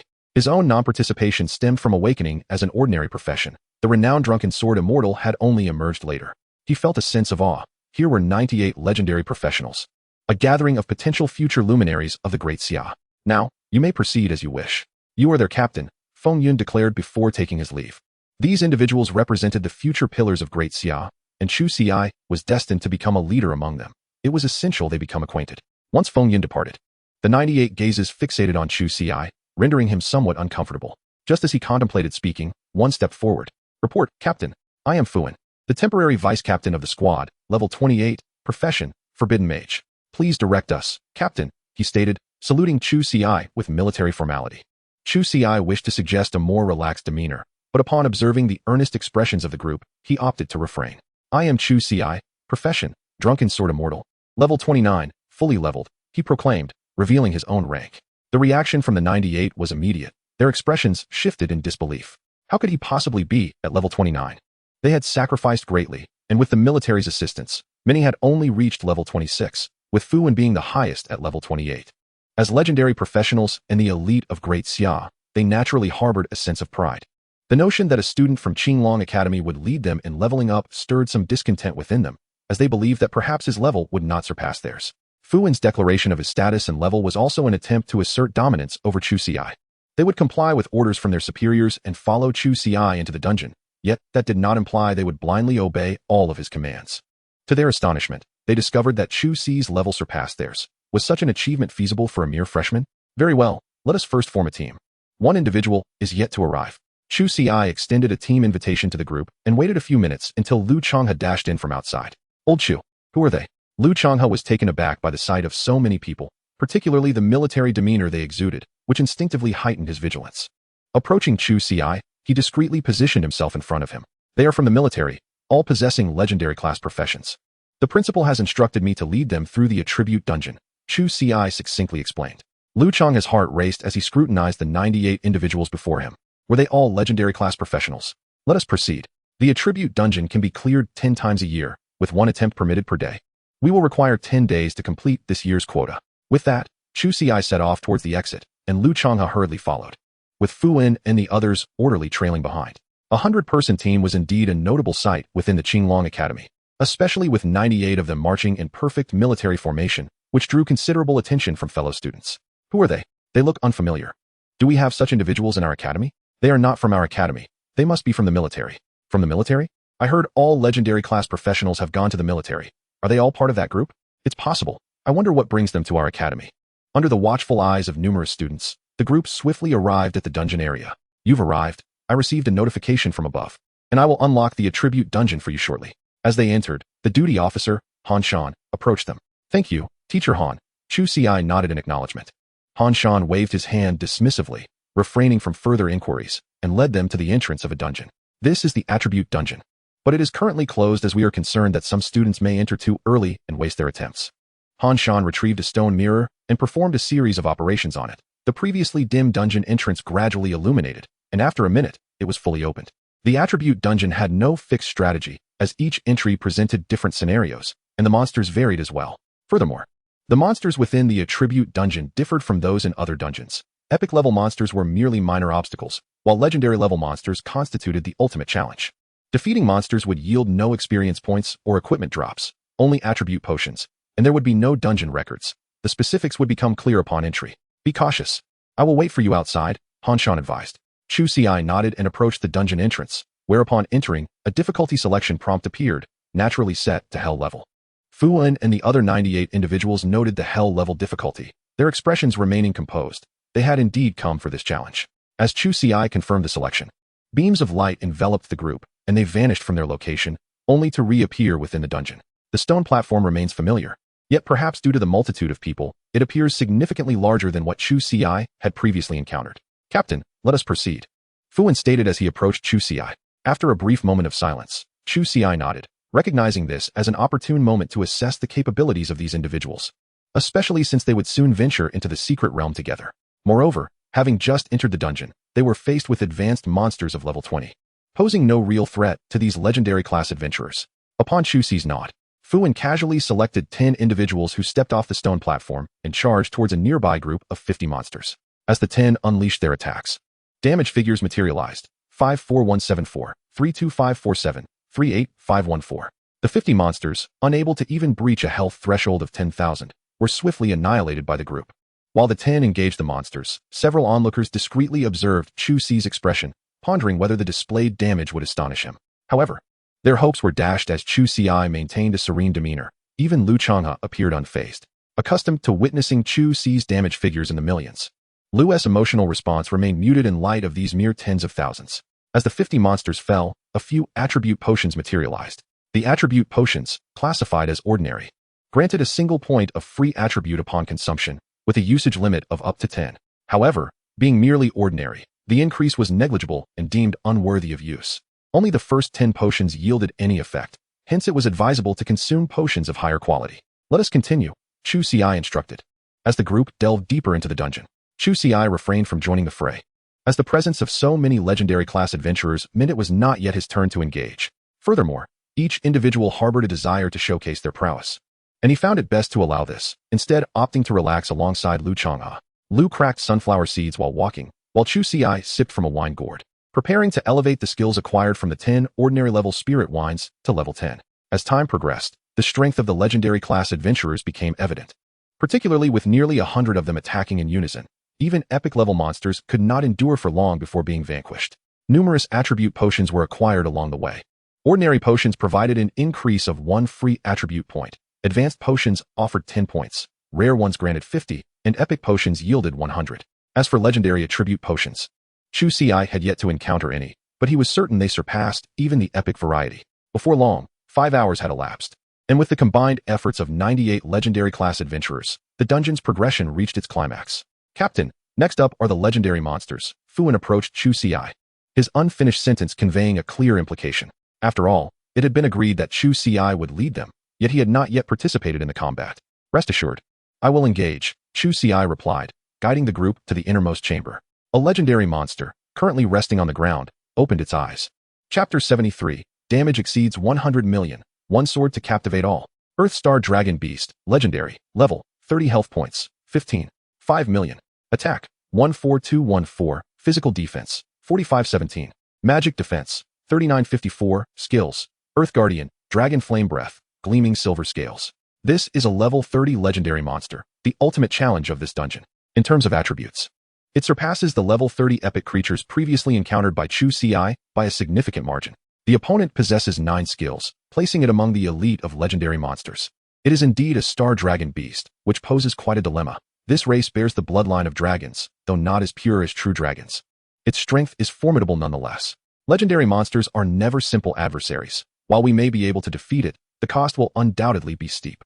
The crowd murmured among themselves, acknowledging that while they could slay a legendary monster, they were uncertain how many would survive the encounter. All eyes turned to Chu Ci, who had previously declared his intent to engage. They were also curious about the extent of his powers, especially since he had been granted authority over them, and would serve as their captain in the forthcoming expedition into the secret realm. Captain, perhaps Fuin hesitated, despite his pride preventing him from fully accepting Chu Ci. He was reluctant to witness his demise. He intended to persuade Chu Ci to withdraw, as they were still at a considerable distance, but before he could voice his concerns, Chu Ci pointed his sword forward. In an instant, numerous spiritual swords soared into the sky, gathering to form a legion of 10,000. The sight of this overwhelming array of swords left everyone in awe. It was their first glimpse of Chu Ci in action. While they had surmised he was powerful, they had not anticipated such an extraordinary display upon his initial strike.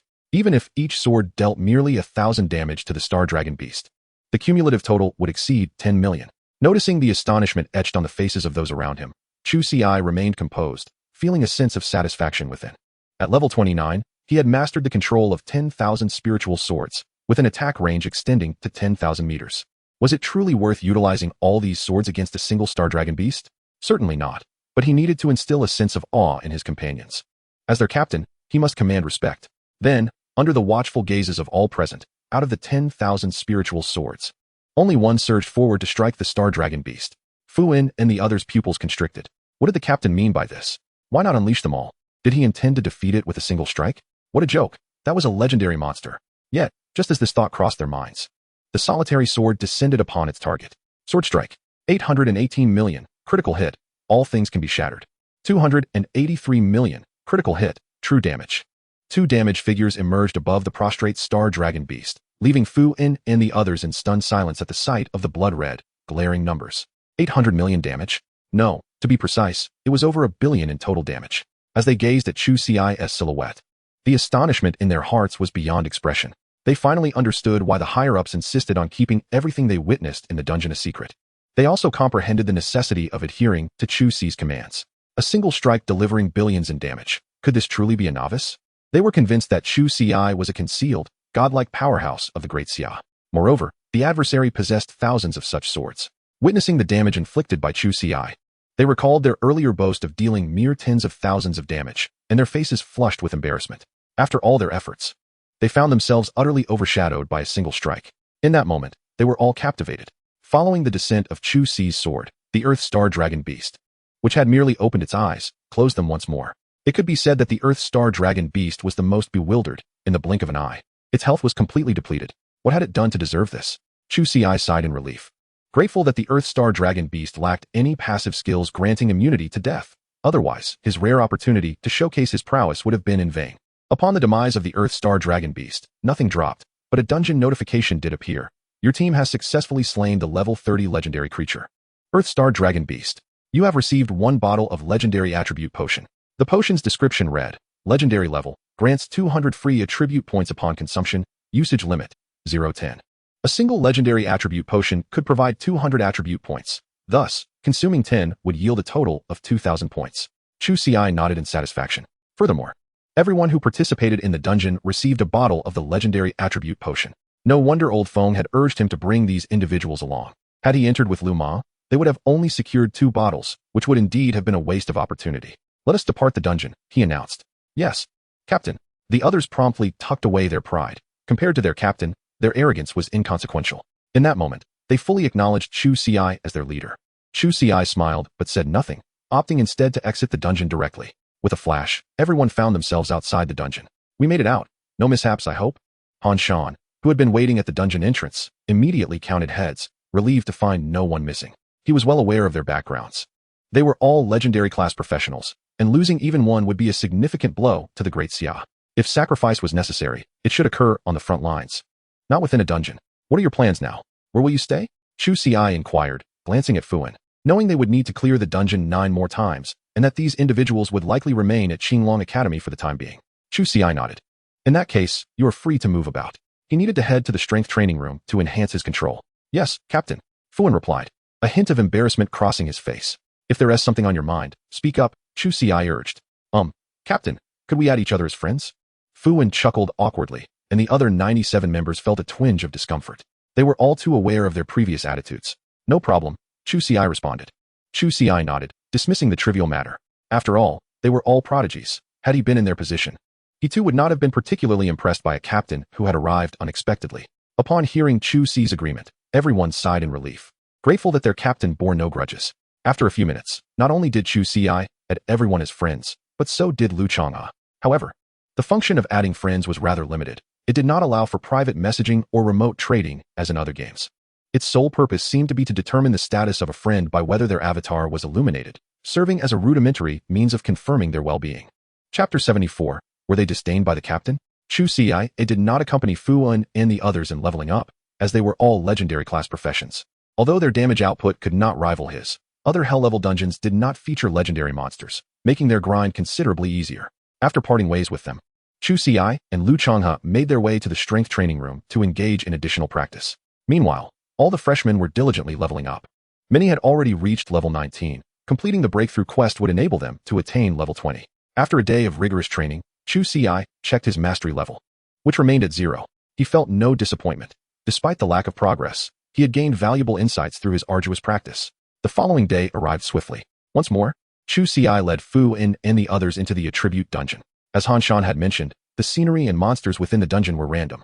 Yesterday, they had entered a barren wasteland, but today they found themselves in a dense forest, with a variety of monsters to contend with. Captain, let us handle these minor creatures, Fuan suggested, his tone reflecting a newfound respect compared to the previous day. No, allow me, Chu Ci replied, and with that, thousands of spirit swords surged forth, soaring into the distance. Within his 10,000-meter radius, not a single monster survived, all swiftly obliterated. Observing Chu Ci's extraordinary method of extermination, Fuan and the others fell silent. It appeared that the captain deemed their pace too slow. Were they truly looked down upon by him? As they traversed onward, not a single living monster was encountered. Only corpses remained, alongside bottles of attribute potions dropped from the vanquished foes. Thanks to Chu Ci's prowess, the dungeon progressed remarkably swiftly, and within approximately an hour, they found themselves nearing the final area, just 10,000 meters away. Your party has successfully defeated the level 30 legendary monster, the demonized white ape. You have received 1 bottle of legendary attribute potion. Upon entering the 10,000-meter range, the notification popped up. Everyone exchanged glances, astonished, for this was their first encounter with a situation where a monster had been slain before they even laid eyes on it. Gazing at Chu Ci's calm demeanor, Their initial shock was swiftly supplanted by admiration. "Stop dawdling. Go collect the dropped potions," Chu Ci urged, noticing their hesitation. Although the monsters had been defeated, there were still plenty on the road to the 10,000-meter mark, and the dropped potions lay unclaimed on the ground. "Yes, Captain." Amidst the fervent cries of the crowd, they hurriedly scurried to collect the potions. Were this scene to be revealed to others, it would undoubtedly evoke astonishment. After all, these individuals were esteemed legends within their professions, revered as if they were deities, and it was unheard of for such luminaries to engage in menial tasks. Yet, here it was happening, and everyone appeared exceedingly eager to partake. Curiously, I found myself pondering about their methods of leveling up. As the potion collection demanded some time, I turned to Fu In and inquired. Old Feng had informed me that these individuals were of the same cohort as I, indicating that they had all awakened to their professions on the same day. However, their rate of advancement seemed remarkably swift. I could not draw a direct comparison. But at Qinglong Academy, apart from myself and Lu Changhe, there were no other freshmen at level 20. Was there perhaps a rapid leveling method employed by the military? Upon hearing my question, Fu In fell silent for a few moments, then met my gaze with unwavering determination. "Captain, the reason we are able to level up so rapidly is due to our relentless efforts." "Relentless efforts?" I mused, not believing he meant mere diligence. His resolute expression clearly conveyed a more profound meaning. "What do you mean by relentless efforts?" I asked with curiosity. "The military has certain unique dungeons. Upon entering, the experience gained from defeating monsters is immensely greater, surpassing even the hellishly difficult dungeons of Qinglong Academy. However, these dungeons come with a significant drawback: they consume one's lifespan. More accurately, the flow of time within them is significantly faster than in the outside world." "By how much?" I pressed. "Approximately 50 times, he replied. I furrowed my brow, contemplating the implications. All professionals had a fixed lifespan of 100 years. Regardless of any congenital ailments, upon becoming a professional, one's lifespan remained a century. Moreover, leveling up did not extend this lifespan, at least, not until reaching level 60. Only then would it increase from 100 to 200 years. This was precisely why level 60 was regarded as the threshold of extraordinary strength, allowing for flight and breaking the confines of a fixed lifespan. According to Fu In, the time dilation within those special dungeons was 50 times that of the external world, and since they were not yet extraordinary beings, it meant that for every 2 years spent within, only 2 years would pass in the outside world. Thus, they were left with merely 2 years of lifespan remaining. "So, you must become extraordinary within 2 years?" I inquired. "Indeed, we must achieve extraordinary status within that time frame. Doing so would grant us an additional century of life." Fu In replied with a smile. "Captain, you needn't worry. Though 2 years may seem brief, it is not insubstantial.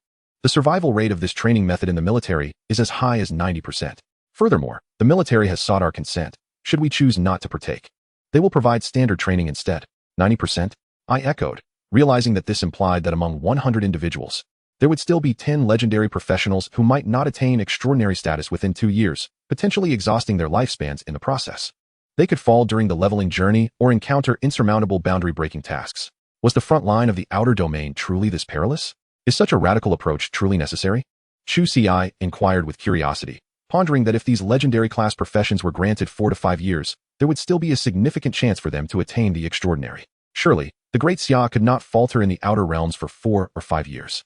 "Well, Captain, this involves a confidentiality agreement, hence I cannot divulge further." Fu In replied with a hint of helplessness. Chu Ci understood in his heart that the military's use of such an aggressive training method undoubtedly harbored ulterior motives beyond merely defending the front lines. Since the other party could not elucidate, he refrained from pressing further, knowing he would eventually uncover the truth. In the days that followed, aside from dedicating over an hour each day to lead the group through attribute dungeons, Chu Ci spent the majority of his time in the training room. Perhaps diligence yields rewards. On the 7th day, his mastery finally broke through, reaching a level of 1. Simultaneously, he did not neglect to enhance his skill proficiency, and under the influence of constant drinking, he successfully elevated all 10 ordinary-grade spirit liquors to level 10. Next, he simply needed to augment each skill's proficiency by an additional 50,000, and once his mastery achieved level 5, he would complete his breakthrough quest. 10 days swiftly passed, and this day marked Chu Ci's final session, leading Fu In and the others through the attribute dungeon. As before, they completed it in just over an hour, and all received the 10th bottle of legendary-grade attribute potion, each gaining an additional 2,000 free attribute points. Although Chu Ci also received 2,000 free attribute points, he did not rush to allocate them. Fearing that doing so would reduce his mastery from 1 back to 0, he resolved to wait until his breakthrough task was accomplished. Fu In and the others did not leave the Qinglong Academy, as they were scheduled to embark on a journey to the secret realm of Fishing Island in 2 days. Chu Ci had initially planned to return to the training room, but encountered someone while walking along the path. "Junior, it has been a while." Zheng Guang greeted with a smile. Senior, is there something you need? Chu Ci inquired, recalling that Zheng Guang had mentioned needing his assistance previously. Junior, you must have finished the attribute dungeon by now, right? Zheng Guang asked. Naturally.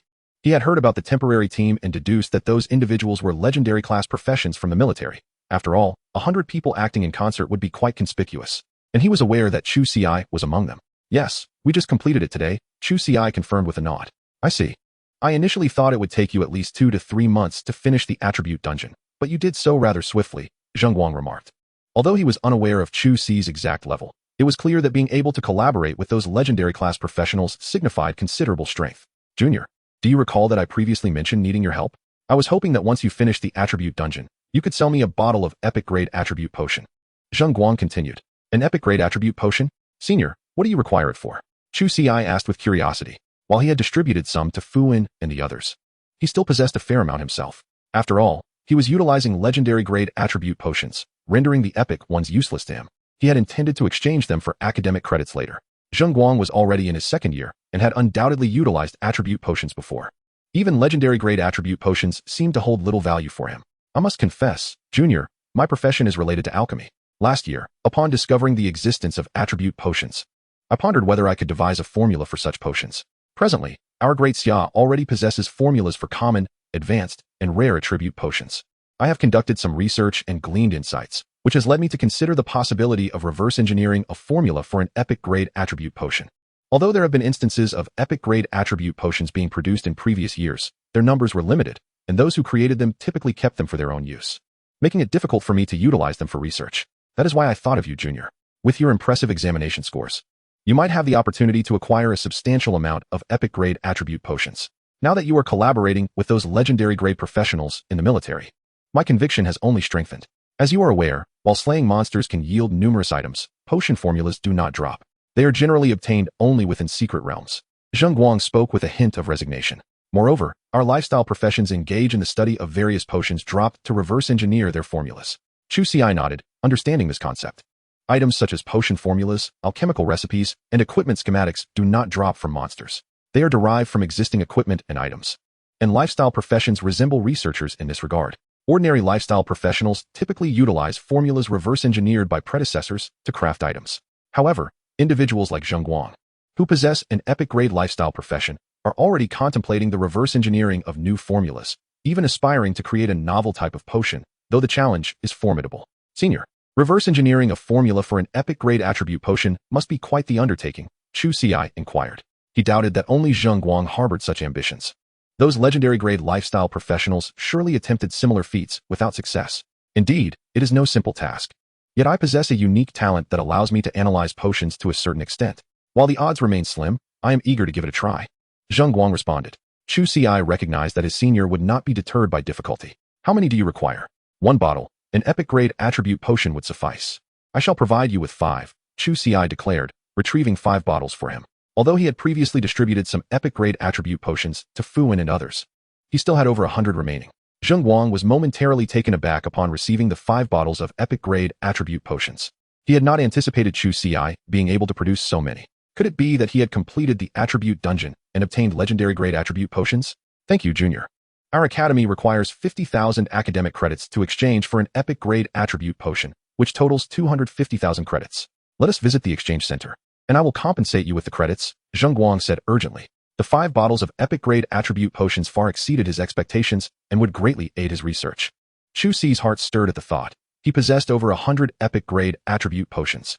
If he converted them all into academic credits, would he not amass over 5 million? So, academic credits were so easily earned?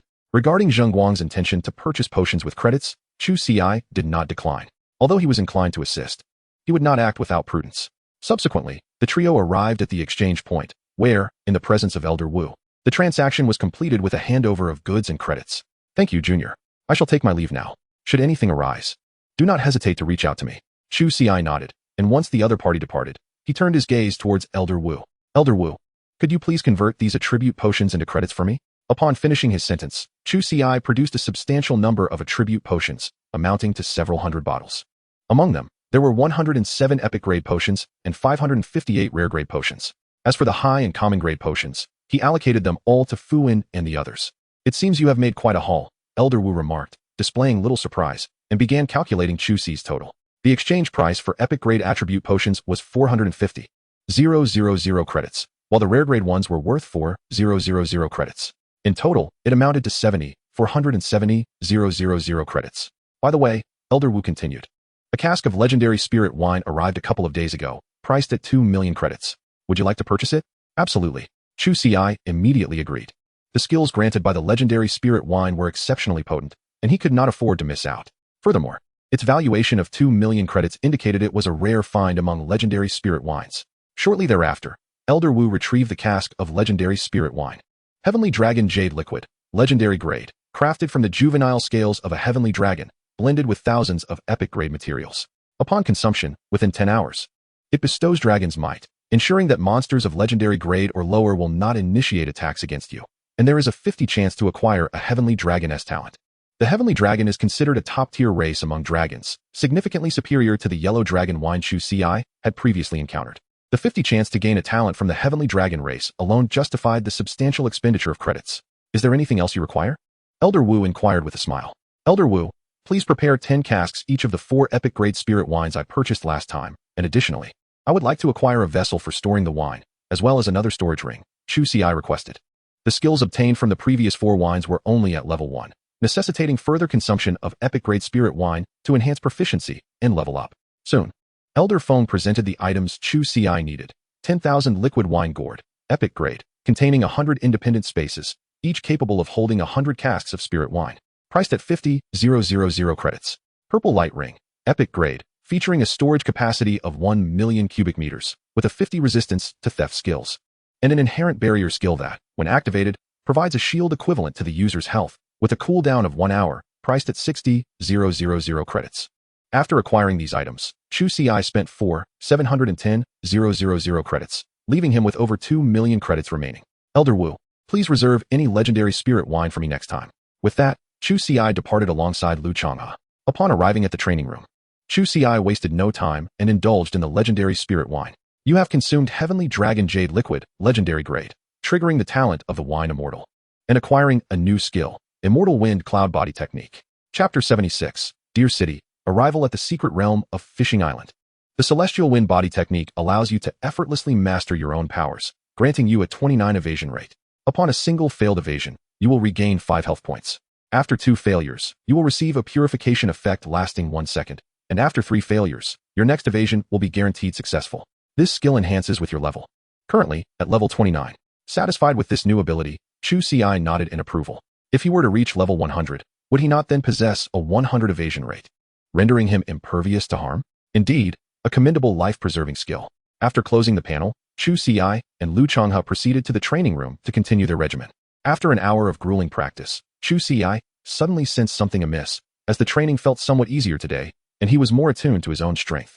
Could it be the Celestial Wind Body Technique? Reviewing the skill description once more, his gaze settled on the first line, confirming that the technique indeed facilitated a better command over his powers. If this were true, his mastery would soon improve. In the following 2 days, Chu Ci spent most of his time in the training room, while Lu Ma occasionally trained in the skill proficiency area. Although fatigued, the results were remarkable. His mastery had reached level 2. While it may seem a mere increment of 1, Chu Ci was thoroughly pleased and increasingly convinced that the Celestial Wind Body Technique was the catalyst for his progress. At this rate, he would soon elevate his mastery to level 5, completing the breakthrough task. Today, he did not visit the training room, but instead accompanied Lu Changhe to a plaza at the Qinglong Academy. Upon their arrival, Fuin and others were already waiting, as they were set to embark on their journey to the secret realm of Fishing Island. Now that everyone is here, let us not dilly-dally. Shortly, I will activate the teleportation array to take us to Luqing, the closest city to Fishing Island, from where we will board a flying vessel to our destination. At that moment, Feng Yun appeared and activated the teleportation array, a beam of light rising from the plaza to envelop them all. In the blink of an eye, darkness enveloped them, and when they opened their eyes again, they had left Qinglong Academy and arrived at another small plaza. Zhao Yuanshan, the Lord of Luqing, greeted Feng Lao and the talented individuals present. Lord Zhao, there is no need for formality. What is the situation at Fishing Island? Feng Yun inquired, waving a hand dismissively. The Kingdom of Wa arrived at Fishing Island 2 hours ago, led by the legendary powerhouse Satoyama. Additionally, there are 10 epic-level champions escorting them. Among the 100 participants in the secret realm, only 10 are of legendary class. The rest are epic-level professions, Zhao Yuanshan reported. Only 10 legendary professions? It seems they fear that all will perish within, Feng Yun remarked, shifting the topic. Is everything in Luqing normal lately? Indeed. There has been an unusual decrease in monsters in the waters surrounding Luqing. It appears that a marine overlord has emerged, gathering those creatures. And we are uncertain when they may launch an assault on Luqing, Zhao Yuanshan said, his expression growing serious. There is no need for concern regarding this matter. It has been anticipated by the higher authorities, which is precisely why I have come personally. Subsequently, they will also partake in the defense of Lu City. Feng Yun nodded, casting a glance at Chu Ci and the others. His true intention in bringing so many legendary class professionals was to assist Lu City in vanquishing the sea monsters. The secret realm was merely a secondary consideration. Hearing Feng Yun's words, Zhao Yuanshan felt a sense of relief, with legendary-level powerhouses stationed. The safety of Lu City would be significantly enhanced. Should a crisis arise in Lu City, notify me immediately, and I shall escort them to Fishing Island. With a wave of his hand, Feng Yun summoned a flying ship that materialized in the sky above, a cloudlight airship of legendary status. Let us embark. There remains half an hour until the secret realm opens. As Feng Yun's words resonated, Chu Ci and the others boarded the vessel, which then set off towards Fishing Island. Feng Lao, is a great battle about to unfold in Lu City? Chu Ci inquired, gazing down at the construction of defensive fortifications outside the city.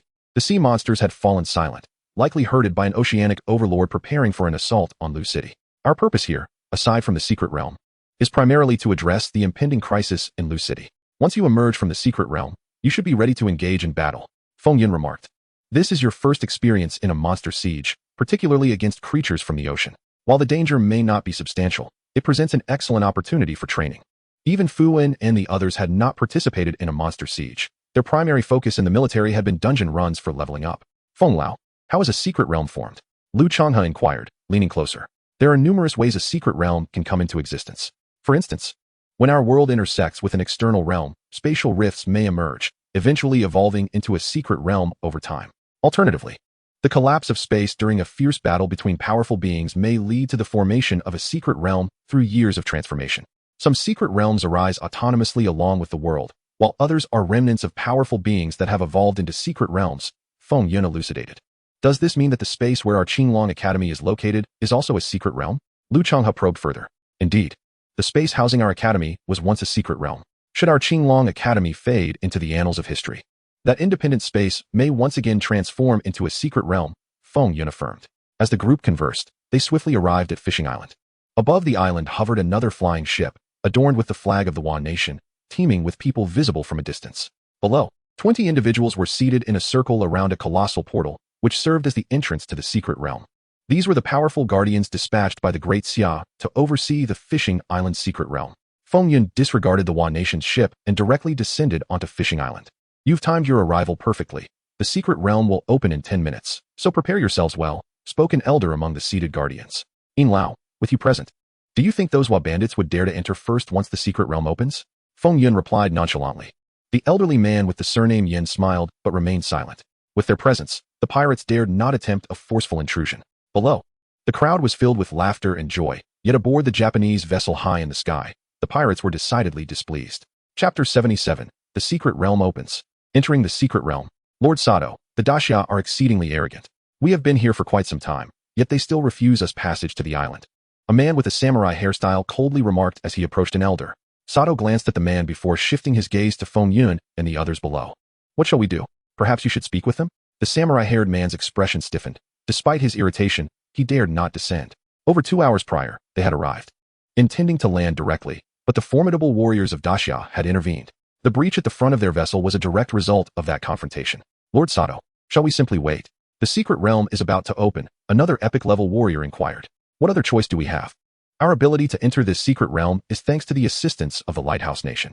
Just because Daxia concedes to them does not mean they will extend the same courtesy to us, Sato replied. There's no need for haste. If we enter later, we may lose some advantage, but it is unavoidable. The group exchanged glances and sighed. Despite their dissatisfaction, they recognized that had they not clung to the Lighthouse Nation, Daxia could easily annihilate their nation. Do you remember the purpose of this expedition? Sato asked. Indeed. Upon entering the secret realm, we must seize the core and bring the entire realm under our control, the samurai-haired man affirmed. Furthermore, we must be wary of the young talents of Daxia. If possible, we should attempt to sway them to our side, Sato continued, casting a glance at Chu Ci and the others, a flicker of envy crossing his eyes. Daxia's prodigies were indeed numerous. He could sense that the least among the 100 youths was at least level 27, with several reaching level 29. This may prove challenging. Should Daxia discover our intentions, we could face significant trouble, the samurai-haired man remarked, his expression troubled. They had considered swaying Daxia's prodigies. Yet those young elites would hardly look favorably upon their minuscule nation. Subsequently, Daxia had dispatched 10 mythic-level warriors, slaying 3 of their own mythic-level fighters. Ultimately, under the mediation of the Lighthouse Nation, they surrendered 10 secret realms and over 10 mythic-level artifacts before Daxia relented. Furthermore, the Lighthouse Nation had nearly failed to intervene. Had it not been for their nation's marginal influence in the outer realms, Daxia might have annihilated them outright. Proceed with caution. I recall that among the 100 entering the secret realm, one is a minstrel. Perhaps she can prove useful, Sato advised. Lord Sato refers to Kanako Sakuramoto, does he not? Her profession indeed is that of a minstrel, possessing the ability to bewitch the mind, the samurai-haired man confirmed. Yes, inform her of this and let her act accordingly. Sato instructed.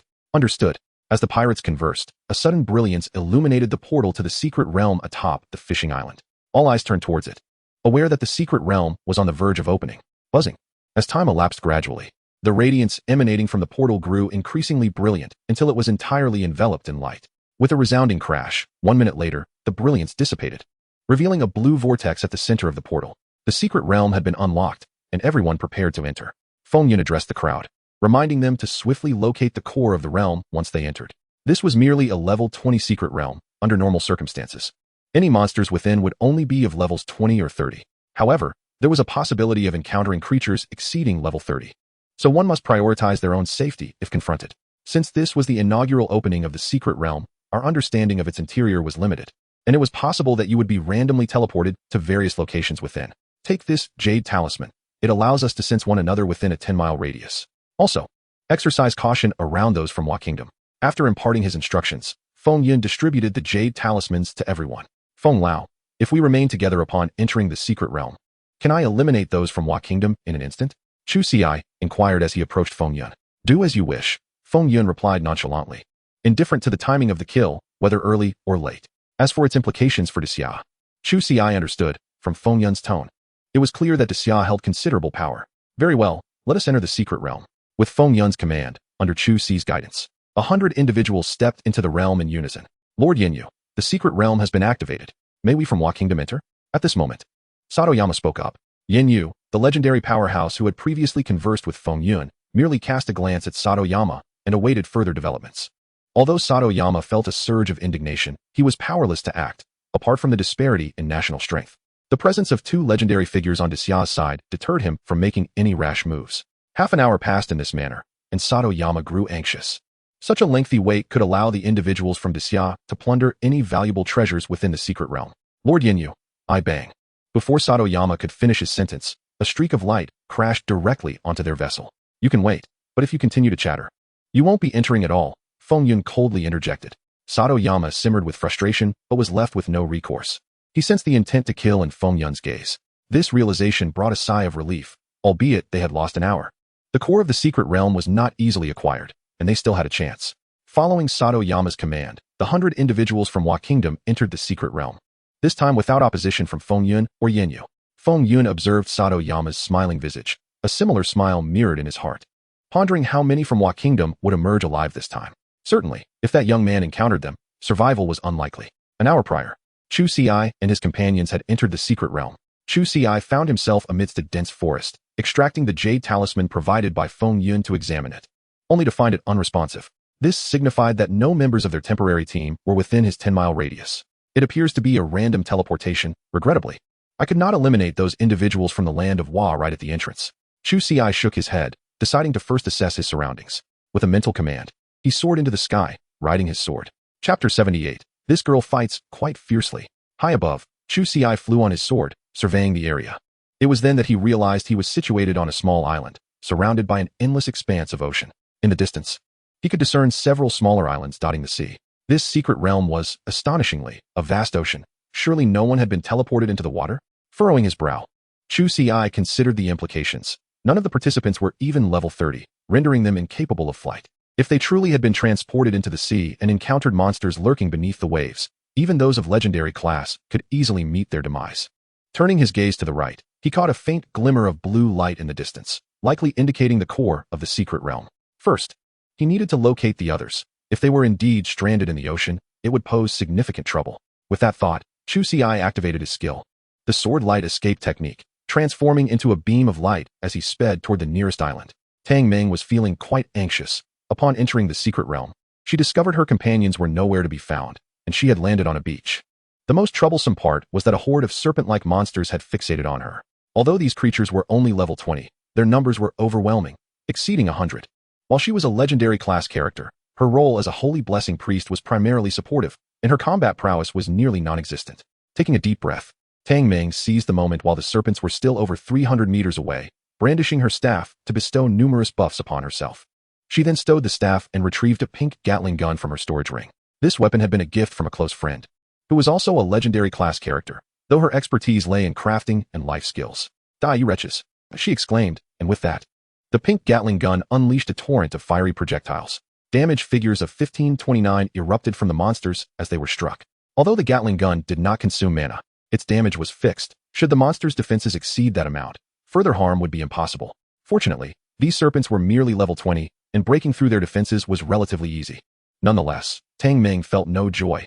The speed of the serpents was formidable, and considering they were monsters, they would close the distance of 300 meters in mere seconds. After several seconds of firing, she had dispatched a number of monsters, yet several others had already approached within 100 meters. Without hesitation, she continued to fire one-handed, relieved that her friend had accounted for her being a girl, resulting in a significantly lighter version of the Gatling gun. With her other hand, she conjured a spherical device and hurled it 50 meters away before turning to flee. Boom. Damage figures of 4,529 flashed across her screen. In the next moment, the sound of an explosion reverberated through the air as the monstrous creatures drew near the blast zone, with more than 4/5 of them meeting their demise instantly. Indeed, my sister did not deceive me. This device possesses immense power.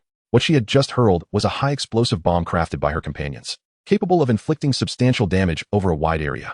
As Tang Ming pondered this, her hands remained deftly in motion, the Gatling gun sweeping across the remaining monsters, all of which were swiftly dispatched.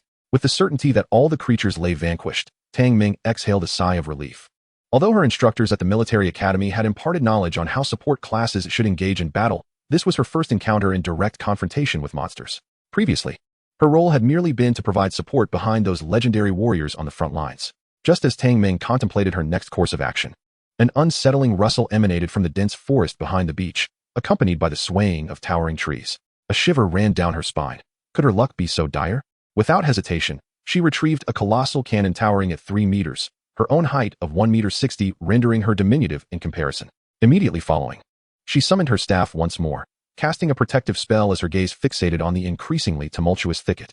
Mere seconds later, hundreds of serpentine creatures emerged. Yet Tang Ming's attention was drawn to the massive entity looming behind them. A colossal serpent, stretching over 10 meters in length, flicked its forked tongue, its silvery scales glistening ominously in the sunlight, as its blood-red eyes coldly regarded her. Crimson-eyed silver serpent, epic grade, level, 30 health points, 4, 200, 000 attack, 4, 214 physical defense, 2, 144 magical defense, 1, 952 skills, venom injection, constriction, silver scales, cold-blooded. Gazing upon the creature's attributes, Tang Ming's complexion paled. What horrendous luck she possessed. Having just landed, she had already encountered a level 30 epic monster. Although she belonged to a legendary class, as a support role, defeating a level 30 epic creature was beyond her capabilities. As for the enormous cannon beside her, while it had considerable power, dealing a fixed damage of 100,000, it could only strike once before the beast would close in on her, not to mention the numerous minions at its command. Perhaps fleeing would be the wisest course of action, she mused. A confrontation was certainly out of the question. However, she did possess a teleportation scroll, albeit one that would teleport her randomly, leaving her uncertain of her destination. If she were to be transported into the lair of another monster, her faith in fortune would surely wane. Hiss! Yet the crimson-eyed silver serpent offered her no respite for contemplation. With a flick of its tongue, hundreds of its minions surged forth, charging towards Tang Ming. There was no choice but to flee. Without delay, she stowed away the Gatling gun and cannon, retrieving the teleportation scroll in preparation for its use. Clang! But in the next instant, the sound of a sword echoed through the air. 7, 190, 000. 18, 550. 000, critical hit.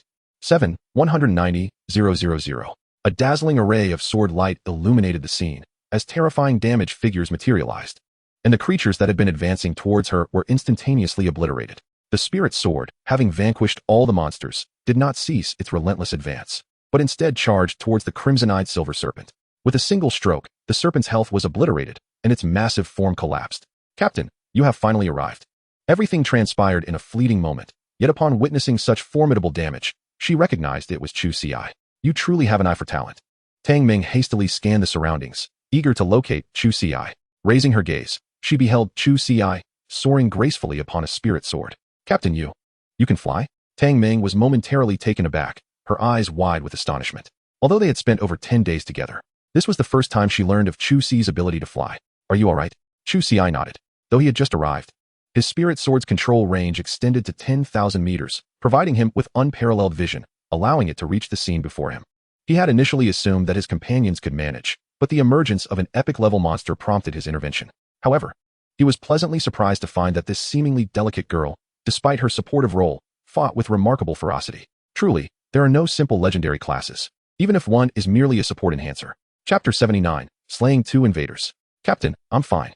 Thankfully you arrived, or I would have been forced to flee, Tang Ming remarked. Reflecting on her fortunate encounter with Chu Ci, if all is well, let us depart and search for the others. Shall we not engage the remaining monsters? There must be numerous treasures on these islands. No, once we acquire the core of the secret realm, the entire domain will belong to our great Xia. There is no need to squander time here, Chu Ci replied, shaking his head. Although more invaders may arrive, they would simply be dealt with. Tang Ming nodded. Though a look of concern crossed her face, Chu Ci could fly, but she could not. Come aboard, Chu Ci suggested, sensing her hesitation as the spirit sword descended before her. Captain, can I also soar on the spirit sword? Indeed, it merely consumes a bit more of my mana, but it is no trouble. At level 29, his mana stood at 6,050 points. Not only could he carry Tang Ming, but even 100 others would pose no issue, as he had prepared ample mana restoration potions. Upon hearing this, Tang Ming's heart leaped with joy. Flying on a spirit sword was an enticing prospect, difficult for anyone to resist, regardless of gender. What is it? Chu Ci inquired, observing her hesitance to step onto the sword. Oh, it's nothing. Tang Ming replied with an embarrassed smile as she finally stepped onto the spirit sword, deciding against revealing that she had been contemplating how to appear graceful while flying. Let us go. With Tang Ming aboard, Chu Ci announced, and together they ascended, soaring towards another island. Woohoo! Tang Ming exclaimed, exhilarated by her first experience of flying on a spirit sword. Initially apprehensive about falling, she soon discovered a peculiar force that steadied her form. After a brief moment of acclimatization, Tang Ming discreetly glanced at her companion, Chu Ci, only to find that the captain was oblivious to her presence. Seizing the opportunity, she began to strike poses that she deemed notably gallant and dashing for wielding a sword. Ultimately, she felt her attempts fell short of the mark, and so she resolved to mimic Chu Ci's demeanor, resting one hand behind her back and adopting a tranquil expression. Indeed, it was clear that the captain's stance was the most impressive of all. Before long, the duo arrived at another small island, where they encountered 2 individuals, one serving as support and the other as the main combatant. Upon their arrival, the 2 were engaged in chopping wood, preparing to construct a vessel. Captain, Tang Ming, you have arrived, they exclaimed, their faces registering astonishment at the sight of Chu Ci and Tang Ming, for they had not anticipated that Chu Ci possessed the ability to fly on a sword. Come aboard, let us seek out the others, Chu Ci replied with a nod, summoning 2 ethereal swords that descended before the pair. As they stepped onto the swords and soared into the sky, they, like Tang Ming, could not suppress their exhilaration, emitting gleeful shouts. Captain, how many individuals can you carry aloft? One of them managed to ask, his excitement barely contained. If my magical energy permits, I could transport up to 10,000, Chu Ci replied. The 3 companions were taken aback. The mere thought of 1,000 individuals soaring on swords was profoundly awe-inspiring.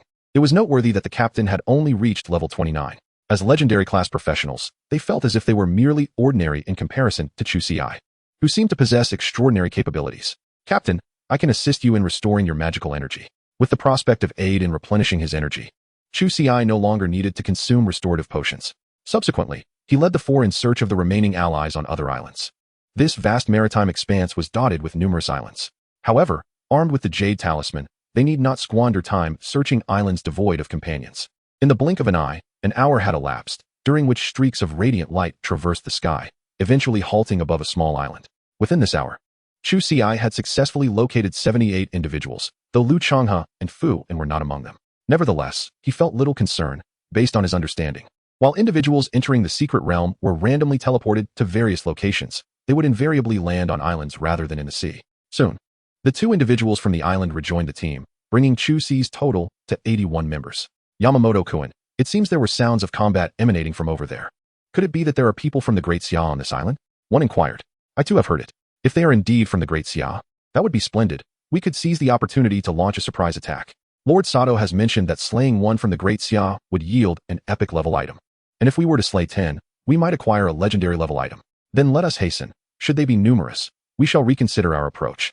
But if they are few, the two conspirators exchanged glances, each perceiving a glimmer of ruthlessness in the other's eyes.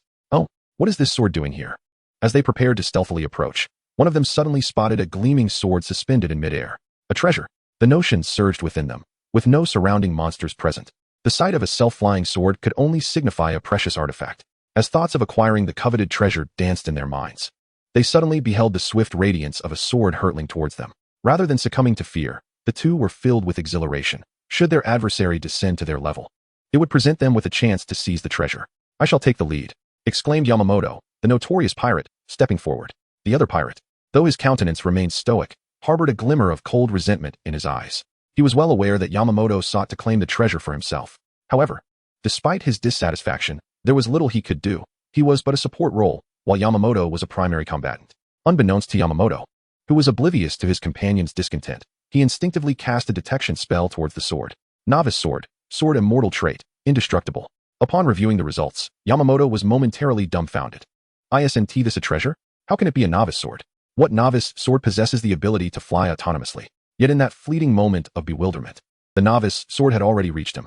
He remained unperturbed. After all, it was merely a novice sword, incapable of inflicting harm upon him. Suddenly, a staggering damage figure of 691 million emerged above his head, draining his health bar instantaneously. His pupils dilated in shock, and soon he collapsed to the ground, lifeless. Following closely, the remaining pirate's expression shifted dramatically, but he had no time to react before his health was also obliterated, falling beside Yamamoto. Two pirates fell in an instant. Chapter 80, What to Do? A grand undertaking. Captain, what has happened? Tang Meng inquired, having intended to depart, but pausing in curiosity as others turned their attention toward him. Chu Ci remained silent as he led the group into a dense thicket on the island. It is the pirates. We had not encountered them before. It is likely that Feng Lao and the others have attracted them here. Chu Ci stated, we still have 19 members unaccounted for. Should we encounter the pirates, unforeseen circumstances may arise. You all stay here while I search for the others. Exchanging glances, the group nodded in agreement. Although they were all of legendary rank, the pirates also possessed legendary classes. The remaining 19 could easily find themselves in peril if faced with multiple adversaries. Captain, take this, Tang Meng said, approaching the corpse of a pirate to retrieve a storage ring, from which he handed Chu Ci a jade talisman. Chu Ci acknowledged with a nod. He had already assessed that the strongest entities on this island were merely a handful of level 30 epic creatures. With 80 legendary professionals united, they could sweep through all the monsters on the island without concern for safety. With that, Chu Ci vanished in a flash of sword light under the watchful eyes of his companions. The captain is incredible. Not only is his damage terrifying, but at level 29 he can already fly, and he does so with such grace. Flames and thunder rained down, reducing the two pirate corpses to mere dust. And soon the group began to clear the island of its monsters. Meanwhile, outside the dungeon, Lord Sato, Yamamoto, and Tabane have perished. The samurai-headed man gazed at the two gray avatars in his friend's list, a frown forming on Sato Yama's brow.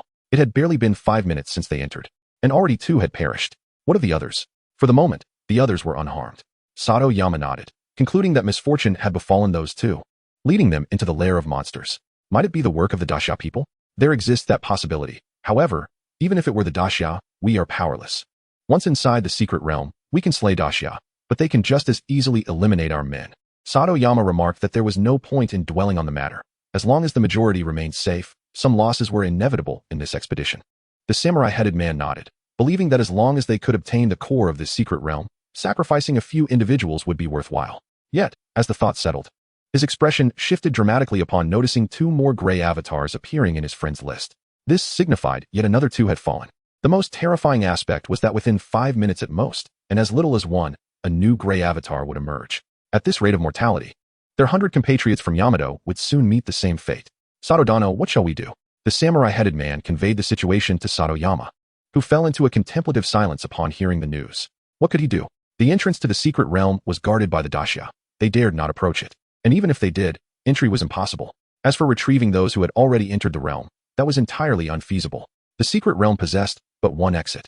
To emerge, one must locate it or wait for the realm to close automatically and facilitate their return. On a small island, 2 figures were engaged in monster hunting. Lao Lu, are you certain this is merely a rare class profession? Your resilience rivals that of a legendary class. Fu Wen waved his staff, sending forth a fireball with a 10-meter diameter, obliterating the health of all monsters within 100 meters with a resounding explosion.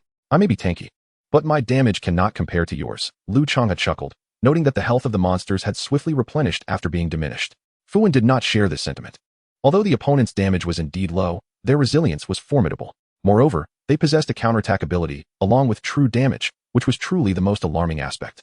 Despite Fu Wen's high damage output, he dared not claim victory under Lu Changhe's retaliatory effects. I wonder how the others are faring, Fu Wen remarked. Do not worry. With Lao Chu around, nothing bad will happen, Lu Changhe replied, beaming with confidence. Fu Wen was well aware of their captain's terrifying damage potential. However, with everyone scattered across various islands, even the captain's might would be of little use unless they could fly, an impossibility. Let us continue hunting monsters. Since we have been transported to this small island, it must serve a purpose, Fu Wen suggested, and the two resumed their quest. Meanwhile, unbeknownst to them, a spectral figure quietly retreated to a distance of over 1,000 meters, finally revealing itself beneath a great tree. Ono-kun, what do you see? Are they from Daxiao? A woman clad in revealing attire inquired, introducing herself as Kanako Sakuramoto. She hailed from the Great Xia and was accompanied by another individual. After observing for a moment, I discerned that one was a mage while the other served as a tank. Judging by their demeanor, both appeared to hold legendary class professions.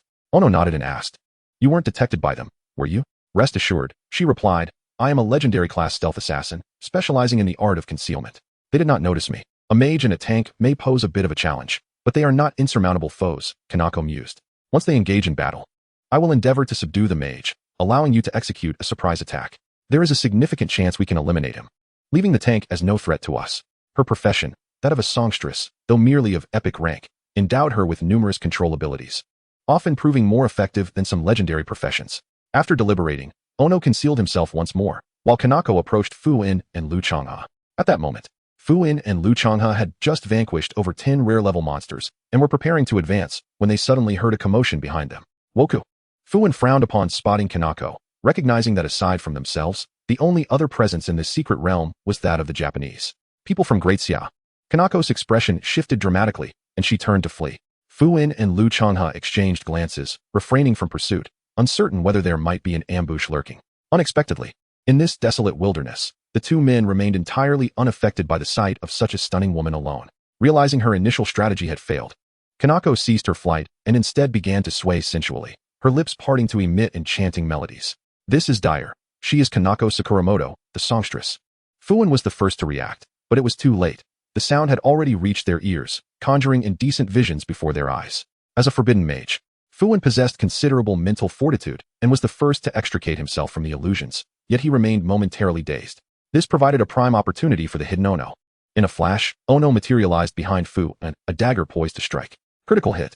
Echoed the notification as Ono's dagger descended, causing damage to float above Fu Wen's head. In an instant, a magical shield enveloped Fu Wen, reducing his health by only half. Simultaneously, Ono staggered as damage appeared above his own head. Lu Changhe's talent, Wrath of the Shield, reflected true damage back at him. Ono's heart raced with alarm. As an assassin, his health barely exceeded 10,000. Lu Changhe's counterattack had halved his own health. What manner of beast is this?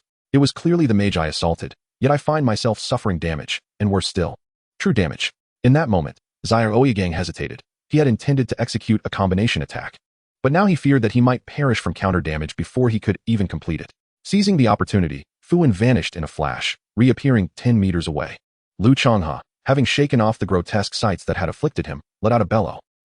At that moment, he unleashed the battle shout he had learned earlier, a skill that, while incapable of inflicting harm upon the target, could render them momentarily dazed. As the sound reverberated, Zairoyagang felt a sudden dizziness. Although he quickly regained his senses, Lu Changhe would not let this chance slip away. He charged towards Zairoyagang, who, still reeling from the daze, was unable to evade in time and was sent flying by Lu Changhe's assault. The damage dealt was a mere 769, a paltry sum when compared to the thousands Zairoyagang had inflicted. Yet, Zairoyagang had no time for mockery. He hastily employed a control-breaking skill to free himself from the knockback effect and quickly retreated. Just as he pulled back, a bolt of lightning descended from the heavens, striking the ground where he had just stood. Zairoyagang was drenched in sweat, having narrowly escaped death.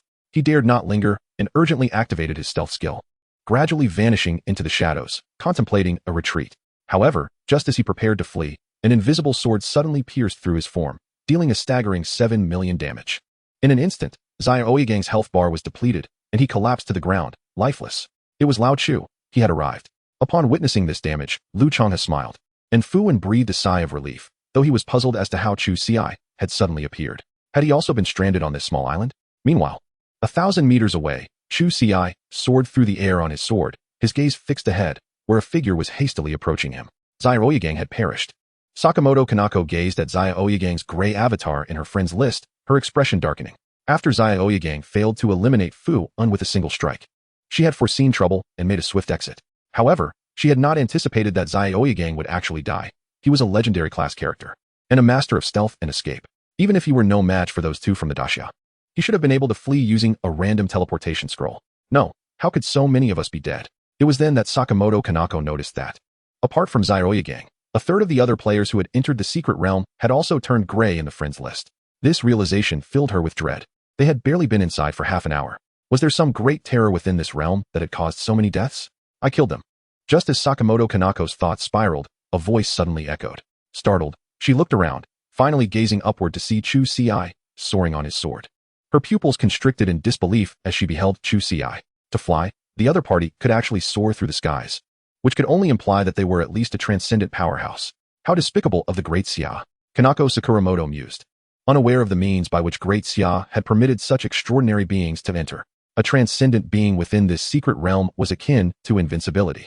It was no wonder that the typically domineering Great Xia allowed the people of Yamato to enter this secret domain. They were merely luring them into a trap, never intending for them to escape alive. I cannot perish. I must escape this secret realm and relay this information to Lord Sato. With this thought, Kanako discreetly retrieved a teleportation scroll, intending to leave immediately. However, before she could activate it, her mind went blank. A silent blade pierced through her skull, blood trickling from her brow, and at that moment, she could no longer think. Her enchanting gaze gradually lost its brilliance, life slipping away. This was, of course, the work of Chu Ci employing the void condensation sword technique. After casting a glance at her, Chu Ci disregarded her entirely and soared towards the direction of Lu Ma and the others. Behind him, Kanako Sakuramoto's lifeless body was also carried forth by the invisible sword. With a thud, the invisible sword dissipated, and her body fell to the ground. Old Chu, I knew you would find us. Lu Changhe remarked with a smile as he stepped forward. Is everyone all right? Chu Ci nodded in response. All is well, though Fu Wen sustained minor injuries, which have since healed. Lu Changhe replied with a shake of his head. Captain, I'm fine now, Fu Wen added, having consumed a recovery potion that restored his vitality. Let us attend to the bodies, Chu Ci instructed. I have located everyone else. Only you two remain. We shall regroup shortly. Understood, Captain, Fu Wen acknowledged. And he and Lu Changhe commenced the grim task of searching the two corpses for their storage rings and equipment. Subsequently, Fu Wen conjured a flame, reducing the two bodies to ashes. Having concluded their grim duty, the trio did not linger. Chu Ci led the two away from the small island. Along the way, Fu Wen was quite exhilarated, for this was a flight on a sword, and he gained a deeper appreciation for his captain's formidable strength. During their return, Chu Ci traversed several small islands, vanquishing over 10 Yamato marauders. Under the void condensation sword technique, these marauders were unaware of their demise and had no opportunity to utilize their teleportation scrolls. Of the 100 marauders who entered, he had dispatched 42, leaving 58 still alive. He opted not to hunt them down one by one, instead preparing to secure the core of the secret realm with his companions first. Soon, the three arrived at the designated gathering island, where the 100 from Great Xia had also assembled under Chu Ci's guidance. Tang Ming remarked, moreover, after clearing the area, we discovered a teleportation array, which should lead to the core of the secret realm. Chu Ci gazed at the teleportation array encircled by the group. Understanding the situation of the secret realm, it seemed that each small island housed such an array, yet these teleportation arrays were guarded by monsters, only accessible after defeating them. It was only logical. Without these arrays, they could not truly construct ships to traverse the seas. While Chu Ci could soar, the others were unable to do so. This is merely a secret realm for those below level 30. With everyone gathered, let us proceed directly to the core area, Chu Ci remarked, nodding in agreement. Subsequently, the group gathered at the teleportation array. The array was expansive, with no restrictions on the number of participants. However, prior to the teleportation, all support classes diligently applied their various buffs to avert any unforeseen mishaps. Once adequately prepared, they activated the teleportation array, and the group vanished from sight. Chapter 82, The Core of the Secret Realm, A Life for a Life. Lord Sato, 42 out of the 100 who entered have already perished. The samurai-headed man aboard the ship from the Yamato nation bore a grim expression.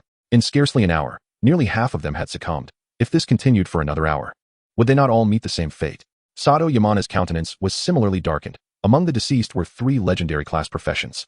If they could acquire the core of the secret realm, all would be worth it. Sato Yamana spoke solemnly. Despite the significant losses, he felt powerless.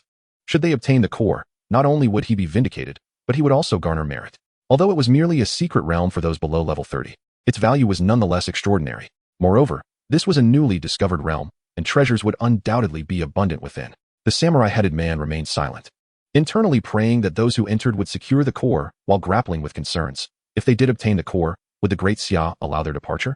Meanwhile, upon traversing the teleportation array, Chu Ci and his companions arrived in a spacious area. This too was an isle, with cliffs looming on 3 sides of the plaza, periodically buffeted by gusts of wind that whistled through the air.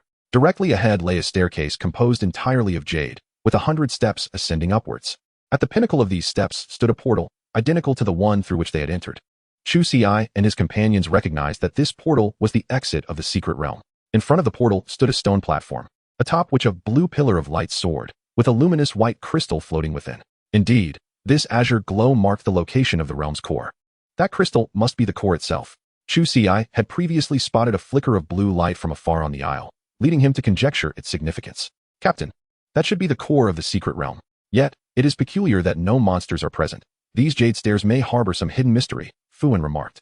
Chu Ci remained silent, summoning 100 spirit swords to fly around the area. As the swords reached the edge of the plaza, they encountered an invisible barrier that could not be breached, rendering any attempts at attack futile. Moreover, when the spirit swords approached the jade staircase, they met with the same invisible barrier.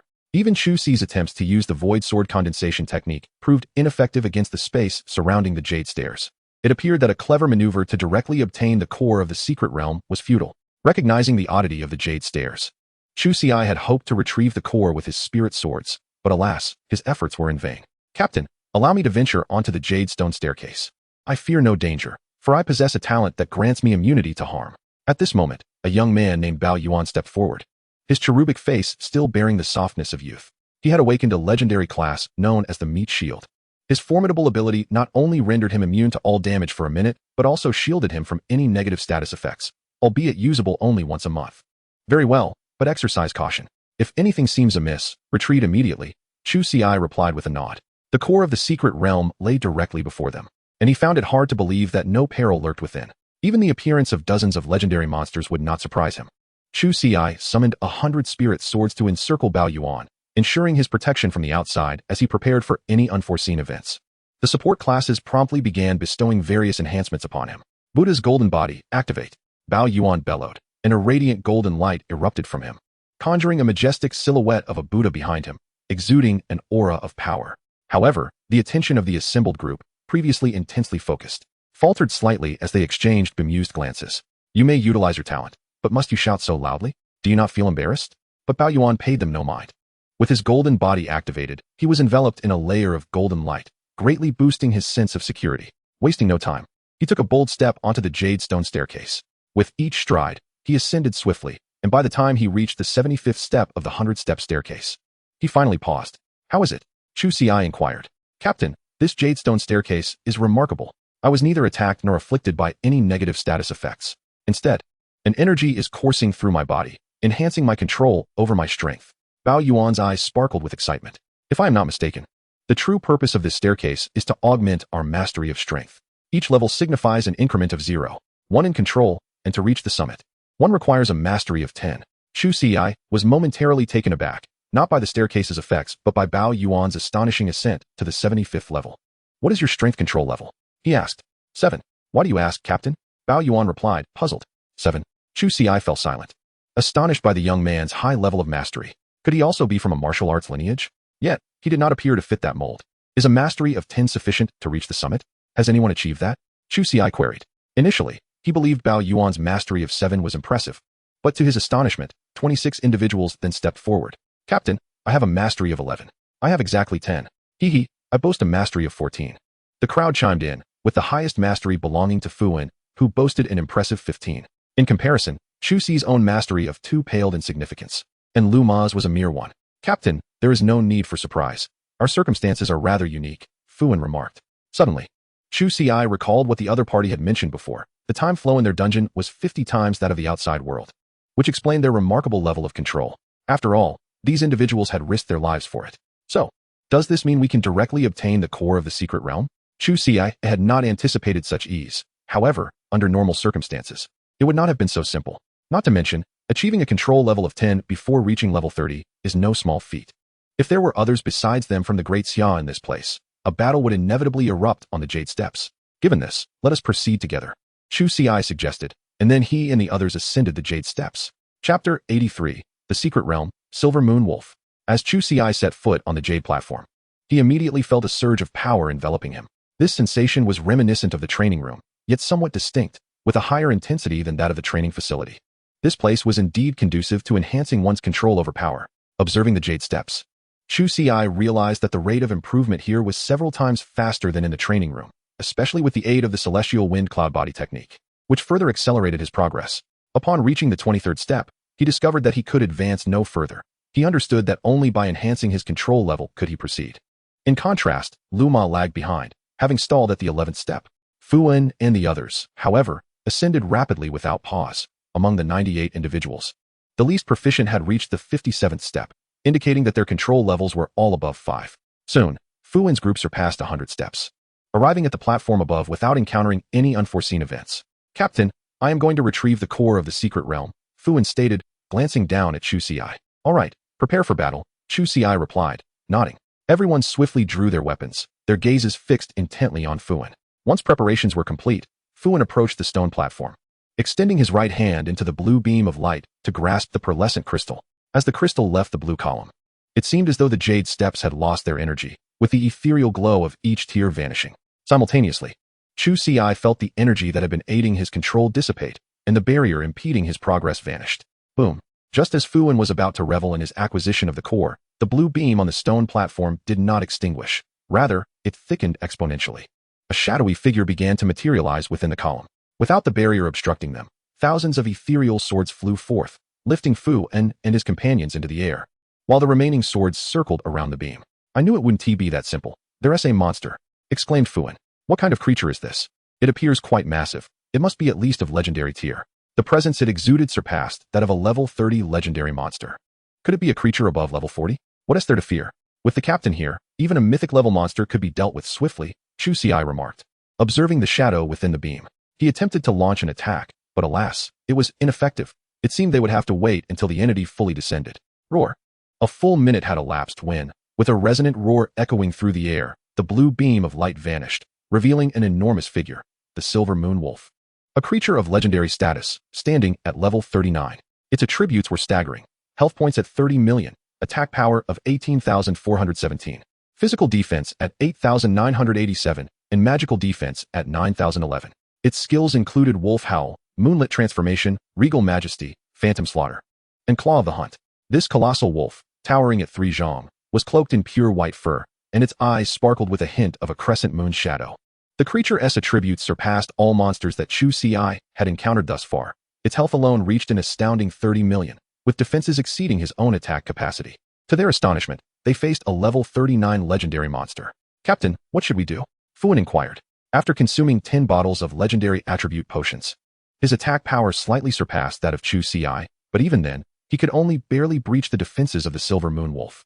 Without Chu Ci's presence, the team of 98 legendary class players might have been able to defeat it, but the cost would be steep, likely resulting in half of their number perishing in the attempt. Chu Ci remained silent, and at that moment, the thousands of ethereal swords that had been swirling outside the blue beam launched a fierce assault on the Silver Moon Wolf. The attack registered as 0, normal attack, followed by 2,270,000, true damage, and 1,120,000, everything can be shattered. Although the Silver Moon Wolf desperately attempted to evade, it was struck by several swords, causing its health to plummet dramatically. With a thunderous roar, the Silver Moon Wolf sensed the impending peril of death. It unleashed another roar, and a silver moon rose from behind it, its fur gradually taking on a crimson hue. It was about to activate the Moonlit Transformation. Yet, before the skill could fully manifest, the Silver Moon Wolf's body suddenly froze. The damage inflicted was 5,860,000, true damage, critical hit, and in an instant, its 30 million health points were obliterated. The beast's corpse crashed to the ground, clearly devoid of life. At the same time, Chu Ci received a notification indicating an increase in experience points. But since he had yet to break through to a higher realm, the experience was of no benefit to him. You all can handle this. Chu Ci finally addressed Fu, and Fu smirked. while he recognized the captain's formidable damage output and understood that the Silver Moon Wolf was no match for him. The fact that a level 39 legendary monster had been dispatched in less than a breath left him in awe. The captain's true damage was particularly terrifying. With such an effect in play, even a level 39 Silver Moon Wolf would bleed from a single strike, let alone monsters of level 80 or 90. As for demigods and deities above level 100, he could only speculate that such beings would possess means to counteract true damage. Stop dawdling. Let's attend to the carcass. Fuin commanded, and the others hastened to the side of the Silver Moon Wolf's body. They refrained from using the disintegration skill, which, while convenient, would only extract parts deemed useful by the will of the world. In truth, the Silver Moon Wolf was a treasure trove in its entirety, and employing disintegration would be an utter waste. Captain, this is the core of the secret realm. Fuin then presented the recently acquired core to Chu Ci. Only extraordinary beings above level 60 are capable of fully refining this core. For now, we can only utilize some basic functions. Chu Ci took a glance, and indeed, as Fuin had stated, he could currently access only fundamental features, such as activating the exit of the secret realm. These red dots on the map appear to belong to the people from Wa. The core revealed a map dotted with over 100 red lights, with 100 clustered together, indicating their location, while 58 were scattered across various islands within the realm. The Wa people remain on those islands. We shall wait for them here, Chu Ci declared. Unfortunately, we cannot use the core to teleport directly, and it would be a waste of time to search for them one by one. Now that we have obtained the core, the secret realm will not close on its own. Therefore, if the pirates wish to leave, they must locate the exit. We only need to guard the exit and wait. With this thought, Chu Ci activated the core crystal, and the white jade steps immediately shimmered with ethereal light. As he stepped into the light, the surge of power re-emerged. Chapter 84. All legendary beings, yet they show no respect. Outside the secret realm, the warrior-headed man and Sato Yama exhaled in relief. The secret realm had been open for over 3 hours, and their men had been inside for 2 hours. Aside from the casualties in the first hour, there had been no further losses. They had genuinely feared that all their people might perish within. Lord Sato, it seems there have been no casualties on the Great Xia side, the warrior-headed man remarked. Sato Yama also noted this. They had been observing Feng Yun and his companions, who appeared to be in high spirits, laughing and talking. If there had been fatalities, they would certainly not be so jovial. Thus, it became evident that 8 out of 10 of their losses were likely at the hands of the Great Xia. Sato Yama observed. If the secret realm were truly as perilous, it would not be only our people suffering losses. Yet, even with this knowledge, they were powerless, left to wait outside. Just then, the portal of the secret realm suddenly rippled, and a figure stepped out. Feng Yun, who had been conversing with Yen Yu, paused and turned to see who had emerged. It was one of their own from Great Xia. Sunwei, why have you come out? Feng Yun inquired. Feng Laojun, Yen Laojun, we have acquired the core of the secret realm. Inside lies a vast ocean with numerous small islands, Sunwei responded. Stepping forward to relay the situation within the secret realm, the most valuable aspect appeared to be the final jade steps, which harbored a unique energy capable of swiftly enhancing one's control over power, though no more than to a maximum of 10. Listening to Sunwei's account, Feng Yun and Yin Yu nodded in understanding. The Wa pirates remained scattered across the islands and had yet to enter the plaza through the teleportation array. However, their captain had already dispatched 48 of them, with 52 still alive. The captain asked me to come out and inform you. He intends to enhance his control within the secret realm while awaiting the arrival of the Wa pirates. Should any monsters attack Lu City, I will re-enter to inform the captain, Sunwei declared. It appears this young man is truly determined not to let a single one escape. Feng Yun chuckled softly. You should rest for now. Currently, there is nothing amiss in Luching. That lad is impressive. Initially, the secret realm would open for 7 days before one could obtain the core, yet he managed to acquire it in just over 3 hours, Yen Yu remarked. Indeed, it was swifter than I anticipated. This also attests to his formidable strength. Although he is merely at level 29, his combat prowess rivals that of a level 60 extraordinary individual. Feng Yun nodded in agreement. The sequence battle for the outer domain will commence in half a year. I wonder if he will be able to catch up. His leveling speed is quite rapid. He should be just fine. Once the matters in Luching are resolved, he will be heading to Lighthouse Country next month, as the Black Abyss secret realm is set to open. Oh, hasn't Lighthouse Country always refused to let us interfere with the Black Abyss secret realm? What has changed this time? We must extend our gratitude to Japan. This time, our Great Xia has consented to Japan's entry into the secret realm primarily because Japan relinquished a quota for the Black Abyss secret realm. Otherwise, even with Lighthouse Country's intervention, it would have been futile. Will he be safe entering alone? The Black Abyss secret realm has been within Lighthouse Country for over 300 years. They have only secured some authority without obtaining the core, and the dangers within are considerable. A flicker of concern crossed Yen Yu's gaze. For the Black Abyss secret realm is not comparable to the current one. The Black Abyss secret realm emerges within Lighthouse Country every 3 years, allowing entry for the strongest up to level 69. Our great Xia possesses limited information regarding the Black Abyss, as Lighthouse Country guards it quite closely. However, it is worth noting that Lighthouse Country began to strengthen only after the emergence of the Black Abyss secret realm. While Japan gained power after securing a quota for entry 30 years ago, our nation has long coveted the Black Abyss secret realm and has previously engaged in discussions with Lighthouse Country, but they have consistently declined. This time, Japan's desire to involve itself in the Fishing Island secret realm has provided our upper echelons with a glimmer of opportunity. Initially, we did not anticipate that Lighthouse Country would acquiesce, nor do we know what price Japan paid to sway them. Yet, they have only granted one quota. The risks are indeed significant, yet the opportunities are plentiful. If Lighthouse Country could grow stronger without even possessing the core, should that young man enter, he could achieve considerable gains even if he does not secure the core. Feng Yun smiled, saying, I have yet to discuss this matter with him. I will inquire about his thoughts once the Luching situation is resolved. Is the urgency from above related to the outer domain sequence battle in 6 months? But one must reach at least level 60 to participate. Can he attain level 60 within that time frame? The concerns are minimal. Since his entry into the Qinglong Academy, arrangements have already been made for suitable leveling dungeons. The only complication lies in the boundary-breaking tasks. Some of these tasks may not be completed even with mythical-grade items. Yen Yu nodded. Since there were already plans in place from above, he refrained from further comments. Lord Yen, may I inquire about the situation within the secret realm? At this moment, the voice of Sato Yamashita resonated. He had witnessed Sun Wei emerging from the secret realm, but regrettably, while Feng Yun and the others conversed, a barrier had been set that prevented him from hearing. Thus he could only ask. That is not permissible. Sato Yama felt a surge of indignation. All were legendary powerhouses, yet none showed him any respect. The people of Great Xia were truly detestable. Yen Yu remained indifferent to the thoughts of others. Within the secret realm, the adversary had no need to be privy to their circumstances. Regardless, the 100 invaders who entered would not emerge alive. As time passed, Chu Ci continued to enhance his mastery upon the Jadestone steps within the secret realm. Here, the rate of improvement was indeed swift. And coupled with the concealed effects of the immortal wind cloud body technique, within merely 5 hours, he ascended to the 30th level, signifying that his mastery had reached 3. Only 2 remained before fulfilling the breakthrough task. Given another day or 2, he would undoubtedly achieve it. Meanwhile, on a small island within the secret realm, 2 invaders collaborated to slay an epic-grade monster. At last, they had succeeded. Breathing heavily, the 2 invaders gulped down restorative potions to regain their vigor.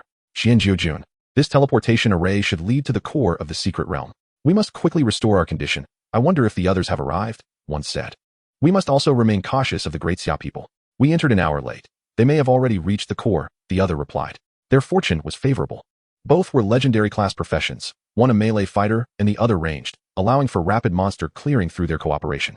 However, they noted with alarm that their friend list indicated that 42 had already perished, raising their vigilance. Within the secret realm, one must be wary not only of monsters, but also of the Great Xia people. With a flash of brilliance, when the 2 opened their eyes again, they found themselves in a plaza. Yet, as they materialized, an icy chill gripped their spines. Looking around, they were met with mocking gazes. Damn it! Suddenly, they were engulfed by a barrage of colorful attacks. Chapter 85. The complete annihilation of the invaders, ultimate techniques. Observing the 2 lifeless bodies on the ground, Fu Yin and the others broke into smiles. At last, these invaders have arrived. Everyone, stay alert. As soon as someone teleports in, we shall strike with all our might. Fu Yin declared. In the entire secret realm, apart from their compatriots from Great Xia, only the invaders remained. Anyone who teleported in would assuredly be an invader. Indeed, the group chorused, then methodically began handling the corpses. Outside the secret realm, witnessing the demise of yet another 2 individuals, both of whom were legendary class, Sato Yama's expression twisted, and an ominous premonition surged within him. As if to validate Sato Yama's fears, death occurred at intervals. At times, merely 1 or 2 would fall, but on other occasions, a dozen would perish within 5 minutes. Lord Yen Yu, we, the country of Yamato, wish to withdraw from this secret realm. Upon hearing Sato Yama's words, Yen Yu and Feng Yun exchanged glances, surmising that far too many invaders had perished, or else Sato Yama would not have made such a statement. If you can enter, I shall not impede you, Yen Yu replied. Sato Yama's face darkened. If only he could enter, but alas, this secret realm only permitted those below level 30. Lord Yen Yu, did not some of your Great Xia people just emerge? I wonder. Get lost. Yen Yu directly interrupted, stating, it is you who wish to enter, and it is you who will exit. What a myriad of troubles. Sato Yama's expression darkened, yet he dared not speak further. He realized that the Great Xia had no intention of allowing them, the people of Yamato, to leave alive. In the midst of their conversation, 3 more pirates met their demise, which filled Sato Yama with a profound sense of despair. After 2 more hours had elapsed, he finally surrendered, for just moments ago, the last of the Yamato men had perished. They had entered with 100 individuals, including 10 legendary class professionals, yet none had emerged alive. What a heinous act you great Xia have committed. We of Yamato shall not let this go unpunished. With this menacing remark, Sato Yama departed, piloting his ship away. Feng Yun and Yin Yu paid no heed to his threats, their faces breaking into smiles as they watched his retreating figure. With Sato Yama's departure, it signified that all Yamato individuals who had entered the secret realm had perished. Stay here. I shall venture to Luqing, Feng Yun declared, feeling no need to remain now that the Yamato presence had dissipated. Without the pirates within the secret realm, Chu Ci and his companions felt increasingly secure in enhancing their power and control. As 2 days passed, Chu Ci's control over his power finally reached 5. Your control over power has reached level 5. Your skill sword / meets the requirements for transformation into a supreme skill. Do you wish to transform? Upon seeing the prompt, Chu Ci opened his panel. Sword / inflicts 700 physical damage to a target, cooldown time of 30 seconds, level 10. Transformation requirements for supreme skill, 5 control over power. 50,000 proficiency, transformation possible. Having finally reached level 5, he wondered about the effects of the supreme skill. With determination, he confirmed the transformation. Your skill sword / has successfully transformed into a supreme skill. Sword / supreme skill inflicts 1,000 to 2,000 physical damage to a target, cooldown time of 30 seconds. The power of the supreme skill surpassed its predecessor significantly, now featuring a range of damage. The supreme skill is one that is entirely under one's control, allowing the wielder to dictate the amount of damage inflicted. Chu Ci understood that in future uses of this skill, he could guarantee a minimum of 10-fold physical damage, with potential bursts reaching 20-fold. This was merely the capability of a skill acquired from ordinary spirit wine. He could only imagine the effects if a skill gained from epic-grade spirit wine were to become a supreme skill. Contemplating this, he procured a jar of purple bamboo brew and began to drink. You have consumed purple bamboo brew, ordinary grade. Within 3 hours, strength attribute increased by 5. Previously, consuming purple bamboo brew would only enhance proficiency, but now it granted the effects of the brew itself. It seemed that the sword / skill could no longer be upgraded. Chu Ci mused that he would not need to drink such spirit wine in the future. Casting a glance at the breakthrough task, the progress now read 1 out of 10. He needed 9 more supreme skills to complete it. However, with his control over power now at 5, the remaining 9 skills merely required some proficiency, which could be easily resolved with further consumption of wine. Just as he pondered this, a figure emerged from the portal. It was Sunwei. Captain, the monsters have already appeared near Deer City, and the siege is about to commence, Sunwei remarked. Indeed, it is nearly time. Let us proceed. Chu Ci nodded. He was eager not to miss the siege, and his sacrificial crystal had yet to be utilized, offering an opportunity to observe if any suitable monsters were present. Everyone prepared to leave the secret realm. As Chu Ci's words resonated, the group stepped through the portal, departing the secret realm. Come along, little ones. I shall take you to witness the siege of monsters, Yin Yu said, leading the group aboard the airship, which soon soared toward Deer City. Deer City, as a coastal stronghold, required its practitioners to remain vigilant against the creatures lurking in the ocean. With the emergence of the fishing island secret realm, the city lord, Zhao Yuanshan, anticipated an uprising of oceanic monsters and promptly began fortifying defenses.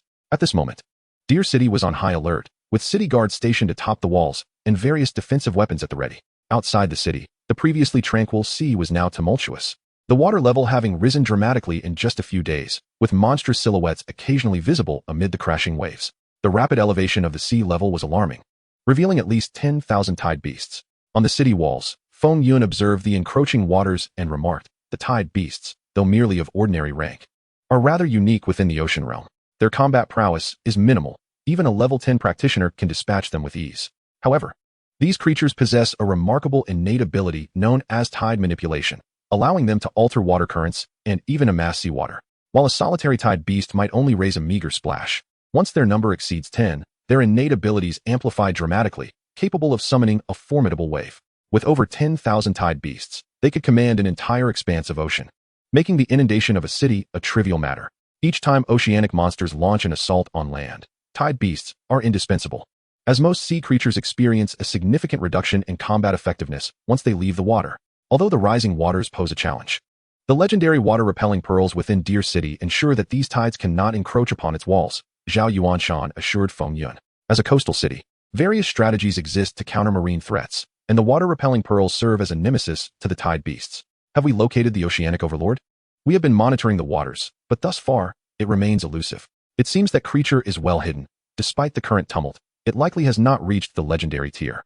Once it is vanquished, the monsters of the sea will pose little threat. Chapter 86. The Siege of Monsters. Captain, We cannot hold on any longer. What is the situation in Deer City? Chu Ci and his companions ascended the city walls, where Yin Yu inquired of Feng Yun and Zhao Yuanshan. We have yet to find the oceanic overlord. This matter now falls to you, Feng Yun stated. What troubles could there be? Leave this task to me. Zhao Yuanshan replied confidently. Yin Yu spoke as he took out several talisman papers. As he scattered these talismans, they transformed into fish upon touching the sea, swimming off to seek the ocean's dominator. After completing this, Yin Yu continued, stating that although Deer City faced a siege by monsters, it also presented an opportunity. Such a multitude of monsters was rarely seen, and if they could be retained, the strength of Deer City's inhabitants would undoubtedly increase. Zhao Yuanshan nodded in agreement. A monster siege was both perilous and fortuitous. As long as they emerged victorious, the treasures dropped by these creatures would be innumerable. You 100 shall assist in the defense atop the city walls. Just ensure you do not venture outside, Feng Yun instructed, glancing at Chu Ci and the others. The city guards were all above level 40, with many extraordinary beings at level 60, so there were no expectations for Chu Ci and his companions to provide substantial aid. The primary goal was to broaden everyone's horizons. As time passed, the sea surged forth, eventually halting 3 meters from Deer City. The water avoidance pearl emitted an invisible force that enveloped the entire city, preventing the sea from encroaching. Prepare for battle, Feng Yun declared. Suddenly, thousands of monsters emerged from the depths, unleashing a barrage of attacks upon Deer City. Simultaneously, all present received a notification. You have triggered the quest, Crisis of Deer City. The monsters in the sea have been significantly empowered by the energy overflow from the secret realm, and a sea dominator has also appeared. Please protect Deer City and fend off this monster siege. Defeating regular monsters earns 1 point. Advanced monsters yield 10 points. Rare monsters grant 100 points. And epic monsters provide 1,000 points. After the siege concludes, a points shop will be opened, allowing you to exchange points for items. This announcement resonated in the minds of all inhabitants of Deer City. Although everyone was prepared, smiles broke out among the crowd. Professional quests were not easily obtained, for many. The only way to encounter a quest in their lifetime was through a breakthrough. A monster siege was also a means to trigger a professional quest. Seizing this opportunity could yield unimaginable rewards. This monster siege task is the first professional quest I have received aside from breakthrough tasks, Lu Changhe remarked, observing the quest interface. We too, Fu In, and others nodded in agreement. Even within the military, professional quests were not easily accessible. Chu Ci remained silent, having already received a unique task prior. However, he was also curious about what items might be available in the point shop. The battle raged on. Despite the sudden emergence of the monster siege task, the city guards showed no signs of relaxation. In the face of the monster's assaults, the guards on the city walls raised their shields to withstand the incoming attacks. Simultaneously, they hurled various items to eliminate the emerging monsters. Are these monsters a bit too weak? Lu Changhe inquired, noting that those creatures were only around level 10. They had barely any opportunity to strike before the city guards dispatched them. As the first wave of monsters approached, the city guards employed fixed damage tools. And neither side had officially engaged in battle. They were merely testing each other's capabilities. Chu Ci gazed at the vast sea beyond the city walls, aware that the mere influx of seawater into Lu City could result in countless casualties. Soon, the initial skirmish concluded without any losses on Lu City's side, and the ocean outside gradually calmed. However, no one dared to lower their guard, for they understood that this first wave of monsters was merely an appetizing prelude. 5 minutes later, the once tranquil sea erupted with violent winds and towering waves, revealing at least 100,000 monsters within their tumultuous embrace. Everyone became vigilant. Chu Ci shouted, and Fu In and the others recognized the gravity of the situation. As the monsters approached, their ranged specialists commenced their attacks. Captain, let us accumulate some points, Fu In suggested, knowing that if Chu Ci intervened, they would be deprived of even a sip of the spoils. Chu Ci nodded, acknowledging that these monsters, being only in their 20s and of the ordinary tier, posed no real threat to them. Within a few minutes, only a handful of monsters managed to approach the city walls, swiftly dispatched by the melee fighters of the squad. Regenerate, Chu Ci instructed, casting a glance towards other sections of the wall. Although the second wave presented a significantly larger number of foes, they too were swiftly vanquished within minutes. Having tasted the appetizer, it was time for the main course. Chu Ci focused on the sea's surface, where the waves continued to surge, their intensity magnifying with the passage of time. Half an hour later, a deafening sound resonated throughout the realm. A horn blared, followed by a cacophony of thousands of horns echoing in unison. You have been affected by the sound waves of the demon sound snail. Receiving a negative effect, defense attribute decreased by 5. Your celestial wind cloud body technique successfully evades this negative effect. Taken aback by the notification, Chu Ci pondered the versatility of the celestial wind cloud body technique. It could even evade negative effects. He had never realized this, as he had always been the one to eliminate monsters swiftly, leaving no room for experimentation. The ordeal was far from over, as the horn's sound reverberated. Dark clouds swiftly approached from the distance. Your celestial wind cloud body technique's evasion effect did not activate. Your health has recovered by 5. Although this time he failed to evade, the restorative effect was commendable, albeit unnecessary since he was at full health. Simultaneously, the monsters from the sea launched a full-scale assault. Countless creatures emerged from the depths, including numerous formidable foes exceeding level 30, and even some of the extraordinary tier. You all go first, Chu Ci commanded, and Fu Yin and the others complied without hesitation, unleashing their attacks in hopes of amassing more points. Captain, we can't hold on much longer, Fu Yin shouted after approximately 5 minutes, overwhelmed by the sheer volume and strength of the monsters. Chapter 87. A sword splits the sea 3,000 meters, mythical tier artifact. Upon hearing Fu Yin's cry, Chu Ci immediately sprang into action. Hundreds of ethereal swords surged forth, annihilating the thousands of approaching monsters in an instant. Initially, he intended to slay the distant creatures as well, but as the swords submerged into the water, Chu Ci furrowed his brow. He realized that the mana consumption for his swordsmanship had escalated to 5 times its usual rate. With just over 6,000 mana at his disposal, he could only maintain control over 100 swords for a mere few seconds in this aquatic environment. Thus, he decided to employ another strategy. After consuming a vial of mana restoration potion, Chu Ci focused his mind, and a long sword materialized in his grasp. This was his destined celestial sword, a high-tier artifact exclusive to the Wine Sword Immortal class, possessing a power of 550. Its unique trait allowed 1% of the damage inflicted to be converted into his own life force, and it could grow in strength, enhancing with the wielder's level. Currently, it was at level 29, requiring level 30 to attain its rare tier. It was not that he was unwilling to use it, but rather that opportunities had been scarce. The monsters he typically encountered rarely survived a single strike, rendering the use of his celestial sword unnecessary. However, the present situation was markedly different. While these monsters might still fall to a single blow, their sheer numbers posed a challenge. He possessed multiple area of effect skills, including one he had longed to utilize. Observing the horde of monsters rapidly approaching from the ocean beyond the city walls, Chu Ci stepped forward, prompting Fu Yin and the others to instinctively retreat, their expressions tinged with confusion regarding his intentions. Gripping his celestial sword, Chu Ci swung downward. Celestial Sword Aura. In the blink of an eye, a shimmering ice-blue sword aura sliced through the air, cleaving the tumultuous sea in two. 712,000. 894,000. 625,000. A series of terrifying damage figures floated upon the water's surface, with every monster in the path of the aura obliterated. The sword aura spanned an impressive 3,000 meters before vanishing from sight. Score 1,000,000. Score 100,000. The notification interface began to scroll rapidly, continuing for several moments before it finally ceased. Chu Ci glanced at his score, 120,000, with over 60,000 points earned from a single strike. He had decimated nearly 8,000 monsters. Captain, that was utterly phenomenal, Fu Yin and the others exclaimed, their eyes wide in astonishment as they surveyed the now frozen sea. A stark contrast to the chaos that had just unfolded. The water had been encased in ice, forming a solid barrier 3,000 meters wide. They were at a loss for words, struggling to articulate the spectacle before them. Despite their awareness of their captain's extraordinary prowess, his damage output and ability to manipulate swords, nothing could prepare them for the breathtaking visual impact of cleaving the ocean in such a manner. There's no limit to how formidable the captain can be, they thought in awe. Not only were Fu Yin and his companions taken aback, but the city guards engaged in battle on either side were equally stunned. What just happened? How was the sea severed like that? The range of that attack is terrifying, at least 3,000 meters. Could it be the work of a transcendent being? No, it's not a transcendent being. It's those individuals. Rumor has it they are the elite prodigies of our great Xia. I didn't catch who was responsible. They seem to be under level 30. Yet their combat prowess is terrifyingly superior to that of extraordinary beings. Chu Ci was oblivious to the discussions of the city guards, as the tumultuous chaos enveloped the area. The roar of the tsunami drowned out all else. Continue, and I shall intervene if I can no longer withstand it, Chu Ci stated as he retreated to the rear, simultaneously consuming a mana restoration potion. Although his strike had felled numerous monsters, it had also depleted his mana entirely. Moreover, the sword energy was merely a linear attack, leaving plenty of monsters still charging toward them. Thank you, Captain. Fu Yin and the others did not hesitate, once again advancing to hunt the monsters. At that moment, Feng Yun approached Chu Ci. You've certainly stirred up quite a commotion. Wear this. Feng Yun produced a black cloak and handed it to Chu Ci. Cloak of Concealment, mythical grade, a relic of the divine, imbued with a trace of divinity. When donned, it can transform into various appearances and forms, imperceptible to non-deities.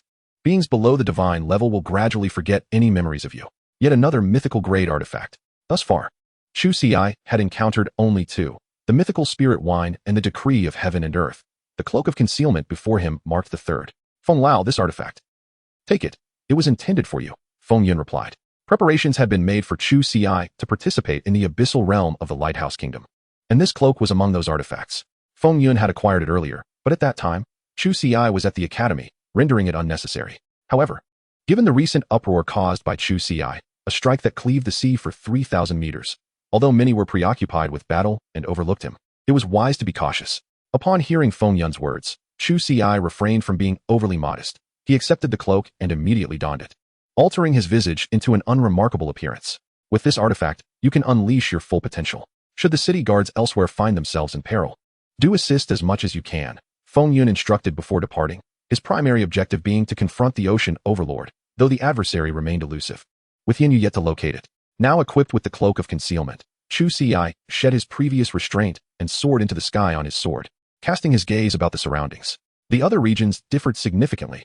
While some monsters were dispatched by the city guards upon nearing the walls, it was undoubtedly not as effortless as their current predicament.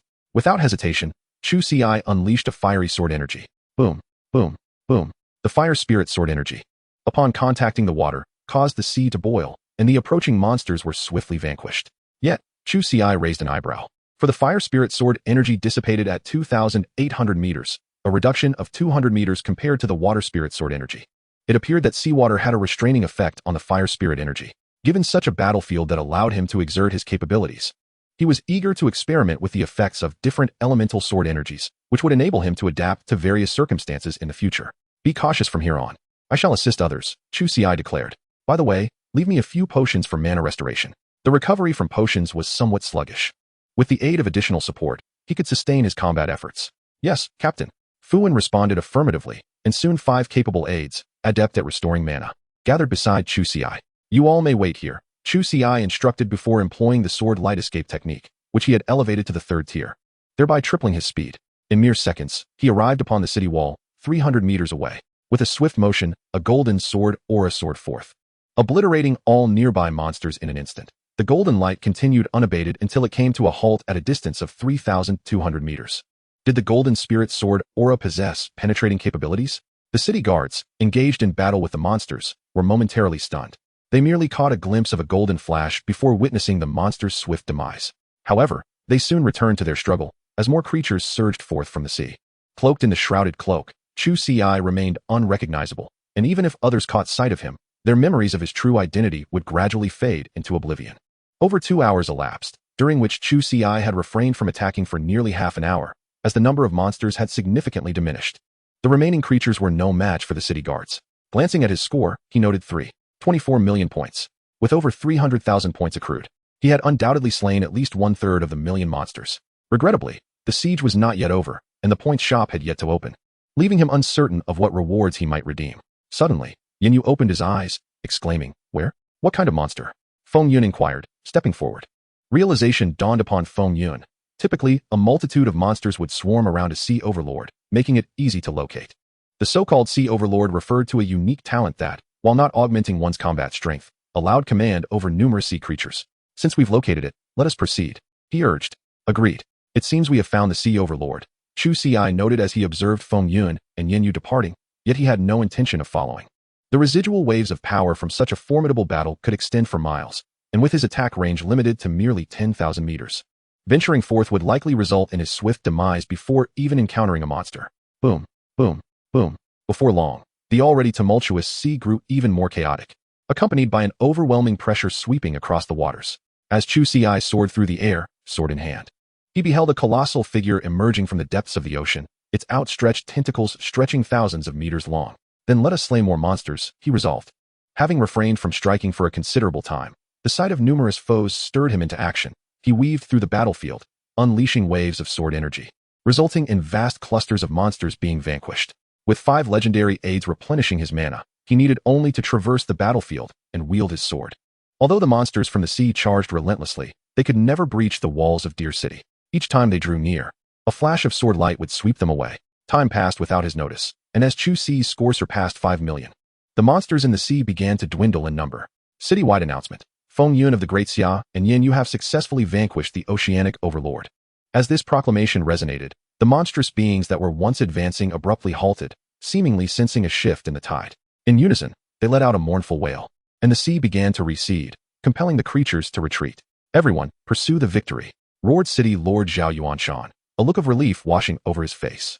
He understood that the siege was nearing its conclusion. Citywide announcement. The monster siege has concluded. The points marketplace is now open. Victory. With this notification, a collective sigh of relief swept through the crowd, though no one dared to cheer.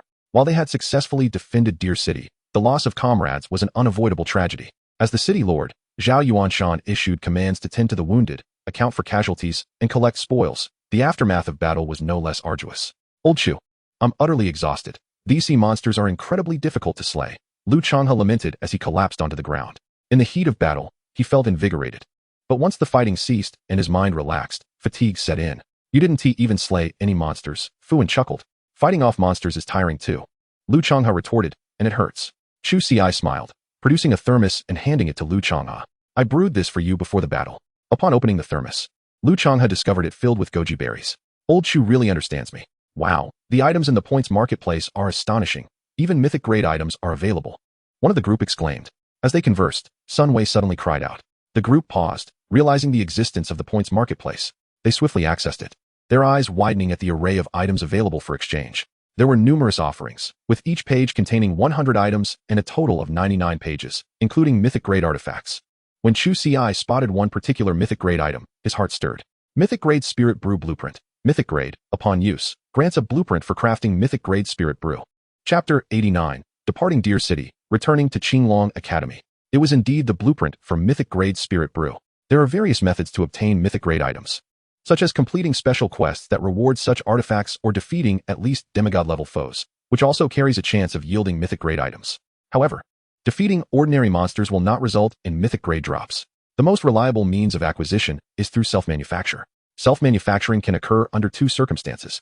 The first involves individuals whose professions are crafting-oriented, like alchemists, who, upon reaching mythic grade, have a chance to create mythic-grade potions. The second applies to those whose professions are not crafting-oriented but wish to manufacture mythic-grade items. In this scenario, the issue of blueprints arises. Non-crafting professions require blueprints to create mythic-grade items, and each blueprint permits the crafting of only one such item. Without a blueprint, even with ample materials, creation is impossible. Blueprints provide non-crafting professions with a swift opportunity to create items. However, they are exceedingly rare and cannot be obtained by defeating monsters. They are typically acquired through special circumstances. For instance, the recently concluded Monster Siege event has opened an extensive points marketplace, filled with numerous blueprints available for exchange. Although mythic-grade items lack uniqueness, they are not easily obtained. Upon glancing at the mythic-grade Spirit Wine blueprint, Chu Ci noted that it required a staggering 500 million points. Yet, he currently possesses only around 6 million points, leaving a considerable deficit. He yearned to directly exchange for the mythic-grade Spirit Wine. Unfortunately, the marketplace does not offer finished products, as all mythic-grade items are solely blueprints. "Is it that your points are insufficient?" A voice resonated in Chu Ci's ear. "Indeed, my points are lacking," he acknowledged with a nod. "You must be eager to exchange for a mythic-grade blueprint." "That is indeed the case. However, do not fret, your points will not reset. The points marketplace will persist after its opening," Feng Lao replied. "Thus, you can gradually accumulate points, and it won't be long before you have the opportunity to amass a considerable amount of points once again." "What do you mean by opportunity?" Chu Ci inquired, his eyes brightening at the prospect. He was keen to seize any opportunity that came his way. "There exists a Black Abyss secret realm in the Lighthouse Nation, which will open next month.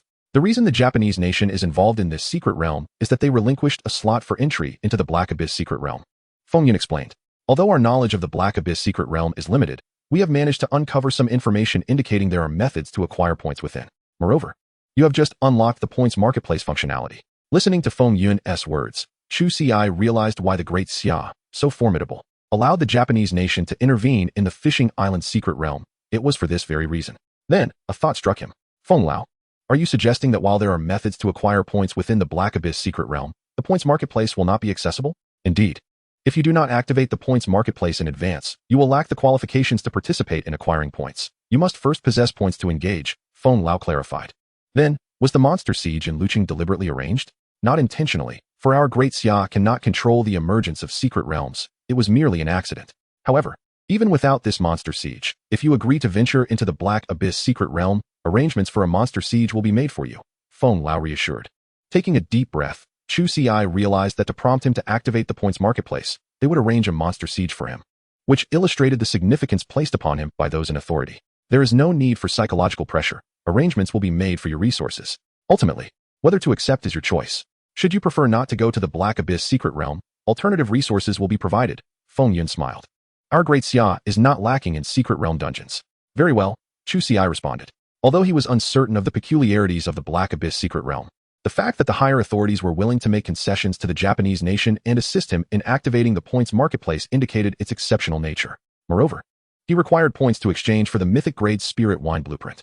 He wondered what formidable skills or other transformations the mythic grade spirit wine might bestow upon him. All right. I will subsequently provide you with the information we have gathered regarding the Black Abyss secret realm, Feng Lao concluded. There is little to prepare.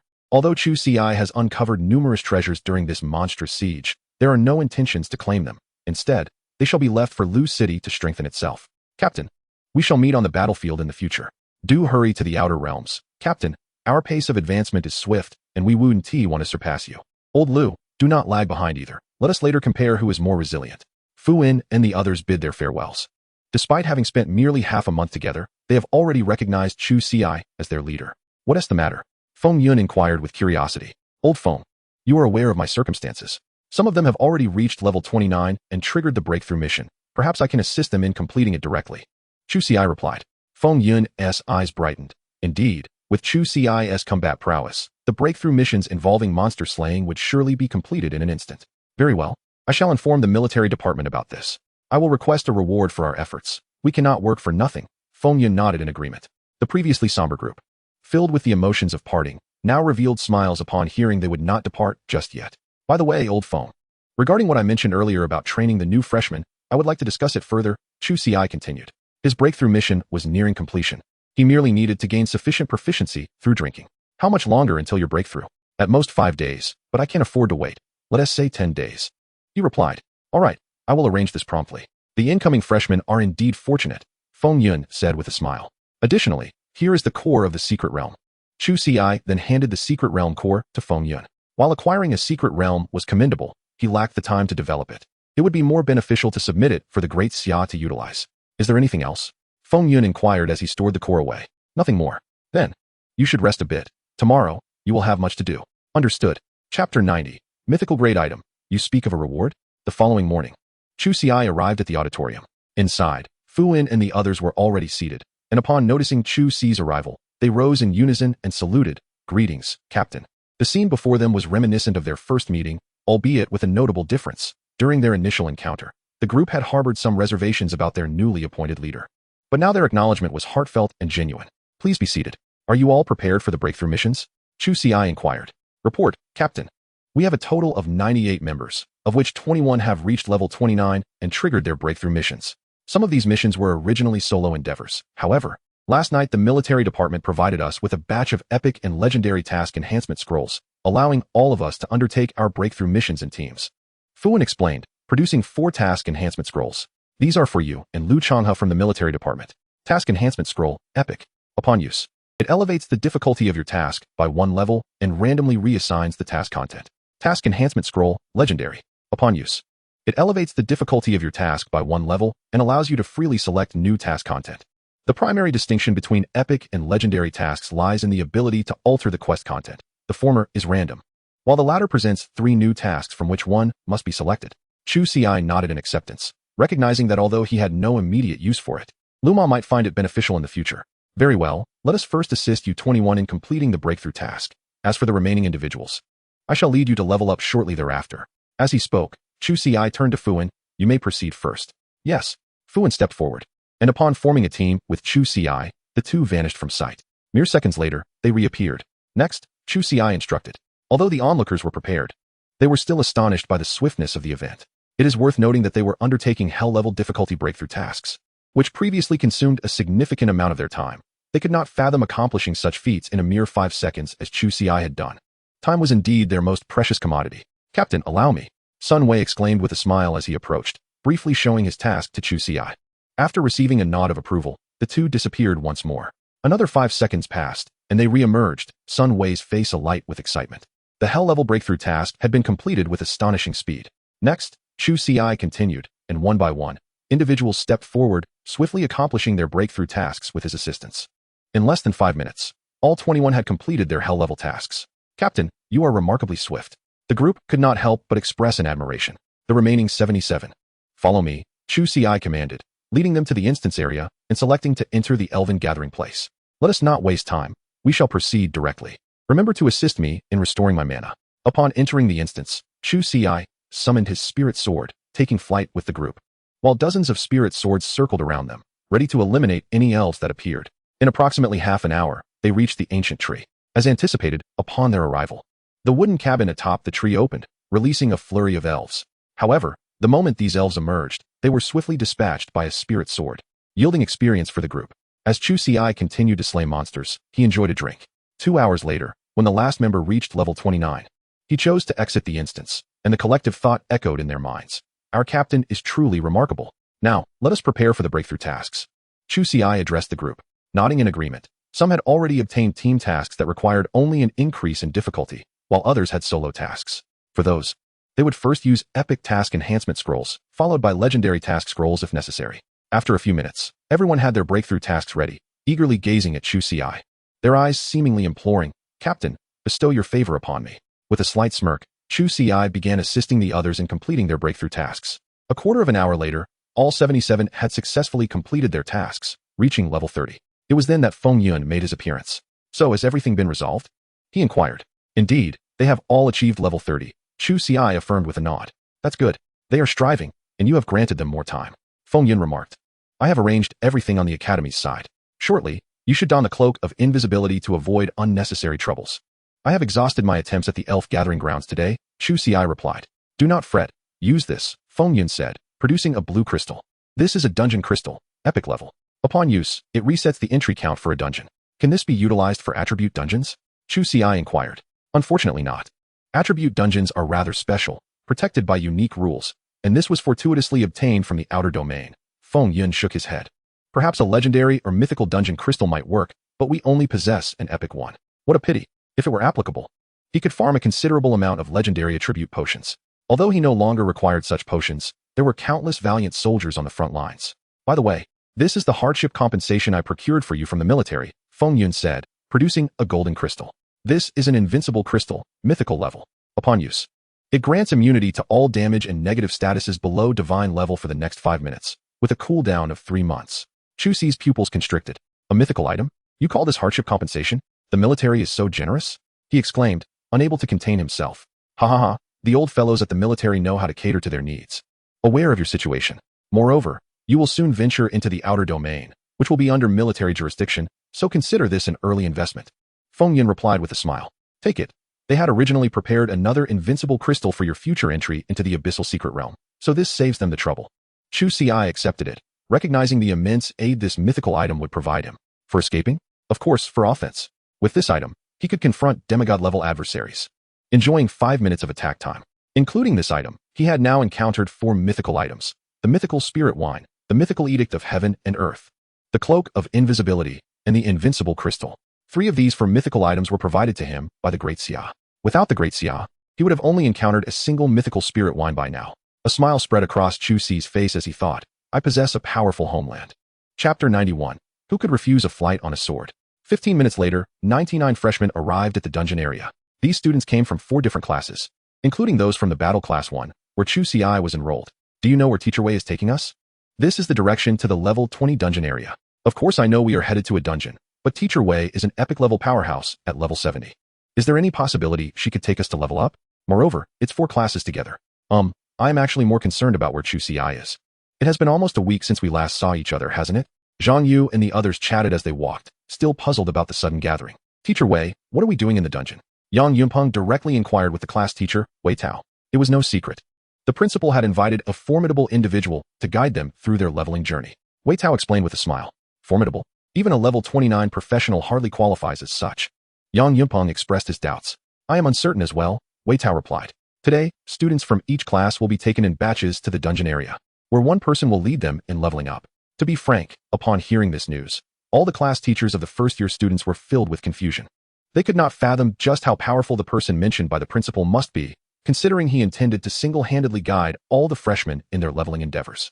However, There was no room for discussion, as Feng Yun was not consulting them but issuing direct orders, compelling them to comply. Curious to meet the individual spoken of by the principal, Wei Tao was eager, as he could hardly believe that Feng Yun would jest with them. Hearing Wei Tao's words, the students from the two classes exchanged glances, their curiosity mingling with skepticism. They were all prodigies. Even if the person was a legendary professional, could he truly guide them through a hell-level dungeon? As they conversed, the group arrived at the level 20 dungeon area, where they quickly spotted Chu Ci standing beside Feng Yun. He appears quite ordinary, everyone thought to themselves as they observed Chu Ci's demeanor, dressed in the cloak of invisibility. What they perceived was merely the illusion he conjured. Yet, Yang Yunpeng raised an eyebrow, although he had never seen this face before. An inexplicable sense of familiarity washed over him. Class 1, 30 students, 29 present, 1 absent.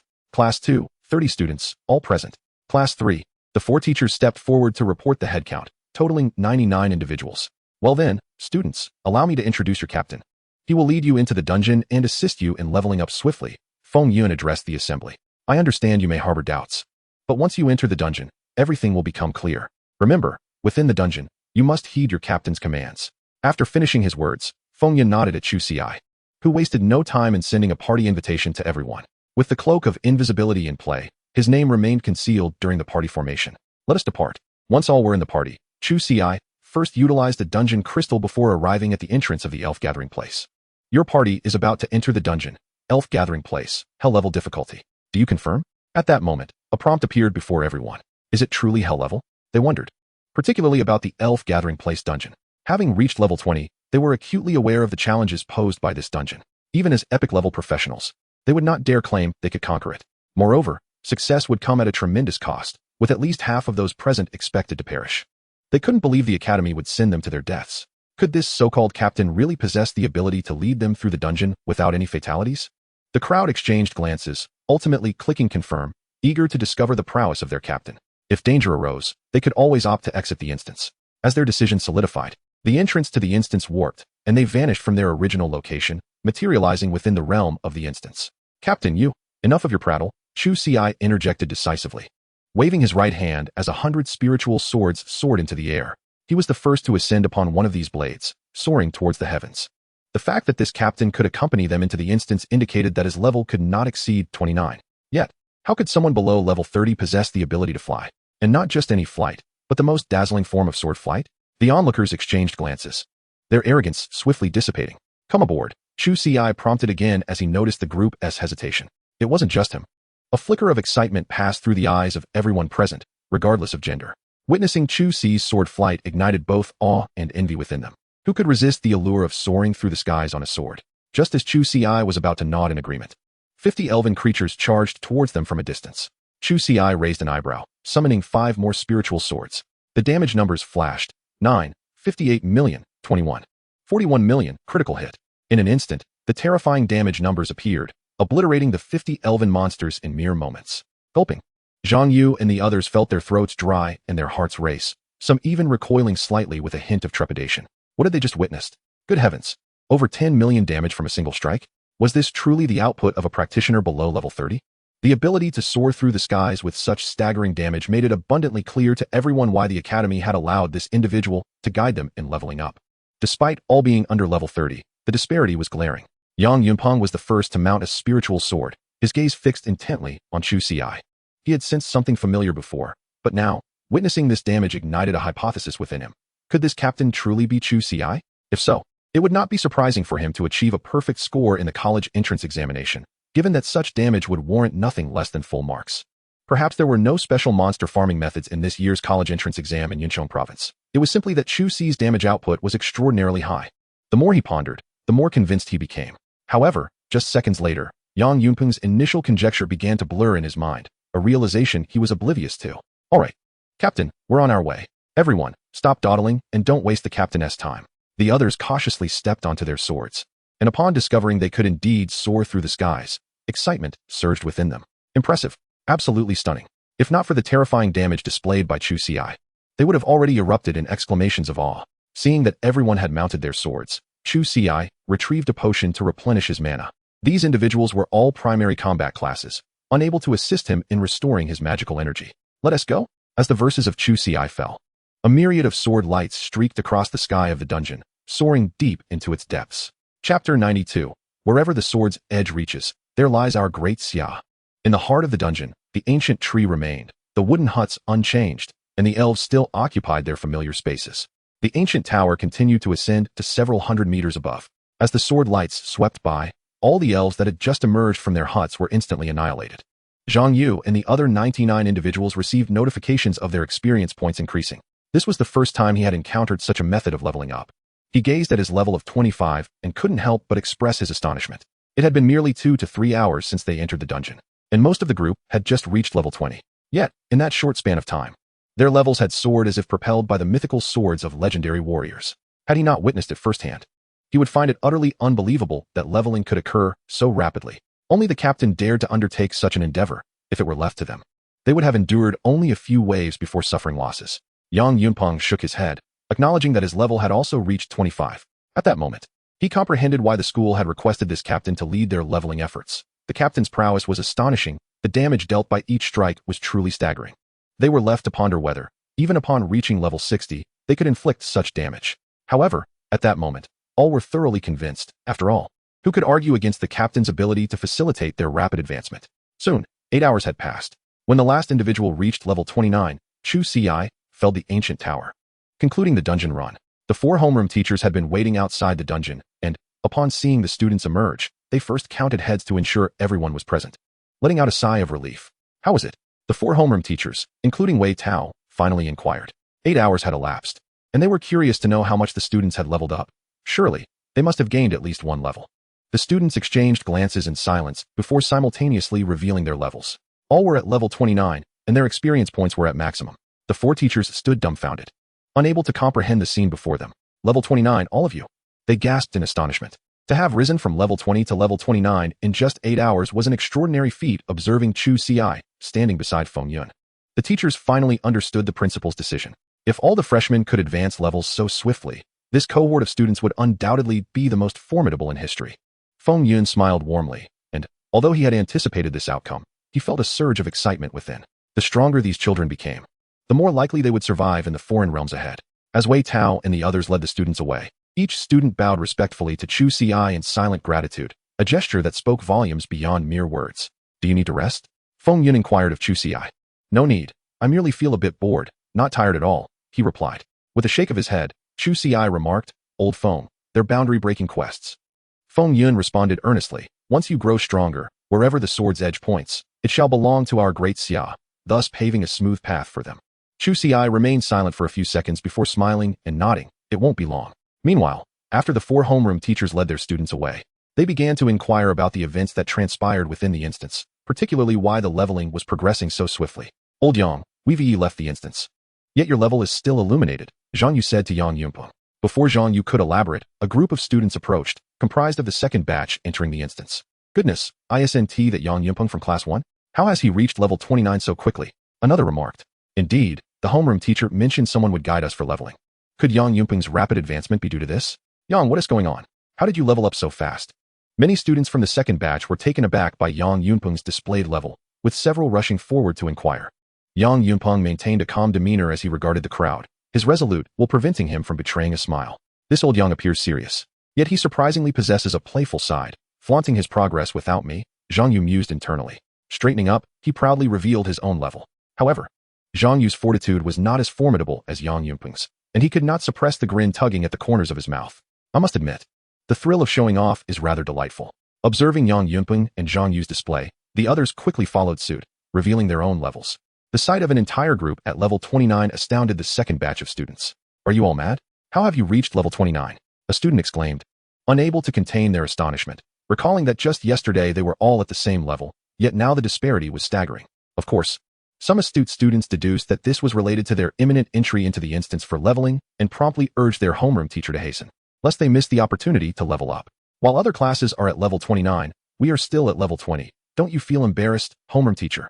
The homeroom teachers of the second batch felt a sense of helplessness, surprised to be chastised by their own students, yet they certainly quickened their pace. Their students desired what others had. They too must reach level 29. Soon, the second batch of students arrived at the instance area, all eyes fixed on Chu Ci. Filled with anticipation and excitement, yet devoid of any doubt, having just witnessed a successful example. Once the numbers were confirmed, Chu Ci, as customary, extended a group invitation. Everyone promptly accepted. Pleased with the cooperative nature of this batch of students, Chu Ci utilized the instance crystal, guiding them into the realm beyond. Chapter 93. Reaching level 30. A new talent. As days passed, Chu Ci dedicated 4 hours each day to rest, dedicating the majority of his time to leveling up the freshmen. On average, it took merely 8 hours to elevate all students from level 20 to a full level 29, and within approximately 7 days. All primary and supportive classes achieved the pinnacle of level 29. On the 8th day, Chu Ci refrained from leading others in leveling up. Although many freshmen in various life professions remained, they were largely unable to enter dungeons as most had yet to reach level 20, leaving Chu Ci with no choice but to refrain from guiding them. With approximately 10 days remaining before venturing into the abyssal secret realm, Feng Yin inquired, "Is your breakthrough task proceeding smoothly?" "No issues. I can complete it at any time," Chu Ci replied with a nod. Just a few days prior, he had already acquired 9 ultimate skills, with only 1 remaining, needing a mere 100 proficiency points to achieve mastery. It was solely due to the necessity of leveling up the freshman that he had delayed completing his breakthrough task.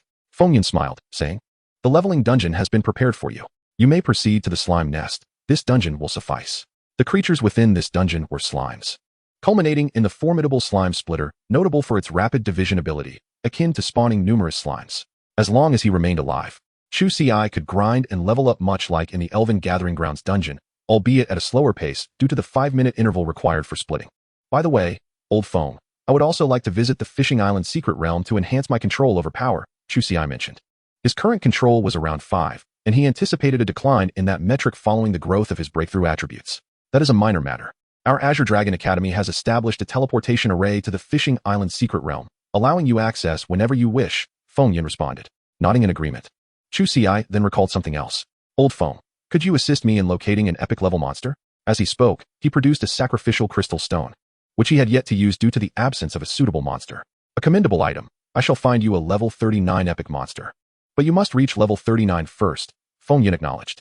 It was time for a breakthrough. Contemplating this, Chu Ci uncorked a vial of spiritual wine and drank deeply. "You have consumed clear rice wine, common level. Skill combo proficiency, 5. Your skill combo proficiency has reached 50,000. Your control over power has reached 5. Your skill combo has met the requirements for transformation into an ultimate skill. Do you wish to transform?" "Yes, transform."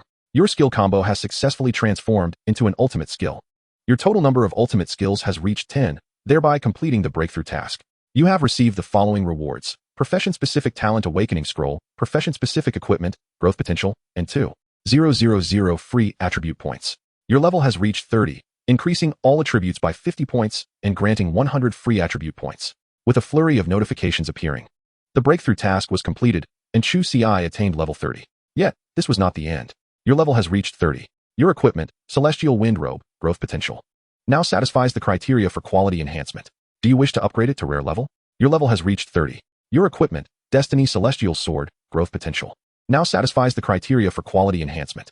Do you wish to upgrade it to rare level? Chu Ci did not rush. Instead, he allocated all of his attributes to enhance his strength. Not only did he receive 2,100 points of free attributes from the realm-breaking quest and leveling up, but he had also gained an additional 2,000 free attributes from consuming a legendary attribute potion to prevent a decline in his mastery over power. He had refrained from allocating them until now, and the time had come to utilize them all. Subsequently, Chu Ci activated the class-specific talent Awakening Scroll. Upon using the scroll, he acquired a new talent, wine tasting and person recognition. As a wine immortal, he possessed the ability of wine tasting and person recognition. After consuming a spirit wine, he had a certain probability of ignoring the level disparity and could view all information about the target. The chances varied with the grade of the spirit wine. Ordinary spirit wine offered a 10 chance, advanced spirit wine 20, rare spirit wine 30, epic spirit wine 50, legendary spirit wine 70, and mythical spirit wine 100. This talent did not conflict with his innate talent as a wine immortal. Although the new talent would not augment his combat power, Chu Ci felt immense satisfaction with its effectiveness. The effect of his previous reconnaissance ability had been rather inadequate, as it could only reveal the monster's panel information without disclosing the effects of their skills. However, the talent wine tasting and person recognition was different. It allowed him to see all information about the target, including the effects of their skills. Some monsters had skills that ensured their survival, and without prior knowledge, Chu Ci could find himself in peril even with high damage output. Yet, if he were aware of the opponent's skill effects in advance, he could prepare meticulously. While his Falling from Grace talent also granted him the ability to see all information about the target, it required the opponent to first be investigated, rendering it a passive talent with uncertain outcomes. In contrast, wine tasting and person recognition was an active talent, capable of yielding entirely different results. Next, Chu Ci glanced at his exclusive equipment. Spirit Light Sword Boots, rare grade, exclusive to the Wine Sword Immortal profession, providing 1000 agility. Trait 1. When you receive damage, your agility temporarily increases by 1000 for 5 seconds. Trait 2. The mana cost of your skills is reduced by 15. Currently, this is at level 30 effect, with an upgrade to epic grade requiring level 60. An exclusive piece enhancing agility was quite commendable, especially with the reduction in mana consumption. Contemplating this, he examined the other 2 exclusive items. Fairy Wind Sword Robe, rare grade, exclusive to the Wine Sword Immortal profession, offering 1000 constitution. Trait 1. Reduces damage received by 15. Trait 2. Restores 1000 health points per second. Currently, this is at level 30 effect, with an upgrade to epic grade requiring level 60. Destiny Fairy Sword, rare grade, exclusive to the Wine Sword Immortal profession, bestowing 1000 strength. Trait 1. One of damage dealt is converted into the wielder's health. Trait 2. Attack range is increased by 0.3 times. Currently, this is at level 30 effect, with an upgrade to epic grade requiring level 60. The previous 2 pieces of equipment had also reached rare grade and possessed commendable traits. Upon reaching epic grade, they would gain an additional trait and an active skill, making them even more formidable. Chu Ci nodded in satisfaction and then opened his attribute panel. Name, Chu Ci. Profession, Wine Sword Immortal. Unique. Level, 30, 0, 1, 0, 0, 0, 0, 0, 0. Health, 16, 550 mana. 6, 550 strength. 8, 795 agility. 1, 655 constitution. 1, 655 spirit. 655 intelligence. 655 physical attack. 17, 590 magical attack. 1, 310 physical defense. 1, 655 magical defense. 655 damage bonus. 93, 514 times skills. Celestial Wind Body Technique. Destiny Sword Chi. Void Condensation Sword Technique. Sword Light Escape Technique. Sword Flight. Click to view remaining skills, talents. Drunken Immortal. Sword Immortal. Fallen Star. Sword Heart. Sword Intent. Wine Tasting Insight Chapter 94. I have quite a few things. Gazing at his attributes, Chu Ci nodded with satisfaction. Even a mere basic attack could inflict damage exceeding several million. Even if his opponent's defenses surpassed his attack, he could still deal 5 million in true damage. Furthermore, with his level reaching 30, many of his skills underwent transformations. Sword Control, level 30, an exclusive skill for the Drunken Sword Immortal, allows you to manipulate the spiritual sword in your hand for ranged attacks. Currently, you can control up to 20,000 swords within a radius of 20,000 meters. This skill has no proficiency requirement, and its effectiveness increases with your level, with no upper limit. Skills such as Destiny Sword Chi, Celestial Wind Body Technique, and Sword Flight have also seen enhancements. With only 10 days remaining until the expedition to the Black Abyss Secret Realm, while his damage output was considerable, it was evident that higher damage would be preferable. It seemed prudent to procure additional spiritual swords to amplify his damage. With this thought in mind, Chu Ci closed the attribute interface and departed from the Azure Dragon Academy, entering the bustling Azure Dragon City. Azure Dragon City remained as vibrant as ever, with streets filled with lively chatter and laughter. Chu Ci ventured into a weapon shop. Greetings, student. How may I assist you? A sales assistant approached with a smile. Quickly discerning that Chu Ci was a student from the Azure Dragon Academy. Is your boss available? Chu Ci inquired. Yes, please follow me to the reception room and wait. The assistant replied, leading Chu Ci to the lounge and preparing tea for him. Shortly, a familiar figure entered. Upon seeing the individual, Chu Ci was momentarily taken aback, then smiled. Manager Jean, what a surprise to find you here. The person was none other than Jean Hai, with whom he had previously collaborated in Lin City. Haha. I owe this to Mr. Chu. Our benefactor learned of my dealings with you and specifically promoted me to Azure Dragon City, Jean Hai said with a grin. Though he did not elaborate on the reason for his promotion, Chu Ci understood, as they were both astute individuals. Mr. Chu, are you in need of spiritual wine or spiritual swords? Jean Hai wasted no time and directly posed the question. Indeed. How many spiritual swords and spiritual wines can your shop provide? Chu Ci nodded, recognizing that there was no need for further pleasantries among acquaintances. In our shop, we possess 100,000 novice swords. As for spirit wine, we have quite a few of the rare grade, but the epic grade is indeed scarce. After all, such high-tier spirit wine is considered a strategic resource, and our great Xia strictly controls its distribution, with only a limited quantity available. Upon hearing that the other party had 100,000 novice swords, Chu Ci was momentarily taken aback. However, noticing the cheerful demeanor of his interlocutor, he quickly grasped the underlying truth. It seemed likely that the individual had been anticipating his arrival all along, preparing these novice swords specifically for him.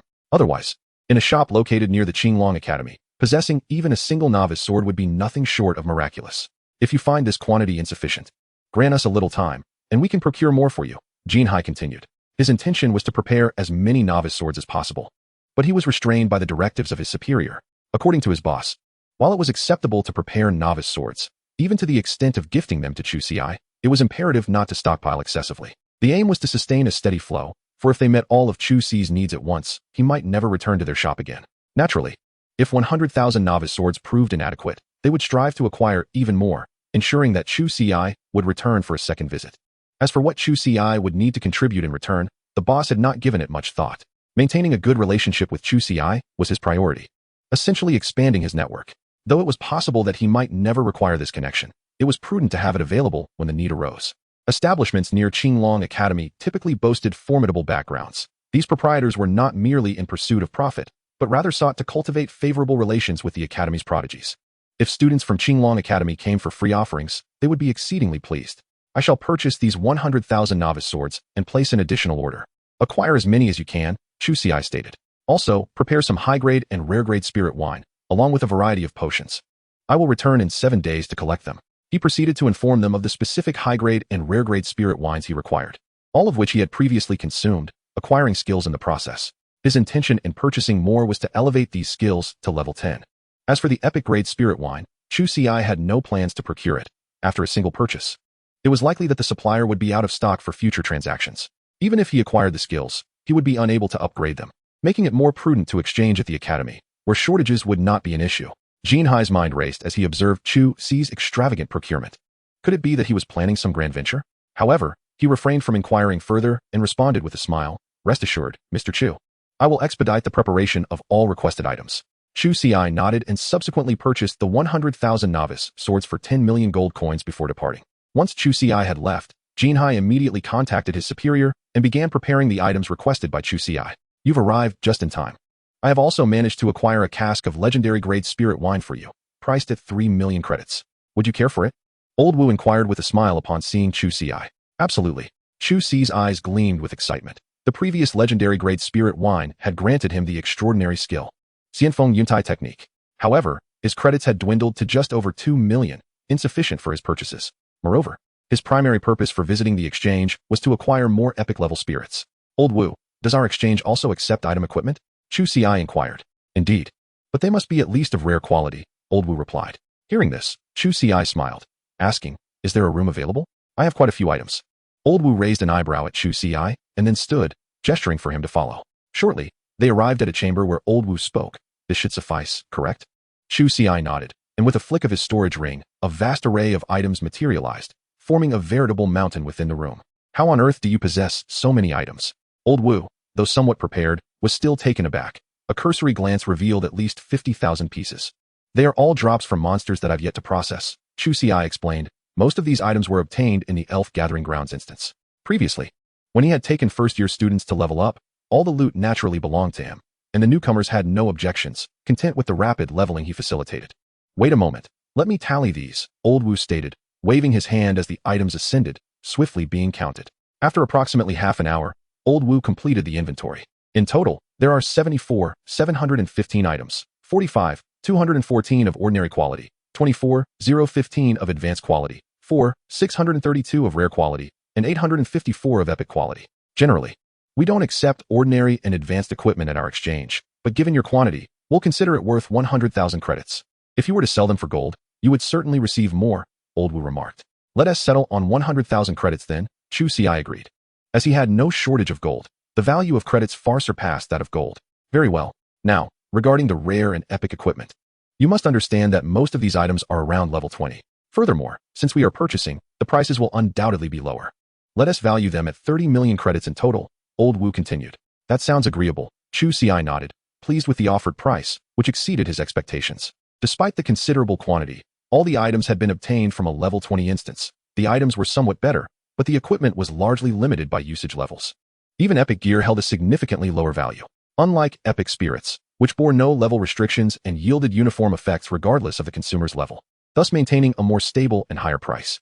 In fact, under normal circumstances, these items would easily fetch 35 million credits. Old Wu chuckled, but alas. I do not know where Old Feng found such a formidable individual who managed to bring all the first-year students to level 29, fully capped. The remaining life skills 1T make use of these items, which is why their value has diminished. It seems these items will only be useful to the next cohort of newcomers. Upon hearing this, the smile on Chu Ci's face faltered. Was it truly he who had driven the prices down? However, if you can procure a substantial quantity of level 30 equipment, the cost will undoubtedly be considerable. As those newcomers are in dire need of such items, Wu Lao continued. Chu Ci's eyes brightened. He too intended to grind in the level 30 dungeon, perfectly poised to reap some rewards. He then calculated his academic credits. He had approximately 2 million credits remaining, and with the recent acquisition, his total amounted to around 33 million credits. Was that a lot? Chu Ci did not perceive it as such. It is worth noting that a jar of epic spirit wine typically costs about 50,000 credits. To elevate the skill acquired from a jar of epic spirit wine from level 1 to level 10, he would require over 500 jars, summing to more than 25 million credits.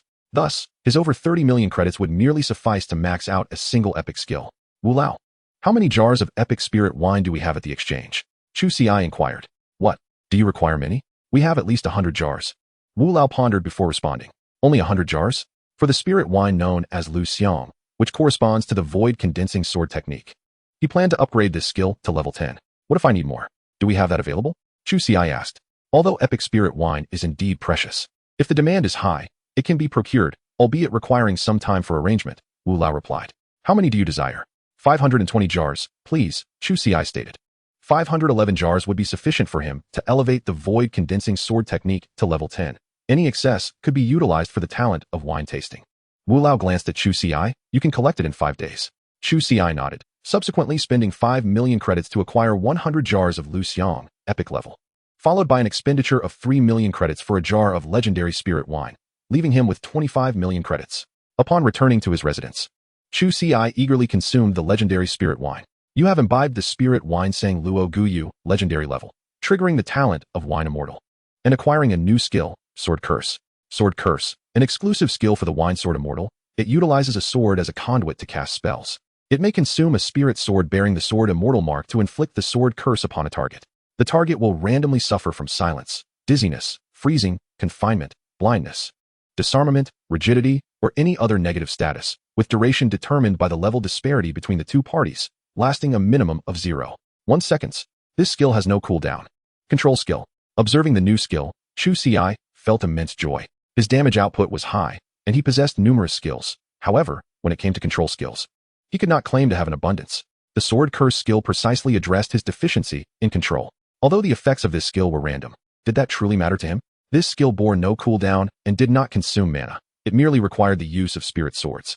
This implied that he could unleash the Sword Curse with thousands of spirit swords simultaneously, potentially controlling his opponent to their demise. Furthermore, to utilize this skill, the enemy must be at least a level 60 extraordinary being. Not to mention, there was a guaranteed minimum control of 0.1 seconds. Once he seized control, even if only for that brief moment, he would have an opportunity to eliminate his foe. With newfound control skills, my shortcomings have diminished.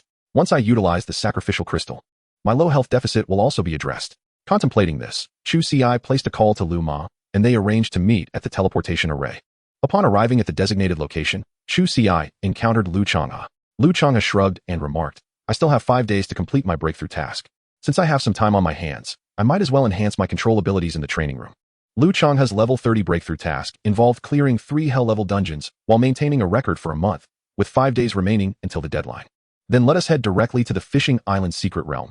I, too, need to improve my strength control, Chu Ci suggested. His attributes had surged significantly, likely leaving him with a control level barely at 5. Since Lu Ma had yet to complete her breakthrough task, they could always level up after 5 days. Sounds good. The Fishing Island Secret Realm is much more efficient for improving control. But can we actually go? Lu Chang'e inquired. Indeed. Chu Ci nodded, producing a teleportation token that Feng Yun had given him, allowing direct access to the Fishing Island Secret Realm. The two stepped into the teleportation array, and as Chu Ci activated the token and confirmed the destination, they vanished in a flash of white light. The Fishing Island Secret Realm retained its previous appearance, though some constructions were faintly visible. Perhaps Feng Yun had paused all development in anticipation of Chu Ci's arrival, leaving only the two of them. They ascended the familiar jade steps, and while Chu Ci had previously reached the 56th level, he could only manage to ascend to the 43rd level this time due to the dramatic increase in his attributes, which had reduced his control level by 1. However, Chu Ci remained unfazed. With the Immortal Wind Cloud Body technique, he would rapidly enhance his control. Chapter 96. The Slime Splitter. On the white jade steps of the Fishing Island Secret Realm, two figures were acclimating to their newfound strength and enhancing their control. In addition to improving his control, Chu Ci inscribed the recently acquired 100,000 spirit swords with the Sword Immortal mark. In less than a minute, all 100,000 swords bore the mark, resulting in a total of 193,514 swords with a damage multiplier of 193,514.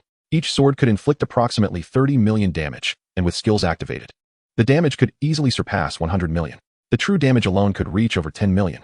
My profession is undoubtedly more than just mythic level, Chu Ci mused silently.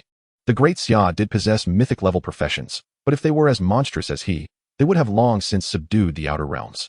As for whether there are levels beyond mythic level professions, he was uncertain. Even the great Xia had no records on this matter. Chu Ci dismissed such thoughts. Regardless of how powerful his profession may be, it would hold little significance without proper growth. Time passed slowly, and before long, 5 days had elapsed.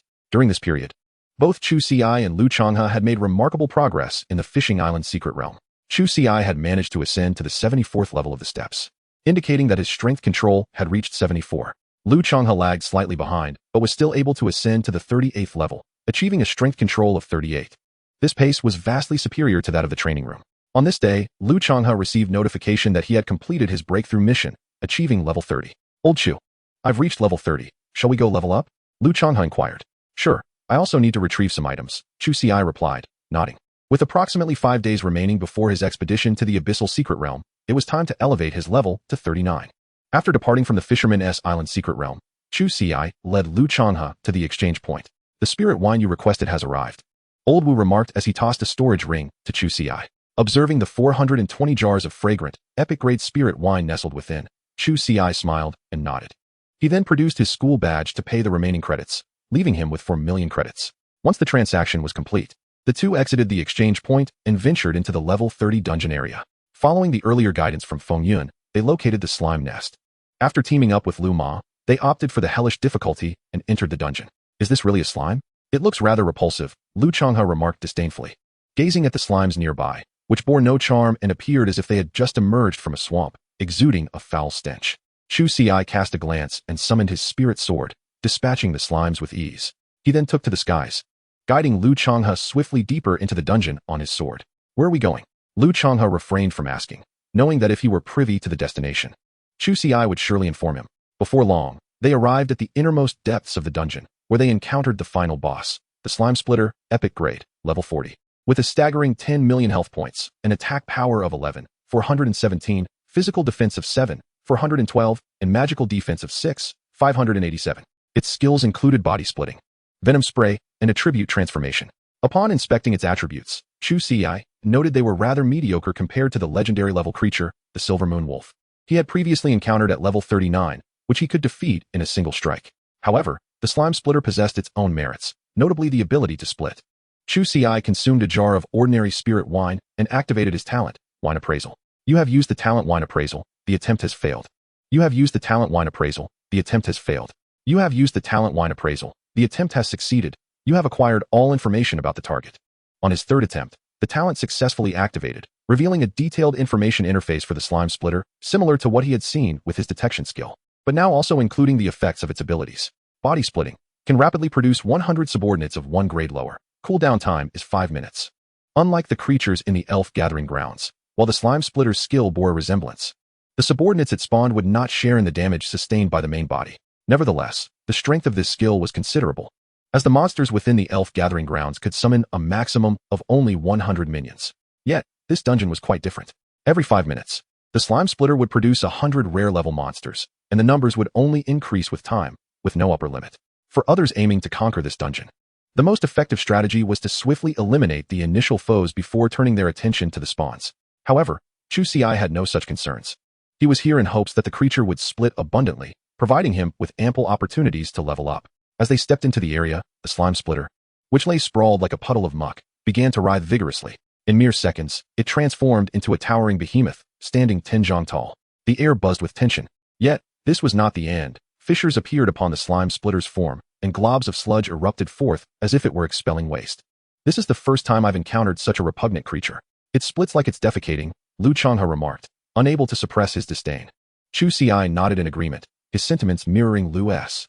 The foul stench was an unwelcome addition. Had it not been for the prospect of leveling up, he would have dispatched the creature with a single strike. Unperturbed by their revulsion, the slime splitter soon birthed 100 rare-level slimes, poised to send its minions toward Chu Ci and his companion. However, in an instant, a flurry of sword lights flashed through the air. In a single breath, the freshly spawned slimes were vanquished.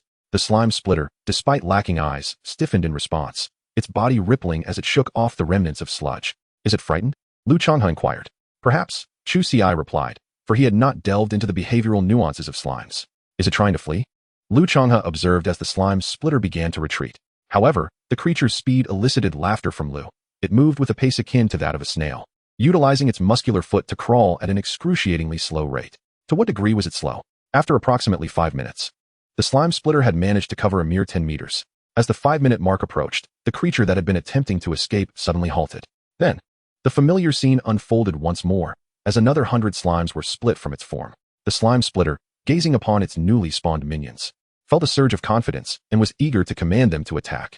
Yet, just as the minions stirred, the sword lights reappeared, and in the blink of an eye, all were obliterated once more. The slime splitter, momentarily stunned, began to writhe its massive body in a frantic attempt to flee. This time, it had shown some improvement. In 5 minutes, it managed to escape a remarkable distance of 1124 meters. Why such an exact measurement? Because Chu Ci had deliberately employed his spiritual sword to gauge the distance. The speed of their adversary prompted both men to exclaim that they had encountered a master of escape.